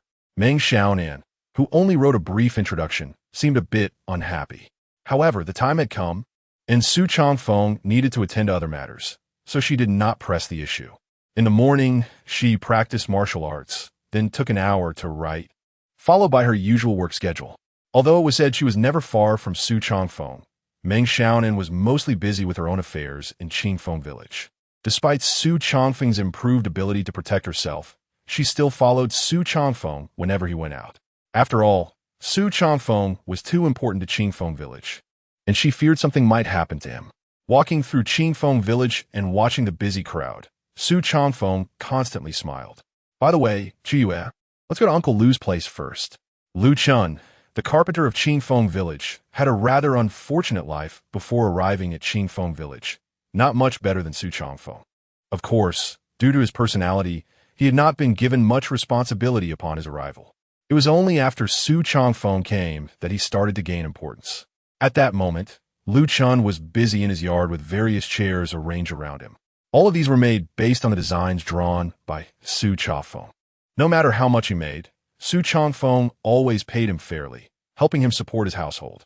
In fact, he didn't even have a wife, so he didn't need much money to feed himself. However, the chairs he made were used by Su Chongfeng as gifts and were very popular. For example, Rong Yushue ordered several reclining chairs from him at an exorbitant price. Chief, upon seeing Su Chongfeng, Lu Chun immediately stopped what he was doing and approached. He had a simple and honest expression, looking somewhat dim-witted, which was also a reason he was not valued in Qingfeng village. However, Su Chongfeng had never looked down on him, which was why Lu Chun was so loyal to her. Uncle Lu, still busy? Su Chongfeng chuckled as she walked over to where he was working and casually picked up a piece of scrap wood from the ground. Just idling around, making some small things. Idling around? Su Chongfeng smiled and said, Then let me give you something to do, how about that? Lu Chun perked up, wiping his hands, and excitedly replied, Please give your orders, Chief. Well, I just want to make some small items. I need a lot of them, which would be quite time-consuming. Time is all I have. Su Chongfeng didn't say much, but sat down at Lu Chun's work area and lifted a small piece of wood about the size of a finger. Here's the thing. I want a batch of very exquisite small items. They should be square and engraved with characters smaller than those in our usual books. Lu Chun listened attentively without raising any objections. Chia, beside them, became interested, knowing that whenever her master made such peculiar requests, it usually meant something significant was about to emerge, either a money-making idea or something groundbreaking. Let's make one on the spot first, and then you can replicate it later. The only requirement is that the sizes must match, and there shouldn't be too much deviation. With that, the two began to prepare. Su Chongfeng described while Lu Chun crafted. It was just a small piece of wood, and Lu Chun quickly made one according to her description. Then, Su Chongfeng wrote a reversed character on it for Lu Chun to carve. At first, Lu Chun didn't understand what was going on, but after completing one piece, he suddenly realized, Chief, this thing looks a bit like a stamp. This is not a stamp, but the principle is similar, and I need a lot of them. Each character needs to be made into a part. The more, the better. Is there a problem? That is definitely not a problem, but I will need some help since I don't know many characters. Su Chongfeng waved her hand. That's not a problem. I will arrange for the manpower. Just like that, Su Chongfeng immediately found some people for Lu Chun to choose from. Some could read, and some had nimble fingers and knew a bit about carving. In any case, her actions gave the impression that something big was about to happen, like brewing wine or making paper. Whenever such activities occurred, they always led to significant developments. This matter quickly reached Meng Xiaonan. When she learned about it, the first thing she did was find Su Chongfeng. Master, is there another money-making business coming up? Money, money, money. Meng Xiaonan was almost obsessed with money at this point. Su Chongfeng smiled and replied, Let me keep you in suspense for now. Once we've written part of our book, I'll tell you the answer. This approach made Meng Xiaonan quite unhappy. However, since Su Changfeng wouldn't say more, she had no choice but to speculate on her own. Chief, something happened. The day after this incident, the monkey rushed back from Qingping County on horseback, bringing back some bad news. What happened? Seeing his anxious expression, Su Changfeng had a bad premonition. The Rong family caravan was set on fire while on its way to Linjiang. Xian paper? The monkey took the water that Chiyue handed him and gulped down a big bowl. Yes, it was the Xian paper we shipped from here. Were there any casualties? Su Changfeng was more concerned about the caravan than the paper. No casualties, but there was an insider who set the fire halfway, and a large portion of the paper was burnt. Hearing this, Su Changfeng's expression improved slightly. So some of it was saved? Yes, it was discovered in time, and 2 carts were not burnt. The insider has been caught. Su Changfeng paced back and forth, and after a while, asked again.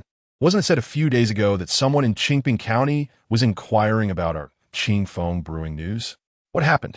As soon as he mentioned this, the monkey perked up. Those guys were beaten up. Beaten up? Yes. My uncle suspects it was Mo Zhengping's doing because there are traces of Baihe involved.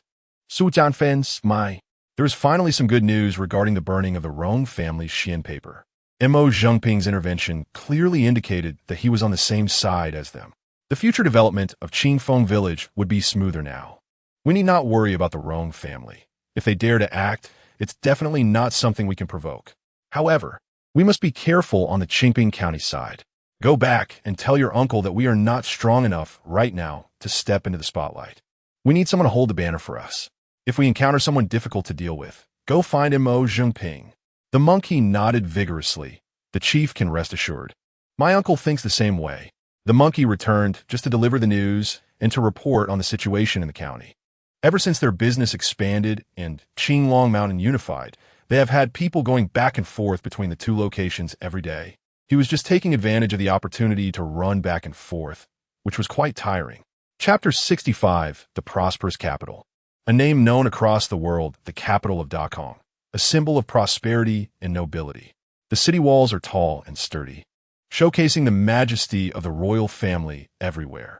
The city gates are wide open, with a bustling crowd flowing in and out, vendors shouting their wares, creating an extraordinary lively atmosphere. A luxurious carriage slowly approaches from outside the city gates. The driver of the carriage is none other than the man who once shared roasted meat and fine wine with Su Changfeng at Qingfengjai. Ifu. Let us head straight to the pear garden. This poetry meeting is hosted by the Grand Princess, and we can't afford to be late. There was no response. But from Uncle Fu's actions, it was clear that he was urging the horses to go faster. Every time Rong Yoshue comes here, she is filled with emotions about the prosperity of the capital. Speaking of which, she considers the Grand Princess a friend, a rare confidant with whom she corresponds frequently despite seeing each other seldom. The Pear Garden Poetry Meeting is held annually, inviting only nobility and officials' children. It's her first time attending such an event, so she places great importance on it and also hopes to promote her business during this opportunity. For example, she arranged for the Xian paper to be delivered in advance, which is a typical example. The idea was good, but she didn't anticipate being outsmarted by Su Changfeng midway. Just thinking of Su Changfeng's Qingfeng study fills her heart with sadness, feeling as if she has been played. Just as the carriage is about to reach the pear garden, it suddenly comes to a halt. Rong Yoshua lifts the curtain of the carriage and asks, "What is wrong, Uncle Fu?" Uncle Fu turns back with a smile and says, "There's a pigeon post from Qingping County." Qingping County? Rong Yoshua's heart stirs, and she immediately takes the message tube and carefully opens it. Now, even the letter paper has been replaced with Xian paper. The content of the letter is simple, but makes her breathe a sigh of relief. "Miss, is there good news?" Shan Yun asks softly beside her. "Su Good did not deceive us. The Xian paper sold at 50 by Qingfeng Study is sold to us for just 31. Moreover, Qingfeng Study has a limited supply, and all the Xian paper they VE produced recently has been provided to us." Saying this, she carefully puts away the letter paper. The carriage continues to move forward, and Shang Yun's expression becomes strange as she says, "Then if he sets the price at 50, wouldn't he that crush our pricing?" Rong Yoshua shakes her head with a smile and replies, Sugo wants everyone in the world to have paper to use and books to read. That is a great kindness. Shang Yun curls her lips. Although she hasn't interacted much with Su Changfeng, she understands him a bit. This person is not as great as her young lady says. He is just a greedy fellow. Earlier, she was calling him Su Changfeng, but now knowing the situation, she immediately changes to Sugo. The young lady sure changes her mind quickly. Hearing Shang Yun's teasing, Rong Yoshua's face turns red. The Pear Garden is located in the very center of the capital, very close to the royal palace. When their carriage arrives, many other carriages are already parked here, along with the guards and maids escorting their masters. Compared to these carriages, Rong Yoshua's luxurious carriage seems somewhat shabby. With a veil on, she, supported by Shang Yun, heads toward the Pear Garden. Uncle Fu stops the carriage nearby and whispers in Rong Yoshua's ear, "You two go ahead. If there's any danger, I will rush over immediately." This is the Pear Garden, and the poetry meeting is hosted by the Grand Princess. What could possibly happen? As soon as they enter the Pear Garden, they see various young masters in brocade robes and wealthy young ladies in veils with graceful figures. The topics of discussion among these people surprisingly relate to the Rong family. More precisely, they are about the tribute wine they sell. It's all thanks to the Grand Princess. She can obtain the Qingfeng brew, which is usually hard to come by. This Qingfeng brew is a fine wine that even the emperor praises. Last time, I was scolded by my father for 3 days just to have a sip. The voices reach Rong Yoshua and Shang Yun's ears, making the two of them chuckle. They don't have many acquaintances here, and with their veils on, they don't attract attention. Sitting in a corner, Shang Yun leans closer to Rong Yoshua's ear and whispers, "Miss, these people have never seen the world. This Qingfeng brew is so common in Qingping County, yet they treat it like a treasure." Rong Yoshua gently nudges her, saying, "Lower your voice. Qingping County is far from here, and since the Qingfeng brew is a tribute wine, it doesn't produce much, so it's normal that they can't get it." She adds, "Before long, this kind of thing won't be so rare." Shang Yun, however, is completely unconcerned and mutters, "It will be the same then." Miss Meng has said that they have already produced Qingfeng drunk at Qingfeng Zhai, which is much better than this Qingfeng brew. Puffed. Rong Yoshua bursts into laughter. But she quickly says, "All right, stop talking. Someone is coming." At that moment, several maids hurry over, and, as they reach the two of them, they say, "May I ask if Miss Rong Yoshua is here? The Grand Princess is requesting your presence." It is only at this moment that the surrounding young masters and ladies notice these two inconspicuous women sitting in the corner. "Look, the poetry meeting is about to begin." Someone shouts.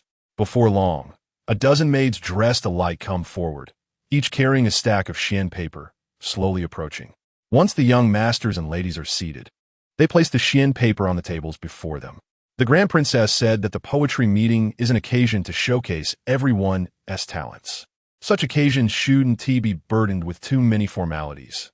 Everyone should write freely, and if there isn't enough paper, someone will bring more. As soon as the words are spoken, the little eunuch retreats. Soon, someone notices the differences in the Xian paper compared to the usual writing papers. "May I ask, Grand Princess, why is the paper we use for writing like this?" The Grand Princess has no time to answer. At this moment, she is receiving Rong Yoshua. However, since she hasn't arrived yet, someone naturally answers for her.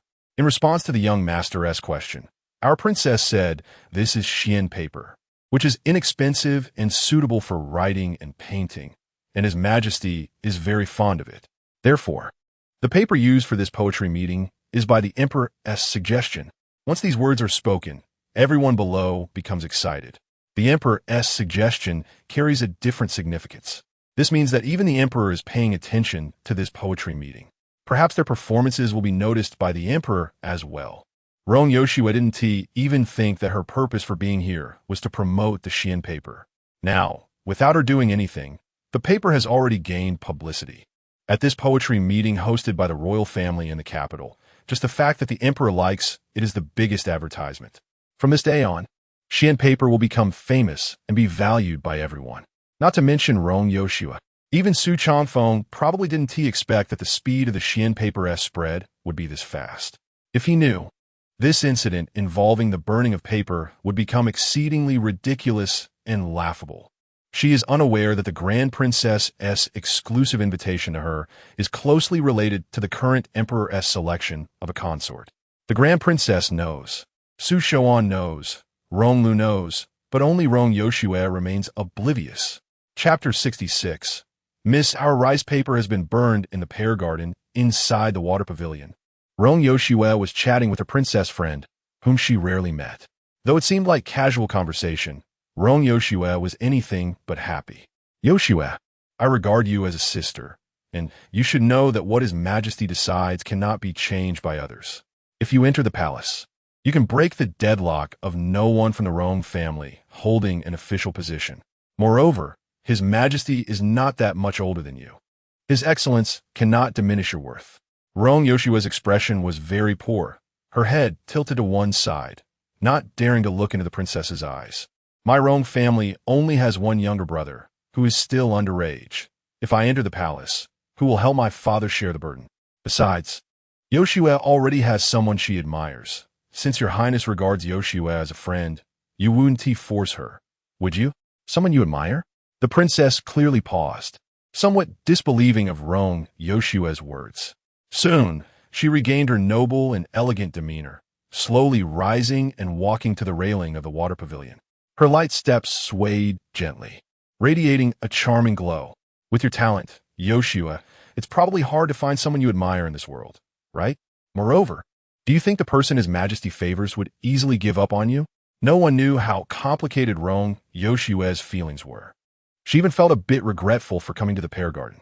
I beg your highness to grant me this. Bang! Rong Yoshue knelt down just like that. Her kneeling startled Shang Yun, who was beside her, causing her to kneel as well. At that moment, an inappropriate voice sounded from within the water pavilion. Miss, I'm afraid we won't be able to attend the poetry meeting. Our rice paper has been burnt. A scruffy old man, reeking of alcohol, bent over and approached Rong Yoshue. No one knew how he had gotten in, and by the time the princess's guards reacted, it was already too late. The princess turned around to look at the old man and raised her hand to stop the guards from rushing forward. At this moment, her expression was extremely complex. Just as she was about to speak, the old man stepped forward and pulled Rong Yoshue up. Acting as if he knew nothing, he said to the princess, Something big has happened at our place. Our young lady should be able to go back now, right? The princess instinctively nodded. Her mouth opened twice, but not a word came out. Thank you, your highness. At this moment, Rong Yoshue finally reacted and quickly expressed her gratitude to the princess.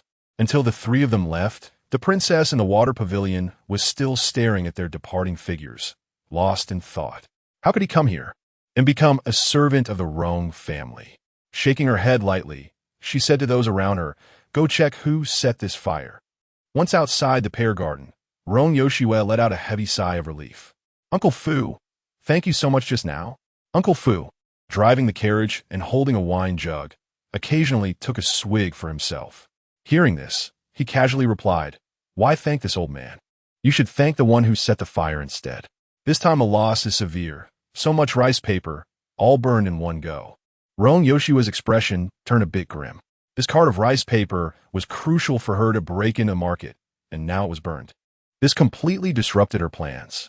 The only ones bold enough to set fire to my Rong family's goods are those few major merchants. There's no one else. But how are we supposed to tell Brother Su about this? It will be hard to get him to supply so much rice paper again. Thinking back to her conversation with the princess in the pear garden, she felt a wave of irritation. The key issue was that Shang Yun at this moment still didn't realize the seriousness of the problem. Miss, we haven't met His Majesty, have we? Rong Yoshue shook her head, indicating she didn't know. Since we haven't met, we can drag our relationship out a bit. Make the miss look a little less appealing, so His Majesty won't have designs on you. Rong Yoshue turned her head and looked at this simple-minded maid. Is this about looks? This is about politics and wealth. What His Majesty favors may not necessarily be you as a person. It's very likely your Rong family's wealth. This suggests that the national treasury might be empty. Dakong is not as prosperous as it appears. Uncle Fu, we don't need to go back for now. Let us head directly to Shanghai County, Qingping City. On the other side, at Qingfeng Village, in the small courtyard where the chief lived, Su Changfeng stood with his hands behind his back, starting his writing journey with his wife. The world's great trends, after long division, must unite. After long unification, must divide. One dictated while the other wrote, occasionally pausing, but it didn't affect the writing speed, as dictation is always much faster than writing. Since Meng Xiaonan focused on practicing her calligraphy, she only wrote about 1,000 characters in an hour. Su Changfeng was very satisfied with this speed. Perhaps Meng Xiaonan had given prior notice, as usually at this time, the two maids would have some matters to attend to. However, today, for an entire hour, there wasn't even a sound. Until they finished, Meng Xiaonan finally shook her sore wrist in satisfaction and got up to organize what she had written today. Master, what dynasty was the Qin dynasty? And what year was the end of the Eastern Han dynasty? Why have I never heard of it? Su Changfeng's mouth twitched. If Meng Xiaonan had heard of it, that would be strange. Not having heard of it is right. It's just a story, all made up. When we really publish a book, we'll have to write on the front page that this story is purely fictional, and any resemblance to real persons or events is purely coincidental. Otherwise, if we sell it and someone with ulterior motives uses it to make trouble, it would be bad. Puffed. Hearing this, Meng Xiaonan laughed out loud. This laughter made Su Changfeng's mood brighten as well. After being baptized by love, Meng Xiaonan had gained a sense of maturity compared to before. She was no longer a girl. The character for girl needed to be changed to woman, especially with the display of her figure. It truly left one wanting more. Master, what are you looking at? Seeing Su Changfeng staring at her, Meng Xiaonan blushed and shot him a glance. Su Changfeng smiled and said, I was thinking, you must be uncomfortable like this. I should design a piece of lingerie for you. What is lingerie? This touched upon her knowledge gap. Su Changfeng chuckled and explained.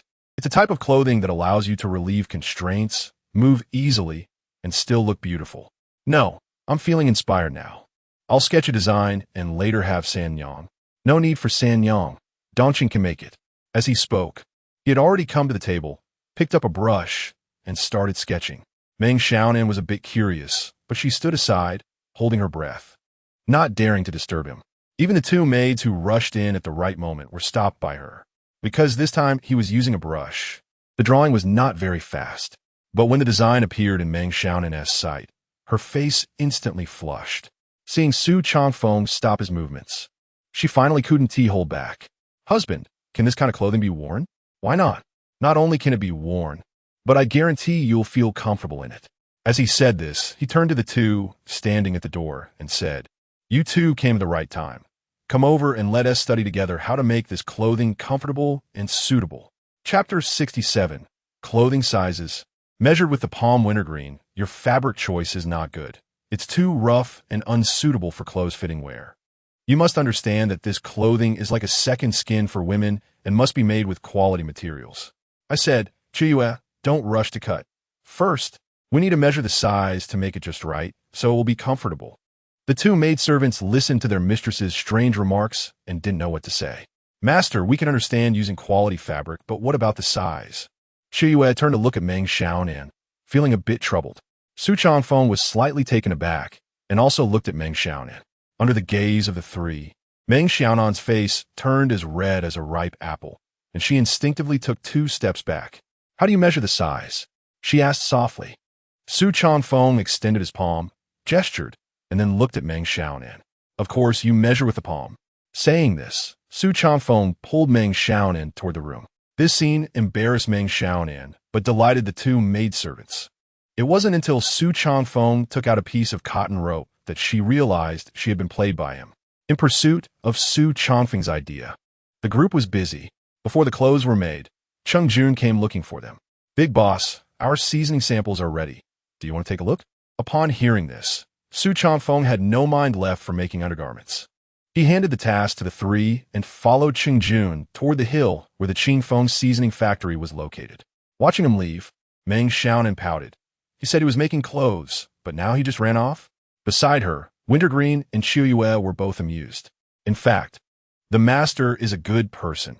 He still has plenty of time to accompany his wife. Look at those wealthy families outside. Which one doesn't have 7 or 8 pampered wives and still flirts outside? Only our master, busy making money, doesn't bother with such things. Hearing this, Meng Xiaonan picked up a piece of fabric and pressed it to her chest. Her smile blossomed like a bud ready to bloom. Su Changfeng and Cheng Jun hurried along, greeting people along the way. When they arrived at the hill where the seasoning factory was located, Cheng Jun couldn't help but exclaim, "I didn't expect the big boss to be so capable." Su Changfeng was slightly startled and instantly understood the meaning behind the words. After all this running, he wasn't out of breath, but Cheng Jun couldn't compare at all. What he didn't know was that Su Changfeng merely had strong internal energy. If it came to a fight, he was far from Cheng Jun's match. Soon, under Cheng Jun's arrangement, several ceramic jars appeared before Su Changfeng. A familiar scent assaulted him. Holding a pre-prepared spoon, he began to taste each one. With every taste, his smile widened. Not bad. Although it feels like something is missing, it would definitely change an era when sold. Su Changfeng was very confident. These items would surely enter thousands of households. Moreover, as long as the formula was mastered, with the current level of technology in society, it would be impossible to replicate. This was a complete monopoly. So can we sell it now? Cheng Jun was already a bit anxious. The winery was making money hand over fist, and they were short on staff at the rice paper side, always complaining about a lack of people. Only here was he still researching, not only failing to earn a penny, but also investing quite a bit. If he couldn't produce some results soon, he would feel embarrassed to face anyone. We can sell it, but we need packaging. We can't sell it loose like this. What is packaging? Su Changfeng scratched his head and began to think. Seeing this, Cheng Jun didn't dare to interrupt. After about the time it takes to brew a cup of tea, Su Changfeng suddenly looked up and asked, "Do these items have names?" Names? Cheng Jun immediately realized and said, "Yes, I had Brother Ming come up with them. Qingfeng number 1, Qingfeng number 2. Su Jianfeng. This name is quite casual, but he likes it. As long as there's a name, you take these to Tianxiang Tower and sell them there for now. In the meantime, you need to figure out how to buy the shop next to Qingfeng's study. I will have the paper factory produce a batch of paper bags for packaging." Paper bags? Cheng Jun wasn't too worried about buying the shop. As long as the money offered was sufficient, he believed they would sell. However, he was a bit confused about Su Changfeng's mention of paper bags. This was a sales tactic. It would be hard to explain it to him now, but after I produce them, we could discuss it slowly. After resolving matters here, Su Changfeng rushed to the paper factory. Currently, the paper factory, aside from the actual paper-making masters, was filled with women chatting and laughing while making money. As soon as they saw Su Changfeng, they immediately greeted him. Su Changfeng was a bit anxious and directly called out to a young man in the distance. "Xiao Sheng, where's your master?" The young man was dirty and drenched in sweat. Hearing Su Changfeng's question, he rushed over. Master went up the mountain to select materials. "If the big boss has something to discuss, you can tell me." Su Changfeng grabbed him. "It's just a batch of paper. You can do it just the same." For Su Changfeng, making these things shouldn't be difficult. What he didn't realize was that he was merely thinking with a modern mindset. Often, what he considered easy could stump these people for quite a while. Sure enough, he spent a long while writing and drawing on the ground with a stone, and Tian Sheng still couldn't figure out what was going on. "Big boss, can I know what these papers are for?" "To make bags for holding things like salt, seasonings, and such. But you could just use bottles or jars for these. If you use paper, won't it get ruined?" Su Changfeng shook his head. "That involves sales knowledge.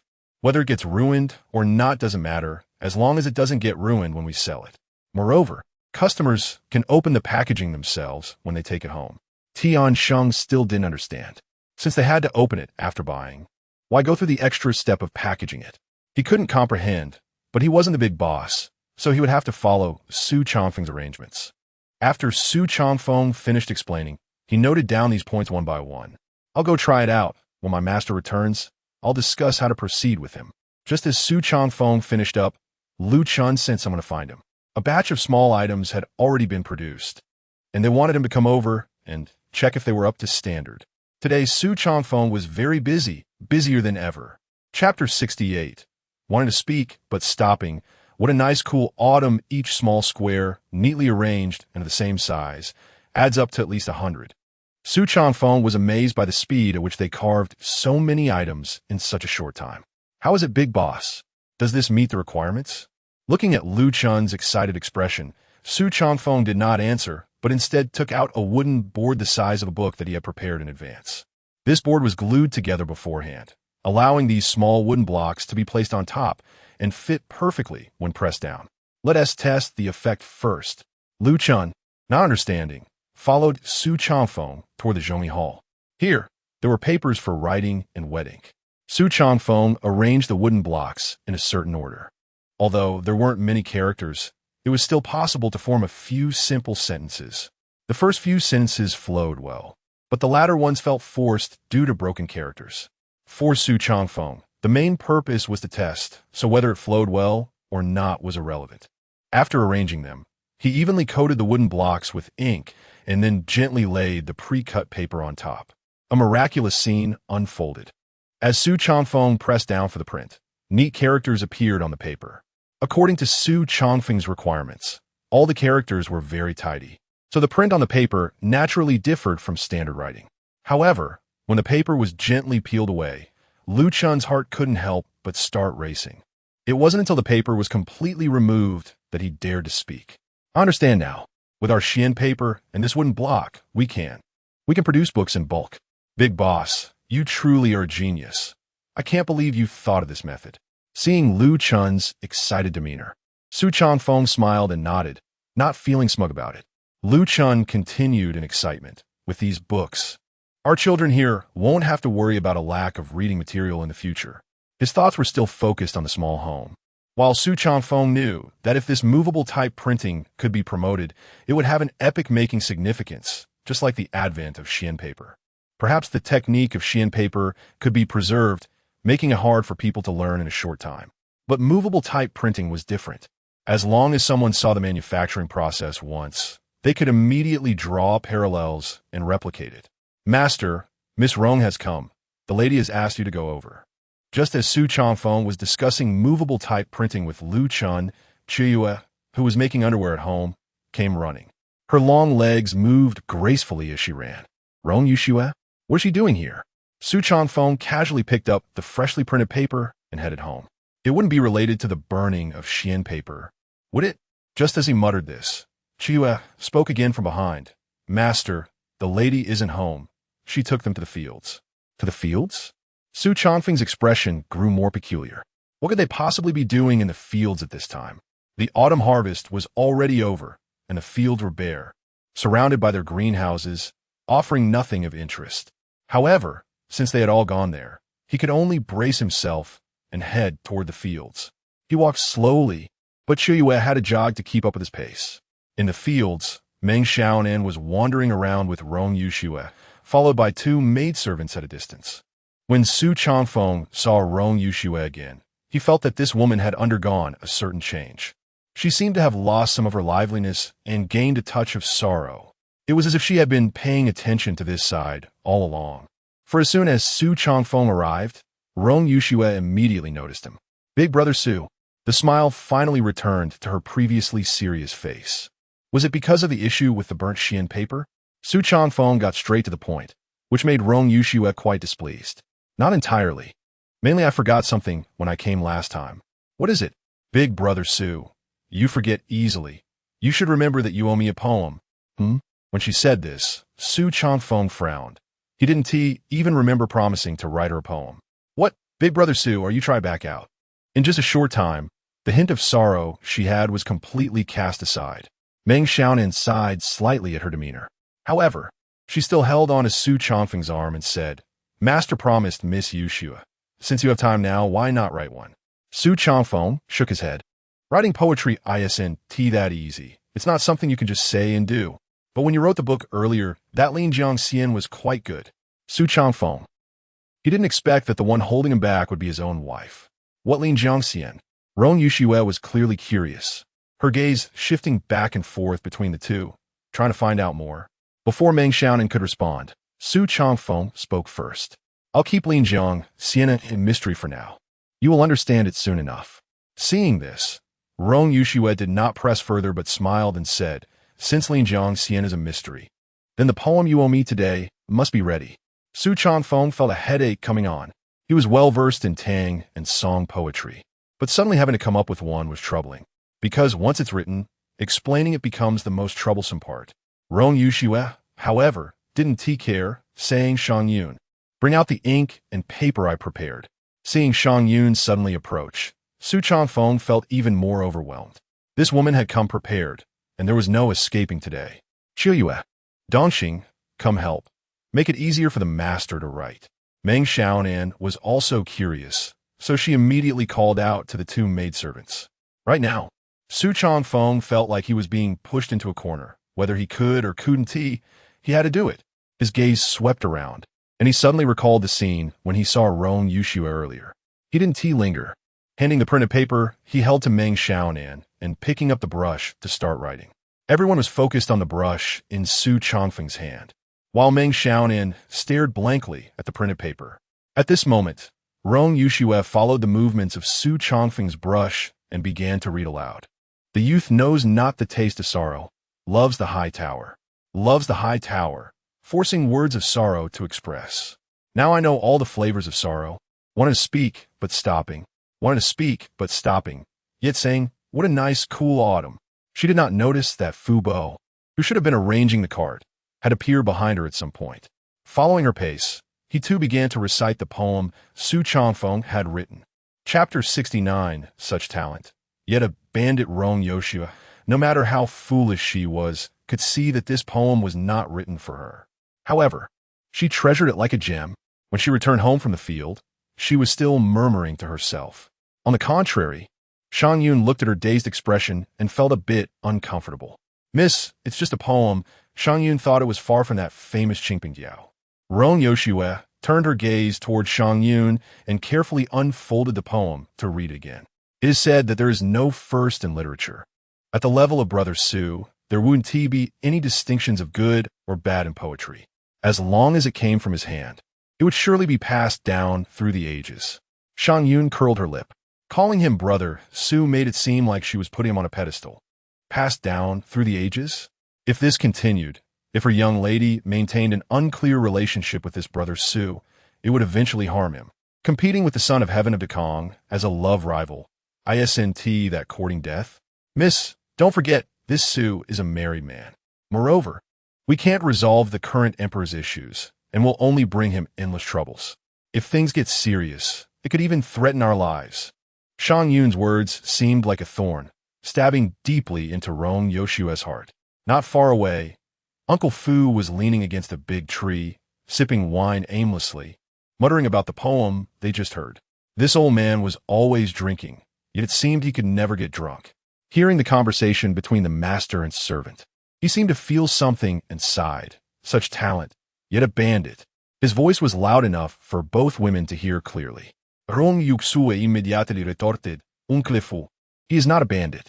Uncle Fu chuckled, seemingly a bit tipsy, saying, in this Qingfeng village, calling him the big boss.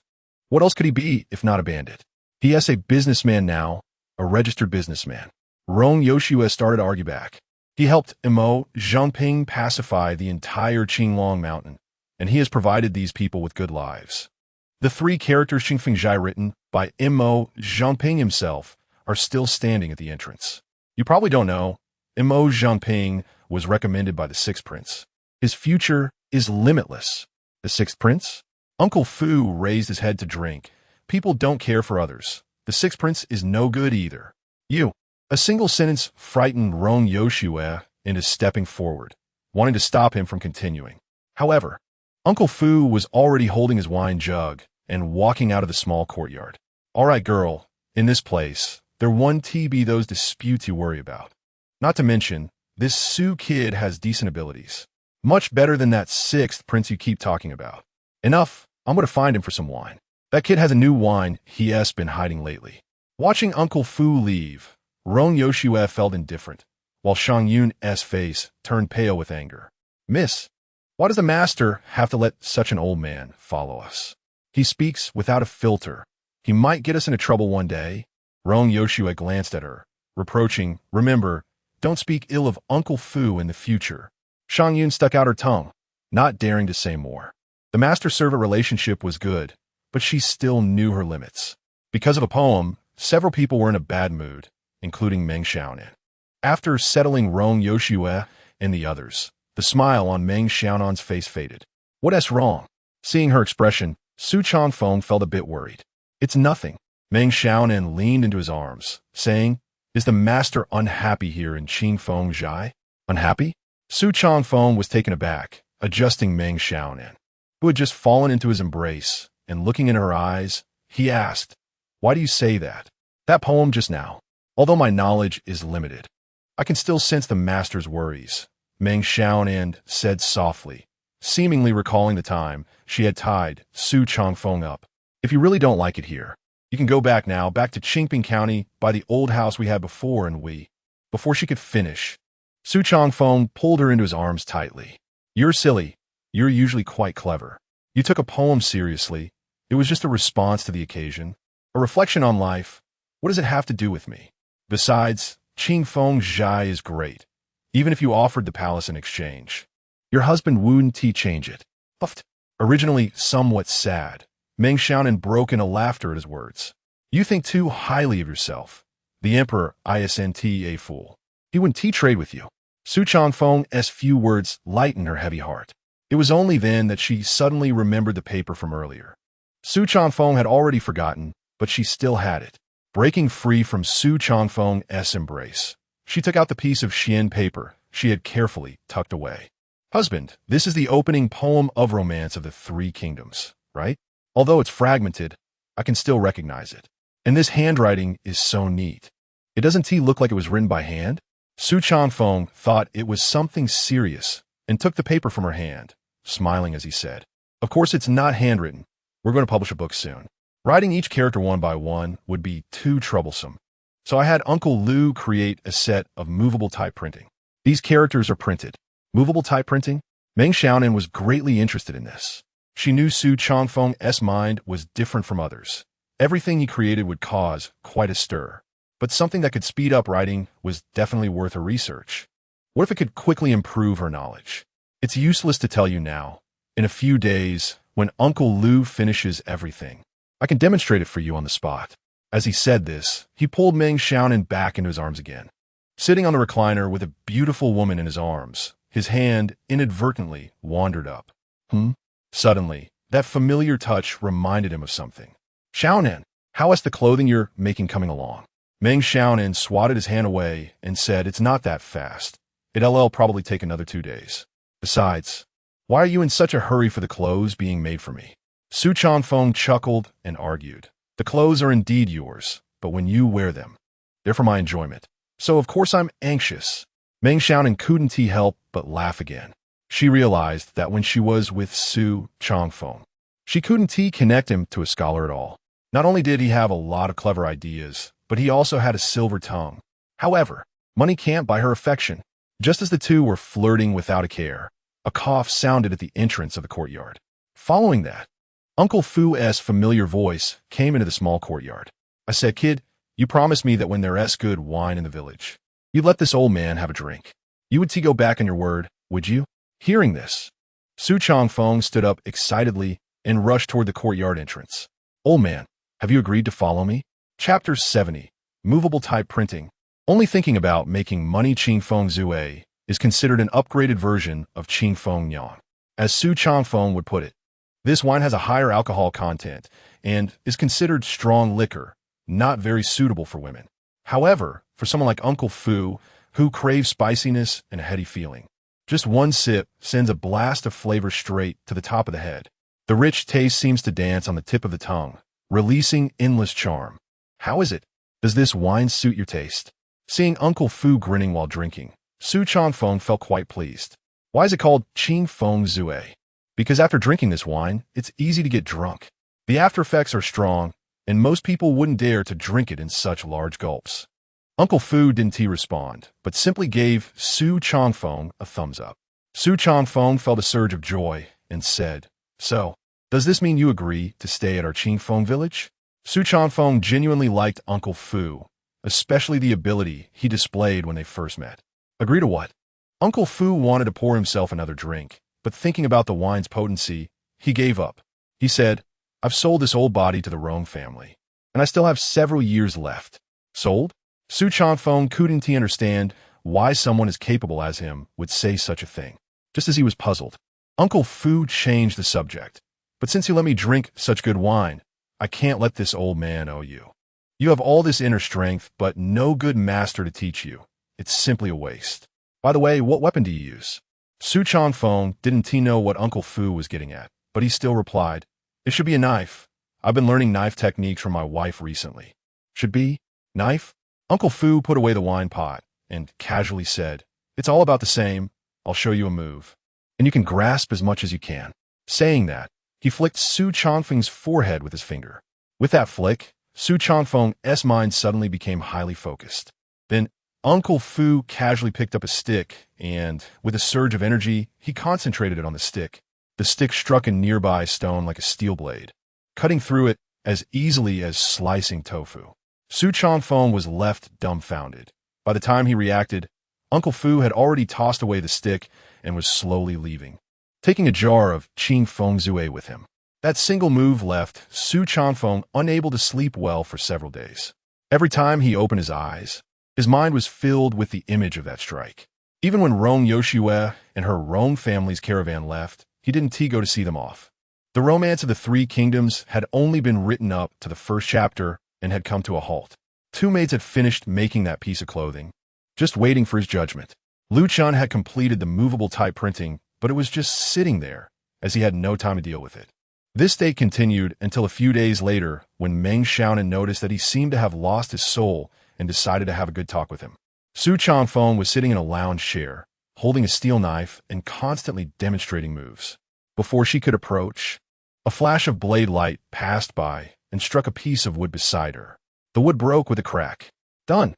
Su Changfeng felt a bit weak, but forced himself to stand up and ran toward the broken wood. Meng Xiaonan was stunned, looking at the wood split in two, unable to speak for a long time. "Xiaonan, I did it." To express his joy, he hugged the still-dazed Meng Xiaonan, tried to lift her up to celebrate. But he forgot he was out of strength. The result was that Su Changfeng fell, and Meng Xiaonan landed right on top of him. "Master." Meng Xiaonan was startled and quickly helped him up. "It's fine." Su Changfeng brushed off the dust from his clothes and then realized something was off. He turned to Meng Xiaonan and asked, "By the way, you've been acting a bit strange lately, so I had to come see you. Who would have thought you were so engrossed in training? By the way, Uncle Lu has come several times. Every time he saw you busy, he didn't dare to disturb you. He has something? Just that movable type printing technique of yours seems to be completed. So soon?" Su Changfeng disregarded his fatigue and headed toward Lu Chun. "So soon? It's been several days already." "Hey, slow down." Meng Xiaonan followed behind him, looking helpless. By the time they reached Lu Chun's house, Su Changfeng was already panting. "This move can't be used easily. The after effects are too severe." He estimated he wouldn't recover in less than a day. Looking back at Meng Xiaonan, she was easily keeping pace behind him, not even out of breath, forming a stark contrast. "Boss, are you free?" When Lu Chun saw Su Changfeng arrive, he finally got energized and immediately prepared everything without waiting for instructions. Having learned from Su Changfeng's previous test, he was now very familiar with this process. Seeing his proficiency, Su Changfeng was quite pleased. In front of Meng Xiaonan, they began to arrange the types. It was a bit troublesome to find the characters, but once these were arranged, the rest would be much easier. Until he finished arranging the poem Lin Jiangxian and completed the first print, Meng Xiaonan was so astonished her mouth nearly dropped open. "The effect is great. With this, we can first publish the first chapter of the Romance of the Three Kingdoms and sell it in the study." His idea was simple. This thing is for making money. As for the rest, let someone more capable handle it. "Uncle Lu, keep making more of these. Remember, you need to have your own storage method. Otherwise, it's too troublesome to look for them one by one." Lu Chun nodded vigorously. Witnessing this historic moment, Lu Chun was understandably excited. "Boss, once this thing is completed, we probably won't have enough manpower here." Manpower is a very significant issue. With so many people at Qinglong Mountain, it's already a bit overwhelming. Now we need to produce books. Where can we spare more people? Su Changfeng also felt a headache, wishing that everyone here had 3 heads and 6 arms. There's no way to avoid the reality of the problem. He could only think of ways to cope with it. "I'll think of a way. Anyway, we're not in a hurry. Let us produce some first and see how the market reacts." Su Changfeng took Meng Xiaonan back. On the way back, Meng Xiaonan frequently glanced at Su Changfeng. At first, she didn't think much of it. But later she couldn't hold back and asked, "Do I have something dirty on my face?"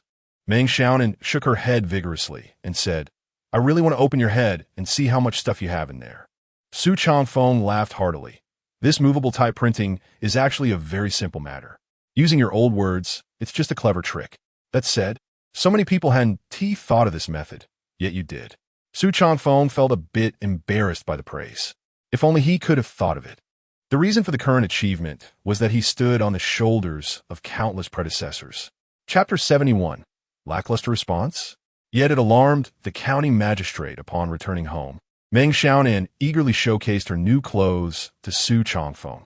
It wasn't that she didn't want to wear them earlier, but since the clothes were designed by Su Changfeng, she naturally wanted to be the first to show him. Moreover, such a shy matter was best kept behind closed doors, not for outsiders. "Sir, please help me fasten the button at the back, and be careful not to pinch my skin." "Ah, don't move around. You're squishing me." To be honest, wearing it like this was quite comfortable. Outside the door, two maidservants were listening intently to the commotion inside. They were also curious whether the clothes, made from so little fabric after spending so much time, could actually be worn. Even if they could be worn, were they really comfortable? When the door finally opened and Su Changfeng stepped out, holding Meng Xiaonan's hand, the two maidservants were stunned. Was this really the same master they usually saw? Just because of a piece of clothing worn underneath, the transformation was so significant? It was like a bud that had suddenly blossomed, making her much more confident.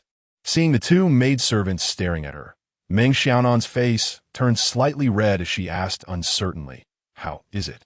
Does it feel awkward?" The two maidservants shook their heads in unison. Qing Tian even flatteringly remarked, "I didn't expect the lady to hide such depth for martial arts." "Lady, even third miss can't compare to you." Xiao Yu chimed in with praise. "Really?" Meng Xiaonan was a bit skeptical.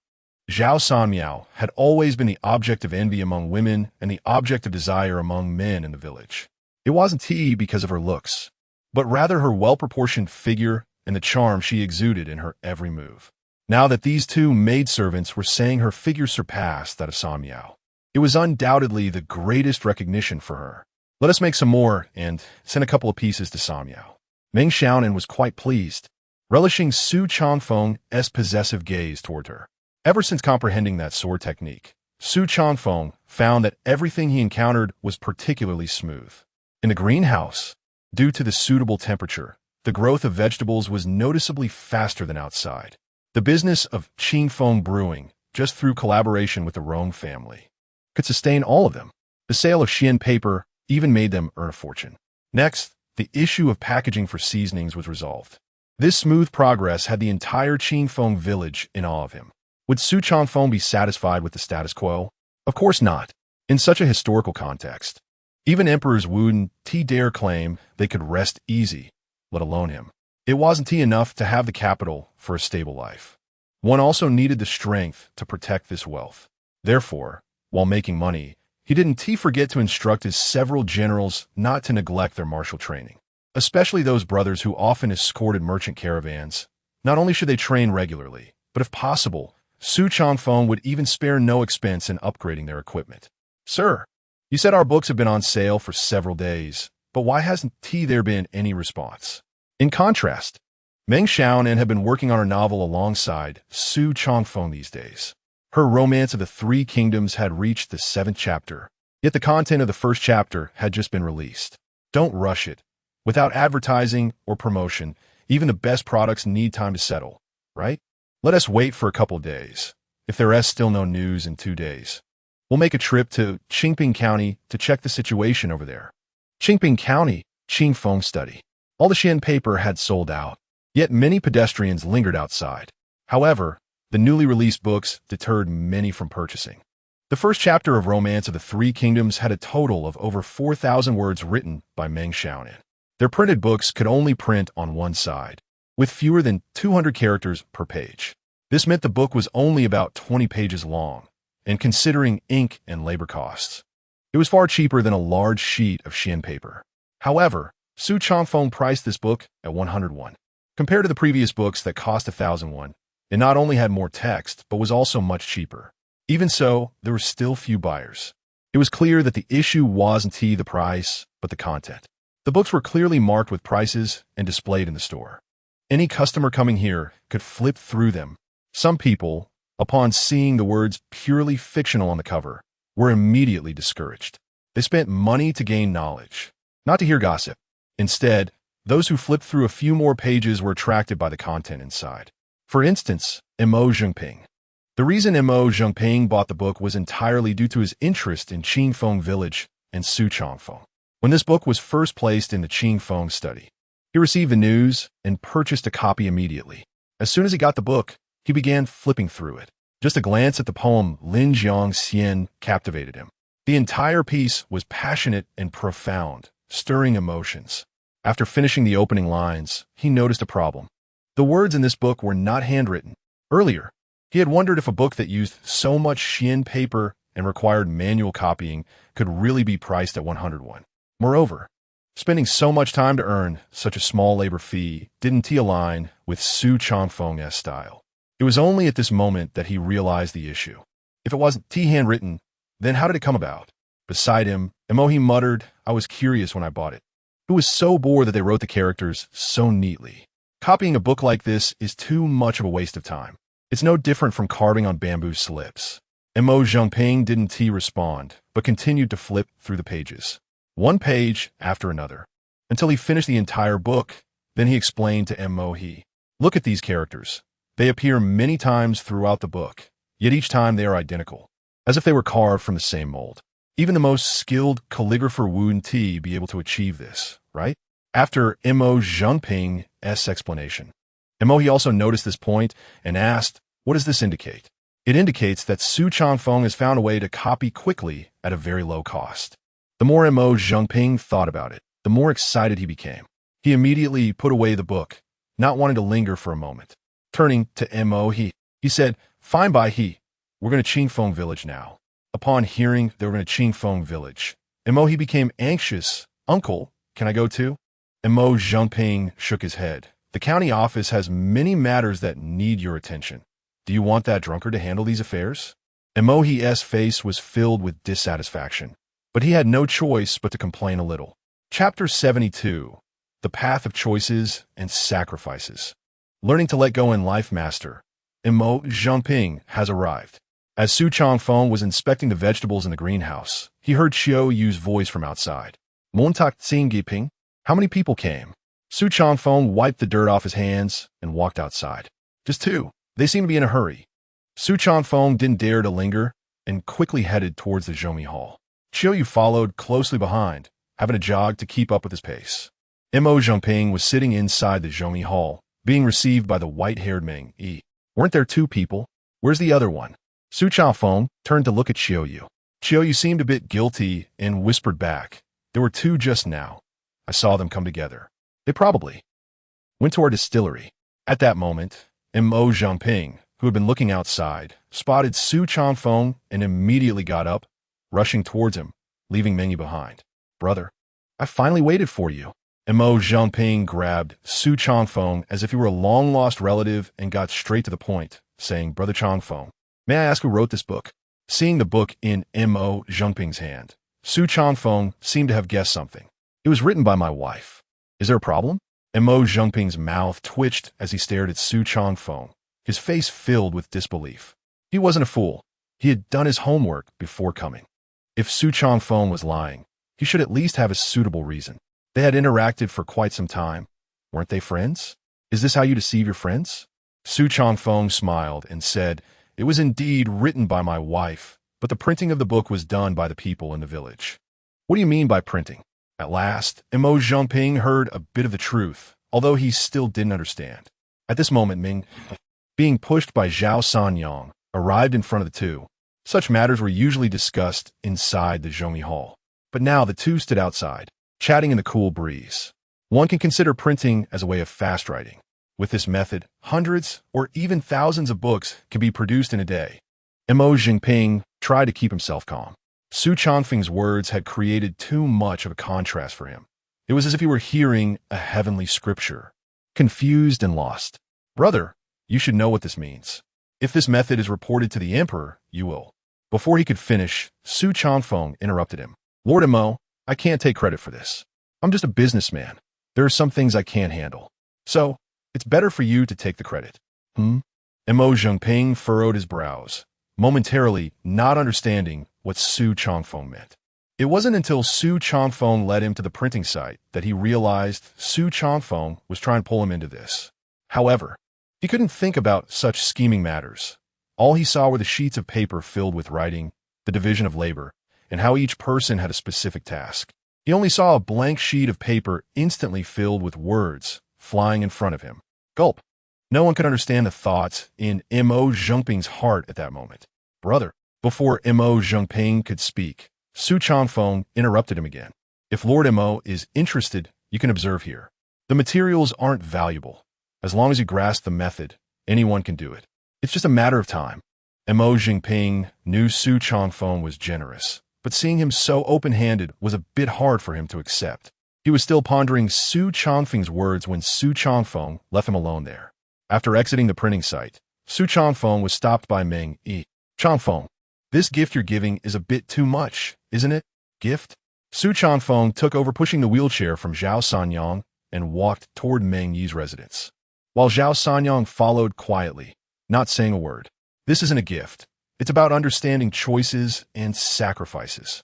Meng Yi was slightly taken aback and asked, What do you mean by that? Our strength is too weak. We shouldn't draw attention to ourselves. Otherwise, if someone with ill intentions targets us, we could be completely devoured. Isn't that a bit exaggerated? Not at all. The last time the Rong family's caravan was burned down is a typical example. If such a powerful force can be attacked, what would happen to us? They would directly rob us. Meng Yi fell silent, his expression changing as if he were contemplating Su Changfeng's words. Su Changfeng continued explaining, competitors in business are just minor troubles. The matters in the officialdom are what we can't handle.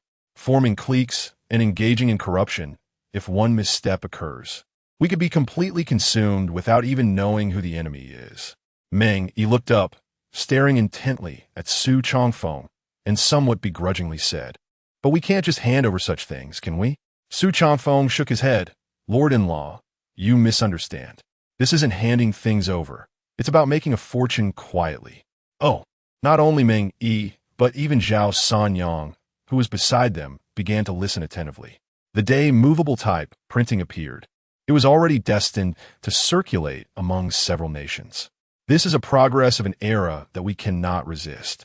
If we possess this technology, but keep it hidden, we will only become a piece of fat meat in the eyes of all wolves. However, if we hand this technology over to Mo Zhengping, the target changes to emperor.Com, and we only need to master the paper-making technique and control the cost of ink to earn a steady stream of money. As for the paper, the Rong family is already bearing that burden for us. Meng Yi's expression was complex as he looked at Su Changfeng, as if he were looking at a madman. They were still thinking about how to make a living. Yet this son-in-law was already gambling with the top people in the world. What is this called? This is called vision. What if the Rong family can't hold up? Meng Yi asked again. When they can't hold up, we can just announce the method of making paper. By that time, our branching from will have already become a trademark, focusing entirely on high-end routes, completely looking down on such petty profits. Meng Yi waved his hand toward Zhao Sanyang, saying, Sanyang, let's go back. Zhao Sanyang, coming back to her senses, suppressed her laughter and slowly pushed Meng Yi away. Watching his father-in-law leave with that expression, Su Changfeng's smile grew even wider. One must learn to let go appropriately in life. This principle was taught to him in elementary school. Otherwise, one might end up picking up sesame seeds while losing watermelons. He thought he understood well, but he overlooked the current situation of .com. At this moment, the Rong family was already facing considerable trouble. As the Rong family continued to grow stronger, this piece of fat meat had come into the royal family's sights. If this was not resolved properly, Rong Yoshue could become the breakthrough point for the royal family, ultimately being completely devoured. Chapter 73. The Wisdom of a Small County Magistrate. Having connections makes things easier in the Great Kong Dynasty court. Civil and military officials lined both sides of the Grand Hall. It was supposed to be a solemn and dignified occasion, but the atmosphere was not as formal as one might expect.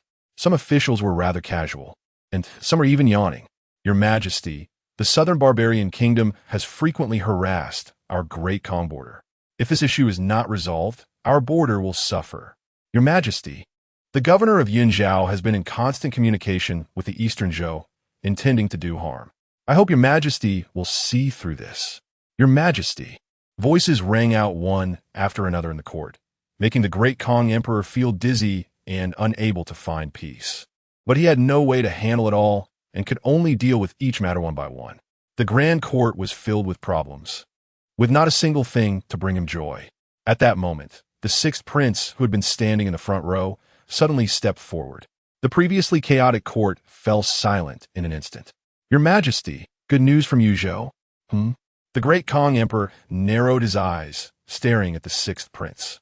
After the announcement of the Rong family's rice paper, the magistrate of Qingping County, emperor.Don't, sent a small item. As the sixth prince explained, someone quickly brought the movable type printing to the front. Of course, this was just part of it, and it was prearranged. When this small item was presented to the emperor, he frowned. What is this? The sixth prince explained, according to emperor.Don't, this is movable type printing. With this, the cost of books can be greatly reduced. Thus, the entire court became a demonstration site for the sixth prince. Not only that, but he also showcased the usage of this item and subsequent suggestions. In an instant, everyone saw the profits involved, and they began to formulate their own ideas. If I remember correctly, this emperor.Don't has just been appointed, right? Yes, Your Majesty, he was appointed not long ago. Your Majesty wished for him to gain experience in a small position. So, a small county magistrate with great wisdom. This item is quite good. I like it very much. Issue an edict. Commend the magistrate of Qingping County for his contribution, but as he has just taken office, let us forego the promotion and instead reward him with some money and a maid. What do you think, sixth uncle? The sixth prince quickly bowed and said, Your Majesty is wise. Being remembered by the emperor and liked by him made this small county magistrate feel valued. This shows that having connections in court makes things easier. If it weren't for the sixth prince, even if he had these items, they would not have reached the emperor's hands. With this demonstration in the court, the printing technique quickly spread throughout Great Kong, and paper books completely replaced bamboo slips. The threshold of the Rong family was also broken. Rong Yoshua never expected that paper would become a bestseller, with orders piling up to the point of causing her headaches. This could be considered the most embarrassing situation the Rong family had faced since its establishment. Miss, the master has sent someone to urge again. If the production of paper doesn't keep up, those people will resort to desperate measures.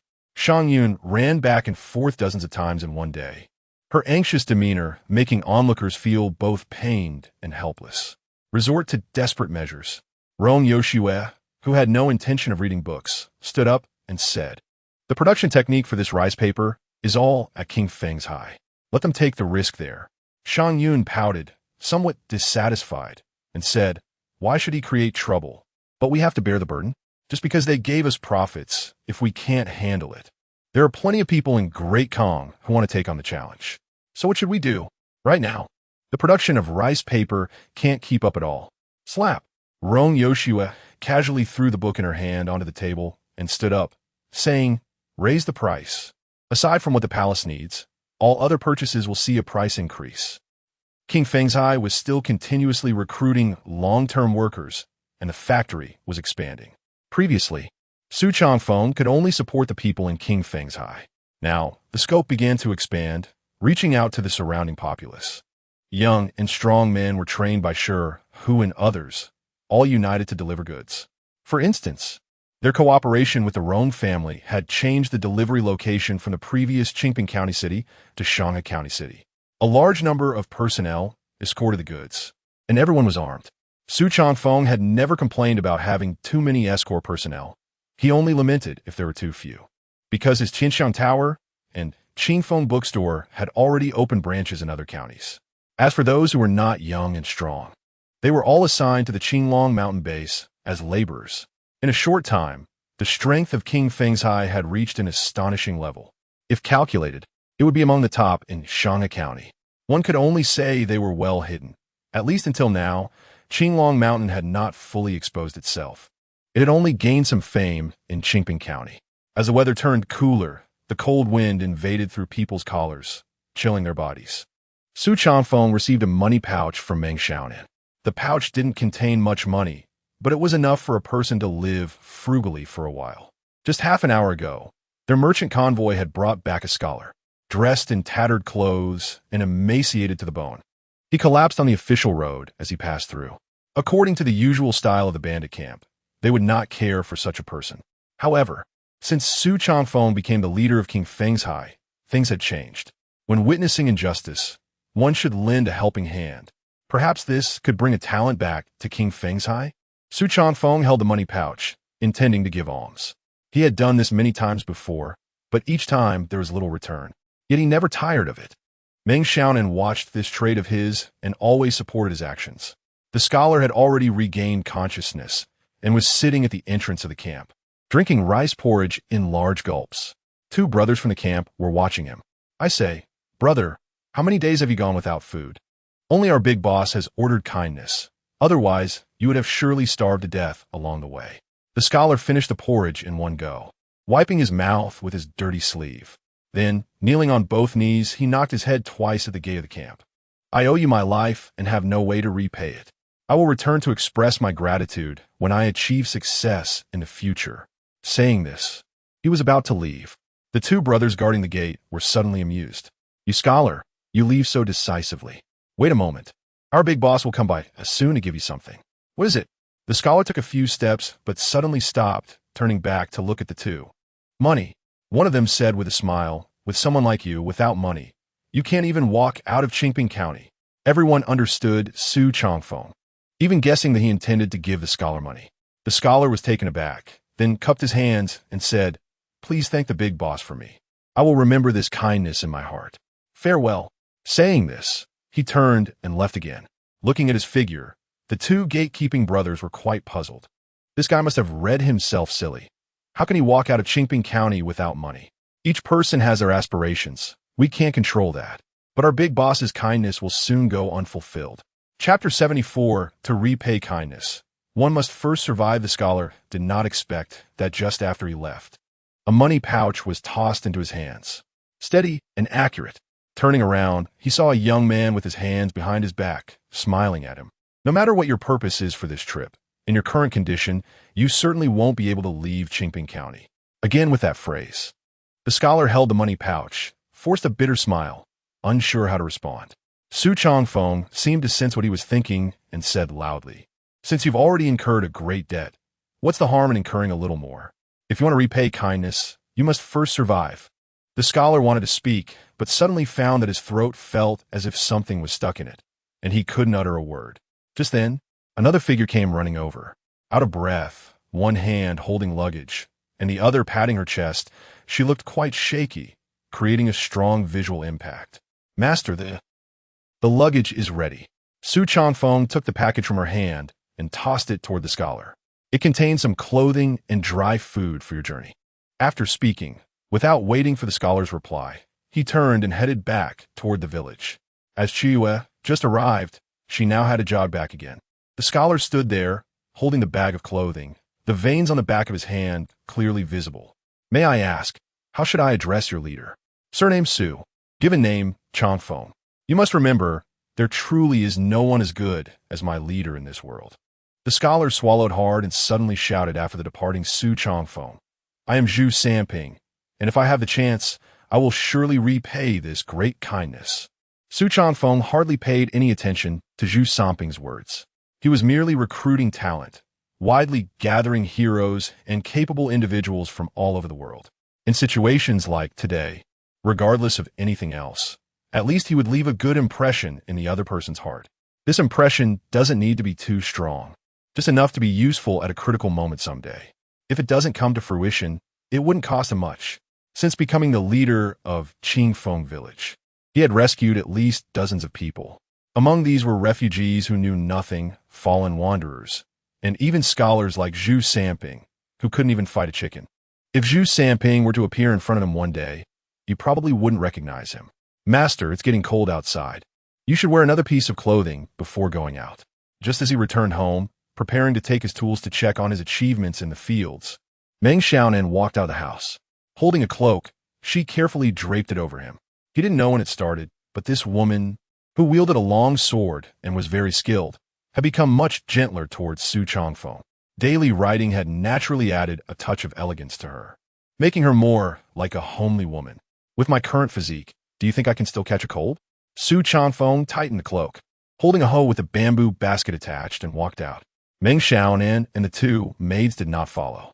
In this mountain village, they had already gotten used to Su Changfeng going out alone.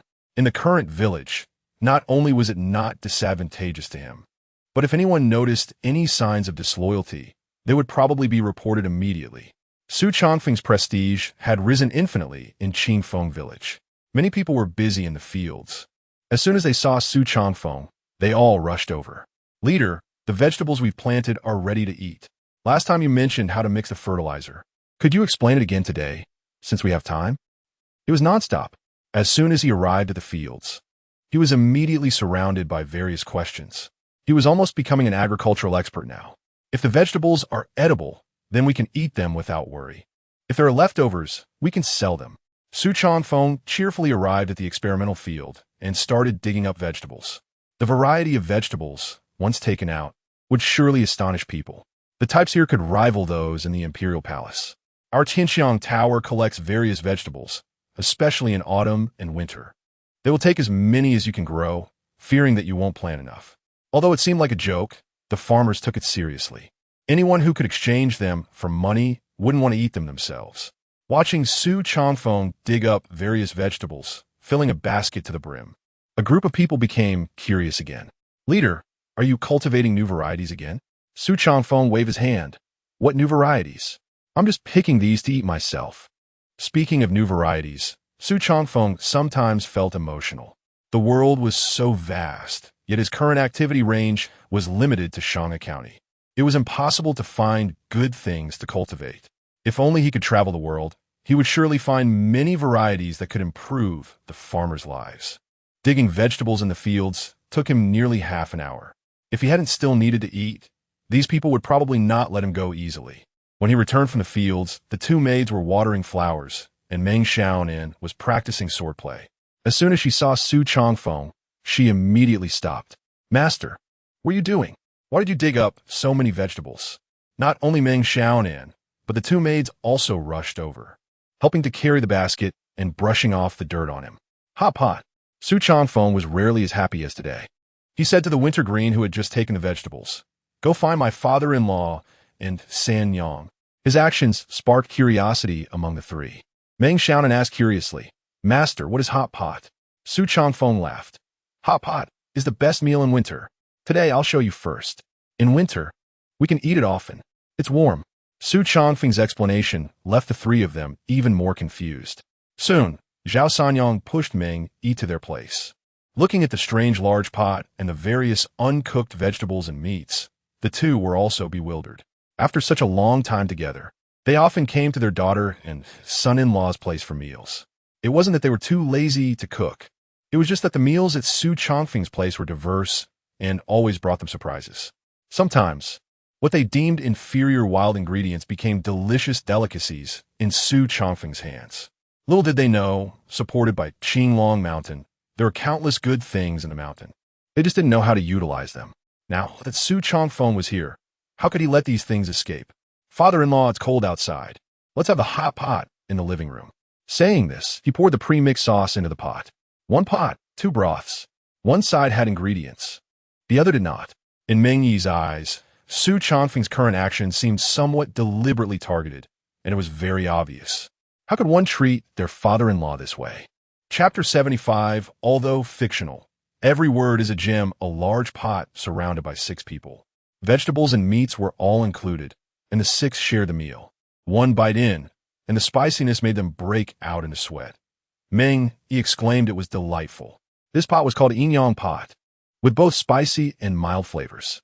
Su Changfeng raised his wine glass and clinked it lightly with Meng Yi's before explaining. The benefit of this was that it catered to everyone, allowing everyone to enjoy meals suited to their taste. Meng Yi laughed heartily, recalling how he had just thought Su Changfeng was treating him differently, and felt a bit embarrassed. Indeed, this could be implemented throughout the village. With winter approaching, Wouldn't it be nice for families to gather around a hot pot?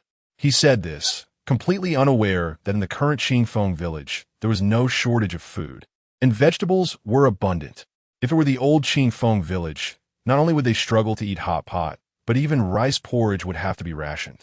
In times of famine, there would be nothing to eat from the mountains. By the way, father-in-law, now that it's late autumn and winter is coming, how will we here withstand the cold? Su Changfeng's words caused a previously cheerful crowd to fall silent. How else to endure? Meng, he put down his chopsticks and said, relying on that spirit and energy, if we can hold on, that's good. If we can't, then we'll meet the king of hell. So serious? Su Changfeng was stunned, as if he had heard something unbelievable. Young people are fine, their bodies are strong. Zhao Sanyang sighed beside him. For the elderly, who are weak and sickly, they wouldn't be able to endure it all. You should have noticed that we have elders in the village, but not many. Reaching 60 years old is already considered old. Listening to Zhao Sanyang, Su Changfeng was at a loss for words. He knew the environment here was harsh, but he didn't expect it to be like this. Our mountain village is better off, backed by the mountains. Those outside are the ones truly suffering. Su Changfeng didn't voice his opinion, but began to think. This situation cannot continue indefinitely. He must find a way to solve it. Perhaps the topic was too heavy. Meng, he didn't want to discuss it further, and shifted the topic to Meng Xiaonan. Xiaonan, how far have you written in the romance of the Three Kingdoms? Recently, everyone in Qingfeng village knew about Meng Xiaonan's writing. Those who could read would take a look, and those who couldn't would have someone read aloud. Thus, while the romance of the Three Kingdoms had a lukewarm reception outside, it was extremely popular in Qingfeng village. I've written a lot, though some haven't been printed yet. Bring me what you've written so far. I want to read it first, and then tell the village children. Hearing Meng Yi's words, Meng Xiaonan chuckled. Dad, why are you acting like a child? These stories are just fictional. You don't understand. Meng Yi waved his hand and said, this book has many good things. You must savor it. Although fictional, every word is a gem. It's written by me. How can I not understand? It's true you wrote it, but you don't grasp its meaning. As he spoke, Meng Yi turned his gaze to Su Changfeng. Everyone in Qingfeng village knew this book was entirely dictated by Su Changfeng. The true author was Su Changfeng, not the less educated Meng Xiaonan. Su Changfeng sometimes felt helpless. A great book like The Romance of the Three Kingdoms should have a significant impact. Why had there been no movement after such a long time? Was it because his recounting skills weren't good enough? In fact, this was just his illusion. The current Romance of the Three Kingdoms had already been revered by scholars, becoming an essential book for the upper class. Some people even visited the Qingfeng study every day just to inquire if the sequel to this book had been written. Qingping County Office. Mo Zhengping sat at a desk, holding a book. Beside him, Mo he replaced by he, not leaving his side. A small county magistrate with two top experts protecting him at all times was enough for Mo Zhengping to boast about for a lifetime. This alone shows that he was not an ordinary person. After flipping through the last page, Mo Zhengping finally put away the book and sighed. A magnificent history. A web of deceitful relationships. Upon careful consideration, this book could even be called a remarkable work. Therefore, this book absolutely did not come from Meng Xiaonan's hands. There are indeed high talents in Qingfeng village. Standing beside Mo Zhengping and listening to his evaluation of the book, Mo he frowned. With a skeptical attitude, he said, Uncle, is it really as amazing as you say? Amazing? Mo Zhengping chuckled. This is just the beginning. I really want to know which direction this book will develop in by the end. Saying this, he took out a pouch of money and tossed it to Mo he. Upon receiving the pouch, Mo he instinctively opened it and glanced inside. What is this for? Go to the Qingfeng study and help me find out if there are any sequels to this book for sale. If there are, buy them for me. Mo he thought he misheard and stared at his uncle. It's just a fictional story. We can wait until the book is finished to read it. Is it that urgent? Others may not know the specifics, but he was well aware of Mo Zhengping's current situation. Every year's salary was not enough to cover household expenses, and every time he went out to buy something, he had to rob a little from him and buy he. Only after the emperor rewarded him last time did he have a bit of surplus. Now, he wanted to use it to buy these things. Is it worth it? Mo Zhengping shook his head and said impatiently, You'd better read the books I've looked at. Learn how to conduct oneself from this book. If you can learn more from it, it will greatly help you if you enter the court in the future. Entering the court? Emoji quickly shook his head. If I were to lead troops in battle, that would be fine. Having me engage in court intrigue would be better off killing me. Leading troops in battle requires reading this book. I just said, you can treat this book as a military manual. Emoji wanted to retort again, but seeing his uncle's gaze, he suddenly closed his mouth.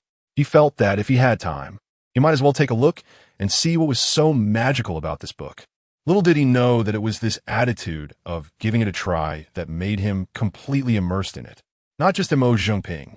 Several places in Shanghai County were experiencing similar situations. Even some classic phrases were circulating among these people. For example, Cao Cao's saying, "A great man should embrace extraordinary talents. How can he waste his life under the mountains and rivers?"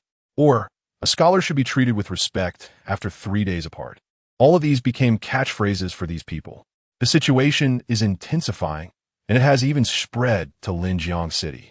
Chapter 76, The Storyteller. A rising profession, sunlight poured down. Golden rays illuminating the prosperity of the city of Linjiang. In Linjiang City, at the Yingchun Tower, a storyteller dressed in a blue robe, holding a folding fan, stood on a stage, speaking eloquently. Last time we told the tale, Tao Gongzu forced Su Zhou S. Chao Mengda to battle El Bu. The guests seated below listened intently, occasionally breaking into applause. In the past, the profession of storyteller existed in the Great Kong, but it had never been as popular as it was recently. It was unclear when it began, but the romance of the three kingdoms had spread throughout the taverns.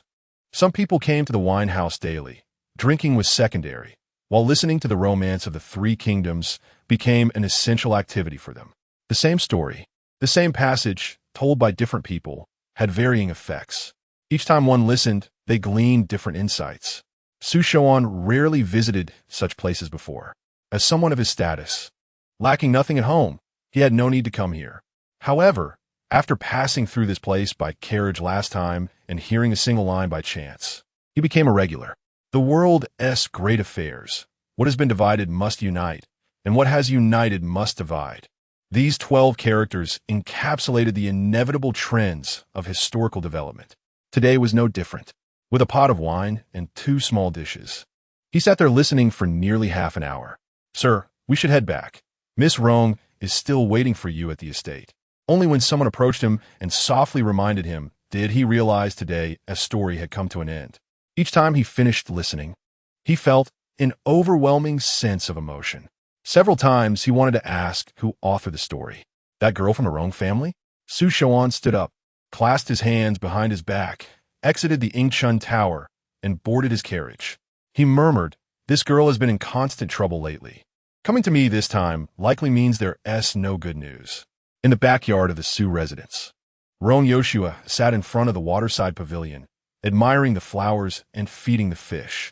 She appeared leisurely, but harbored worries. Her delicate hands held the fish food, yet she stood there for a long time without letting go. "Shang Yun, hasn't T Grandpa Su returned yet?" Shang Yun, standing beside her, seemed a bit dazed. Upon hearing the inquiry, she quickly replied, "Miss, the servants of the Su residence say that lately, Grandpa Su goes to Yingchun Tower to listen to stories at this time every day." "Listening to stories?" "Yes, the romance of the three kingdoms." Rong Yoshua was slightly taken aback, then immediately tossed the fish food into the water. In no time, a group of fish rushed to snatch it, splashing water everywhere. "But what about the romance of the three kingdoms written by my sister Xiaonan?" Shang Yun shook her head, indicating she didn't know. Just as the two were conversing, they heard Su Shouan's familiar voice outside. "I say, girl, what good thing do you have to send me this time?" Rong Yoshua's eyes brightened, and she quickly approached. "Grandpa Su, are you joking? Can I not visit you without bringing something?" Although she said this, her actions completely betrayed her. She casually pulled out a book and handed it to Su Shouan. Looking at the cover, it was undoubtedly the romance of the three kingdoms. Now, Rong Yoshua was indeed a victim of the romance of the three kingdoms.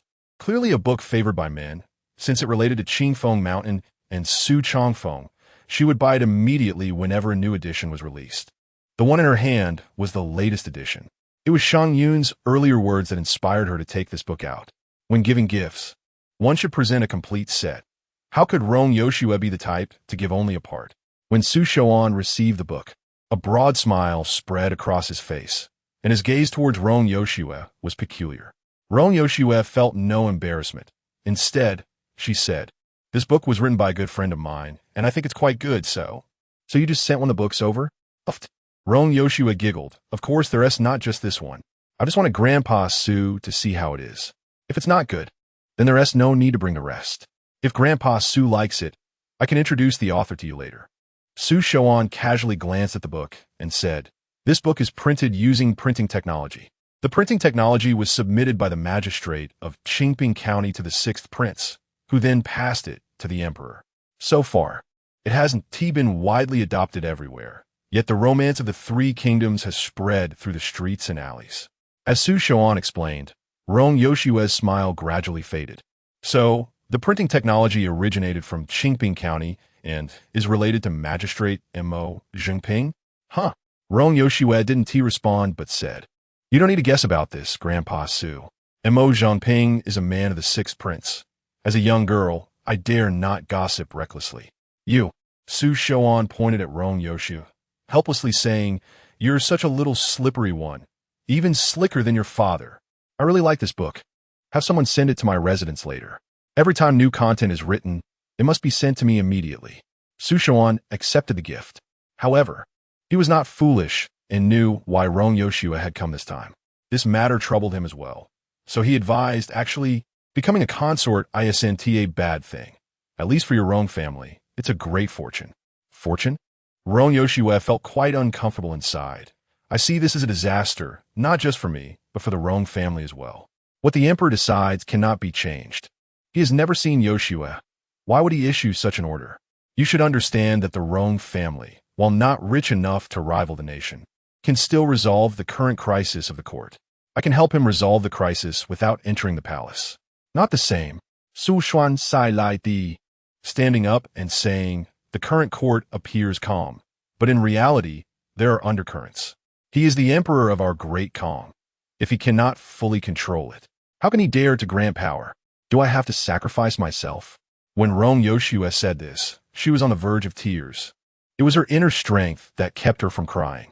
Su Shouan fell silent, unsure of what to do, seemingly aware of Su Shouan's helplessness. Rong Yoshua took a deep breath, trying to calm herself down. She cupped her hands in a salute and said, "Today, I have been a bit out of sorts. I will take my leave."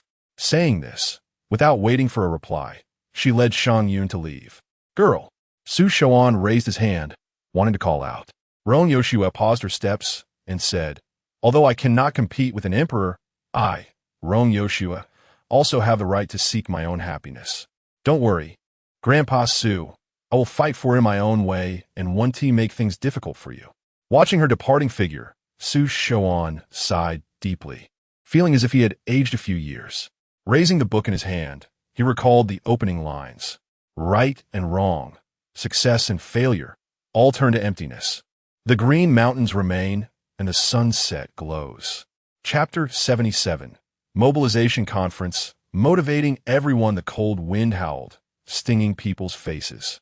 On the martial arts training ground in front of the Loyalty Hall, Su Changfeng, dressed in thick clothing, was holding a mobilization conference for the people below.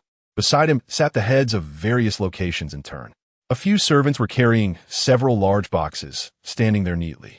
"I knew everyone felt a bit uncomfortable being called here today. After all, it delayed your opportunity to make money."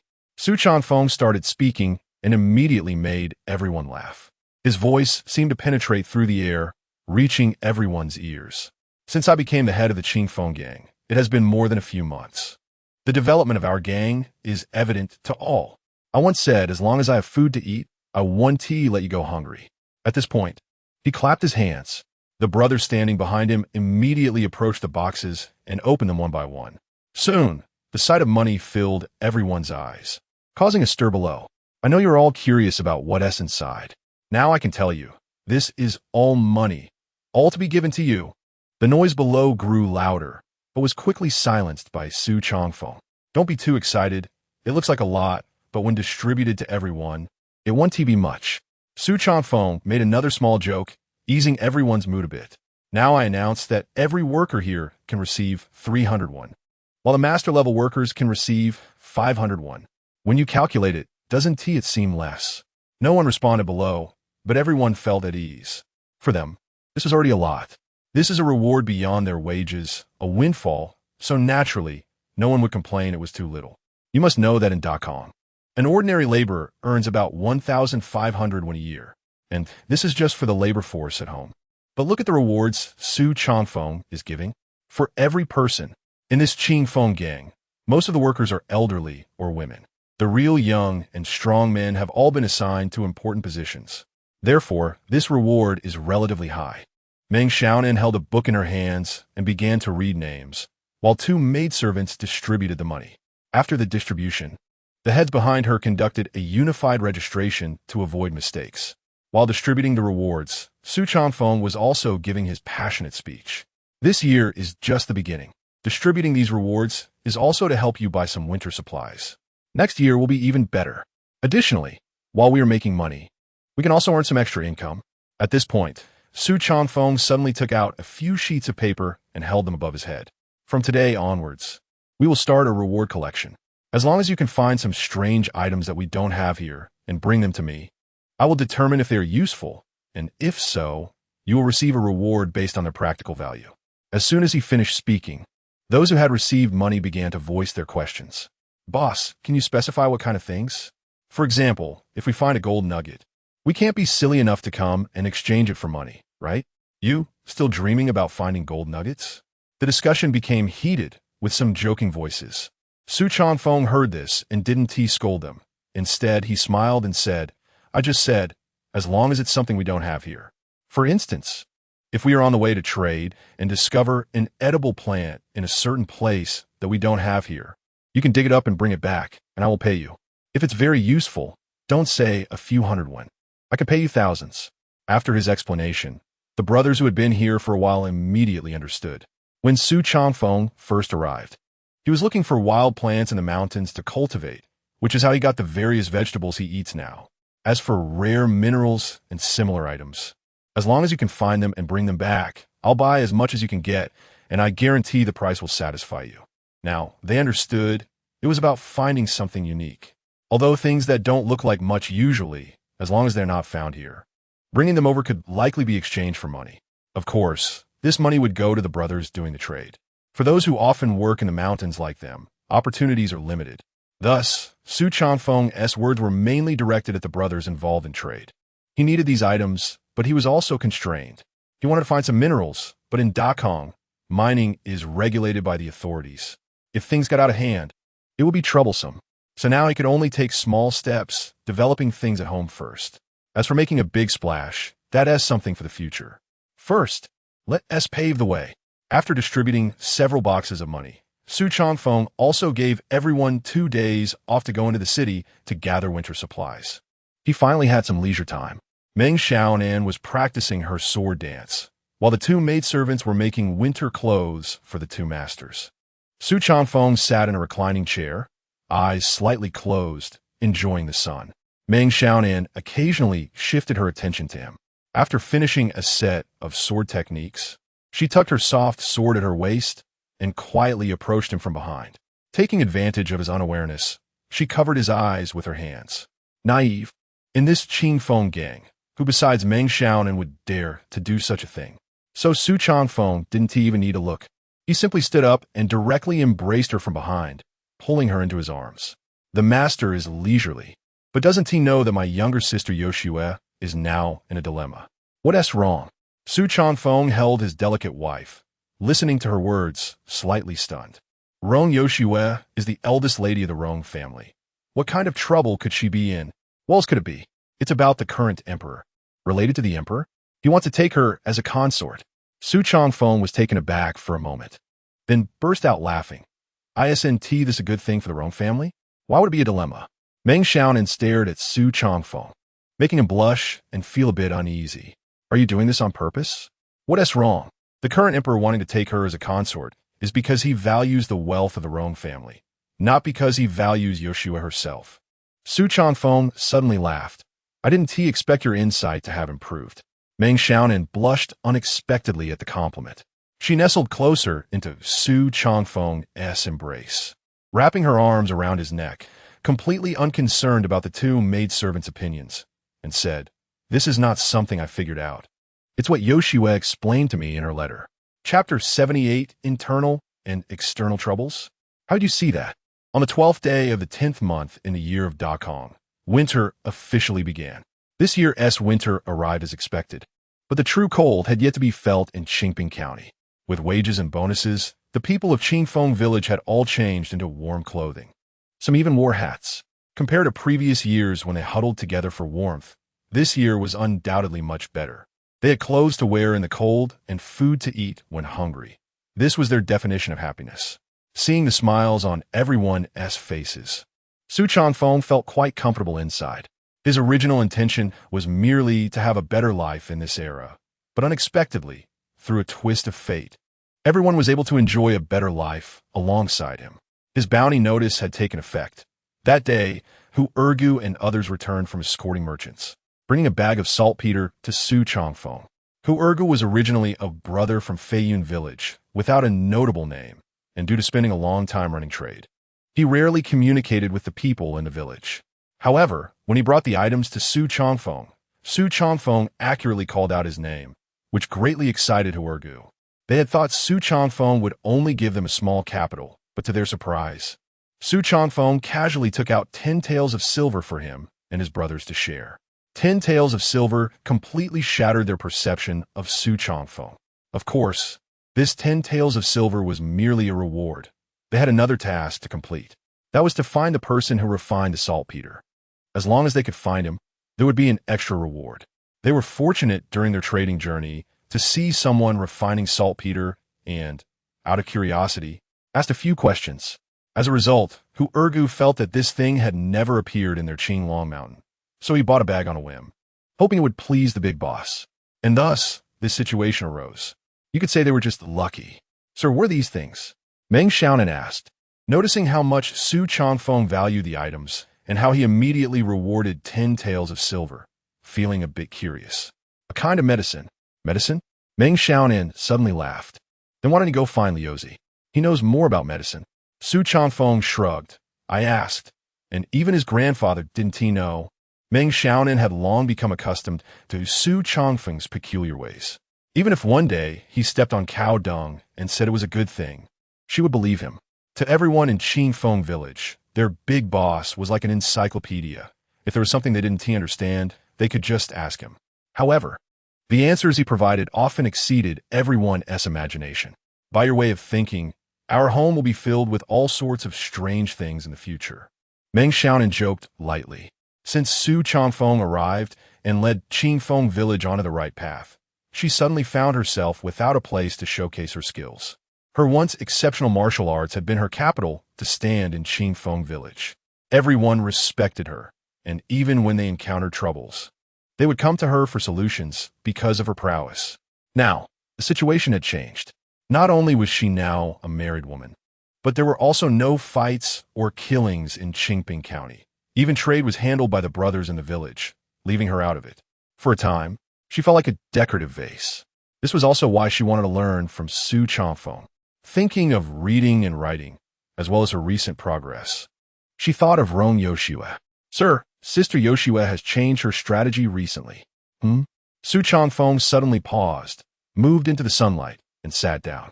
Meng Xiaonan, as if it were a habit, sat next to him and took the initiative to hold Su Changfeng's hand. To her surprise, after this period of care, her hand felt much softer and whiter than before. "I think the emperor has taken a liking to me because I've been too prominent, so I plan to conceal my brilliance like you." Su Changfeng was first taken aback, then he chuckled. Seeing Su Changfeng's expression, Meng Xiaonan became anxious and said, "Isn't what she is doing wrong?" Su Changfeng shook his head. "She is not like us." "What is the difference?" "We don't have many people knowing about us. So before we develop, we should focus on stability, which is why we rely on the Rong family's strength." But the Rong family is the opposite. They are one of the top few trading firms in Da Kong, powerful enough to make the emperor envious. How can the two be compared? What should she do then? Meng Xiaonan perked up, as if she posed the question to seek a solution from Su Changfeng. Su Changfeng didn't give a direct answer, but instead analyzed the current situation. Dakong is currently facing internal and external troubles. The situation is unstable. The more you conceal your strength, the more others feel they can manipulate you. Internal and external troubles? Meng Xiaonan's face was filled with smiles as she asked, "How did you see that?" Su Changfeng laughed lightly. Mo Zhangping recommended movable type printing to the court. Its importance is clear to anyone who isn't foolish. Yet, he only received a monetary reward and didn't mention anything about promotion. Do you know why? Why? Because Mo Zhangping was recommended by the sixth prince. And the emperor is wary of the sixth prince, which is why it's like this. But why did he agree to let Mo Zhangping become the county magistrate? Because he can't directly slap the sixth princess face, and besides, a county magistrate is just a small official. He doesn't care. Meng Xiaonan looked at Su Changfeng as if he were a monster, shocked that he could see so much from such a small matter. That doesn't necessarily mean anything, right? Of course, there's also the death of Wang Dikun and the actions of the son of the Yuzhou inspector, all of which indicate that the court is unstable and that factionalism is severe. What about external troubles? Su Changfeng looked at Meng Xiaonan, his eyes filled with amusement. Don't you pay attention to the news brought back by our people who trade every day? Meng Xiaonan blushed. That's all men's business. Why should I care about that? To ease her embarrassment, Meng Xiaonan rolled her eyes and said irritably, "You've said so much without getting to the point. What should my sister Yoshua do?" Su Changfeng pulled her hand back and patted the back of her hand, saying, "Deliberately cultivate relationships with some officials in the court, so everyone knows the power of the Rong family. When the wealth of the Rong family can overshadow other trading firms, naturally, someone will speak on her behalf to stop this matter. Is there anyone who dares to stop the emperor? There are so many smart people in the court. For their own interests and the power in their hands, as long as they're not foolish, they will know what to do. This is called leveraging power." Meng Xiaonan looked at Su Changfeng with a strange expression, snorted lightly, and got up to leave. Without saying it, Su Changfeng knew that this woman must have gone back to write a letter. He didn't know when it started, but the two had become good friends who could talk about anything, even though they didn't see each other often. Chapter 79, Unknowingly. It became popular throughout the Great Kong. Su Changfeng's greenhouse technology had shown good results. Although the vegetables were not growing particularly well, nowhere near as good as in spring and summer, they were still perfectly edible. In the entire Shanghai County, there were a total of 8 branches of Tianxiang Tower, and the daily vegetable demand was a terrifying number. It was common to see some brothers from the villages running to collect vegetables. Some families always thought about eating a little less to trade more vegetables for money. Even so, they could not meet the consumption of these restaurants. Ultimately, they set their sights on the 100 acres of fertile land. High prices for purchase made these farmers feel as if they had struck gold, and they all knelt down to thank their landlord. With high purchase prices, the vegetable prices at Tianxiang Tower also rose, which was unavoidable. This had become a popular place for wealthy young masters, and its fame was absurdly large throughout Shanghai County. When you arrived in Shanghai County, you might not know where the local government office was, but you certainly couldn't miss the location of Tianxiang Tower. Sitting in Tianxiang Tower, listening to the storyteller narrate the romance of the Three Kingdoms was indeed a very pleasant experience. The romance of the Three Kingdoms had also become a hit, spreading throughout the Great Kong. Zhao Zilong braved into the fray 7 times to rescue a doe. Guan Yunzhong passed through 5 passes and slayed 6 generals. These stories had deeply ingrained themselves in people's hearts and were often on their lips, becoming a topic of conversation among the people of Shanghai County during their tea breaks and meals. The entire Great Kong held the romance of the Three Kingdoms in the highest regard. Every scholar had to have a copy at hand for easy reference. Martial artists often took the characters in the book as role models. Even the military leaders in Great Kong had a copy each, using various examples from it as military strategies. Some even utilized these strategies to gain military achievements multiple times, getting promoted several ranks. Unknowingly, this remarkable book had deeply penetrated people's hearts. Regarding all this, Su Changfeng was completely indifferent.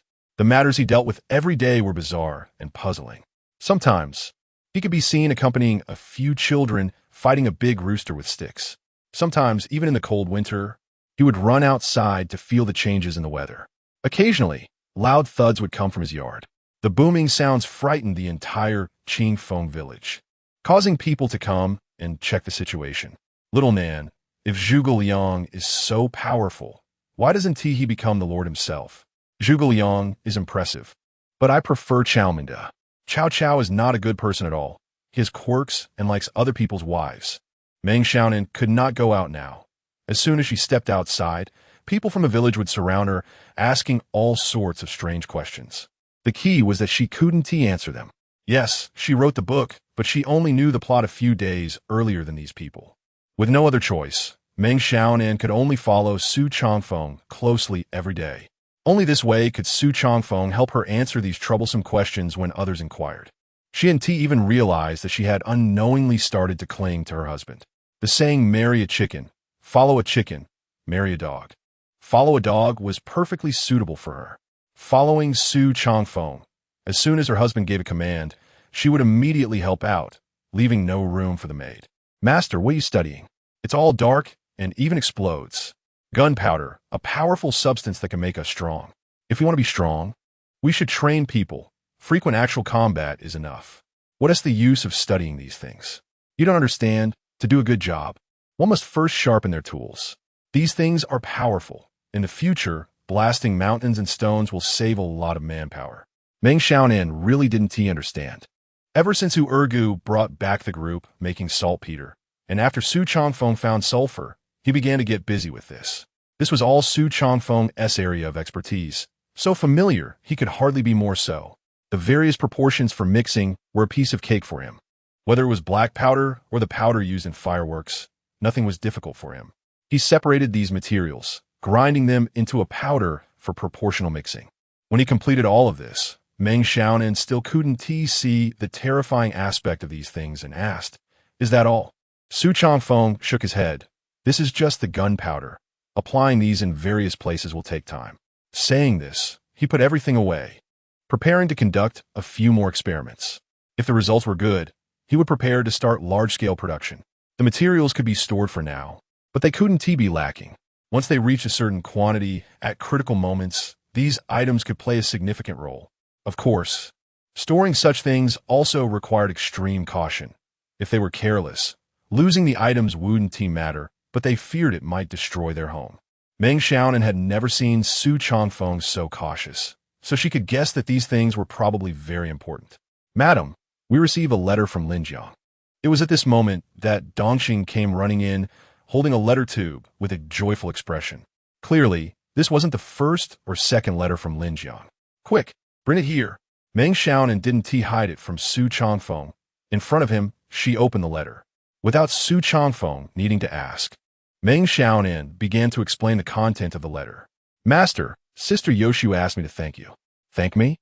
Su Changfeng, who had just put away the gunpowder, was taken aback, not understanding what it meant. "Yes, the idea you proposed last time is now effective." Su Changfeng shook his head and smiled bitterly, not feeling anything special. Just as he was about to enter the house, Meng Xiaonan's words made him pause again. "By the way, recently the northern barbarians have started to harass our Great Kong borders again. Sister Yoshua asked us to be cautious when we go out. If there are any business dealings, it's best to change the time or the route." "Northern barbarians?" Su Changfeng narrowed his eyes and took the letter paper from Meng Xiaonan. The letter's content wasn't much, but every word described the other party's concern. Due to geographical reasons, the northern barbarians lived in a harsh environment. Therefore, every year as winter approached, they would raid the borders of Great Kong. They weren't interested in fighting long. They would come to rob and then immediately retreat. The purpose was simple, just to survive the winter. Moreover, this situation had become a norm. "Master, you don't need to worry. We are thousands of miles away from there. It won't affect us. Besides, there's war every year. It doesn't have much to do with us." "Doesn't have much to do with us?" Listening to Meng Xiaonan's comfort, Su Changfeng shook his head and smiled bitterly. However, he didn't explain further, but returned the letter paper to Meng Xiaonan, saying, "I'll go to Uncle Jean Ducheng. Meng Xiaonan quickly put away the letter paper and followed. I'll go with you. No need. I'm just going to arrange a few things. I'll be back soon. Su Changfeng knew that regardless of the war, once it started, food would become a top priority. So he needed to discuss food preservation methods with Zhang Desheng and the subsequent handover with the Rong family. Chapter 80, Master. A matchmaker has come to propose to the Madame Zhang Desheng, is considered Su Changfeng's assistant, who has been managing the warehouse. He has a clear account book for the construction and management of the granary in the stronghold, as well as for storing some paper and liquor. Su Changfeng's purpose in finding him is to build more warehouses, assign more people to guard them, and store more grain. When he learned of Su Changfeng's intentions, he was completely stunned. Master, is something big going to happen? Su Changfeng shook his head. No, it's just to prepare in advance. Besides, we need a reasonable way to manage the grain, trying to store the new grain while using the old grain for brewing. This can form a virtuous cycle. You can rest assured, we have always managed it this way. Su Changfeng nodded and continued. There are many grain merchants in Dakong, and if we want to compete with them, we must have a reasonable plan. Grain merchants? Zhang Desheng was slightly taken aback and momentarily could not keep up with Su Changfeng's thinking. In his view, Qingfeng Stronghold's business was already quite substantial and involved a wide range of areas. There was no need to compete for the grain business, right? Su Changfeng naturally knew what he was thinking and explained, if we don't engage in the grain business and hoard so much grain, we will attract the attention of those with ulterior motives. At that time, it would be easy for them to pin a label on us, and that would be enough for us to be in trouble. Hearing this, Zhang Desheng felt a sharp sting in his heart. I understand. I will pay special attention to this. Su Changfeng smiled and said, there's no need to be too nervous. If we lack manpower here, we can have the Iron Army learn from you. We also need to build a sealed warehouse. This warehouse cannot be too close to us and requires a dedicated guard. With Su Changfeng's arrangements, Zhang Desheng's expression began to grow serious. Moreover, the guards must be carefully selected, with no room for error. Master, is there something big about to happen recently? Don't think too much. It's just some dangerous goods. If something goes wrong, it could destroy our stronghold. Huh. Upon hearing this, Zhang Desheng finally breathed a sigh of relief. As long as there was no major incident, he was afraid of trouble. They had finally started to live well, and it would be unbearable if someone disturbed it. The two talked for a little over half a day, discussing everything from warehouse construction and management to talent cultivation. It wasn't until Qiyue called him back for dinner that he stopped the conversation. The biggest concern throughout their discussion was the shortage of manpower. On the way back, Qiyue ran excitedly towards him and said, Master, a matchmaker has come to our house. What? Su Changfeng thought he heard wrong and looked at Qiyue. Finally, he said, came to propose for you? Qiyue's face turned red, and she quickly shook her head. It has nothing to do with me. Su Changfeng was amused by Qiyue. I've already been married. It can't be for me, right? But what Qiyue said next left him dumbfounded, nearly causing him to lose his balance and fall. Is to propose to the madam. They're interested in her talent, so they sent a matchmaker to propose. Nonsense. Su Changfeng couldn't help but quicken his pace. Wanted to go back and see who was so blind. His wife couldn't be taken away by someone else. Seeing Su Changfeng's nervous demeanor, Qiyue, who followed closely behind him, had a strange expression and reminded him the other party is a woman. Su Changfeng stopped again, turned to look at Qiyue, and glared at her. Of course, the matchmaker was a woman. Could it be a man otherwise? No, I'm not talking about the matchmaker. I'm talking about the madam suitor. If it weren't for this girl never having made any mistakes, Su Changfeng might have slapped her. This maid could never finish a sentence, making people anxious. In the small courtyard, Meng Xiaonan was receiving the so-called matchmaker, wearing a bright floral headdress and heavily made up. Her style was not much different from what Su Changfeng had imagined. Miss, your Qingfeng stronghold is indeed hard to find. I had to search a lot. If it weren't for knowing someone in the county office, I wouldn't have found you here. Holding a handkerchief, she waved it around as she spoke, acting as if she were very familiar with them. Meng Xiaonan was very uncomfortable. If she hadn't been unclear about the reason, she would probably have chased her away. Every few sentences, she would glance outside, and when she finally saw Su Changfeng's figure, she immediately stood up to greet him. Her movement was quick, but the matchmaker's was even quicker. Oh, this is Ming Gongzi, right? I finally found you. What is going on? Su Changfeng instinctively took a step back, turning his gaze to Meng Xiaonan, his eyes full of questions. Meng Xiaonan shook her head and whispered, she came to propose. Su Changfeng knew she was there to propose. But in this situation, how could she have mistaken the person? Meng Gongzi, your reputation is truly great. The romance of the Three Kingdoms has made its way to the governor's mansion. The governor's niece in Shanghai County is 15 years old and is very beautiful. After reading your work, she insists on marrying no one but you. Su Changfeng's mouth twitched, while Meng Xiaonan covered her mouth and snickered. Even the two maids were suppressing their laughter, not daring to speak.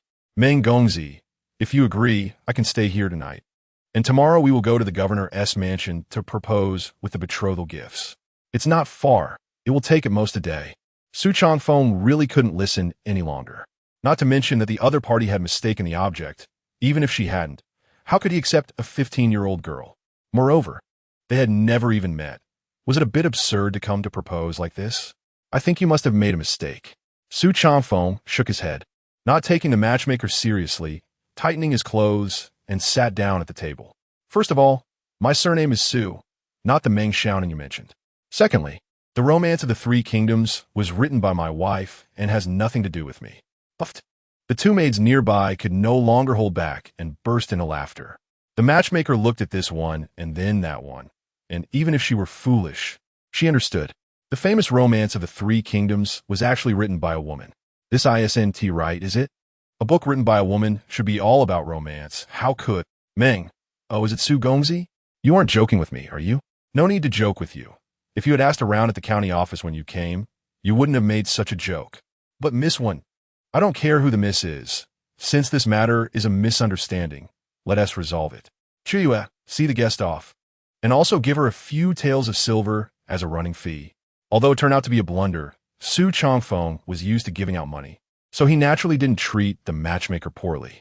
Watching the matchmaker leave, glancing back 3 times, looking as if she had swallowed a fly, Meng Xiaonan finally couldn't hold back and laughed until she shook like a flower. Chapter 81, A Small Bamboo Basket with Great Use Bang. The crisp sound echoed in the air, breaking the tranquility of the governor's residence. At this moment, the entire space seemed to be shaken by this sudden shattering, causing the matchmaker to lower her head, not daring to make a sound. This was a 15-year-old girl, sitting upright at her desk. Her eyes were deep set, and a faint elegance was revealed between her brows. Which woman do you think could write words like the mighty Yangtze River flows eastward, washing away the heroes? And which woman could write such moving articles? You are clearly being deceived by this person, yet you are unaware of it. Bang! The matchmaker immediately knelt down, hurriedly defending herself. Miss, perhaps it's related to this woman's long-term living environment? Impossible. When Yulan snorted lightly, slowly rising to her feet and walking in front of the matchmaker. It was hard to imagine that a 15-year-old girl, still quite immature, could possess such an aura. This romance of the Three Kingdoms must have been written by a man, and not one that is very old. When Yulan, am definitely going to marry such a talented person. Someone, prepare to head to Qingping County. I want to meet this Meng Xiaonan. Watching when Yulan walk out, the matchmaker wiped the sweat from her forehead, feeling uneasy. She couldn't understand why a person's gender and age could be determined just by a book. What if the other party was an old man? Or a hideous man with a face full of pockmarks? Shaking her head, she began to flee from the place. She vowed never to be a matchmaker for such officials again. It was simply too torturous. This kind of money was not worth earning. From Shanghai County City to Qingping County, it would take at least a day by horse-drawn carriage. If the speed slowed down and they took breaks on the way, they might even have to spend the night outside. When Yulan did not go directly to Qingfengzhai, but took a detour to the Qingping County office, the county magistrate, Mo Zhangping, was busy handling official matters. Hearing the report from his subordinates, he frowned. Who? When Yulan, the governor's niece. Mo Zhangping's expression showed some displeasure. Unless it was Governor Wen Shuyang coming, otherwise he wouldn't need to welcome anyone else, right? Even if Wen Shuyang's son came, without an official title, he would not take any action. Did he say anything? Nothing, just asked you to see her? Bang! Mo Zhangping placed the brush in his hand on the inkstone and said lightly, invite her here. I want to see why the governor's niece has such a big attitude. Su Changfeng did not know that a mockery of his would lead a young girl to come knocking on his door. However, even if he had known in advance, he probably wouldn't have cared.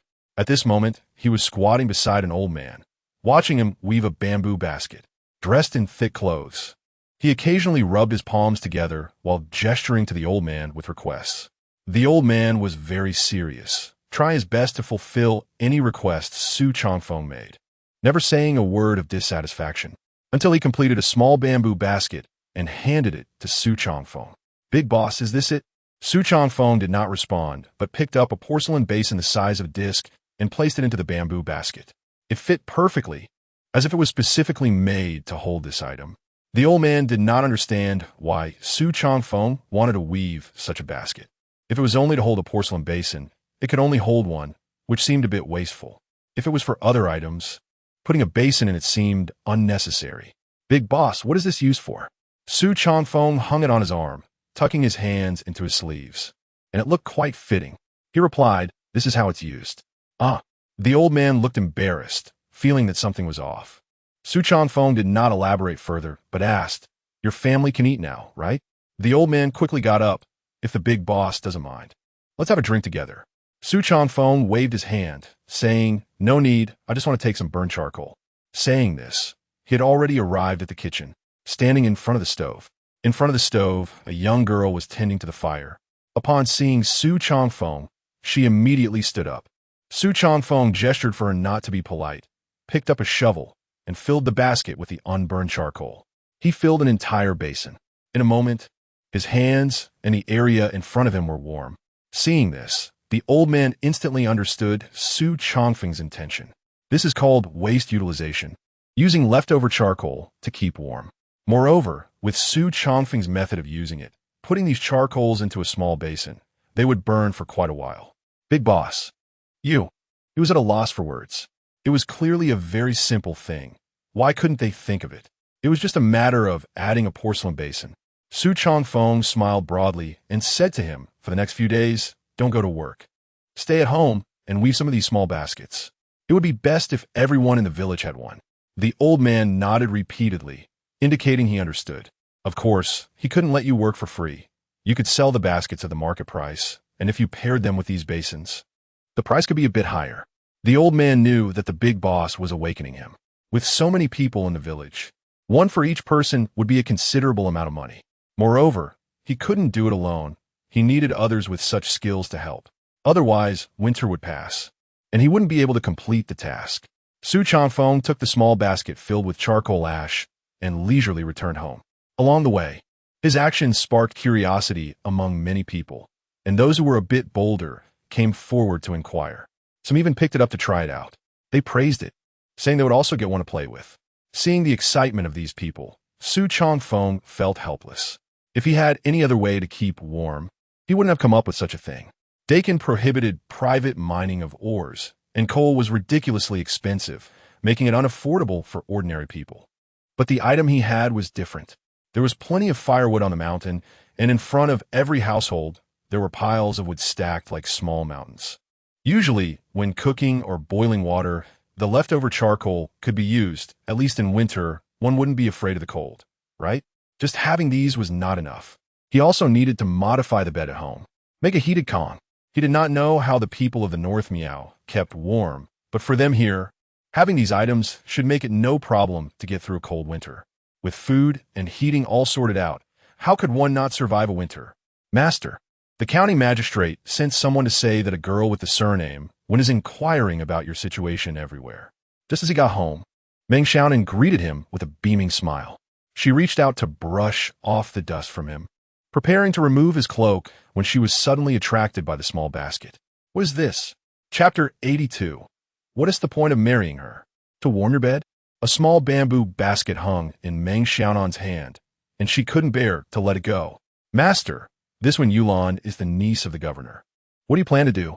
Even if she's the governor's daughter, she's just a child, let alone a niece. She's already 15, at the age to find a suitable husband. Isn't that right?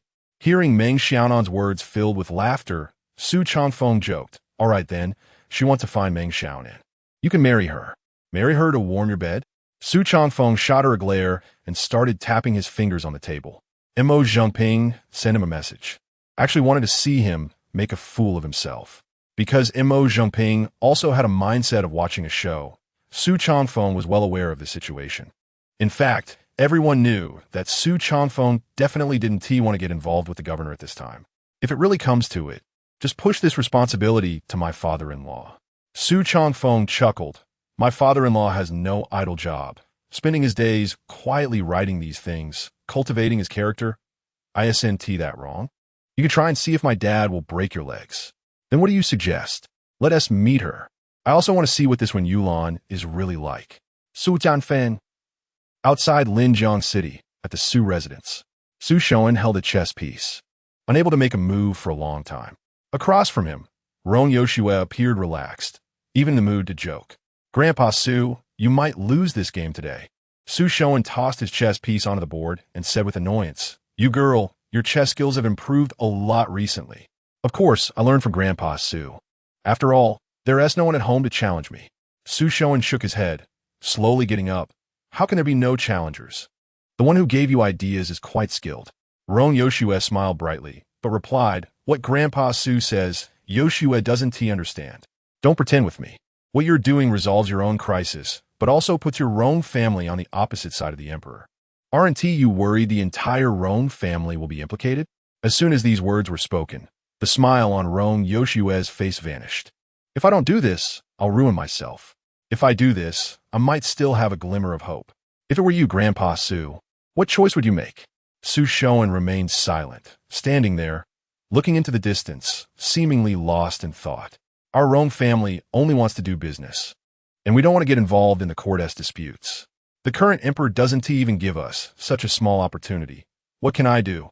Once again, Rong Yoshue pushed Su Shoen back, leaving him unable to continue the conversation. To put it nicely, he was once the emperor's teacher. To put it bluntly, he was now just an old man living at home, with court intrigues and constant disturbances from the northern barbarians. As long as the Great Kong is in trouble, our Rong family is naturally willing to lend a hand. But what does His Majesty want? More. Instead of targeting our Rong family, it would be better to aim at those corrupt officials. Su Shoen turned his back to Rong Yoshue and waved his hand. The meaning was clear. He didn't want Rong Yoshue to continue. The more she said, the more he feared he would waver. Grandpa Su, Yoshue will take her leave. I probably won't be able to accompany you for a long time to play chess. After speaking, she retreated and walked out of the pavilion. As soon as she stepped outside, a cold wind swept in, and she instinctively shrank her hands into her sleeves. Seeing this, Shang Yun immediately stepped forward and draped her coat over her. In front of the Su residence, Fu Bo was sitting in the carriage, waiting for the two. Miss, where are we going now? His tone was casual, completely unaware that his young mistress was in a bad mood. It was as if there was nothing in this world that could make him unhappy. A jug of wine was always at hand. In the past, he could drink it in large gulps, but now he could only take small sips, and the frequency was much lower than before. We don't need to go anywhere. Let us just take a stroll. Rong Yoshue, supported by Shang Yun, got into the carriage and stared blankly outside through the lifted curtain. Everyone fell silent as the carriage slowly moved in one direction.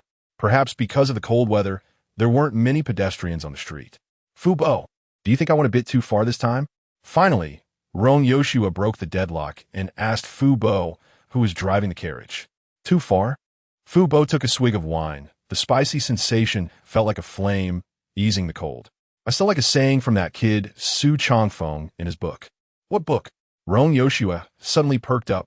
Romance of the Three Kingdoms, of course. Fu Bo laughed. Cao Cao's famous line. I would rather let the world betray me than let me betray the world. The entire conversation fell back into a stalemate because of this line. Rong Yoshua pondered deeply, sitting in the carriage, her heart unable to calm down for a long time. Just then, the sound of neighing horses echoed, and the carriage suddenly stopped. What is going on? Startled, Rong Yoshua hurriedly lifted the carriage curtain to look outside. It's nothing, just a beggar being bullied. A beggar? In front of them, a few thugs surrounded a beggar, continuously kicking and hitting him while shouting some dirty words. In contrast, the beggar was hugging his head, protecting his vital spots. It seemed like he was used to being beaten and knew how to protect his life. "Stop it!" Rong Yoshue suddenly spoke up. The few people who were still attacking turned to look at the carriage. They weren't fools. Just one glance at the decorations on the carriage made them guess it was not simple. "Miss, we are from the Yuan family. This person sneaked into our house to steal. It's better for you not to interfere in such trivial matters." The Yuan family? In Linjiang City. How many Yuan families were there? It referred to the residence of the inspector of Yuzhou. In other words, these people's background was something Rong Yoshue could hardly manage. But this woman had a bad temper. Looking at the beggar curled up on the ground, she still couldn't hold back and said, "How much did this person steal from you?" "I, Rong Yoshue, will pay you double." "Miss Rong?" Hearing Rong Yoshue introduce herself, the expressions of the thugs changed, and they stepped forward to pay their respects. "Since Miss Rong is pleading, we'll let this matter go this time." With that, they left. Their young master was still pursuing Rong Yoshue. How could they dare to offend her? Inside the carriage, Shang Yun immediately got out, took some silver from her pouch, and walked toward the beggar. "You're lucky to have run into our young lady. Next time, you might not be so fortunate." However, the beggar lying on the ground did not reach out to take the silver. Instead, he stood up, brushed off the dust from his clothes, bowed to the carriage, thanked them, and turned to leave. This scholar was none other than the one Su Changfeng had saved before, Zhu Samping. "Hey, how can you be so ungrateful?" Shang Yun wanted to say more, but was stopped by Rong Yoshue. "Forget it, Shang Yun, let us go back." Chapter 83. Actually, she is just a child.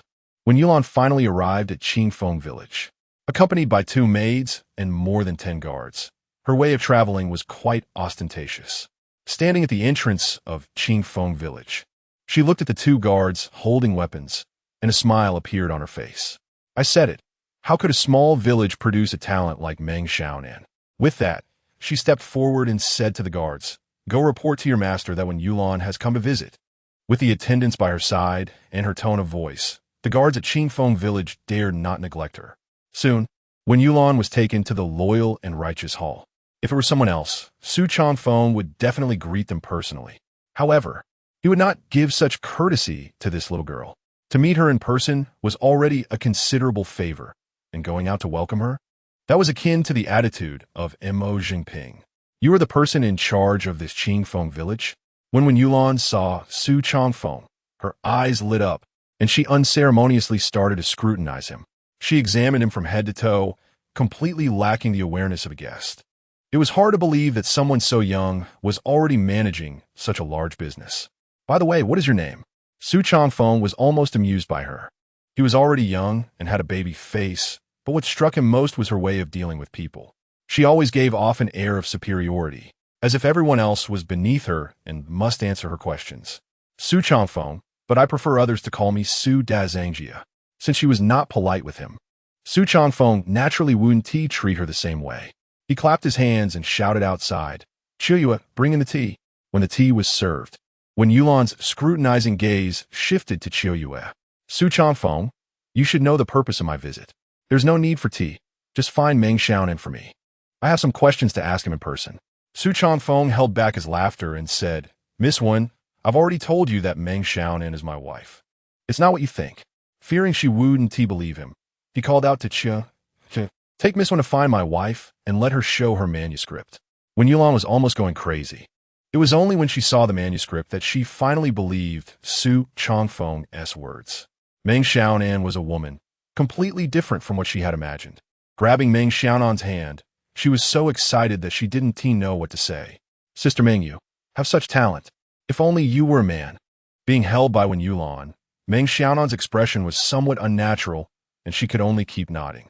"If you were a man, I, Wen Yulan, would definitely marry you." What a pity, what a pity. Beside them, Dongqing held back his laughter, watching his master show that helpless expression. "Sister Meng, with such talent, why would you be willing to marry a bandit leader?" Bandit leader? If this had been said before, Meng Xiaonan would have thought it was referring to her. Now, however, he was not just any bandit leader. The achievements of their Qingfeng village to this day were largely due to him.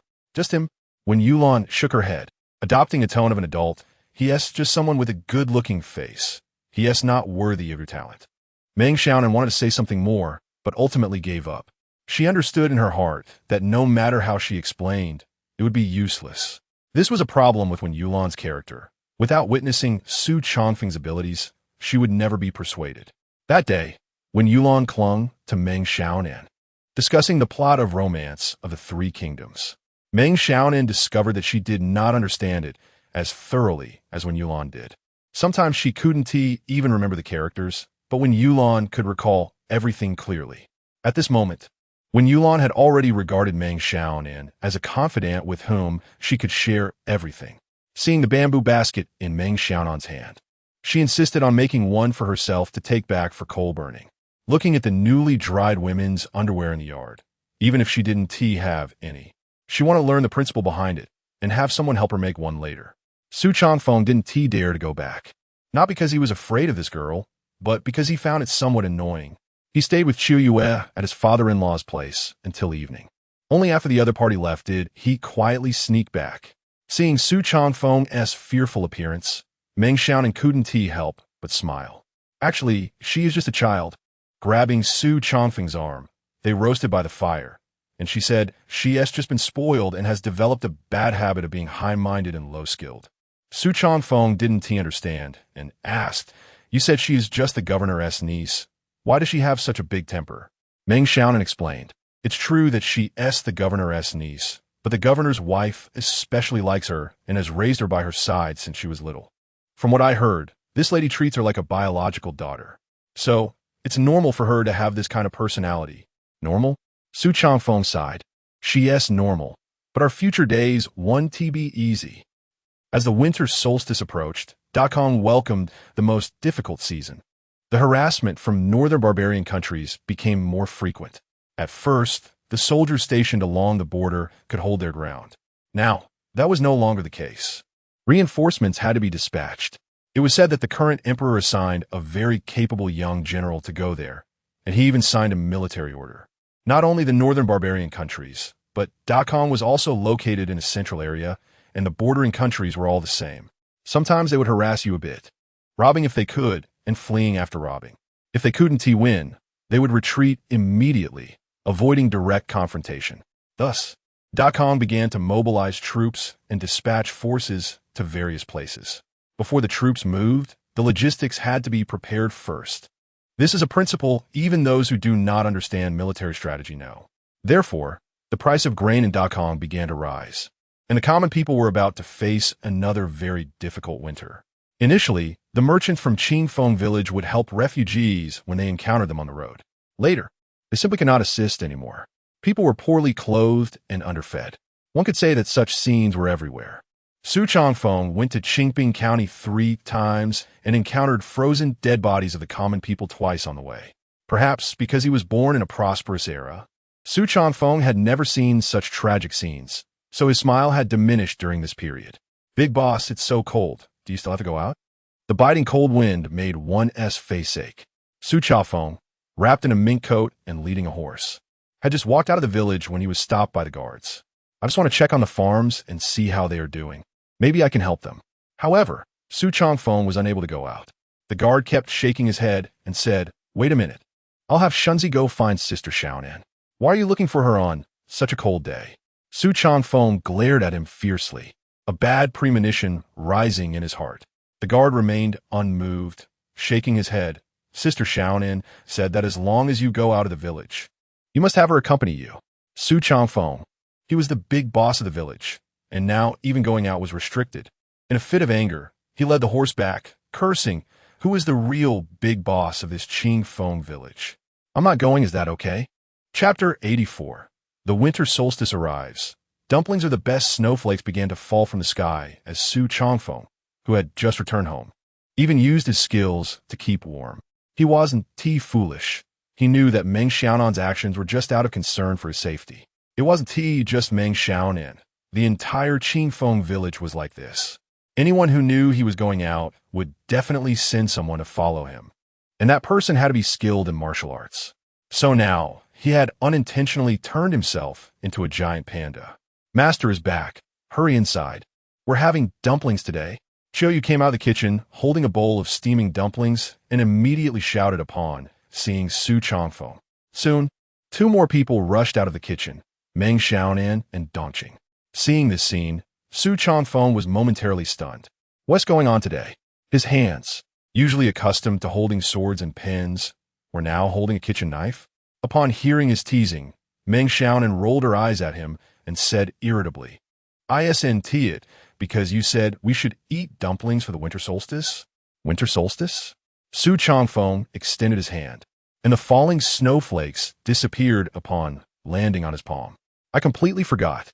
Saying this, he rubbed his hands together, brushed past a few people, and sat down at the dining table, picking up his chopsticks to eat. How does it taste? Meng Xiaonan asked proudly, leaning over the table and watching Su Changfeng, waiting for his evaluation. Su Changfeng was too busy eating to respond, but his actions spoke volumes. This scene made Meng Xiaonan immensely proud. She had prepared the filling. So, of course, the good taste was also her credit.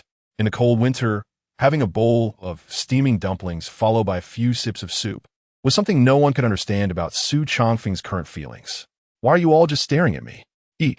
After Meng Xiaonan started eating, the two maidservants finally began to use their chopsticks. It was rare for the master and the servants to dine together, a relationship not commonly seen. Of course, this was also related to Qingfeng village's way of doing things. Having lived through hard times, they could not treat their subordinates like those of wealthy households. Hurry up and eat. After we finish, we can accompany the master to the estate. Hearing Meng Xiaonan's words, Su Changfeng was slightly taken aback before quickly realizing what was happening. It must be that Shunzi had come over and stirred things up again. The snow is getting heavier. Let's not go. Su Changfeng turned his gaze to the two maidservants. He and Meng Xiaonan were skilled in martial arts and were not afraid of the wind and snow. But the two maidservants were different. If they went out in this weather, they would likely be shivering for a long time. Just go if you want. I'll drive the carriage, and you can sit inside and keep warm. What is there to be afraid of? Su Changfeng said. For people going out, and he was the only man, yet he was letting a woman drive the carriage. What kind of sense did that make?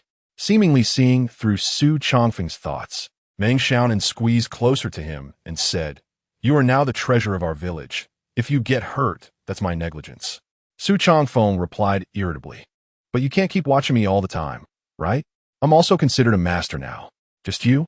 Meng Xiaonan wanted to say more, but was afraid of hurting Su Changfeng's feelings, so she quickly changed her tone. "Master, no matter how strong a treasure is, it still needs to be protected at all times. What if someone with ill intentions targets you?" Su Changfeng shook his head with a bitter smile. There were so many trivial points. Where did she learn all this? He valued his life more than anyone else, but in this world, how many enemies could he really have? Not to mention enemies, even those who knew about him could be counted on one hand. After the meal, a carriage slowly left Qingfeng village. In the end, Su Changfeng managed to persuade Meng Xiaonan. Dressed in a thick mink cloak, she drove the carriage while the two maidservants sat inside, warming themselves by the fire. At the entrance of the village, two guards were smiling and waving goodbye to the carriage. Despite the heavy snow, Su Changfeng, with his strong inner strength, could withstand the cold winter. It was his first time traveling like this, and he felt quite proud, even enjoying the thrill that the wind and snow brought. "Master, if it gets too cold, let me know in time." Meng Xiaonan was always worried about Su Changfeng and would lift the curtain of the carriage to remind him every so often. This situation made it seem as if she viewed Su Changfeng as a helpless person. "Don't worry, it's not far. If I can't even drive a carriage properly, how can I manage our Qingfeng village? It's not about driving the carriage poorly. It's that I worry someone might be harmful to you. I have no enemies who would be lurking around here to ambush me every day." As soon as he finished speaking, a sharp arrow flew toward him. In this snowstorm, the sound was minimized.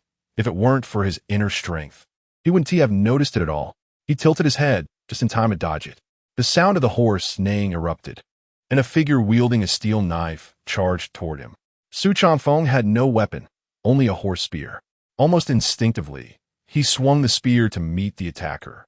The force of his strike blocked the opponent and knocked the steel knife out of their hand, causing significant damage. However, he was too weak to launch a second attack. Meng Xiaonan reacted quickly. As soon as the attacker came, she leapt out of the carriage to block the next attack. Yizhenk. Upon seeing this person, Su Chanfeng's expression became extremely complicated. Just moments ago, he had said he had no enemies, and yet an enemy had come knocking. Having already been injured by Su Chanfeng's previous attack, Ji Heng was not a match for Meng Xiaonan. After just a few exchanges, he was exhausted and began looking for a chance to escape. Clearly, he had underestimated the situation. If it weren't for Su Chanfeng's earlier attack, he would have been seriously injured if not dead. Xiaonan, don't leave any survivors. Su Chanfeng's temper flared as he shouted at Meng Xiaonan. In fact, in this situation, Su Chanfeng didn't even need to remind her. Meng Xiaonan had no intention of sparing him. Su Chanfeng was not only her man, but also the hope of the entire Qingfeng village. Having always been uneventful, Su Chanfeng almost fell into someone else's trap today. How could she not be angry? Therefore, her attacks were lethal, and within just a few moves, Ji Heng had several new wounds on his body. Poof! Finally, Ji Heng could no longer block. A sword pierced through his chest. The soft sword stabbed him straight through, leaving him feeling cold to the core. With a face full of unwillingness, Ji Heng stared at the woman before him. You are strong. She sheathed her sword with grace, turning away without even sparing Ji Heng a glance. In the distance, Su Chanfeng, supported by two maidservants, gasped at this scene. During this time together, he had almost forgotten that his wife was not a gentle maiden, but a ruthless female bandit.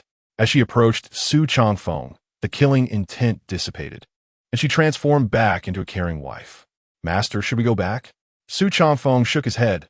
No need. Ji Heng is dead. Who else would pose a threat to me? Chapter 85. Accustomed to poverty, unable to enjoy life, the wind and snow had picked up, and the horse-drawn carriage was moving a bit faster. This time, Su Chanfeng did not insist on driving. Meng Xiaonan took over the reins. When they arrived at the farm, Su Chanfeng finally managed to put the earlier events behind him, and a smile appeared on his face. Dozens of households, their thatched roofs swaying perilously in the wind and snow. Young men wearing thin clothes were moving around outside, trying to secure their homes. Some were tending to fires in large shelters for warmth. Occasionally, smoke could be seen rising from a few households, indicating that they hadn't yet eaten. Seeing this scene, Meng Xiaonan frowned. Why were these people so foolish? They clearly had extra money, yet they couldn't even afford to repair their houses in advance. As they spoke, the carriage came to a stop in front of the farm. A farmer immediately approached them, joyfully inviting them inside. Su Chanfeng felt heavy-hearted. He had anticipated this. He knew these people were used to a life of poverty and didn't know how to enjoy life. But he hadn't expected them to endure such a cold winter in this manner. Once inside the house, looking at the only bed and quilt they had, and seeing the children rubbing their hands together and jumping around to relieve the cold, he couldn't hold back anymore. Why not add a few more clothes? The farmer who had invited them immediately broke into a grin upon hearing this. We are tough people. We can get through this weather. They were smiling, but Su Chanfeng couldn't smile back. He handed the bamboo basket he was carrying to the child, but the child kept shaking his head, too afraid to accept it. Don't worry about us, sir. Our lives have improved a lot this year, and we are all grateful to you. The burly man in thin clothing said excitedly. We have clothes and food. We'll be fine this winter. Su Chanfeng took a deep breath and asked, Have you received the money from selling the vegetables? The burly man was momentarily taken aback and replied, Yes, it was settled on the spot. Then why not take the money to the city to buy some daily necessities? Save it up to renovate your house next year. Things will only get better. You should first think about getting through the present. Sir, we are not as fragile as you think. We have already added clothes. Then why not wear them? The weather isn't too cold yet. We'll wear them when it gets really cold. Su Chanfeng was at a loss for words and even declined the man's invitation to stay, taking the three of them to several other households. Almost every household was in the same situation. In their eyes, these people lived miserable lives that couldn't be sustained. Yet each of these people wore smiles on their faces, constantly expressing their gratitude to their benefactor. The porridge contained only a little rice, and the plate of vegetables had hardly any oil. Even so, these people ate happily. If these people were like this, one could imagine what those oppressed and exploited commoners must be like. Not wanting to linger longer at the farm, when Su Changfeng left, he didn't leave any money for these people, because what they lacked wasn't money, but the mental shackles that prevented them from enjoying life. However, he left behind several ways for them to keep warm and some methods to earn money. Teaching a man to fish is better than giving him fish. Su Changfeng understood this principle. Once they left the farm, the group spoke much less. It was Meng Xiaonan who broke the silence. Are you still worried about those people, sir? Su Changfeng turned back to glance at her and shook his head, saying, "It's not worry. It's just a sentiment about how they managed to endure in the past." Meng Xiaonan suddenly laughed. "How did you get through when Zhao Shuren bullied you in the past?" Su Changfeng was momentarily stumped by her question and didn't know how to respond. "My father once said, everyone has their own way of life. When they have smiles on their faces, it proves they're living happily. At this moment, we should envy these people rather than worry about them." Su Changfeng looked at Meng Xiaonan in surprise, not expecting to hear such profound words from her. Since we entered the farm, both adults and children have been smiling happily. So, we might not be living better than they are. At least we don't have as many smiles on our faces. Su Changfeng was persuaded by Meng Xiaonan, or one could say, brainwashed by her. The group didn't head straight back to Qingfeng village, but instead went to Qingping City. At this time, Qingping City was covered in silver, blanketed in white snow. There weren't many pedestrians on the streets. Even the usually bustling Tianxiang building had only a few scattered customers today. The women who normally welcome guests outside had all returned indoors. Manager Tong was sitting at the counter, rubbing his hands while keeping accounts. As soon as he saw the group at the door, he immediately came over. "No need to be so nervous. We just came to eat and see how things are here." He not only stopped Manager Tong from hosting them, but also kept Dongqing on the first floor. After all, Manager Tong was also a relative of Dongqing. It was nice for them to gather together on the winter solstice. They went upstairs and sat by the window. Snowflakes drifted in through the open window and landed on the table in front of them. Seeing Su Changfeng staring blankly out the window, Meng Xiaonan suddenly said, "Sir, how about we buy the old house back?" The old house. Su Changfeng didn't immediately react and turned to look at Meng Xiaonan, the one that Zhao Shuren took over and sold. Su Changfeng understood, and he also understood Meng Xiaonan's thoughts. She must be feeling homesick, which is why she said that. This woman can be quite perceptive sometimes. Su Changfeng shook his head. "We don't come here often. Buying it would be a waste." "It's not like that. Aren't we here now?" Meng Xiaonan stepped forward, wrapping her arms around Su Changfeng's, and said wistfully, "Usually, we stay in the village. But we should come to the county city often. Every time we come here and stay at Tianxiang building, it feels nothing like home. It's a hassle. Do you really want to buy it?" Meng Xiaonan nodded vigorously. "The homely daughter-in-law must meet her in-laws. I haven't met them. But buying their old house is a way to show my filial piety. I assent it." Looking at Meng Xiaonan's serious expression, Su Changfeng sighed softly. "Fine. I'll have someone talk to the owner right now. As long as the price is reasonable, we'll buy it. After buying it, we can find some people to manage it, and it can become our little base in the future." Su Changfeng thought it through well and was clear in his mind. Their old house was quite large. If they really bought it, it would cost quite a bit of money. Of course, money was secondary. The main concern was the convenience of coming and going in the future. Chapter 86. He is chivalrous, and his friends are not bad either in Qingping County. Behind the bustling streets, there is a hidden grand courtyard with a high gate. A pair of stone lions vigilantly guard the entrance. Inside the courtyard, exquisite pavilions and towers are arranged in an orderly manner, with rockeries and flowing water visible everywhere. The entire layout of the courtyard tells the story of the wealth of this family. Su Changfeng didn't ask how much it cost. When he brought Meng Xiaonan to visit for the first time, the place had already been thoroughly cleaned. Even the plaque at the entrance had been replaced with Su residence. In this large courtyard, 3 or 4 maids were busy clearing the accumulated snow. There were so few people that there wasn't even a steward present. One could not tell that Uncle Sure, who had strong organizational skills, managing to secure the courtyard in such a short time. Meng Xiaonan looked around the houses and began to arrange the living quarters for everyone. Dongqing and Qiuyue chose 2 rooms not far from their own. She also left a room for her father and Zhao Sanyan. so that the two of them could come here to stay leisurely in the future and not be without a place to go. As for the master bedroom, there was no need to choose. Everything inside had already been replaced with new items. After Hu secured this large courtyard, he had taken care of everything immediately. So, how does it feel to be back here? Is your mood any better? Meng Xiaonan finished the arrangements and turned her gaze to Su Changfeng. Seeing him lost in thought, staring at the layout, she couldn't help but ask. Her mood was good, but had nothing to do with the courtyard's layout. Let's stay here for a few days, set things up, and once everything settles down, we can return to the mountain stronghold. In Linjiang City, in front of the Yuan residence, the heavy snow had just stopped, and without anyone to clear it, everything was covered in a blanket of white. If it weren't for the buildings as reference points, one wouldn't be able to find the way.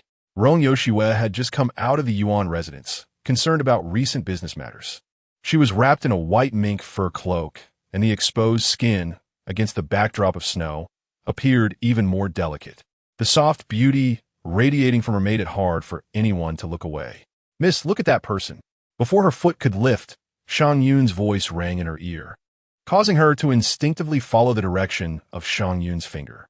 It was that beggar again, standing there since you entered the Yuan residence without moving. At that moment, the old servant sitting in the carriage, Uncle Fu, resolved the confusion in their hearts. Speaking of contrast, Uncle Fu now was indeed a unique presence. Dressed in thin clothes that seemed long overdue for a change, with disheveled hair and holding a wine jug, even from a distance. One could sense the sour smell emanating from him. Shang Yun looked at Zhu Sanping in the distance and said irritably, "Last time he seemed to have stolen something from the Yuan residence and got beaten up, right? What's he trying to do? Is he going to steal again?" Rong Yoshue shook her head and said, "Last time he definitely wasn't stealing. You must have some connection to this Yuan residence." "What kind of connection? Enmity? All right. You go ask him and see if he needs help." "Miss, he doesn't care at all. Then I'll go by myself." Saying this, Rong Yoshue tried to break free from Shang Yun and walked towards Zhu Sanping.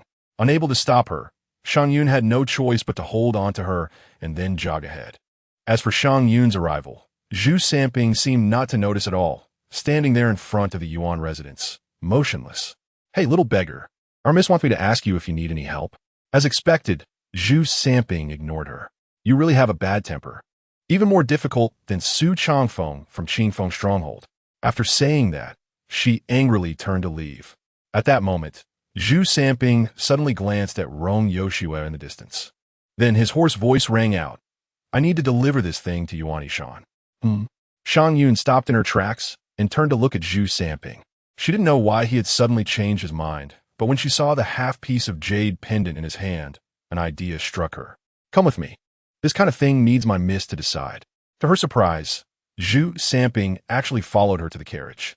Shang Yun leaned close to Rong Yoshue's ear and whispered a few words to explain the situation. Rong Yoshue took the half-piece of jade pendant from him and asked, "What is your name?" "Zhu Sanping." "Why did you suddenly change your mind?" "Because of Su Changfeng."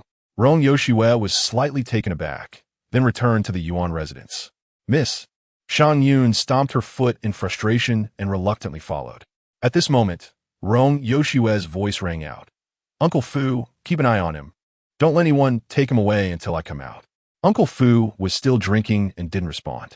It wasn't until the two figures disappeared that he patted Zhu Sanping on the shoulder and said, "Young man, come sit up here." This time, Zhu Sanping surprisingly did not refuse. As soon as he sat down, the wine jug in Uncle Fu's hand was thrown towards him. "Take a couple of sips. It can keep you warm." Zhu Sanping was slightly taken aback, thanked him softly, and then took a hearty swig. He choked on it and coughed repeatedly. Uncle Fu, seeing this, was quite happy and said, "You men are boring. Compared to Su Changfeng, you're way off." Zhu Sanping wiped his mouth and finally spoke up. "You know Su, the head of the gang? Of course, how could I not know?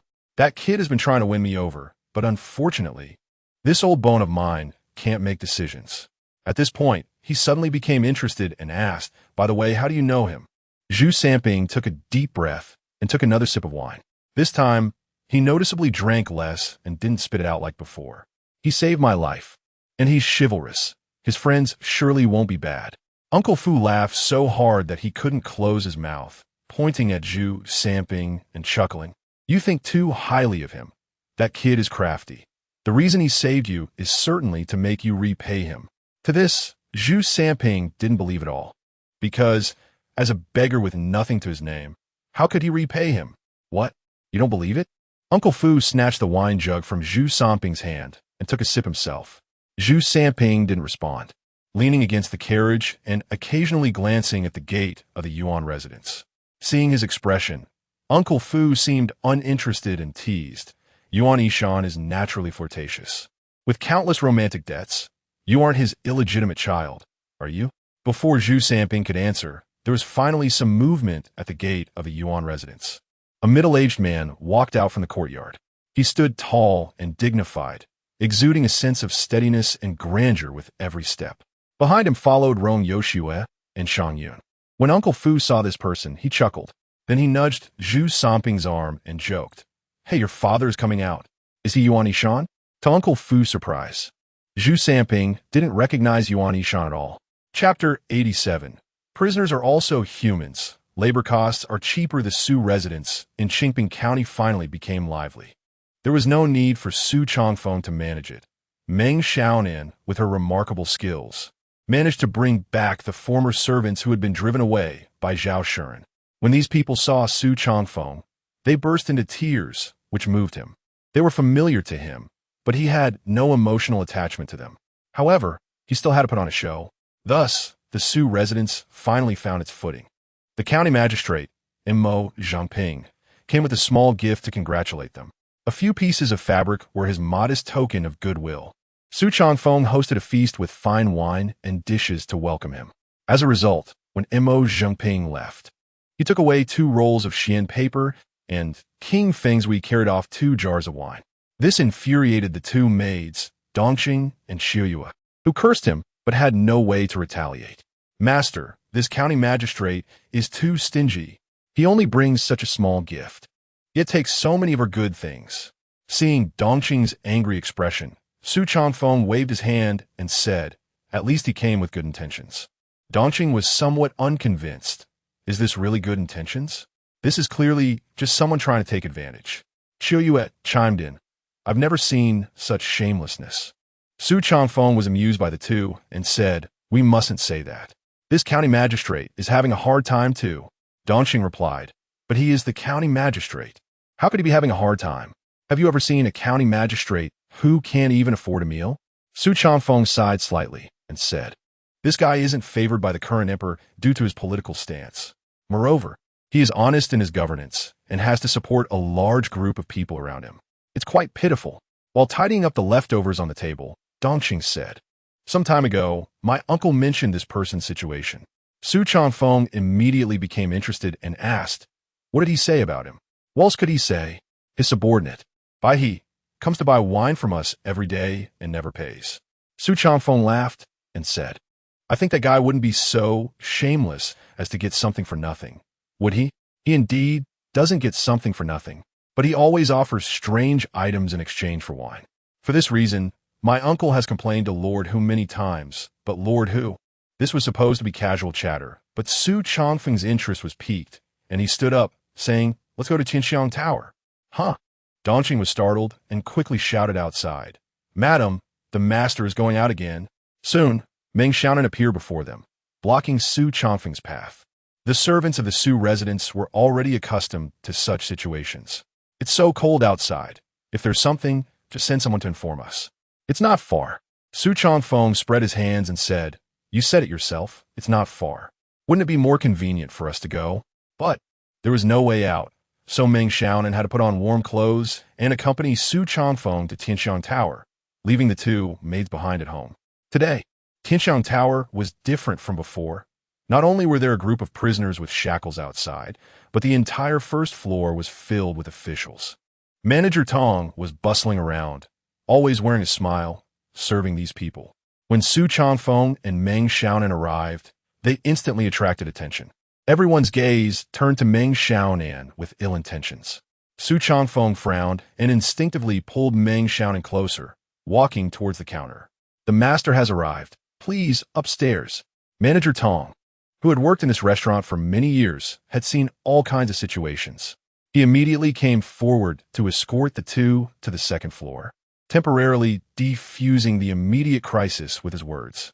As soon as they reached the second floor, Su Changfeng asked, "Who are those people downstairs?" Manager Tong replied with a smile. "They are officials. What is going on?" "They're escorting prisoners to the border." "Death row prisoners?" "Just ordinary prisoners. If they are kept, it would be quite a financial burden." So the court decreed that these people be sent to the border to fend for themselves. Su Changfeng tapped his fingers on the table, and upon seeing this, Manager Tong did not dare to interrupt. Meng Xiaonan, sensing the atmosphere, kept quiet as well. After a long while, Su Changfeng suddenly looked up and asked Manager Tong again, "Are all these people from the imperial capital?" Manager Tong shook his head, indicating he didn't know. Even the information he had just shared was what he had overheard among those people. "Go down and find out more. I need specific information, especially about their lives or deaths. If these prisoners were to die on the road in such cold weather, what would happen?" Manager Tong was puzzled, but he never questioned Su Changfeng's arrangements. Watching Manager Tong leave, Meng Xiaonan finally found an opportunity to speak. "Why are you inquiring about this?" Su Changfeng turned sideways and stretched his neck to look out the window. He saw a few waiters from Tianxiang Tower distributing food to the prisoners. The court is not just sending them to the border. They're letting them die on the way. "How do you know?" Meng Xiaonan followed Su Changfeng's gaze and looked outside. But she could not see any issues. They are poorly dressed. Some are even barefoot. Forget about ordinary people. Even martial artists like us would struggle to reach the border. What does that have to do with us? Su Changfeng shook his head. There are clearly better solutions. Yet the court chooses the simplest and most unpopular approach. Meng Xiaonan still didn't understand how this related to them. Su Changfeng continued, "The court can't afford to support these people, but we need labor. If we could communicate, our labor shortage problem could be completely resolved." Meng Xiaonan was stunned, looking at Su Changfeng as if he were a fool. "They are prisoners. Look at their foreheads. They all have the character for prisoner on them. They are marked as prisoners for life. Everywhere they go, they will be despised and won't be able to accomplish anything."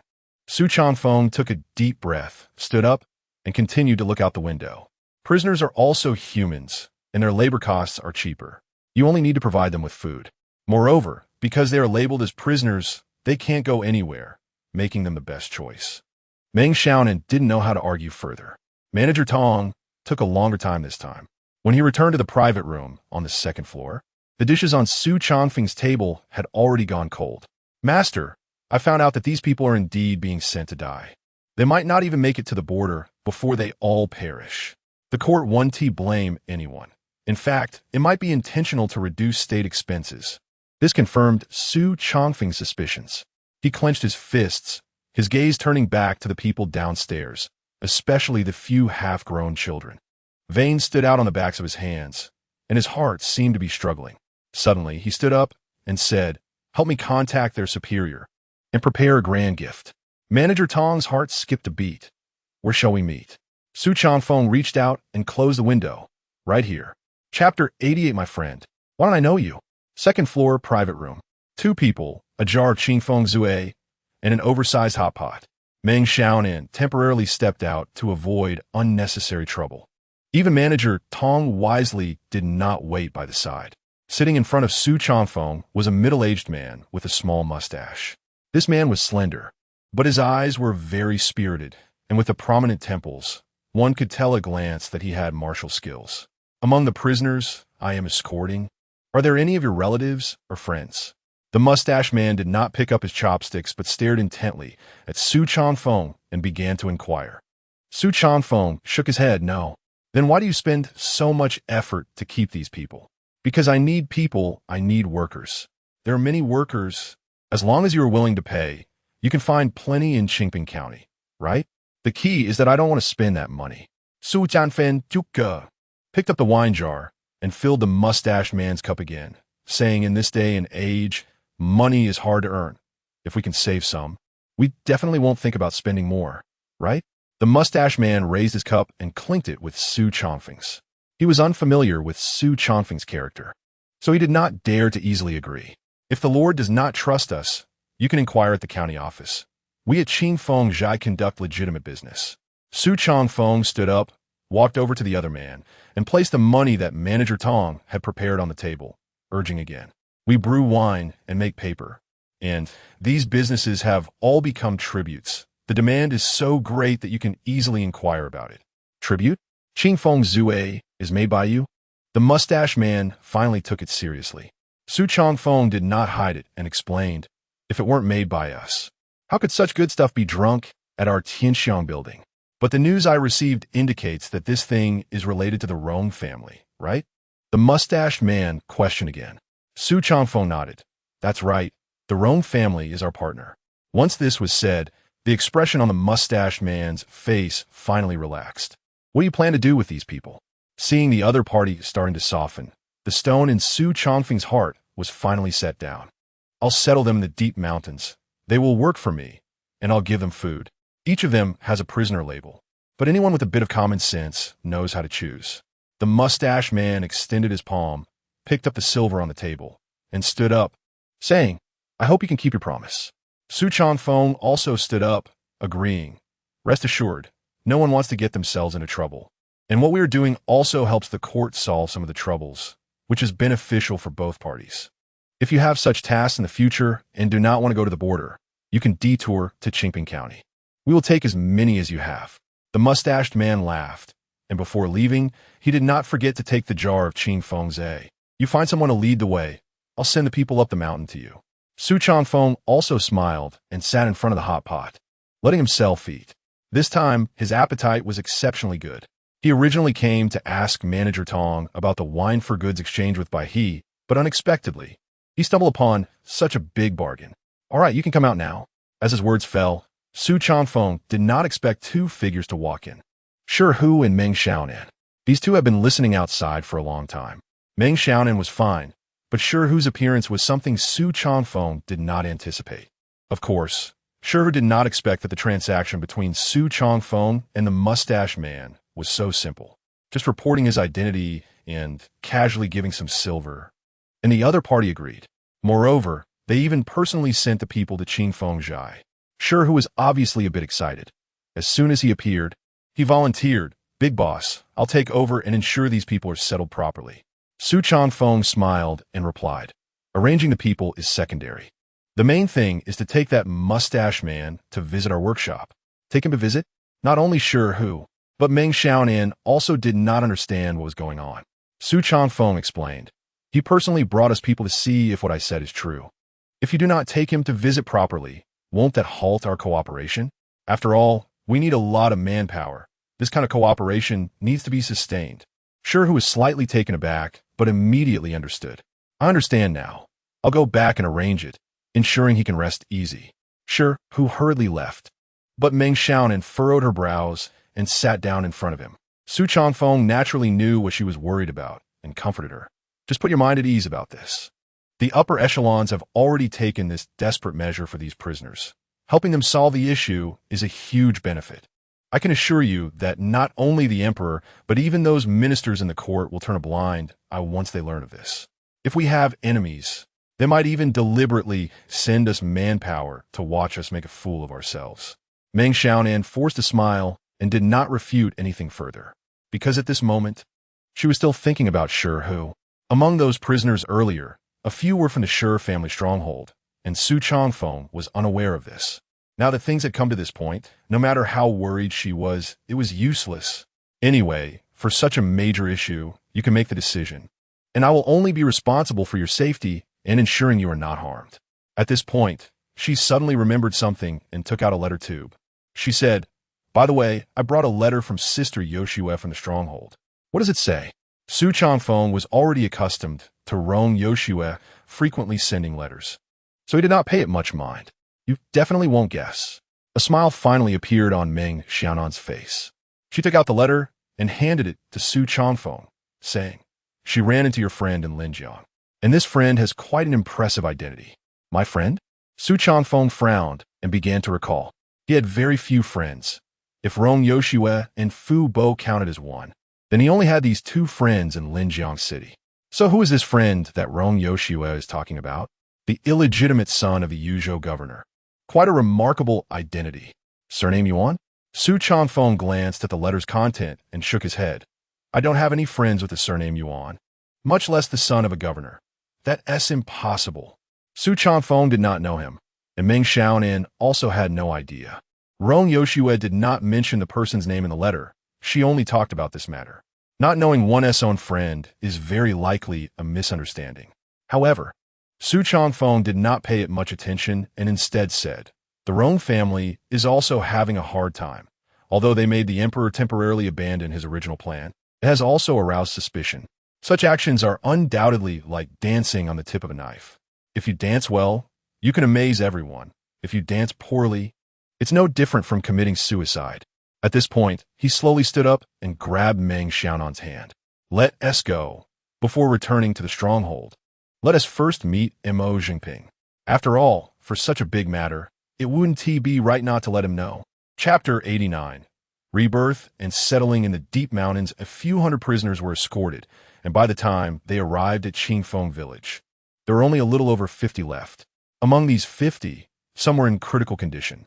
Once the escorting officials left, Shi could no longer hold back and shouted at Shun Liang and Lu Zi. Quick, save them. If we don't act now, they will die. Everyone was puzzled by Shi's agitation, but they cooperated with him wholeheartedly. Soon, these individuals were arranged into the vacant houses. Some even brought their own blankets from home to provide for these prisoners. Up until now, Meng, he still didn't understand what was happening.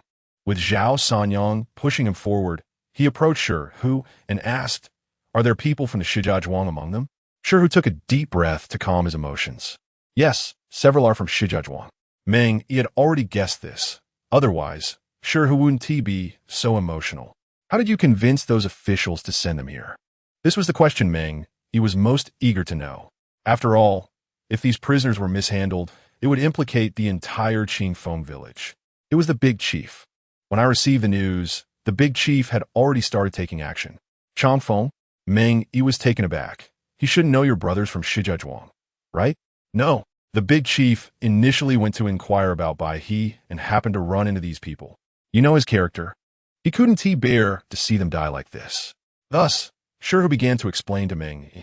Fortunately, Su Changfeng acted quickly. Otherwise, if Shi had gotten the news a little later, he would have directly resorted to force to rescue them. This was also why Su Changfeng was negotiating with that little bearded man in the room on the second floor, while he eavesdropped outside. He was stopped by Meng Xiaonan. Hearing about this series of misunderstandings, Meng pushed Shi and said, go check on them. It's good to know them. It will be easier to arrange things later. When Su Changfeng and Meng Xiaonan returned, it was already getting dark. They immediately found Shi to inquire about the situation of these people. Upon hearing that 2 of them had succumbed to illness, Su Changfeng felt quite uncomfortable. He quickly began making arrangements, adding up the expenses for settling these people, along with the reward for that little bearded man. It was enough to cover these people's lifetimes of wages. So, Su Changfeng's so-called cost-cutting was merely self-deception. After settling these people, Su Changfeng sought out Zhang Desheng again. Still regarding the warehouse matter, the location had been chosen deep within Qinglong Mountain. According to Zhang Desheng, they could start construction in the spring of the following year. Now, Su Changfeng had brought this person to him ahead of time. The 2 men, sitting across from each other at a table in Zongyatang, had a pot of tea between them. Big chief, as you suggested, should we let these people build a warehouse? Zhang Desheng opposed this idea. Among these people were former brothers from Shijiazhuang. If Shi found out, it would be embarrassing for him. However, Su Changfeng insisted on his opinion. Not only should they build the warehouse, but these people must also be responsible for guarding it in the future. Why? Because they are prisoners. In reality, they're already dead. This is also the excuse those officials will use after they return. If they stroll around the streets freely in the future, you should know the consequences. Zhang Desheng's expression changed slightly as he said, is there no other way? Su Changfeng took a deep breath and replied, there is. The current emperor has granted a general amnesty, and they can walk out. Zhang Desheng looked puzzled. This situation was fundamentally impossible. But Shi knew about this. He could understand that in this mountain, there was no shortage of food and drink, and they could even take wives and have children. This would be a rebirth. He had no reason to disagree. After much thought, Zhang Dasheng resolutely stood up and said, "I'll go greet Shi Hu and then settle these people over there." Su Changfeng nodded. "Don't let too many people know about this location. It will be useful for me in the future." Zhang Dasheng hurriedly left. Su Changfeng felt a sense of relief. Gunpowder had always been a significant problem, and he had been pondering how to resolve it. With these people, this issue was practically solved. In Linjiang City, at the Rong residence, Rong Yoshua was sitting at a table, writing with a brush. Not far from her was a stove, and the maid Shang Yun was continuously adding charcoal to it. Recently, the Rong family's business had been quite good. With winter approaching, almost all businesses would be affected. However, she didn't expect that Qingfeng village was different. Not only had they not reduced their supply of liquor, but it had also increased significantly compared to before. The supply of Xian paper in various types was being sent to them in bulk, allowing the Rong family to stabilize. If this continued, it wouldn't be long before they became the largest business in the entire Dakon. However, she was aware of a significant problem. They were currently overly reliant on Qingfeng village. If Qingfeng village were to cut off the supply of liquor and paper, the current Rong family would suffer a severe blow. With the pressure from the emperor and the concerns about Qingfeng village, Rong Yoshua was under considerable stress. Shang Yun, what is the situation with Zhu Sanping recently? Rong Yoshua suddenly put down her brush and asked Shang Yun. Him? He's the same as always, busy with his work and hardly communicating with others. What about Yuan Yishan? Has he made any moves? Yes, he sends someone every day, wanting to take him back. But he has refused. Rong Yoshua smiled slightly. She had a good impression of Zhu Sanping. Initially, when he seemed so close to the Yuan family, she thought he was simply trying to establish connections for a powerful backing. It wasn't until she helped deliver that half of the jade pendant to Yuan Yishan that she realized she had been overthinking. When Zhu Sanping first met Yuan Yishan, he only asked a question for his mother. Do you remember the agreement in the peach forest? Yuan Yishan hesitated, but Zhu Sanping got the answer he wanted and turned to leave. From then on, Rong Yoshua gave him a job as the accountant. What surprised Rong Yoshua was that this guy's workability was extraordinarily high. No matter how difficult the old accounts were, tasks that many couldn't handle were easily resolved by him. Moreover, he still had ample free time to study. Even Rong Yoshua admired this. The only downside was that this guy was physically weak, seemingly a sickly person. By the way, miss, he gets along quite well with Uncle Fu, and I've overheard their conversations. What do they talk about?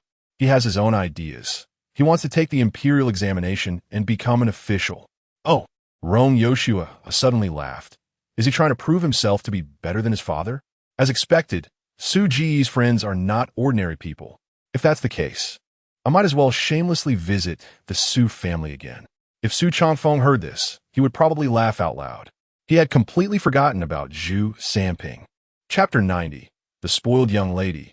Dongqing gets hit. Su Changfeng was very generous with his money. He spent a large amount of wealth on construction. Although it was called a warehouse, it was actually not much different from a small production base. The workers here all had a prison character on their heads. If they were in Qingfeng village, they would wear headscarves to try to cover the brand on their foreheads. But in this place, everyone had such a mark, so they had gotten used to it. Here, not only would they not suffer from the cold, but their meals were also sufficiently guaranteed, ensuring they wouldn't go hungry. This place had almost become a forbidden area for Qingfeng village. Without permission, no one from the village was allowed to enter. Su Changfeng personally guided the production and storage of gunpowder, teaching these people everything. Chief, someone has arrived. Just as Su Changfeng was dealing with his tasks, Cheng Jun ran over with Wang Bingchang. An hour ago, Su Changfeng was worried about who to send to manage this place. It was not like other locations. It was somewhat remote from Qingfeng village, and the environment was naturally not as good. Sending anyone over might cause dissatisfaction among these people. Just then, Cheng Jun made a suggestion to Su Changfeng and brought Wang Bingchang along. Looking at Wang Bingchang, Su Changfeng didn't even know how to start. Old Wang, you should know that the environment here is not as good as in our village. Although you can go back sometimes, you'll be staying here most of the time. Chief, Brother Cheng just told me about it. I also know the specific situation here. Before I joined Feiyun village, I was also a craftsman who liked to tinker with small gadgets. Su Changfeng patted his shoulder. There are bound to be some difficult-to-manage people here. You should have no problem, right? Wang Bingchong grinned and confidently patted his chest, saying, "You can rest assured, Chief. I have my own methods." Thus, the management of this place was settled. For several consecutive days, Su Chongfeng stayed here, while Meng Xiaonan accompanied him without leaving his side. Wang Bingchong was also very cooperative, especially selecting a few trusted aides to learn from Su Chongfeng. Whoosh! Boom! A burst of flames shot into the sky, exploding and releasing a thick cloud of smoke. The sound echoed through the valley, clearly audible in Qingfeng village. Looking up at the thick smoke, everyone beside Su Chongfeng excitedly clenched their fists. "See that? The things we've made can't be exposed to fire. So, we must be extremely careful in storage. Also, the workers' living quarters must be far from the warehouse." While Su Chongfeng was explaining how to prevent fires while looking at the produced signal flares, Old Wang saw another meaning. "Chief, the power of this gunpowder is huge." Su Chongfeng smiled and said, "Just take our current stock as an example. If everything explodes, all the warehouses will be destroyed in an instant." Hiss! Old Wang gasped, realizing the importance of his job. Su Chongfeng continued, "What we just released is called a signal flare. In the future, when our brothers go out on business, it's best to take a few with them. In case of danger, they can release them, and brothers nearby can come to the rescue." Old Wang nodded vigorously, saying, "That's right, it's loud and the smoke is thick. This way, our chances of rescue will greatly increase." While they were still discussing the management and storage of gunpowder, Qingfeng village welcomed an old acquaintance. When Yulan arrived at Qingfeng village for the second time, this time, she came with a mission. Since her last visit, she had learned many insider secrets that most people didn't know. For example, Qingfeng brewing was made in this village, and Xian paper was also produced here.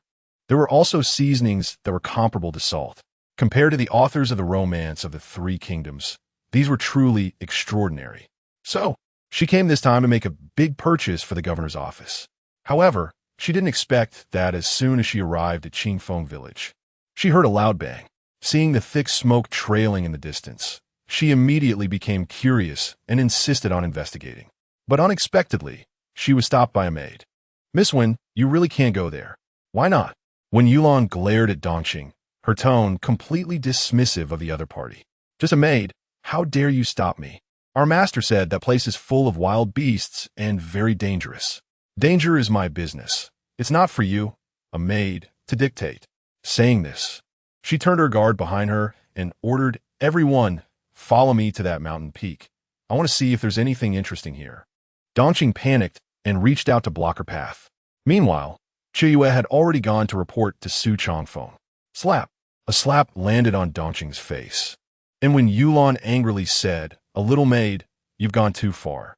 If my sister Xiaonan can't control you, I'll discipline you." This slap stunned everyone. Soon, several brothers from the village rushed over and surrounded Wen Yulan. They didn't care about her identity. They only knew that this woman had hit someone here. Dongqing was terrified and hurriedly tried to prevent the impending conflict. Given Wen Yulan's status, if a fight broke out, it would be detrimental to Qingfeng village. More and more people gathered, and Wen Yulan's expression turned very ugly. She didn't expect that merely hitting a maid would provoke such public outrage. "Are you all crazy? I am from the governor's office. Everyone step back." If it were any other time, her shout would cause even the strongest person to feel a sense of fear. But none of the people here took her seriously. Soon, this matter attracted the attention of Zhang Desheng and Meng. By the time they arrived, the scene was already very chaotic, with dozens of people gathered. "Miss Wen, what happened?" Meng, he was pushed by Zhao Sanyang and looked serious. "What happened?" When Yulan snorted, "Your people blocked me and still dare to ask what happened?" Saying this, she waved her small hand and shouted, "Take all these people and bring them back to the governor's office." No one responded. The guards behind her didn't dare to move. Outnumbered, if they really fought, they would only be slaughtered. There must be a misunderstanding. Meng chuckled, turning his gaze to Dongqing, whose face still bore 5 finger marks, and asked, "Dongqing, what happened?" Dongqing was terrified and quickly said they wanted to go to that mountain peak. Meng glanced in the direction Dongqing was pointing and suddenly laughed. "Miss Wen is not an ordinary person. She can go wherever she wants. Those wild beasts and monsters shouldn't be able to harm Miss Meng." "Monsters?" When Yulan was slightly taken aback, feeling a sense of fear. Meng, he took a deep breath and said, "There's a mass grave over there, and sometimes strange noises come from it, along with some eerie smoke rising. It's said to be the souls rising to the heavens. But it doesn't matter. Just because we're afraid doesn't mean Miss One is." When Yulan was frightened, her mouth opened several times, but she couldn't say a word. Just then, Su Changfeng finally rushed back and was immediately greeted by the chaotic scene before him, his face turning black as coal. Chapter 91. Su Changfeng's sharpness gradually emerges. Jiang City falls, and people die. Who did this? Looking at the 5-finger marks on Dongqing's face, Su Changfeng was filled with rage. This made Meng Xiaonan. He usually wouldn't even scold, but today she was hit by an outsider. How could he not be angry? Dongqing knew Su Changfeng's temper well, and if this matter escalated, it would greatly affect Qingfeng village, so she hurriedly stepped forward. "It's nothing, my lord, it was just me." Without giving her a chance to explain, Su Changfeng had already reached Wen Yulan's side, ready to strike. "Changfeng, no." Seeing Su Changfeng's hand, which was bulging with veins, Meng Yi loudly intervened before he could act. "Get lost." Rationality overcame impulse, and Su Changfeng finally did not strike, instead coldly reprimanding Wen Yulan. For the first time, Wen Yulan felt fear. Under his overwhelming aura, she instinctively took 2 steps back. "Su Changfeng, you dare to yell at me? I am the niece of the county magistrate." Before she could finish her sentence, Su Changfeng's icy voice rang out. "This is Qingfeng village. Don't think that just because you're the niece of a county magistrate, or even if when Shuyang's own daughter came here, she would not be subject to the rules of Qingfeng village. You." Tears welled up in Wen Yulan's eyes as she turned her gaze to Meng Xiaonan, who had just arrived. To her surprise, after seeing the mark on Dongqing's face, Meng Xiaonan also cast a hostile look at her. "You bandits, you're nothing but a bunch of bandits. I'll go back and report to my uncle right now to flatten your Qingfeng village." After saying this, she turned and left. Shunzi, who was in the crowd, suddenly stepped forward and said to Su Changfeng, "Boss, should we?" He gestured with his hand as if to cut his throat. This guy actually wanted to kill to silence. Su Changfeng shook his head. Just a child who hasn't grown up yet. If when Shuyang believes her slander, he wouldn't even be able to sit in the position of county magistrate. But what if? Shunzi was somewhat unwilling, but the hand he extended was retracted. In the current Qingfeng village, Su Changfeng was the boss. Even if there was discontent in his heart, everyone would listen to his words. When Yulan's arrival cast a shadow over the entire Qingfeng village, the niece of the county magistrate, regardless of the situation, her status was there. If she went back and spoke ill of them, who knows if they would directly send troops to attack. Not only them, Su Changfeng felt the same way. Although he appeared indifferent, it was clear from his style of handling matters that he was somewhat worried. "My lord, are you still worried?" Looking at Su Changfeng, who was sitting at the table, studying the map and continuously marking it, Meng Xiaonan draped a cloak over him. Su Changfeng looked up at her delicate face, the frown on his face disappearing as he smiled, and said, "I'm not worried at all." Meng Xiaonan did not believe this at all. Su Changfeng stopped his actions, tightened the cloak around him, and stared at Meng Xiaonan. The court is not stable right now, even if when Shuyang is foolish. He wouldn't create enemies for himself at this time. So there is no need for us to worry about Wen Yulan. Meng Xiaonan sighed lightly. Even if he doesn't easily move against us now, he is still the county magistrate of Shangha County. No matter where he puts pressure on us, it's enough for us to suffer. This was the real trouble, and every time Su Changfeng thought of this, he felt his scalp tingle. He truly did not expect that after overcoming so many obstacles and finally achieving his current status, he would end up in a predicament caused by a 15-year-old girl. Dongqing was still feeling guilty these days. She would probably remain in self-reproach. Su Changfeng's eyes flashed with determination. That slap will eventually be repaid. In the northern barbarian country, harassment not only did not stop, but became increasingly aggressive. In just 1 month, there had been nearly 10 attacks. Jiang City, which borders the northern barbarians, often suffers from their harassment, and the common people are crying out in despair. The most recent attack directly breached half the city. If the enemy had intentions to occupy the city, Jiang City would have fallen long ago. In fact, for Jiang City now, whether it fell or not made little difference. The crumbling city walls, the dispirited soldiers, and the citizens lying in the snow made the entire Jiang city a hell on earth. In the past, when people shouted that the barbarians were coming, some would pick up weapons to fight back. Now, when they shout, they wouldn't even bother to lift their eyelids. The long-awaited reinforcements had not arrived, and the food supplies were nowhere to be seen. The whole Jiang city felt like an abandoned child, making one's heart ache. General, let us retreat. If this continues, we'll starve to death even before the barbarians attack. In the Jiang County office, a soldier in armor, covered in blood, knelt on the ground. Retreat? Su Junian seemed like a deflated balloon. You take your men and retreat first. General, what about you? Me? Su Junian smiled bitterly and said, I once made a military oath to the emperor. If we can't hold Jiang City, what face do I have to go back? But this isn't your fault. The soldier suddenly stood up, staring at Su Junian with bloodshot eyes. The reinforcements have not come for a long time, and the food supplies have been severely cut. Not even a grain of food has reached our hands. Even if it were a god, they couldn't withstand the enemy's frequent attacks. Su Junian sat down heavily in a chair, staring at the ceiling, speechless. Whoever wants to fight can fight. Anyway, we're dead either way. We might as well turn bandit and live freely. Just as this soldier was complaining, a horn suddenly sounded from outside. Here they come.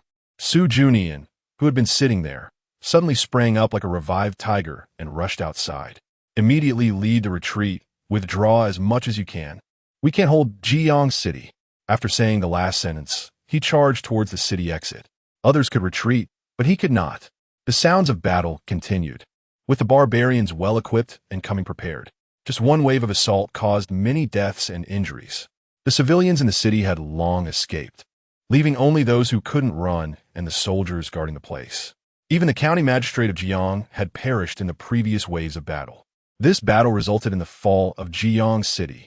The barbarians swept through the entire Jiang City, leaving behind only a broken, empty city. On this day, due to heavy snow blocking the roads, a merchant convoy passed by the outskirts of Jiang City. From a distance, they saw a warhorse galloping towards them. In the wind and snow, it was hard to see clearly, but they could vaguely make out two figures on the horse. Old 3, are we going to run into bandits? Bullshit bandits. This is the rear of Jiang City on the border. It's impossible for bandits to be here. What is going on up ahead? Who cares what is going on? Let us get out of here as soon as possible. Who the hell wants to travel this road in this weather? A merchant convoy, with dozens of figures, was driving 4 or 5 carts. Wherever they passed, deep tracks were left in the snow. Not long after, these tracks were covered by the wind and snow. Help! At that moment, the warhorse reached near him, and the 2 on the horse fell heavily in front of him. What is going on? Who cares what is going on? This guy seems to be a general. Saving people is the priority. Chapter 92. Advising you to become a bandit. It's better not to be a general. Hey, little brother, wake up. A dilapidated temple, a bonfire, a group of people, and a bowl of fragrant meat soup. Lao San held the bowl of soup and patted Su Junyan's face to wake him up. The first thing Su Junyan saw upon waking was Lao San's pockmarked face and the people around him, some sitting, some lying down. Where's this? Who are you? He instinctively thought that the bandits had not retreated, and he had been captured alive by these people. Anyway, you are not from Jiang City. Lao San brought the bowl of soup to Su Junyan's mouth and said irritably, right now, there isn't a single living person left in Jiang City. You're lucky to have been rescued. One warhorse carried 2 people away, and now only Su Junyan remained. The city has fallen? Su Junyan did not take the bowl of soup, but stared blankly. Stop being sentimental with me. Given the situation in Jiang City, it should have fallen long ago. You should be grateful you escaped instead of being sad here. Saying this, Lao San used a spoon to forcibly feed Su Junyan, complaining, because of you, we lost half a day's travel. If we had been any later, our big boss would have been worried again. As soon as Lao San finished speaking, the others chimed in. Just stop complaining. We've saved the person. What's the use of saying more? Once we leave Jizhou, we can send a message to the big boss and clarify everything. This is a small matter, and it actually saved us a few trips. That's the big deal. All right, bring out the seasoning. This soup lacks flavor. Listening to these people chatting back and forth, Su Junyan finally reacted and asked Lao San, who was feeding him, You're not bandits? You son of a bitch. You are the bandit. Your whole family is bandits. Lao San forcefully shoved the spoon into Su Junyan's mouth, angry. We come from Yuzhou, Shanghai County. At this point, Lao San suddenly thought of something.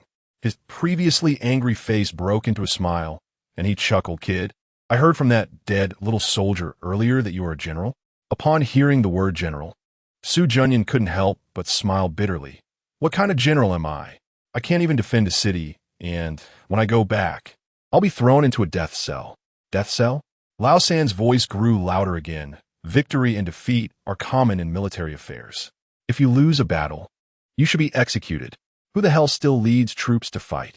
Victory and defeat are common in military affairs? Su Junyan's eyes lit up as he looked at Lao San in front of him. He didn't expect that a guy who swore so much could say such things. Little did he know, this guy learned it all from the romance of the Three Kingdoms. I see you are young and have already become a general. Your abilities must not be lacking. Anyway, you're going to die when you go back, so why not follow us? How about it? After scolding, Lao San continued to feed Su Junyan while persuading him. Become a bandit with you? Su Junyan chuckled.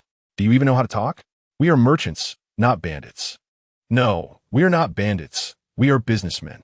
Others chimed in. That's right, our big boss has said it before. We are legitimate merchants now, paying taxes every year. Su Junyan looked at these people, hearing them refer to their big boss repeatedly. He felt not the slightest disgust, but found it somewhat interesting. However, he definitely could not accept becoming a bandit as a general. Su Junyan did not insist on going back, seemingly resigned to his fate, and followed the merchant convoy toward Yuzhou. As the convoy moved forward, they finally passed through Jizhou and entered Yuzhou territory. The weather was not as cold anymore, and Su Junyan saw a normal day. Compared to Jiang City, the cities they passed through were many times better, forming a stark contrast. Xiao Su, are you feeling particularly uncomfortable inside? Lao San rode beside Su Junyan, grinning. You guys are fighting for your lives up front while they are enjoying themselves in the back. I'm not afraid to tell you, our Yuzhou isn't even that good. If you have time, go to the imperial capital and see. Those people are indulging every day, not caring at all about whether you live or die on the front lines. Listen to me. It's better not to be a general. Follow us to Qingfeng's stronghold, and I guarantee you'll eat well and live well. Seeing Lao San bring up old stories, Su Junyan instead smiled bitterly. You keep talking about this big boss. Who exactly is he? Is he really that impressive? Impressive? Of course, yes, impressive. There are not many people in this world who can make me, sure Lao San, admire them, and our big boss is definitely one of a kind. By the way, as a general, you should have read the Romance of the Three Kingdoms, right? The Romance of the Three Kingdoms? Su Junyan shook his head, indicating he had not read it. You haven't even read the Romance of the Three Kingdoms? No wonder you lost the city. Lao San said this very bluntly, but Su Junyan did not get angry. After this period of contact, he understood what kind of people these were. In simple terms, they were a group of people from the rivers and lakes who suddenly got smart for some reason and started doing business. So, they spoke with foul language, but had no malice. They were all quite straightforward. It was very easy to get along with such people. When we get to the city, at our bookstore, I'll get you a set to read. After you finish it, you'll know why you lost. They couldn't talk too much. The more they spoke, the more Su Junyan felt these people were not simple. It seemed that in every city in Yuzhou, they had their foothold. Sure enough, just after entering a small city, they immediately arrived at a place called Tianxiang Tower, where they feasted. When they reported their identities, they were directly exempted from the bill. The meal for dozens of people cost them nothing, and when they left, they were also given some dry food and wine for the road. Across from Tianxiang Tower, in the Qingfeng study, they even took a complete set of the Romance of the Three Kingdoms without paying a dime. After Su Junyan got the Romance of the Three Kingdoms, he became fascinated as soon as he looked at it. While traveling, he read in the carriage, ate while reading, and even at rest, he would light a lamp to read at night. Before he finished reading the book, he already knew where he had lost. He lost because he was too stubborn and too rigid, only knowing how to defend and not attack. If Lao San hadn't stopped him, he might have charged back to Jiang City alone. Of course, this was an illusion, a delusion he fell into while still immersed in the book. Lao San pulled him and knocked him hard on the head, scolding, "Are you stupid? Going back to Jiang now is no different from seeking death. What is a single romance of the Three Kingdoms? When you go back and see our big boss, learn from him. He can train you to be a famous general in the world. Do you believe that? Su Junya naturally did not believe it. In his opinion, these people were just overly idolizing someone, ultimately mythologizing that person. Being able to write the romance of the three kingdoms was already astonishing. Could he really be omnipotent? Chapter 93 False News. The city falls unnoticed. The first ray of morning sunlight shone on Su Chongfeng's face like a fine thread. Su Chongfeng held a steel knife, practicing with wide movements again and again. Master, Miss Rong is here. Qiu Yu's crisp voice broke the morning tranquility, disrupting Su Chongfeng's rhythm. Su Chongfeng slowly sheathed his knife and placed it on the table. Seeing this, Qiu Yu immediately picked up a towel to wipe the sweat from his forehead and then took a cloak to drape over him. Why is she here at this time? Where's Madam? As he spoke, he was already heading toward the courtyard, with Qiu Yu closely following behind. Madam went to old Master Meng's place. She said she learned a new dish and wanted to make it for the old master to try. By the way, Dongqing has already called for her, so she should be back soon. Su Chongfeng's lips curled slightly. He felt deeply about Meng Xiaonan's recent changes. Practicing swordplay, practicing calligraphy, wielding a kitchen knife. Her life was chaotic and carefree, and she lived happily every day. This resonated with Su Chongfeng. People should live like this, not like him. Busy every day and feeling uncomfortable. In the village, Rong Yoshua was approaching him, and upon seeing him from a distance, she greeted him. Behind her were the maid Shang Yun and the coachman Fu Bo brother Su. Long time no see. Rong Yoshua's face lit up with a long-lost smile. Seeing this, Shang Yun couldn't help but express her feelings. Where's my sister Xiaonan? She isn't still hiding under the covers, is she? Her playful laughter was enchanting. At this moment, Rong Yoshua chatted with Su Chongfeng like an old friend. As the host, Su Chongfeng was naturally polite and led her to his small courtyard. If it were in the past, he might have taken her to the loyalty hall. Xiaonan has recently become obsessed with cooking and is using my father-in-law as a test subject. Someone has already gone to inform her, and she will be back soon. Upon hearing the words test subject, Rong Yoshua covered her mouth and chuckled. Her laughter made Su Chongfeng glance at her a couple of extra times. It must be said that, both in appearance and temperament, this woman was top-notch. He even suspected that the current emperor wanted to take her as a consort because he had seen her beauty. If that were the case, it would likely be even more troublesome for Rong Yoshua. In the small courtyard, there was a stove and 2 lounge chairs.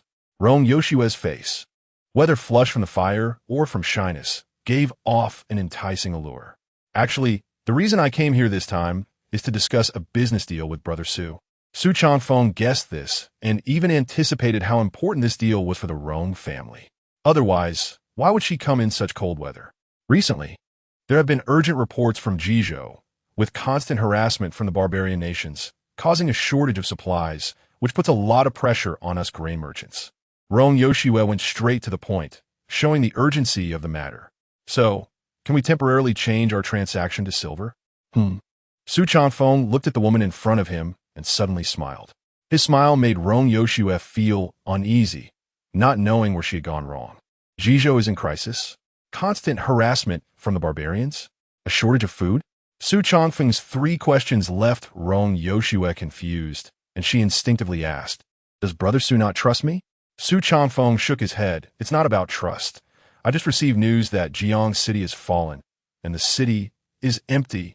The reason for the fall of the city was due to prolonged warfare without reinforcements, and supplies never arrived, with many people starving to death." At this moment, not only Rong Yoshua, but even Fu Bo, who was sitting at the gate, suddenly stopped drinking and listened with a grave expression to Su Chongfeng's words. This can't be true. Rong Yoshua stopped roasting by the fire, sat up straight, and stared at Su Chongfeng. "In this cold winter, our Rong family has sold quite a lot of grain. How could?" Su Chongfeng leaned back in the lounge chair, letting the sunlight fall on him. "There's nothing impossible. The news I received this time is absolutely reliable." Rong Yoshua sat by the stove in silence until Meng Xiaonan returned from Meng Yi. "Sister Yoshua, why are you here at this time?" Meng Xiaonan ran over excitedly, still wearing her apron.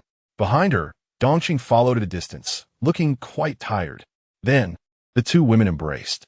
Without comparison, Meng Xiaonan, now a married woman, could not hide her impressive figure even in thick winter clothing. Even with the apron on, she overshadowed Rong Yoshua. I missed you. I just happened to pass by and came to see you. Rong Yoshua held her hand, not all put off by the grease on it. Similarly, she did not bring up business matters again. It was clear that Su Chongfeng's earlier words had caught her off guard, and her plans needed to be restructured. Jiang City had fallen, such significant news. Yet no one knew. They were still relentlessly asking the court for grain. Where are these grains supposed to go? Anyone with a functioning brain could guess the situation. Originally, she had come to discuss business, but now the news made that impossible, leaving her feeling anxious. So much so that she only chatted with Meng Xiaonan for a while, not even having time to eat before hurriedly leaving. Watching the carriage gradually disappear, the smile on Meng Xiaonan's face faded. The vast business of the Rong family rested entirely on her shoulders. Sister Yoshua had it tough. Su Chongfeng reached out and put his arm around her shoulder, sighing. Every family has its own difficulties. There are many people in this world who are not having it easy. Meng Xiaonan rolled her eyes at him and then asked, "By the way, what did you two talk about while I was away?" "Oh, just love talk. What else could it be?" Su Chongfeng joked. But it didn't amuse Meng Xiaonan. "I'm serious. I feel like she didn't come just to visit casually this time." Su Chongfeng's smile gradually faded as he led Meng Xiaonan back toward the village. For the sake of grain, the court was transporting large amounts of grain to the border, but it was being withheld by those with ulterior motives. Now that the border city had fallen, they were still desperately asking the court for grain. This was not normal. Huh? Meng Xiaonan suddenly stopped, staring at Su Chongfeng and asking, "Is someone embezzling?" Su Chongfeng shook his head. "Embezzlement is a small matter. I'm afraid these people want a rebel." Hearing the word rebel, Meng Xiaonan's heart trembled violently. However, she quickly said, "But what does this have to do with the Rong family?" "It has a lot to do with it. The Rong family is a grain merchant, and once a major war breaks out, grain is more valuable than gold. If this is true, it not only concerns the Rong family, but also has a lot to do with us." As he spoke, Su Chongfeng turned and looked toward the direction of the mountains. He was waiting for someone named Su Junian. Chapter 94. Stubborn as an oak. From Su Chongfeng's critique, they are back. At the foot of Qinglong Mountain, Shi Laosan and the others, eager to return home, noticeably quickened their pace. This time, they brought back some local specialties from Jeju, ready to show off to the people in the village. A group of them waved their steel knives and shouted towards the mountain. Seeing their excitement, Su Junyan felt a wave of emotions. Seeing that he still wore no smile, Shi Laosan rode his horse over to him and said, "How about that? This is our Qingfeng village. Don't be fooled by how barren it looks now. Come spring next year, the scenery here will be particularly beautiful."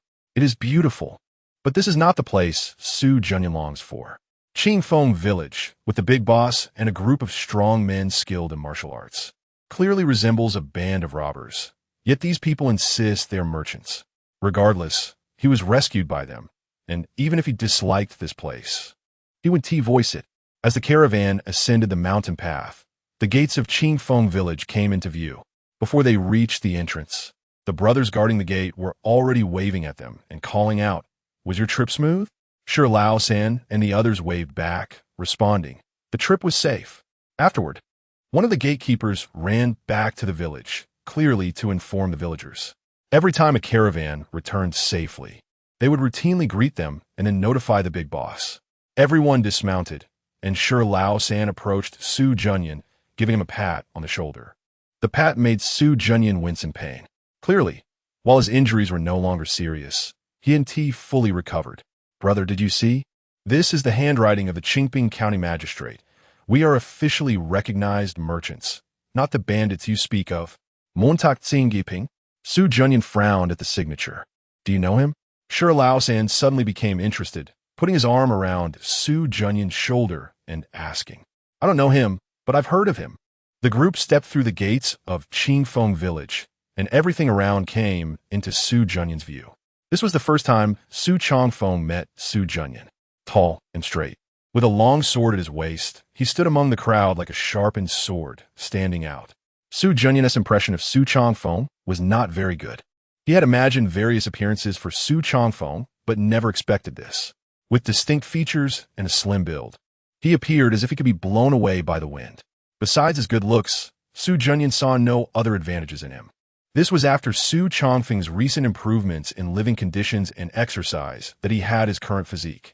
When he first arrived at Qingfeng village, he must have been even harder to believe. Such a person managed a mountain stronghold and commanded a group of exceptionally skilled strongmen. The big boss. He is the little general mentioned in our letter. Shi Laosan stepped forward, a radiant smile on his face, patting Su Junyan's shoulder and introducing him to Su Chongfeng, the only survivor of Jiang City, rescued forcibly by his soldiers. Su Chongfeng nodded slightly, smiling as he guided Su Junyan toward the Zhoumi Hall. However, Su Junyan did not move, staring at Su Chongfeng, asking, "Did you write the Romance of the Three Kingdoms?" Su Chongfeng was momentarily taken aback, then replied, "Sort of. If you were to defend Jiang City without supplies and reinforcements, how would you hold it?" Su Chongfeng laughed. It seemed this guy looked down on Qingfeng village. Otherwise, why would he suddenly ask such a question? Defend? Why would I defend? Su Tianfen Su Den Li Lao Get. His laughter left Su Junyan baffled as he said, word for word, "I'm talking about if." There are no ifs. Su Chongfeng shook his head and said, "When I took over Jiang City, while the barbarian nation harassed our .Com people, we had to be prepared for my retaliation. If I led my army straight in, attacking their homes, would there still be so many troublesome matters now?" Oomph. Su Junyan snorted coldly. "The emperor has issued orders to hold the fort." Su Chongfeng looked somewhat disappointed, staring at Su Junyan, and said, "As a general, you don't understand the principle that the orders of the sovereign don't always apply in battle. When leading troops into war, with thousands of civilians behind you and the lives of tens of thousands of your brothers in your hands, you place your hope in others. If you don't fall, who will? But we don't even have supplies. How can we fight?" Su Junyan had clearly lost his temper from Su Chongfeng's scolding and somewhat agreed with Su Chongfeng's words. "No supplies?" Su Chongfeng laughed. "Does the barbarian nation have any?" "They." Su Junyan wanted to retort again, but suddenly widened his eyes, staring at Su Chongfeng. Su Chongfeng began to walk toward Zhoumi Hall. Su Junyan instinctively followed behind him, no longer carrying the arrogance from before. "Do you understand the principle of fighting to sustain fighting, growing stronger for victories? The barbarian nation clearly has fewer troops than .Com, yet they can frequently harass us, while we can only defend passively, because they sustain their war through battle." Su Chongfeng's voice continued, with each word shaking Su Junyan's heart violently. "The military strategy states, a good general does not rely on records, does not store grain for 3 years. He takes from the country and relies on the enemy for supplies. Thus the army's food can be sufficient. Therefore, if it were me, I would not defend passively, nor would I entrust the lives of my brothers to others." Bang! Su Junyan knelt on both knees, bowing deeply to Su Chongfeng. "Please teach me, big boss." This kneel caused Shi Laosan and the others behind them to widen their eyes in shock. Throughout the journey, Su Junyan had given them the impression of a proud and unyielding person. This was precisely why they liked him and wanted to bring him back. Who would have thought that such a tough man, so full of pride, would be conquered by just a few words from their big boss? Su Chongfeng quickly stepped forward and held him up. To Su Junyan's surprise, there was such strength hidden within Su Chongfeng's slender body. Just that one support had a strength no less than Shi Laosan and the others. A man kneels under heaven and earth and to parents. Don't kneel so easily. One of Su Chongfeng's words made Su Junyan nod vigorously, setting off from the gate of Qingfeng village, before they even reached Zhoumi Hall. Su Chongfeng had already won over Su Junyan. Seeing this scene, Shi Laosan rubbed his hands together and chimed in, "Big boss, shouldn't we prepare a welcome feast?" Su Chongfeng was momentarily stunned, then understood what he meant. Every time a caravan returned safely, the village would celebrate with good food and drink. And Shi Laosan and the others were no exception. However, before they could enjoy their meal, a signal flare shot into the sky, breaking the tranquility of the village. Chapter 95. The aftermath of the attack that slapped a 1,000-man troop set up camp at the foot of Qinglong Mountain. This was related to when Yulan slapping Dongqing, and it was a continuation of that incident. When Shuyong wasn't foolish, he wouldn't mobilize troops over a trivial matter because that wouldn't be the mark of a competent leader. However, with his wife whispering in his ear. If he didn't make a show of it, there would be some small problems in their domestic harmony. So, with the command, a 1,000-man troop gathered in Qingping County, ready to teach Qingfeng Village a lesson. This sudden action frightened Mo Jinping. He was busy with official duties at the county office when he heard the news and immediately rushed out. Before he could reach the scene, he was stopped by the people from the governor's office and handed a letter. The content of the letter was simple: to avoid embarrassment for both sides, Mo Jinping was to accompany the governor in performing a show the next day. Seeing this ridiculous request, Mo Jinping felt a bad premonition rise in his heart. Although he had only known Su Chongfeng for a short time, he understood the man's character and knew what kind of temper he had. If this troop really reached Qinglong Mountain and a conflict broke out, the losses would not just be for Qingping County, but for the entire Dakong. Currently, Qingfeng Village had the technology for Xian paper, brewing, and seasoning. When Shuyang's actions were simply foolish. Bai He, you must immediately go to Linjiang, find the Yuzhou governor Yuan Yishan, and explain the situation to him. Only he can stop this war. What was Su Chongfeng thinking? Why offend when Yulan, this young girl? Wasn't he that just asking for trouble? Even if Bai He was fast, a round trip to Linjiang would take at least 2 days, and in that time, when Shuyang's troops would have already reached Qinglong Mountain. The brothers guarding the gate, seeing the situation, thought they were there to see their boss. Until they approached and got beaten up, they hurried back to report, simultaneously firing a signal flare. Seeing the beaten brothers and the arrogant 1,000-man troop, Su Chongfeng was furious. The opposing side only sent 1,000 men to surround the village, and didn't launch a surprise attack, only shouting from outside. How could Su Chongfeng not see that these people were wary? He believed that if he held back, this matter would pass. When Shuyang just wanted to save face and was looking for a way out, Su Chongfeng understood this. The last time when Yulan slapped Dongqing's face, he held back because of Meng Yi. If he held back again this time, he would truly lose his authority as the leader. Therefore, he prepared to give the opponent a hard lesson, to make them feel pain and fear. Type Jun, take a group of people to respond. Remember, feign an attack and immediately lead them into the mountains. Lure them to Old Wang's place. Uncle Desheng, go find Old Wang now. Move all the gunpowder from the warehouse. And once these people enter our encirclement, blow them up. Lao San, take a detour out of Qinglong Mountain and cut off Tiger Yi and Cheng Jun's reinforcements.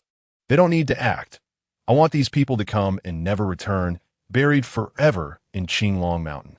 As the orders were issued, everyone could feel the killing intent emanating from Su Chongfeng.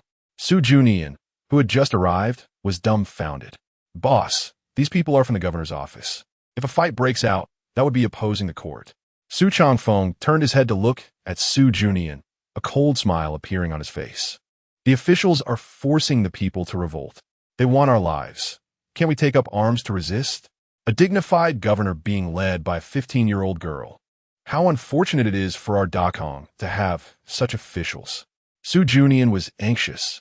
He didn't know what gunpowder was, but seeing the excited expressions of everyone and looking at Su Chongfeng's determined eyes, he believed that this battle could indeed annihilate the 1,000-man troop in one go. Boss, give me a chance. I'll take people there. Perhaps we can solve this trouble without bloodshed. Su Junian was truly scared by the commotion. He had just been rescued from Jiang City and was hoping to settle down in Qingfeng Village, only to encounter this situation again. So, he genuinely wanted to help Qingfeng Village. Su Chongfeng waved his hand, ignoring Su Junian, and said to everyone, "Start moving." With a single command, everyone began to act. Each took their positions to prepare for the battle with the officials. There was tension, but also a sense of unwillingness. From the very beginning, this matter was a farce, instigated by that Three Kingdoms play, stirred up by a 15-year-old girl. If it weren't for Wen Yulan, they would be living a carefree life now. Why did they have to deal with this? It was simply too much. Su Junian wanted to persuade again, but was directly pulled away by Lao San and pushed toward Zhang Desheng. Keep an eye on him. Prevent this kid from doing something foolish. Zhang Desheng wasn't familiar with Su Junian, but since he was someone Su Chongfeng valued, he naturally didn't dare be careless. He forcibly dragged Su Junian toward the gunpowder base. Upon entering that base, Su Junian was stunned. Everyone there had the character prisoner on their foreheads, busy with their own tasks. Uncle, these people. He thought he had encountered something significant, so when he asked this, his voice trembled. Zhang Desheng, however, was used to it and explained the court can't afford to feed them anymore, preparing to transport them to the border to let them fend for themselves. Our boss is kind-hearted, bought them back with money, giving them a chance to live. Hearing this, Su Junian finally understood the reason behind it. He had been stationed at Jiang for years, and he knew that Dakong had this kind of working style. But these were prisoners. Weren't you worried they would cause trouble? Rubbish prisoners. Zhang Desheng scoffed. Tell me, what mistakes did those little kids commit? What big mistakes could they have committed? Su Junian said nothing, but he could see from the way he clenched his fists that he was not at peace inside. Clap, clap, clap. Zhang Desheng ignored Su Junian and clapped his hands, calling out to those working. Everyone listen up, the boss has issued an order. We're going to do an experiment over the next 2 days to test the power of gunpowder. Now, we need some strong ones to move our usual gunpowder packs to the designated location. Remember, this stuff is powerful. Don't blow up our place. Where's Old Wang? Where did Old Wang go? Zhang Desheng had seen the power of gunpowder before. Although he wore a smile, he was extremely cautious, not daring to be the slightest bit careless. Su Junian finally witnessed the true face of gunpowder, but he found it hard to imagine that it could be so powerful. So he moved closer to Zhang Desheng and uncertainly asked, Uncle, can this thing wipe out a 1,000-man army? 1,000? Zhang Desheng laughed heartily. You underestimate this thing's power too much. With these things, even if they send 10,000 troops, I can make them come and never return. He even thought Su Junian was worried about them and patted Su Junian's shoulder, comforting him. Don't worry, little brother. I can guarantee that none of these people will live to leave. Our Qingfeng village is not a persimmon to be squeezed. Chapter 96. Withdrawal? Strength is the real deal. All actions were proceeding according to Su Chongfeng's conjectures. Zhang Tiejuan's execution was quite strong. He led a team forward to provoke the enemy and even exchanged a few blows with the opposing general. Ultimately, he was defeated and began to curse loudly, being chased into the mountains. This team had long received orders to take out their anger on Qingfeng village and would not actually flatten the stronghold. According to the general's thoughts, their governor merely wanted them to kill a few people to establish authority. Thus, they were like cats playing with mice, stopping and starting. Qinglong Mountain had a complex terrain, but for Zhang Desheng and others who had long treated this place as their base, they could navigate it even with their eyes closed, knowing exactly where to ambush. A large amount of gunpowder was transported to a valley. Once set up and the fuses were pulled, they only awaited a command. Even if they couldn't level the entire valley, they could still make the invading enemies fall off their horses. Old Wang, are you ready? Zhang Desheng hid behind a rock with Su Junian, watching the movements in the distance. From their vantage point, they looked down at the action route previously agreed upon by Zhang Taijun and others. Almost ready. Below them, Wang Bingchong, who was still busy moving stones, had an excited expression. In Qingfeng village, within the loyalty hall, Su Chongfeng's expression was serious as his fingers lightly tapped on the table. Below him, Meng Yi and others sat anxiously waiting. Meng Yi was still a bit worried about Su Chongfeng's sudden decision. However, when the order was issued, Meng Yi did not voice any objections. He was only concerned about whether the gunpowder could truly annihilate that team. As long as they acted quickly, killing a few and burying them, he had ways to explain things. Even if when Xu Yang suspected them later, there would be no evidence. Report. Boss, the army has stopped. Huh? Su Chongfeng, who was anxiously waiting, suddenly stood up. Had the plan failed? He couldn't understand. It was the first time the gunpowder was used, and logically, these people shouldn't take it seriously. Why did they suddenly stop? I don't know. Our people are observing. One person rode a fast horse and intercepted them. Investigate further. Report back. Su Chongfeng had a bad premonition in his heart, feeling that something was off behind this matter. Could there be a third party intervening? Soon. The scout reported again, Boss, those people have retreated. Retreated? Su Chongfeng slammed his palm on the table and immediately ran outside. He had caused such a commotion, and the enemy had retreated just like that? It's by he. According to our people, the one who intercepted them is the county magistrate's subordinate. He held a token, so they had to withdraw. Mo Zhongping. Upon arriving at the entrance of the loyalty hall, Su Chongfeng squinted toward the direction of Qingping County. Behind him, Meng, he let out a heavy sigh of relief. In all of Qingfeng village, few wanted to fight because their happiness had come too hard. After finally getting on shore, if this battle continued, even if they cleaned up the aftermath perfectly, someone could still catch them off guard. Meng Sinan Su Jianfen, opening her mouth twice, but ultimately unsure what to say. Report. Boss, Bai He requests to see you. This move was so quick that Su Changfeng didn't know what to say. He smiled wryly and shouted, "Stop him outside. Qingfeng village is now fraught with danger. How can we let a government official's person come in?" Meng Xiaonan stood aside with a strange expression. Initially thinking this matter was settled, she didn't expect that the brother who conveyed the message would present something else. Boss, he also brought something, saying it's an apology gift. Su Changfeng was slightly taken aback and accepted what was handed to him. It was a delicate bottle, crystal clear, shining with a charming light in the sunlight. Liuli. Su Changfeng's eyes sparkled with excitement as he said, "Bring him to the loyalty hall." As he spoke, he began to calm his emotions, trying to prevent others from noticing his feelings. The situation was familiar to those around him. It was just like when the brothers in the village brought back saltpeter. Meng Xiaonan suddenly reminded him, "Changfeng, what about the Shang side?" Su Changfeng paused for a moment, then remembered that they were still in a critical state of war. "Let's hold our position and wait for news from the county." Thus, Su Changfeng held the crude Liuli and received Bai He. Bai He, however, felt nothing, as he had used such trivial items too many times. For instance, he often exchanged such things for wine at Tianxiang Tower. "Longfeng brother, long time no see." Upon entering the loyalty hall, this guy casually found a seat and began drinking the Qingfeng Zhe on the table. Good wine. A good wine that can't even be found at Tianxiang Tower. After downing the fine liquor, he finally got to the main topic. "Longfeng brother, you may still be unaware of the situation with Wen Shuyang this time. He just wanted to play a joke on you all, to vent some anger for his niece, and didn't really intend to target you. I came here carrying the hand edict of the governor. Wen Shuyang is likely to get into trouble this time."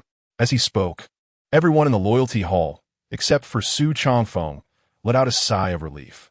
Rather, Su Changfeng, holding the Liuli bottle, looked at Bai He with a smile that didn't reach his eyes.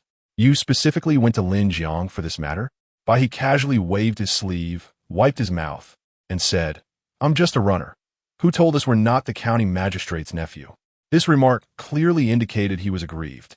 It was definitely Mo Zhengping who assigned this difficult task to him instead of Mo He. "By the way, I encountered someone during my trip to Linjiang. You must be very interested." "Who?"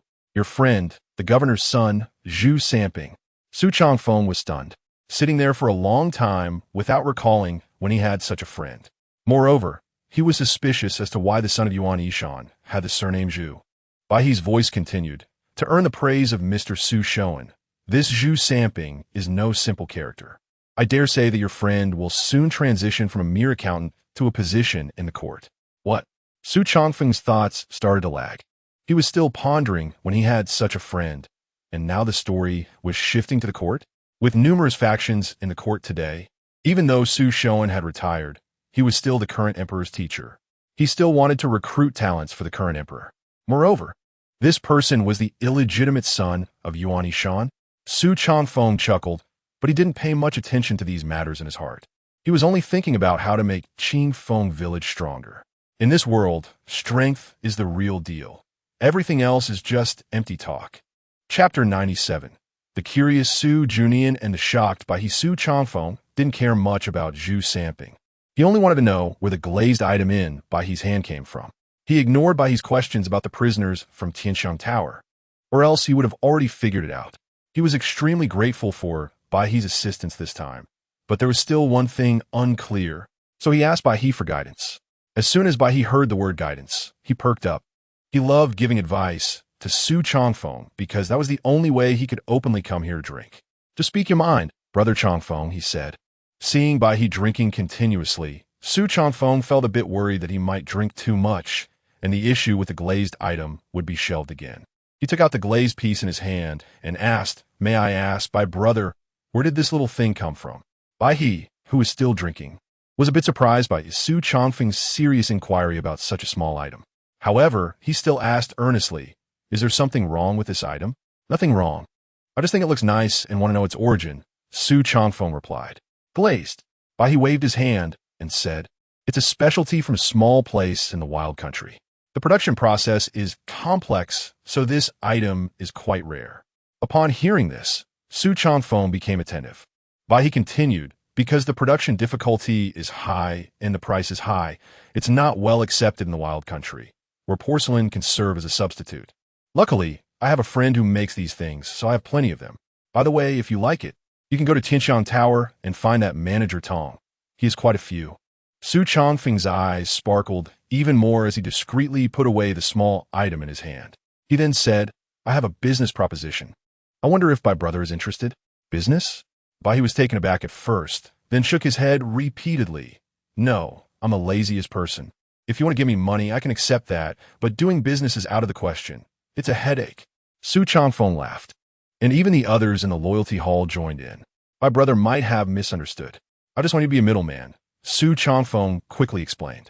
"Bring your friend who makes the glazed items here, and we'll ensure you have as much Qingfeng Zue as you want." Bai He placed the wine jar he was holding on the table and stared at Su Changfeng. "Are you serious?" Su Changfeng smiled and replied, Su Changfeng. Keep my word. You can tell your friend that as long as they come to my Qingfeng Zhai, I can have them produce even more exquisite glazed items.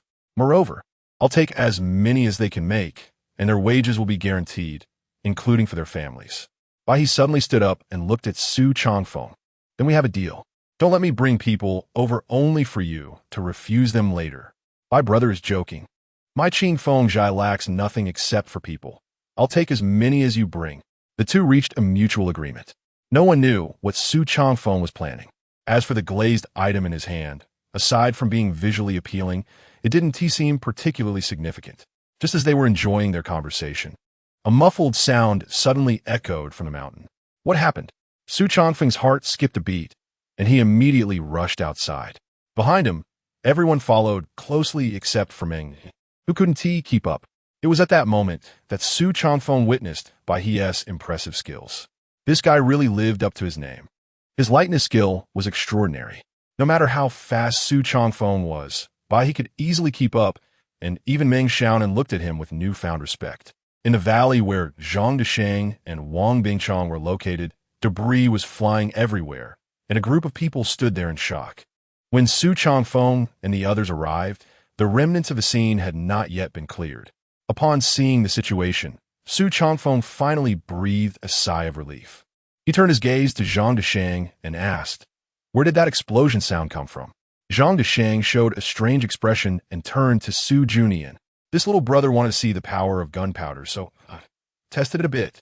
Don't worry, I realized my mistake and won't do it again." "Was it really just that?" Su Changfeng's gaze shifted to Su Junian. At that moment, Su Junian was bleeding from his arm and still hadn't processed what happened. The previous scene lingered in his mind and wouldn't go away. Upon hearing Su Changfeng's inquiry, he instinctively grabbed Su Changfeng with his bloody hands. "Big Chief, with this thing, our.Com." Before he could finish, Su Changfeng directly interrupted him. "You're thinking too much. This thing is very precious and can't be bought with money. Moreover, we store these items just to blast rocks. It has nothing to do with what you're thinking. Remember today's incident.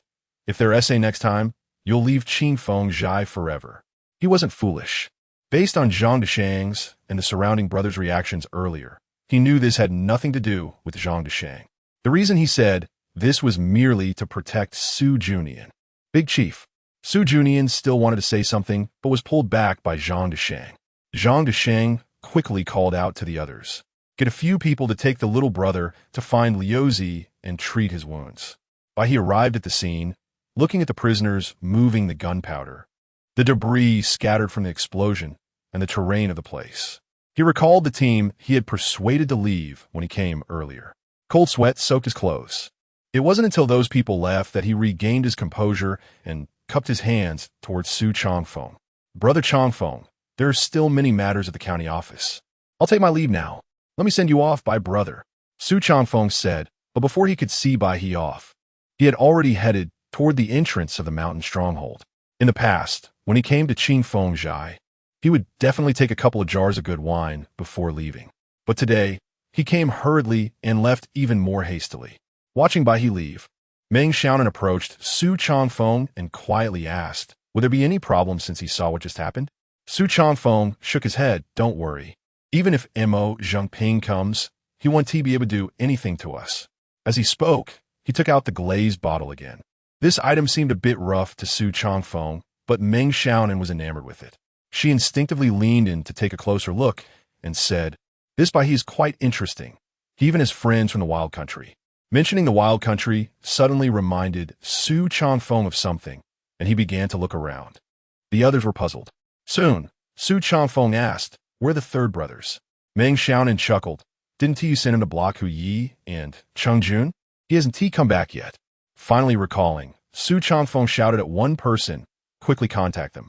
If you see Hu Yi, don't let him return yet. I need to find him for something." Chapter 98. Fruits growing underground. Produced from the southern wilderness, a 1,000-man team sent by the county magistrate returned and left again, leaving Shi Hu and the others puzzled. However, at this moment, they clearly did not dare to go against Su Changfeng's orders. It was not until Su Changfeng instructed them to return to the mountain stronghold that they hurried back. Before the people arrived, their voices had already reached the loyalty hall. "Boss, what is going on with those guys? Why did they retreat again?" There were many who had returned. Almost all the brothers nearby who had seen the signal flares came back. Su Changfeng observed these figures, feeling an indescribable emotion swell within him. With so many people working together, it would be hard to fail. "It's nothing. It was just when Xu Yang sending someone over for the sake of appearances." Saying this, he started to prepare food and drinks. Su Changfeng then got straight to the point. "Uncle Shi, I called you over not to discuss when Xu Yang, but to find out about the transaction between Bai He and our Tianxiang Tower." Bai He?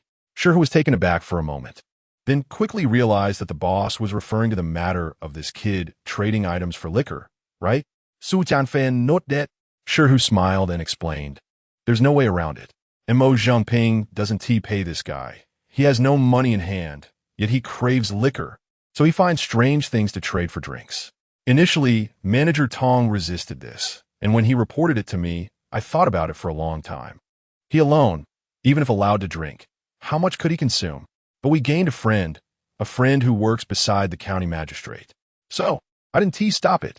Su Changfeng certainly wasn't concerned about this matter, but seeing Shi Hu's earnest explanation, he said, "Trading for liquor is fine. I just want to know what he usually uses to trade." Mentioning this, Shi Hu became animated. "Boss, this Bai He is quite a talent." "How so?" "This guy has friends all over the world and always has some odd things on him. By the way, a few days ago he used a bag of fruits to trade for liquor." Fui? Su Changfeng was baffled by this guy. Trading fruits for liquor. Bai He must be the first person in Qingping County to do so. Yes, it's a very special fruit produced in the wasteland, growing underground. It can be cooked and eaten. It tastes decent. Cooked and eaten? Su Changfeng's curiosity was piqued, and he subconsciously asked, "Are there any more of these fruits?" "Yes, I still have some with me. I was supposed to bring them back in the past few days, but forgot." Not just Su Changfeng. Everyone present was attracted by Shi Hu's words. They had seen many fruits, and there were some wild fruits on Qinglong Mountain. However, they had never seen fruits that grow underground. The wasteland is located in the southern part of Dakong, so it is also referred to as the Southern Wilderness by the people of Dakong. The Southern Wilderness borders Fengzhou and, due to its unique geographical environment, is often affected by natural disasters, making it an undesirable place. How someone bring those fruits back? Now, seeing Su Changfeng so eager, not to mention Shi Hu, even the others looked puzzled. "How about I go to the county town now?" Saying this, Su Changfeng was about to get up. His action startled Shi Hu, who quickly said, "No, I'll send someone quickly, and they'll be back soon. How can I let the boss run a trip for such a small matter?" Shi Hu decisively made arrangements, riding fast towards Qingping County Town. Indeed, Su Changfeng did not have to wait too long. After everyone finished eating, the items had already been brought to the loyalty hall and presented before Su Changfeng. Looking at the half bag of fruits, Su Changfeng's expression was particularly splendid. "What kind of fruit is this?" "It's clearly sweet potatoes." "Boss, this can be cooked and eaten, and it's quite sweet. Shall we give it a try?" It was obvious that Shi Hu had tasted it before, or else he wouldn't say such a thing. However, Su Changfeng kept shaking his head, saying, "I know." "Have you tried it, boss?" Su Changfeng revealed a brilliant smile and said, This thing can not only be cooked, but can also be roasted, fried, and even ground into powder. Ugh. A group of people looked at Su Chongfeng as if they were looking at a monster. A fruit really has so many ways to be eaten? Gulilu. Meng Xiaonan beside them had already started to feel tempted, uncertainly saying, "How about we try it?" As she spoke, she had already picked one up, ready to take action. Su Chongfeng hurriedly stopped her. "Don't eat these yet. I have great use for them." For Su Chongfeng, this was a good thing. If used for seedling propagation when planted next year, this alone could solve the food problem for the entire Dakon. No one understood better than him how terrifying the yield of this thing was. Can't eat them? Meng Xiaonan saw Su Chongfeng treat this item like a treasure and put it away, feeling a bit disappointed. Forget eating it. Once I grow this thing out, we can plant it on a large scale, and then we can eat as much as we want every day. Su Chongfeng was best at painting grand visions. At this moment, in Qingping County, at the county office, he was reporting the Qinglong Mountain incident to Mo Jinping. When Mo Jinping heard He's report, he finally breathed a sigh of relief, feeling grateful that the matter did not escalate. Otherwise, he really wouldn't know how to conclude it. "By the way, sir, I encountered something interesting at Qingfeng's stronghold." "What is it?" "If we hadn't intervened this time, I suspect the troops sent by Wen Shuyang would have suffered losses at Qinglong Mountain." Mo Jinping thought it was something significant. In such circumstances, he was already aware without he saying it. When he ordered Mo to suppress the bandits, he had already seen the strength of that side. Although they hadn't fought directly, each of them was highly skilled, and their combat capability was far beyond that of ordinary soldiers.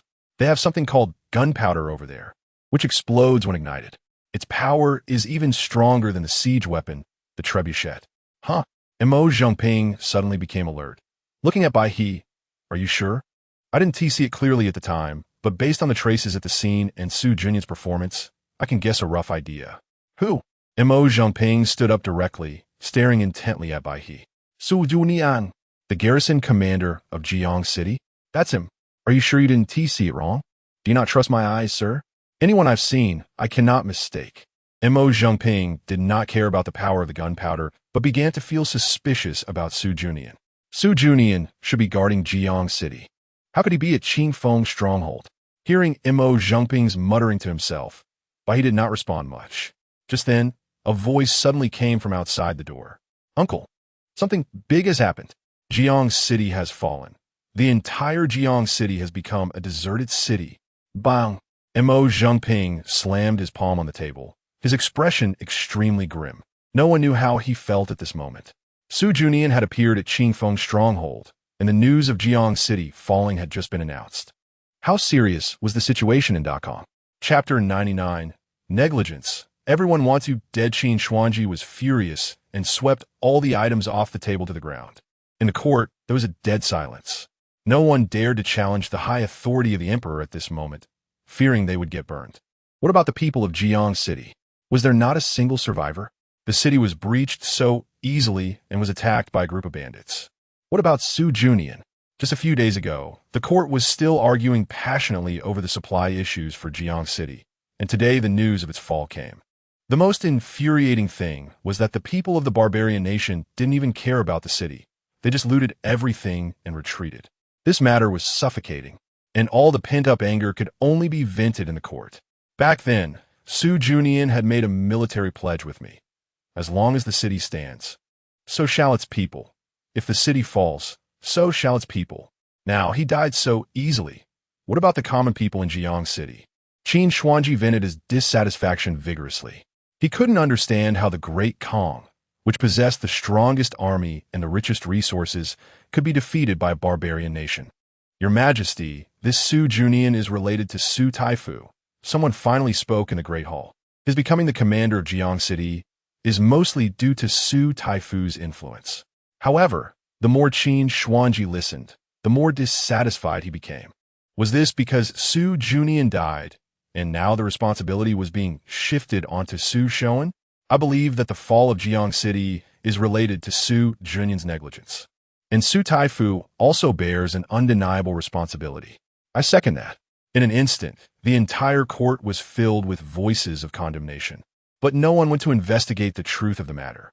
Instead, The sixth prince, with his hands tucked in his sleeves and eyes slightly closed, remained silent. At this moment, he was the only one in the court who knew Su Junyuan was not dead. However, he couldn't speak up. If he did, with the emperor still in a rage, it would be disastrous for both Su Junyuan and Su Shoan, because no one wanted Su Junyuan to survive. Just as everyone in the court was arguing about this matter, Qin Xuanji suddenly calmed down and turned his gaze to the silent sixth prince. "Does your royal highness have no opinion on this matter?" The sixth prince, who had been keeping his eyes closed, quickly stood up and bowed to Qin Xuanji. "Your Majesty, I do not know about others, but I believe you have heard of Su Junyuan. At the age of 14, he went to war. At 16, he led 5,000 troops and defeated the Eastern Zhou general repeatedly. He has never lost a battle in dozens of campaigns. Why couldn't he defend Jiang City? Does your royal highness think there is something more to this matter?" The sixth prince replied, "At this moment, we should select talented people to return to Jiang. As for Su Junyuan's matter, your majesty can send someone to investigate. Your highness's words are misguided." At this moment, someone stood up and directly refuted the sixth prince, Qin Honyuan. It is a fact that Su Junyuan had never lost before, but it is also a fact that he failed to defend Jiang City. He had made a military pledge. Does the prince wish to exonerate him? Everyone was arguing about this matter, while Su Junyuan, who was in Qingfeng village, was studying knowledge with Su Changfeng. The two of them were using a sand table. The sand table was made by Su Changfeng, and after just 2 rounds of play, Su Junyuan became deeply fond of it. In military operations, having this would make issuing orders much easier. Through the sand table simulations with Su Changfeng, he realized how poor his military management skills were. It was at this moment that he understood the principle of military strategy, rather than merely displaying his martial prowess on the battlefield. Each simulation he played, he lost convincingly. And sometimes even before it started, Su Changfeng had already predicted the outcome. By noon, Su Changfeng found it uninteresting to keep winning, while Su Junyuan became more and more eager to fight. Bang! After a round of simulation ended, Su Junyuan knelt down again and performed a grand salute to Su Changfeng. Su Changfeng wanted to stop him, but this time, no matter how much strength he used, he couldn't lift him up. "Teacher, I remember you said that a man's knees are worth gold." However, Junyuan also understood the principle of being a student for life. Su Changfeng did not insist further. He admired the fact that Junyuan could let go of his pride to this extent. He had never inquired about Su Junyuan's background. He was just eager to nurture talent, which is why he took the time to simulate with him during lunch. But thinking of the letter from Mo Zhangping that morning, he couldn't help but feel a sense of emotional turmoil. "Do you know that the news of your survival has already spread?" Su Junyuan was slightly taken aback, unsure of what Su Changfeng meant by this. However, he still said, "The former Su Junyuan died when Jiang City fell. The current Su Junyuan is the teacher's student." Su Changfeng shook his head and said, "Mo Zhangping, the magistrate of Qingping County, knows that you are not dead and has inquired about my opinion, wanting to meet you. But I refused." Su Junyuan did not respond. At this moment, Su Changfeng continued, "The fall of Jiang City involves many hidden truths. If the news of your survival reaches the imperial capital, many people will come and kill you." Su Junyuan suddenly raised his head and looked at Su Changfeng. "Please teach me, teacher." The court was continuously sending grain and supplies to the border, but you received not a single grain. This indicates a significant gap in the matter. If you had died, the blame for the fall of Jiang City could completely be placed on you, and that gap would be filled. But now you are not dead. Su Junyuan understood, his expression complex, and said, "Do you mean I should go to the imperial capital and explain the situation to His Majesty?" Su Changfeng shook his head. "His Majesty knows you are still alive and probably wants to kill you. You abandoned the city, and everyone died while you survived. What do you think will happen next?" Su Junyuan fell silent, clenching his fists, filled with unwillingness. He had fought for great calm, yet in the end, he found himself in a situation where everyone wished him dead. "By the way, you are quite young. How could you easily become the commander of Jiang City?" Su Junyuan took a deep breath and replied, "I lost both parents at a young age, and my clan uncle raised me. The current grand tutor is from my Su family. My uncle even bled to get me into the army." Hearing this, Su Changfeng suddenly laughed. "So, You are from Linjiang and related to Su Shoan? Su Junia nodded. By seniority, I should call him fourth uncle. Upon hearing this, Su Changfeng finally sighed in relief and said, then I can rest easy. Huh? Su Junian looked at Su Changfeng in confusion.